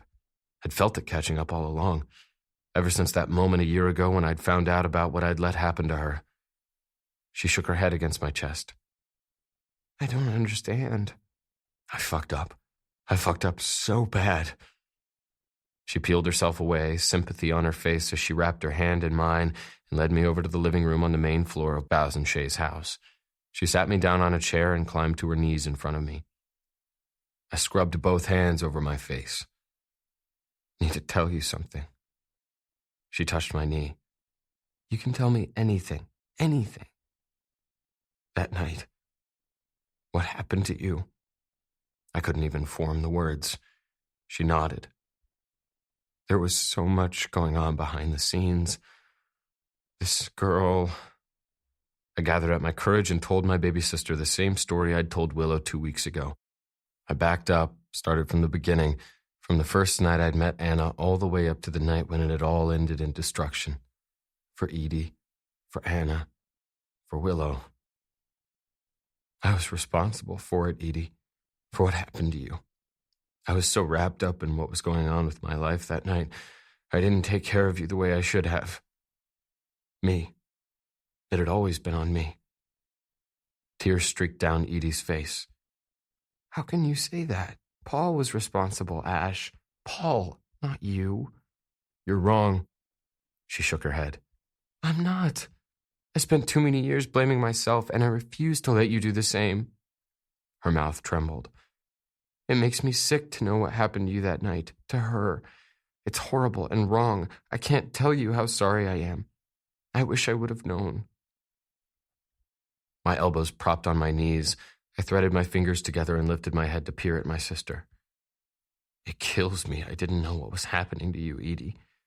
That all those years I didn't have the first clue what you'd gone through that night. To think I was relieved when I'd gotten a text that you'd skated out, thinking at least you were safe when you hadn't been safe at all. We're pretty good at keeping secrets from each other, aren't we? Yeah, I agreed. Too good. I don't want that anymore, not for either of us. Edie turned her attention to the floor before she peeked back at me. I can't believe she was Willow's sister. I rubbed my chin. It's so fucked up. It wasn't your fault, Ash. She was sick. You have to know that. Part of me did. The other was counting all the mistakes I'd made, the warnings I'd ignored. I just wish... All the unknowns stuck to my tongue. Edie's face pinched. Of course you wish you could change it. We all wish we could stop the bad things from happening in our lives. Wish we could take away the hurt from the people we love, go back and change it. But just because you can't change it doesn't mean you're to blame. She set her hand on her stomach, affection filling her expression, her eyes so bright when she looked up at me. I hate what Paul did to me, Ash. And I'd never say it's okay or it was meant to be. But I have to wonder if Austin and I would have found each other if it hadn't happened. If he hadn't have been there for me. Sometimes our greatest gifts are found in our darkest hour. Her head tilted in emphasis. What if Willow is that greatest gift for you? I gripped the back of my head. She told me she can't live in her sister's shadow. Is she standing in her sister's shadow? Is that who you see when you look at her? I blew out a breath, honesty floating out. I worried she might be when I first realized who she was. Since the second I met her, I felt this familiarity when I looked at her, like I already knew her when I shouldn't have. It scared me that I was seeing Anna in her. And what do you think now? My gaze tangled with big chocolate eyes. I recognized the agony in their search. Like this girl was as desperate to get inside as I was to get out. And I knew who I'd been seeing was Willow all along. I met Edie's gaze. I think there's no chance of her living in a shadow. Not when she's my son. A knowing smile climbed to my sister's face. You love her. So much. More than anything I'd ever known. Does she know? Did she? My mind tumbled through our memories, through the words I'd given her. Pretend with me. I'm no good for you, darling. Can't give you all those things you really want. Tell me you love me the way I love you. I can't tell you that. Realization tightened my chest. What if she doesn't feel the same? What if she can't look at me without thinking of her sister, about what I did, about how I let her down? What if I let her down? Edie touched my knee. Maybe you need to show her why she should believe in you, that you want her to. None of us missed it, Ash, the way she looked at you. You can't let her go. My throat cleared to the side, and I looked up as Tamar made her way into the room, obviously catching the gist of our conversation. She dropped an enlarged black and white photo onto my lap. One she'd snagged of Willow on my lap in this very spot. My heart beat an extra beat. Because my girl, my peaches, she was snuggled against me, and I had my lips pressed to the top of her head, my hold secure while she melted into me. Easy. Not the kind that I'd been seeking for the last 7 years. But something that was simple and real. Like both of us were exactly where we were supposed to be. That crazy energy shimmered around us like a palpable thing, that feeling I could never quite put my finger on. Love. My tam-tam squeezed my shoulder. Just in case you needed proof. Chapter 38. A calm I hadn't felt in weeks filled the space as I let myself get lost in the soothing sound of sandpaper. I ran it over the wood of the old piece again and again, revealing the beauty hidden underneath. I'd finally forced myself to get up and get out of my house, to find a focus for the loss that chased me day by day, knowing I had to take care of myself. Maybe not to move on, because after Ash Evans, that would be impossible, but to take a step forward. Emily pressed her hands to the front counter beside the cash register, breaking my attention, dragging me back to the reality I didn't want to face. So that's just it? You're going to let him go? A quiet urgency weaved its way into her words. I attempted to swallow as my chest trembled. I don't see that there's another solution, I finally grated, my spirit mounting a backlash at the assertion. I glanced up as her brow twisted in disbelief. You don't see another solution? Just who is it you think you're fooling? That other solution is right in front of you. You know the one, that insanely hot rock star you saved, the one who's been saving you, the one who brought you back to life, made you believe again, that one.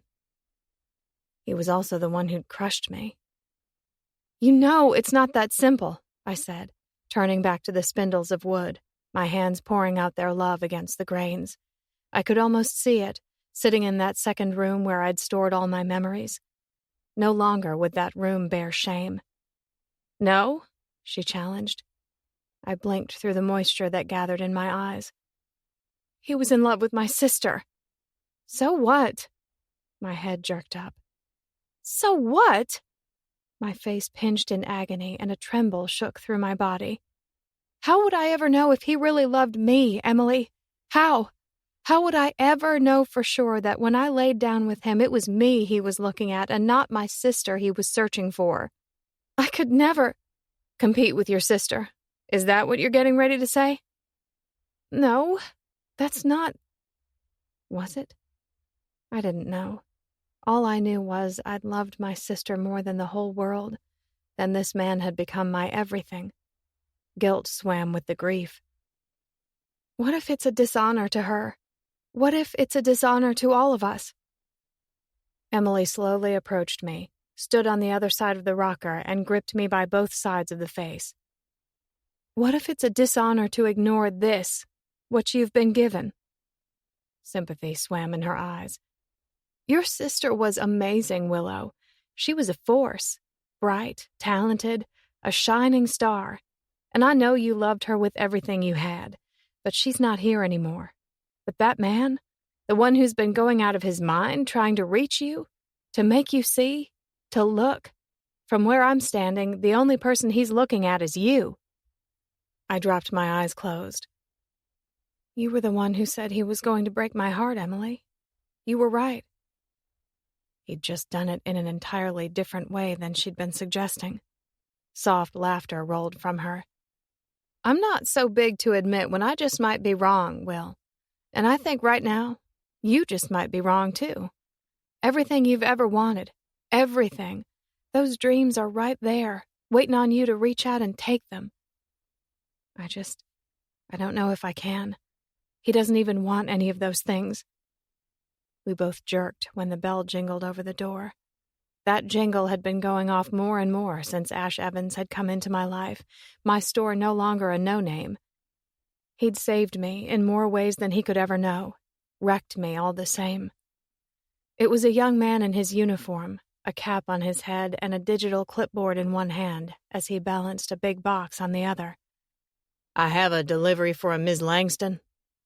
"That's me," I said, getting to my feet, wiping my hands on my jeans so I could accept the package.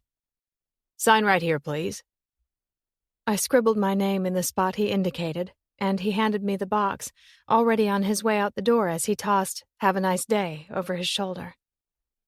I moved over to the counter, grabbed a sharp tool, and raked it across the seal. I pulled out the packing and froze when I came to the small rectangular wooden box nestled inside. My heart rate sped, a thunder at my ribs, and that horrible lump that had been living at the base of my throat ached and pled. With shaky hands, I lifted it out. It was stained in a whitewash and was who knew how many years old. It was both worn down and beautiful. I set it on the counter and ran my trembling fingertips across the word that had been carved into the top. The marks were crude and unpolished. Will. Emily moved to stand opposite of me. "What is it?" Her brows drew together as she squinted at the raw, unpolished carving. More tears slipped free. "Ash." I knew it with every part of me and still felt as if I didn't know a thing. "Oh, Will," she whispered like encouragement. I slowly lifted the lid. Old hinges creaked as they exposed an antique silver pocket watch and a piece of paper folded into quarters nestled inside. God, what was he trying to do to me? I frowned at the couple of letters and numbers written across the top, but my attention was stolen by the strong handwriting pressed into the paper. Willow, where do I even start? You asked me to go, and I did, because I didn't know how to make sense of our reality. I thought leaving you was for the best, because I knew I deserved for you to hate me. Then when I realized I couldn't force myself to leave this town, to leave you, I decided what I needed to give you was time. I tried, but I'm honestly not quite sure what giving you time means anymore. All I know is the last 2 weeks have been the most unbearable of my life. Each day that passes is longer than the last, and every second that ticks by feels like an eternity we've lost. Funny, but I'm pretty sure time didn't start ticking until the day I met you. 3 months ago, I was waltzing down this street like I didn't have a damned care in the world. It had felt like it. I'd closed myself off to the idea of commitment, to the possibility of ever loving someone again, because I didn't think I could ever take on that kind of responsibility. I was just gliding through the days, letting time pass without it really meaning anything. I was as close to happy as I thought I could ever get. That night 3 months ago, I knew I was close to breathing my last. It was like I could feel death hovering in my periphery. And there you were, giving me more time. 5 days later, I found my way back to this same spot I almost died. I couldn't stay away. Couldn't shake the feeling I had something important to do. Maybe by that moment in time I was already a different man.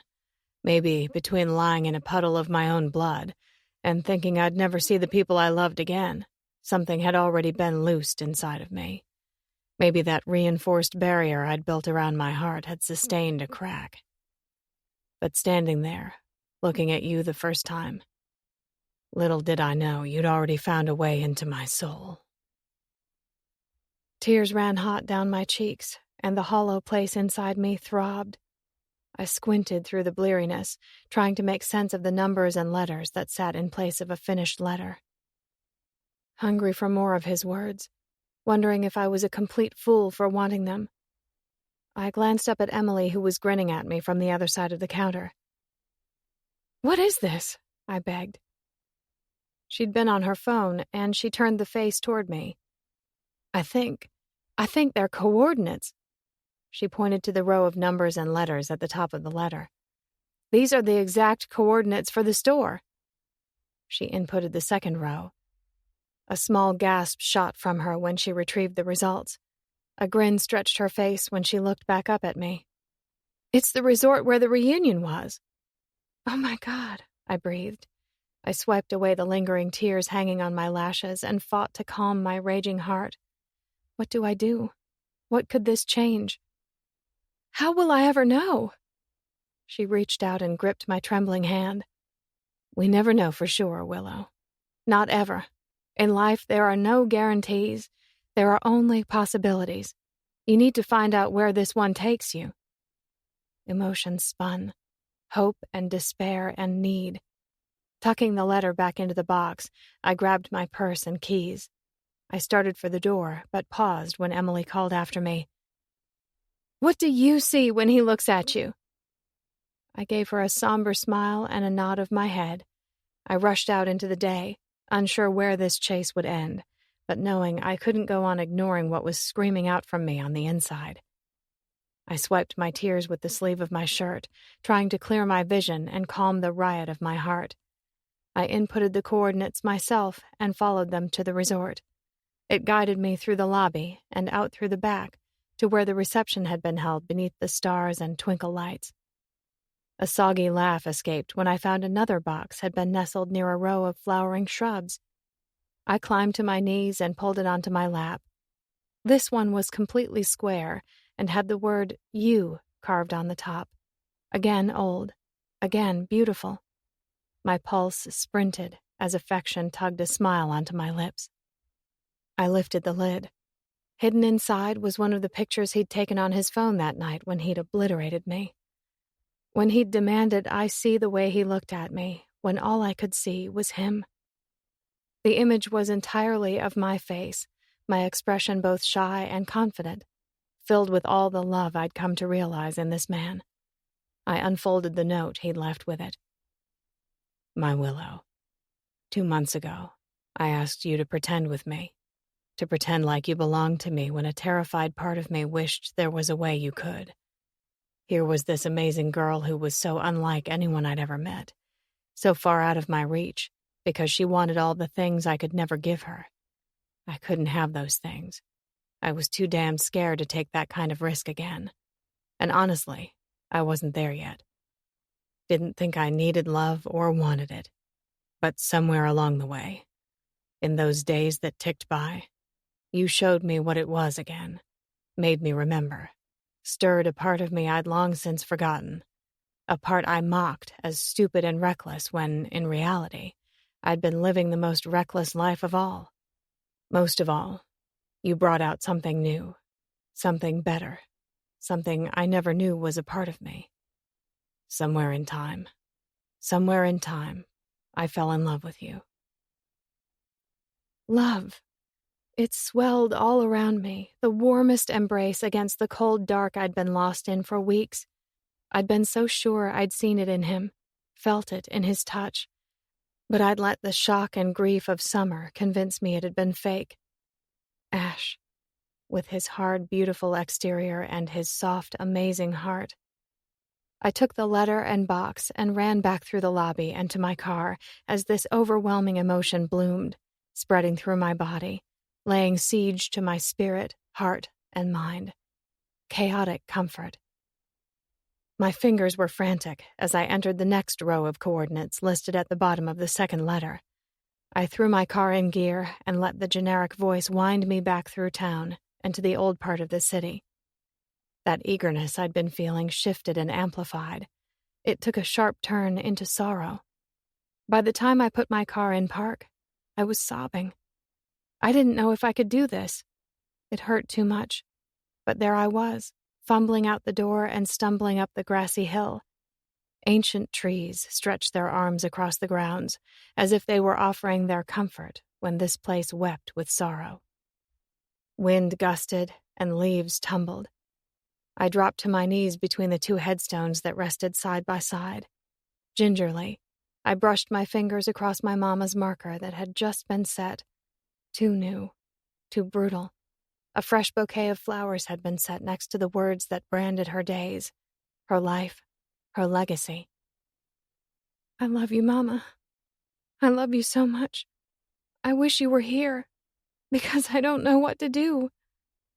The wind howled back, and I gathered my strength, turned my attention to my sister's stone, a stone that had been written far too soon. It also graced a fresh spray of flowers, love and regret left like an omen. Beside it was another box. On the lid, carved in the same crude fashion, was the word, please. This man was breaking me. I wiped my nose with the sleeve of my shoulder, for the first time reluctant to open the box. Petrified of what might be inside, knowing I needed to see it all the same. Inside was another folded note. Beneath it was a handful of barren dandelion stems, like the one marked on his side where his demons rested. Sadness spun, and I lurched forward, quiet cries tumbling from my mouth as I unfolded the small note I worried might sever the few remaining strands I had holding together my heart. Willow, asking you to come here is one of the most difficult things I've ever done. Part of it felt cruel, unnecessary, while the other part felt that bringing you here might be the most important moment in our time. You told me you couldn't live in your sister's shadow. I will never downplay what I felt for her. I loved her. I did. But I think your sister and I, we got caught up in each other. Both of us searching for something, when neither of us knew what we were searching for. For a moment in time, we found that in each other, flames destined to burn out. What happened with your sister was a tragedy, Willow. A horrible waste of a beautiful spirit. I'd do anything to go back and change things. Do things differently. I'm willing to bet if your sister had the chance, she would too. She loved life in the only way she could. I think she loved me the same way. It was frantic and fleeting and could never be sustained. But the love she had for you and your mom, it was the truest kind. The kind that scared her the most because it was the only thing that was real to her. If you know one thing, know that. Your light. Your love, your peace. That was her constant. I think maybe your sister and I were chasing our dreams, and during that search, we collided in the middle. It still kills me that her chase was cut short far too soon when she had so far to go. But I'm certain now colliding with her somehow sent me chasing after you. Sobs ripped from my soul. I'd never felt so torn in two. Broken right down the middle, the devotion to my sister and my love for this man. Barely able to see, I surged back to my feet and ran for my car. I was plugging in the next numbers written on the bottom as I went. I clenched the steering wheel like it might ground me as I followed the directions back out of town. The road passed through the city before it grew rural, the trees growing tall and proud. A familiarity tugged at my senses, pulled at my heart. Do you remember, Mama? Do you remember? I pulled off at the small dirt patch at the road's end, an end that led to the place from the story I'd told my Mama on the day Ash had gone with me to visit her, when he'd sung her his song, when he'd come to me later and taken me, the day my heart was no longer mine. I fumbled up the narrow trail until it broke open to the meadow, a meadow where my sister and I had once played, where my Mama would sit with us and we'd cast our dreams into the air. Dandelions covered every inch of the ground. In the late summer, they'd gone to seed. A breeze blew through. They scattered, lifted, and spiraled in the air like tiny white fairies flying off to deliver their dreams. In awe, I lifted my arms up and spun a circle as all those dreams danced around me. I pressed my hands to my broken heart that throbbed and moaned, my heart this larger-than-life, arrogant, chaotic man wanted to mend. It was easy to find, the mismatched collector's box he'd left right in the center. I dropped to my knees and pulled it onto my lap. I was shaking. shaking and shaking as I tenderly brushed my fingertips over the word carved in that same crude sketching on the top. Stay. I breathed in as the meaning came together. The message he'd sent. Will you please stay? My spirit thrashed and begged. Slowly, I tipped open the lid. All the air heaved from my lungs. My hand shot to my mouth. Inside was another tiny box, this one wrapped in black velvet. Even then, without touching or opening it, I could tell it was antique too. I almost couldn't get my hands to cooperate when I reached for the letter waiting inside. Carefully, I opened it, my heart at the mercy of his hand. Peaches. Peaches. My palm went to my chest, trying to hold all the emotion in that was desperate to pour out. You were right. I was a coward the day I left the hospital. I chose the easy route. I got on that road and swore to myself I'd never look back. Then I collided with you. It wasn't until then that I knew what I'd been missing. That I wanted something more. That I wanted my days to count, and every single one of them to belong to you. You are my peace, my light, my definition of love. Yes, it's frantic and chaotic and wild, but it's also soft and quiet and subdued. It's sparks and flickers and a constant flame. I want to spend all time with you, eternity, my forever. Am I scared? Yeah, but I'm done being a coward, not when it comes to you. I told you all along that guy was out there waiting on you to find him. I made you promise me you wouldn't settle for anything less than the man who would give you all the things you deserve. And you deserve everything. If you'll let me, I want to give you my world.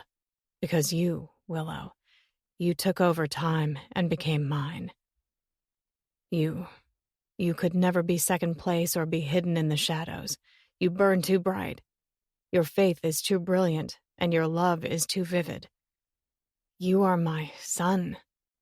All your dreams, they're spinning around you, just waiting for you to catch up to them. I'm waiting for you.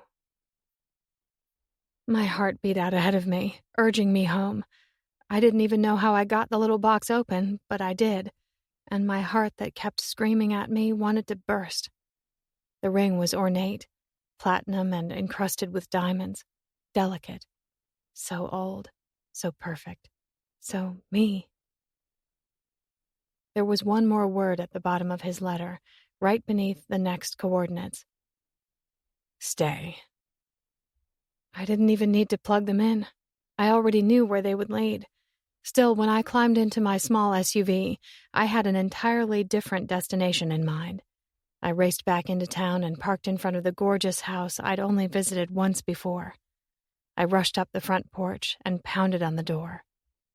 3 seconds later, a worried Tamar opened it, trying to balance her wiggling little girl on her hip while she focused on me. Willow, are you okay? I need your help. Blue eyes flashed. Of course, anything. We're going to need your camera. A wicked grin stretched across her face. I like the way you think.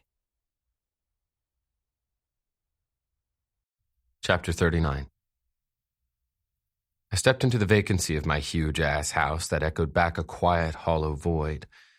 Funny how I'd been after the extravagant things, filling up my life with things that really meant nothing.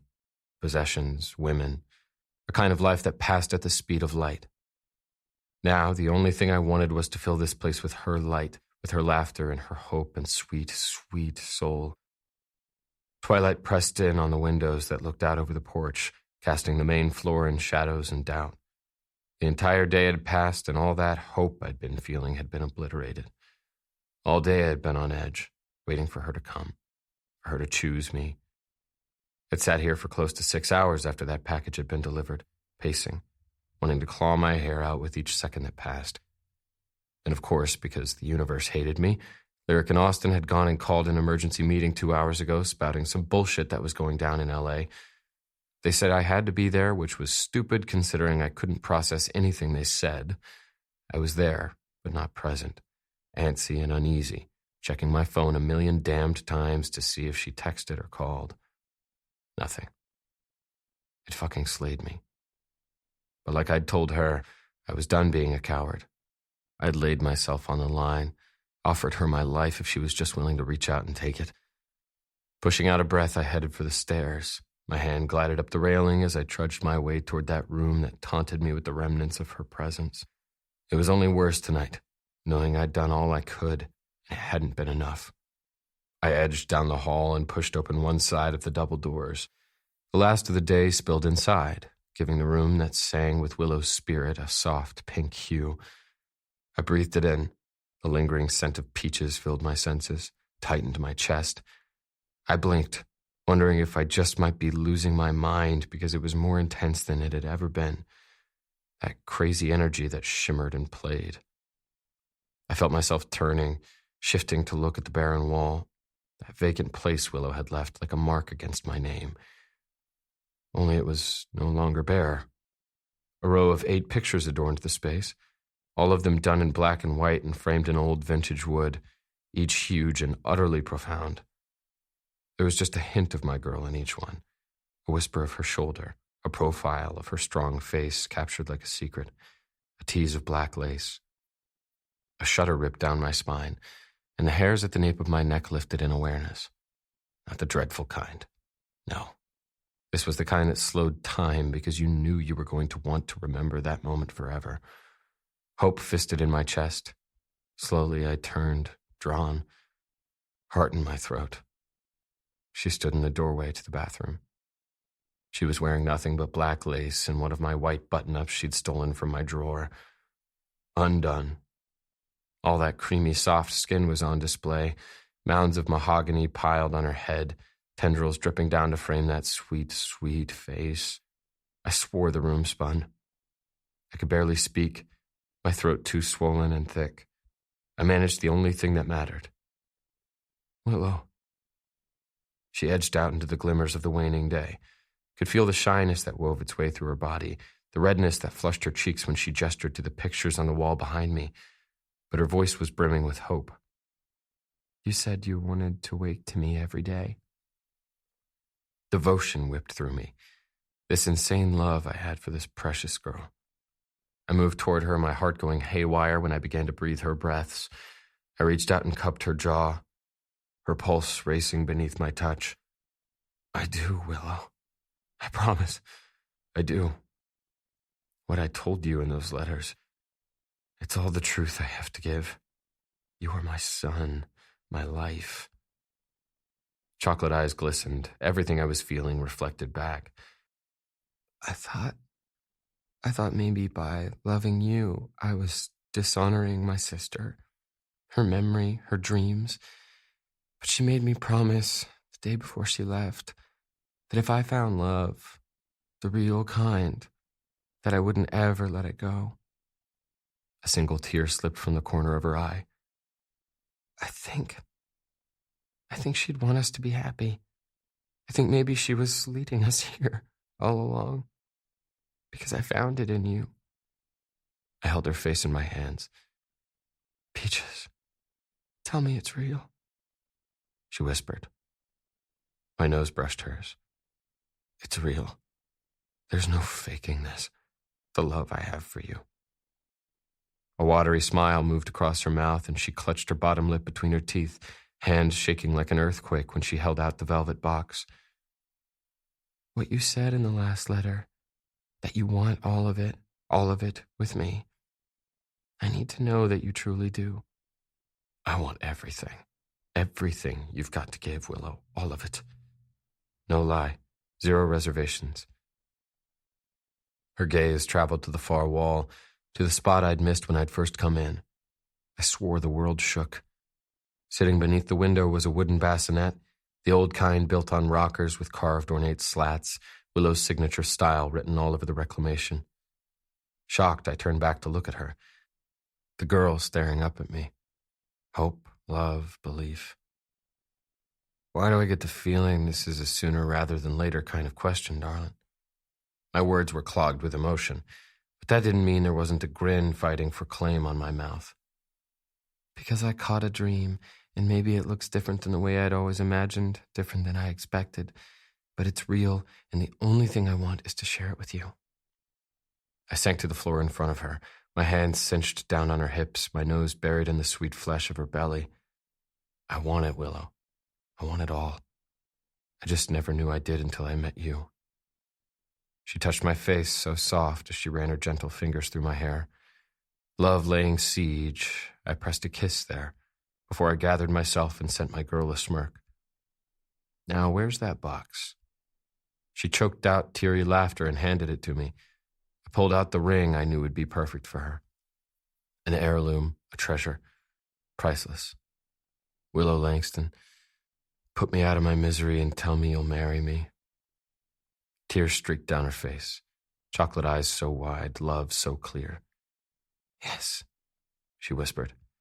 I slid that ring onto its rightful place, looking between her finger and her face, wondering how I had the right to get something so good, making a silent promise to always cherish it, before I stood up and lifted my girl in my arms. I twirled her round and round.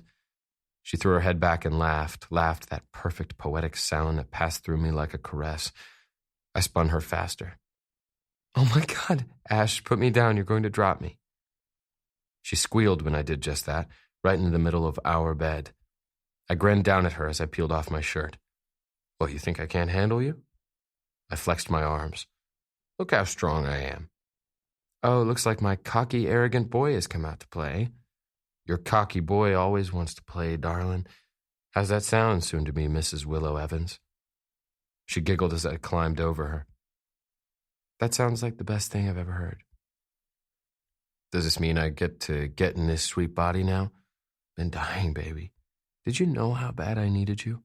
How much I was missing you? She touched my face. Sex and comfort. It tremored around the room. Staring down at her, I brushed a lock of hair from her precious face. I love you, more than you could know. Her expression softened with all that tenderness only she could give. I know, Ash. I know. And I promise I'll love you the same until the end of time. Epilogue. Above, blue skies stretched on forever. Tufts of pure white clouds floated on the endless breeze. Birds flittered and chirped, passed from tree to tree. Laughter lifted to the heavens as they ran through the field of dandelions. Love, love, love. It bounded all around them. Ash set a hand on her cheek. My wife, my son. She squeezed his hand closer. My everything. Her life, her joy, her gift. That joy spun around her as Willow held a dandelion out toward their son, who kicked and giggled in the crook of his daddy's arm. Willow's heart brimmed with all that love she had to give, her words a rasp as she whispered to their child, What do you wish, sweet one? Your dreams, they're out there, waiting all around you. You just have to catch them. Chasing dreams always came with a risk. Dreams that scattered and blew, and so often seemed out of reach.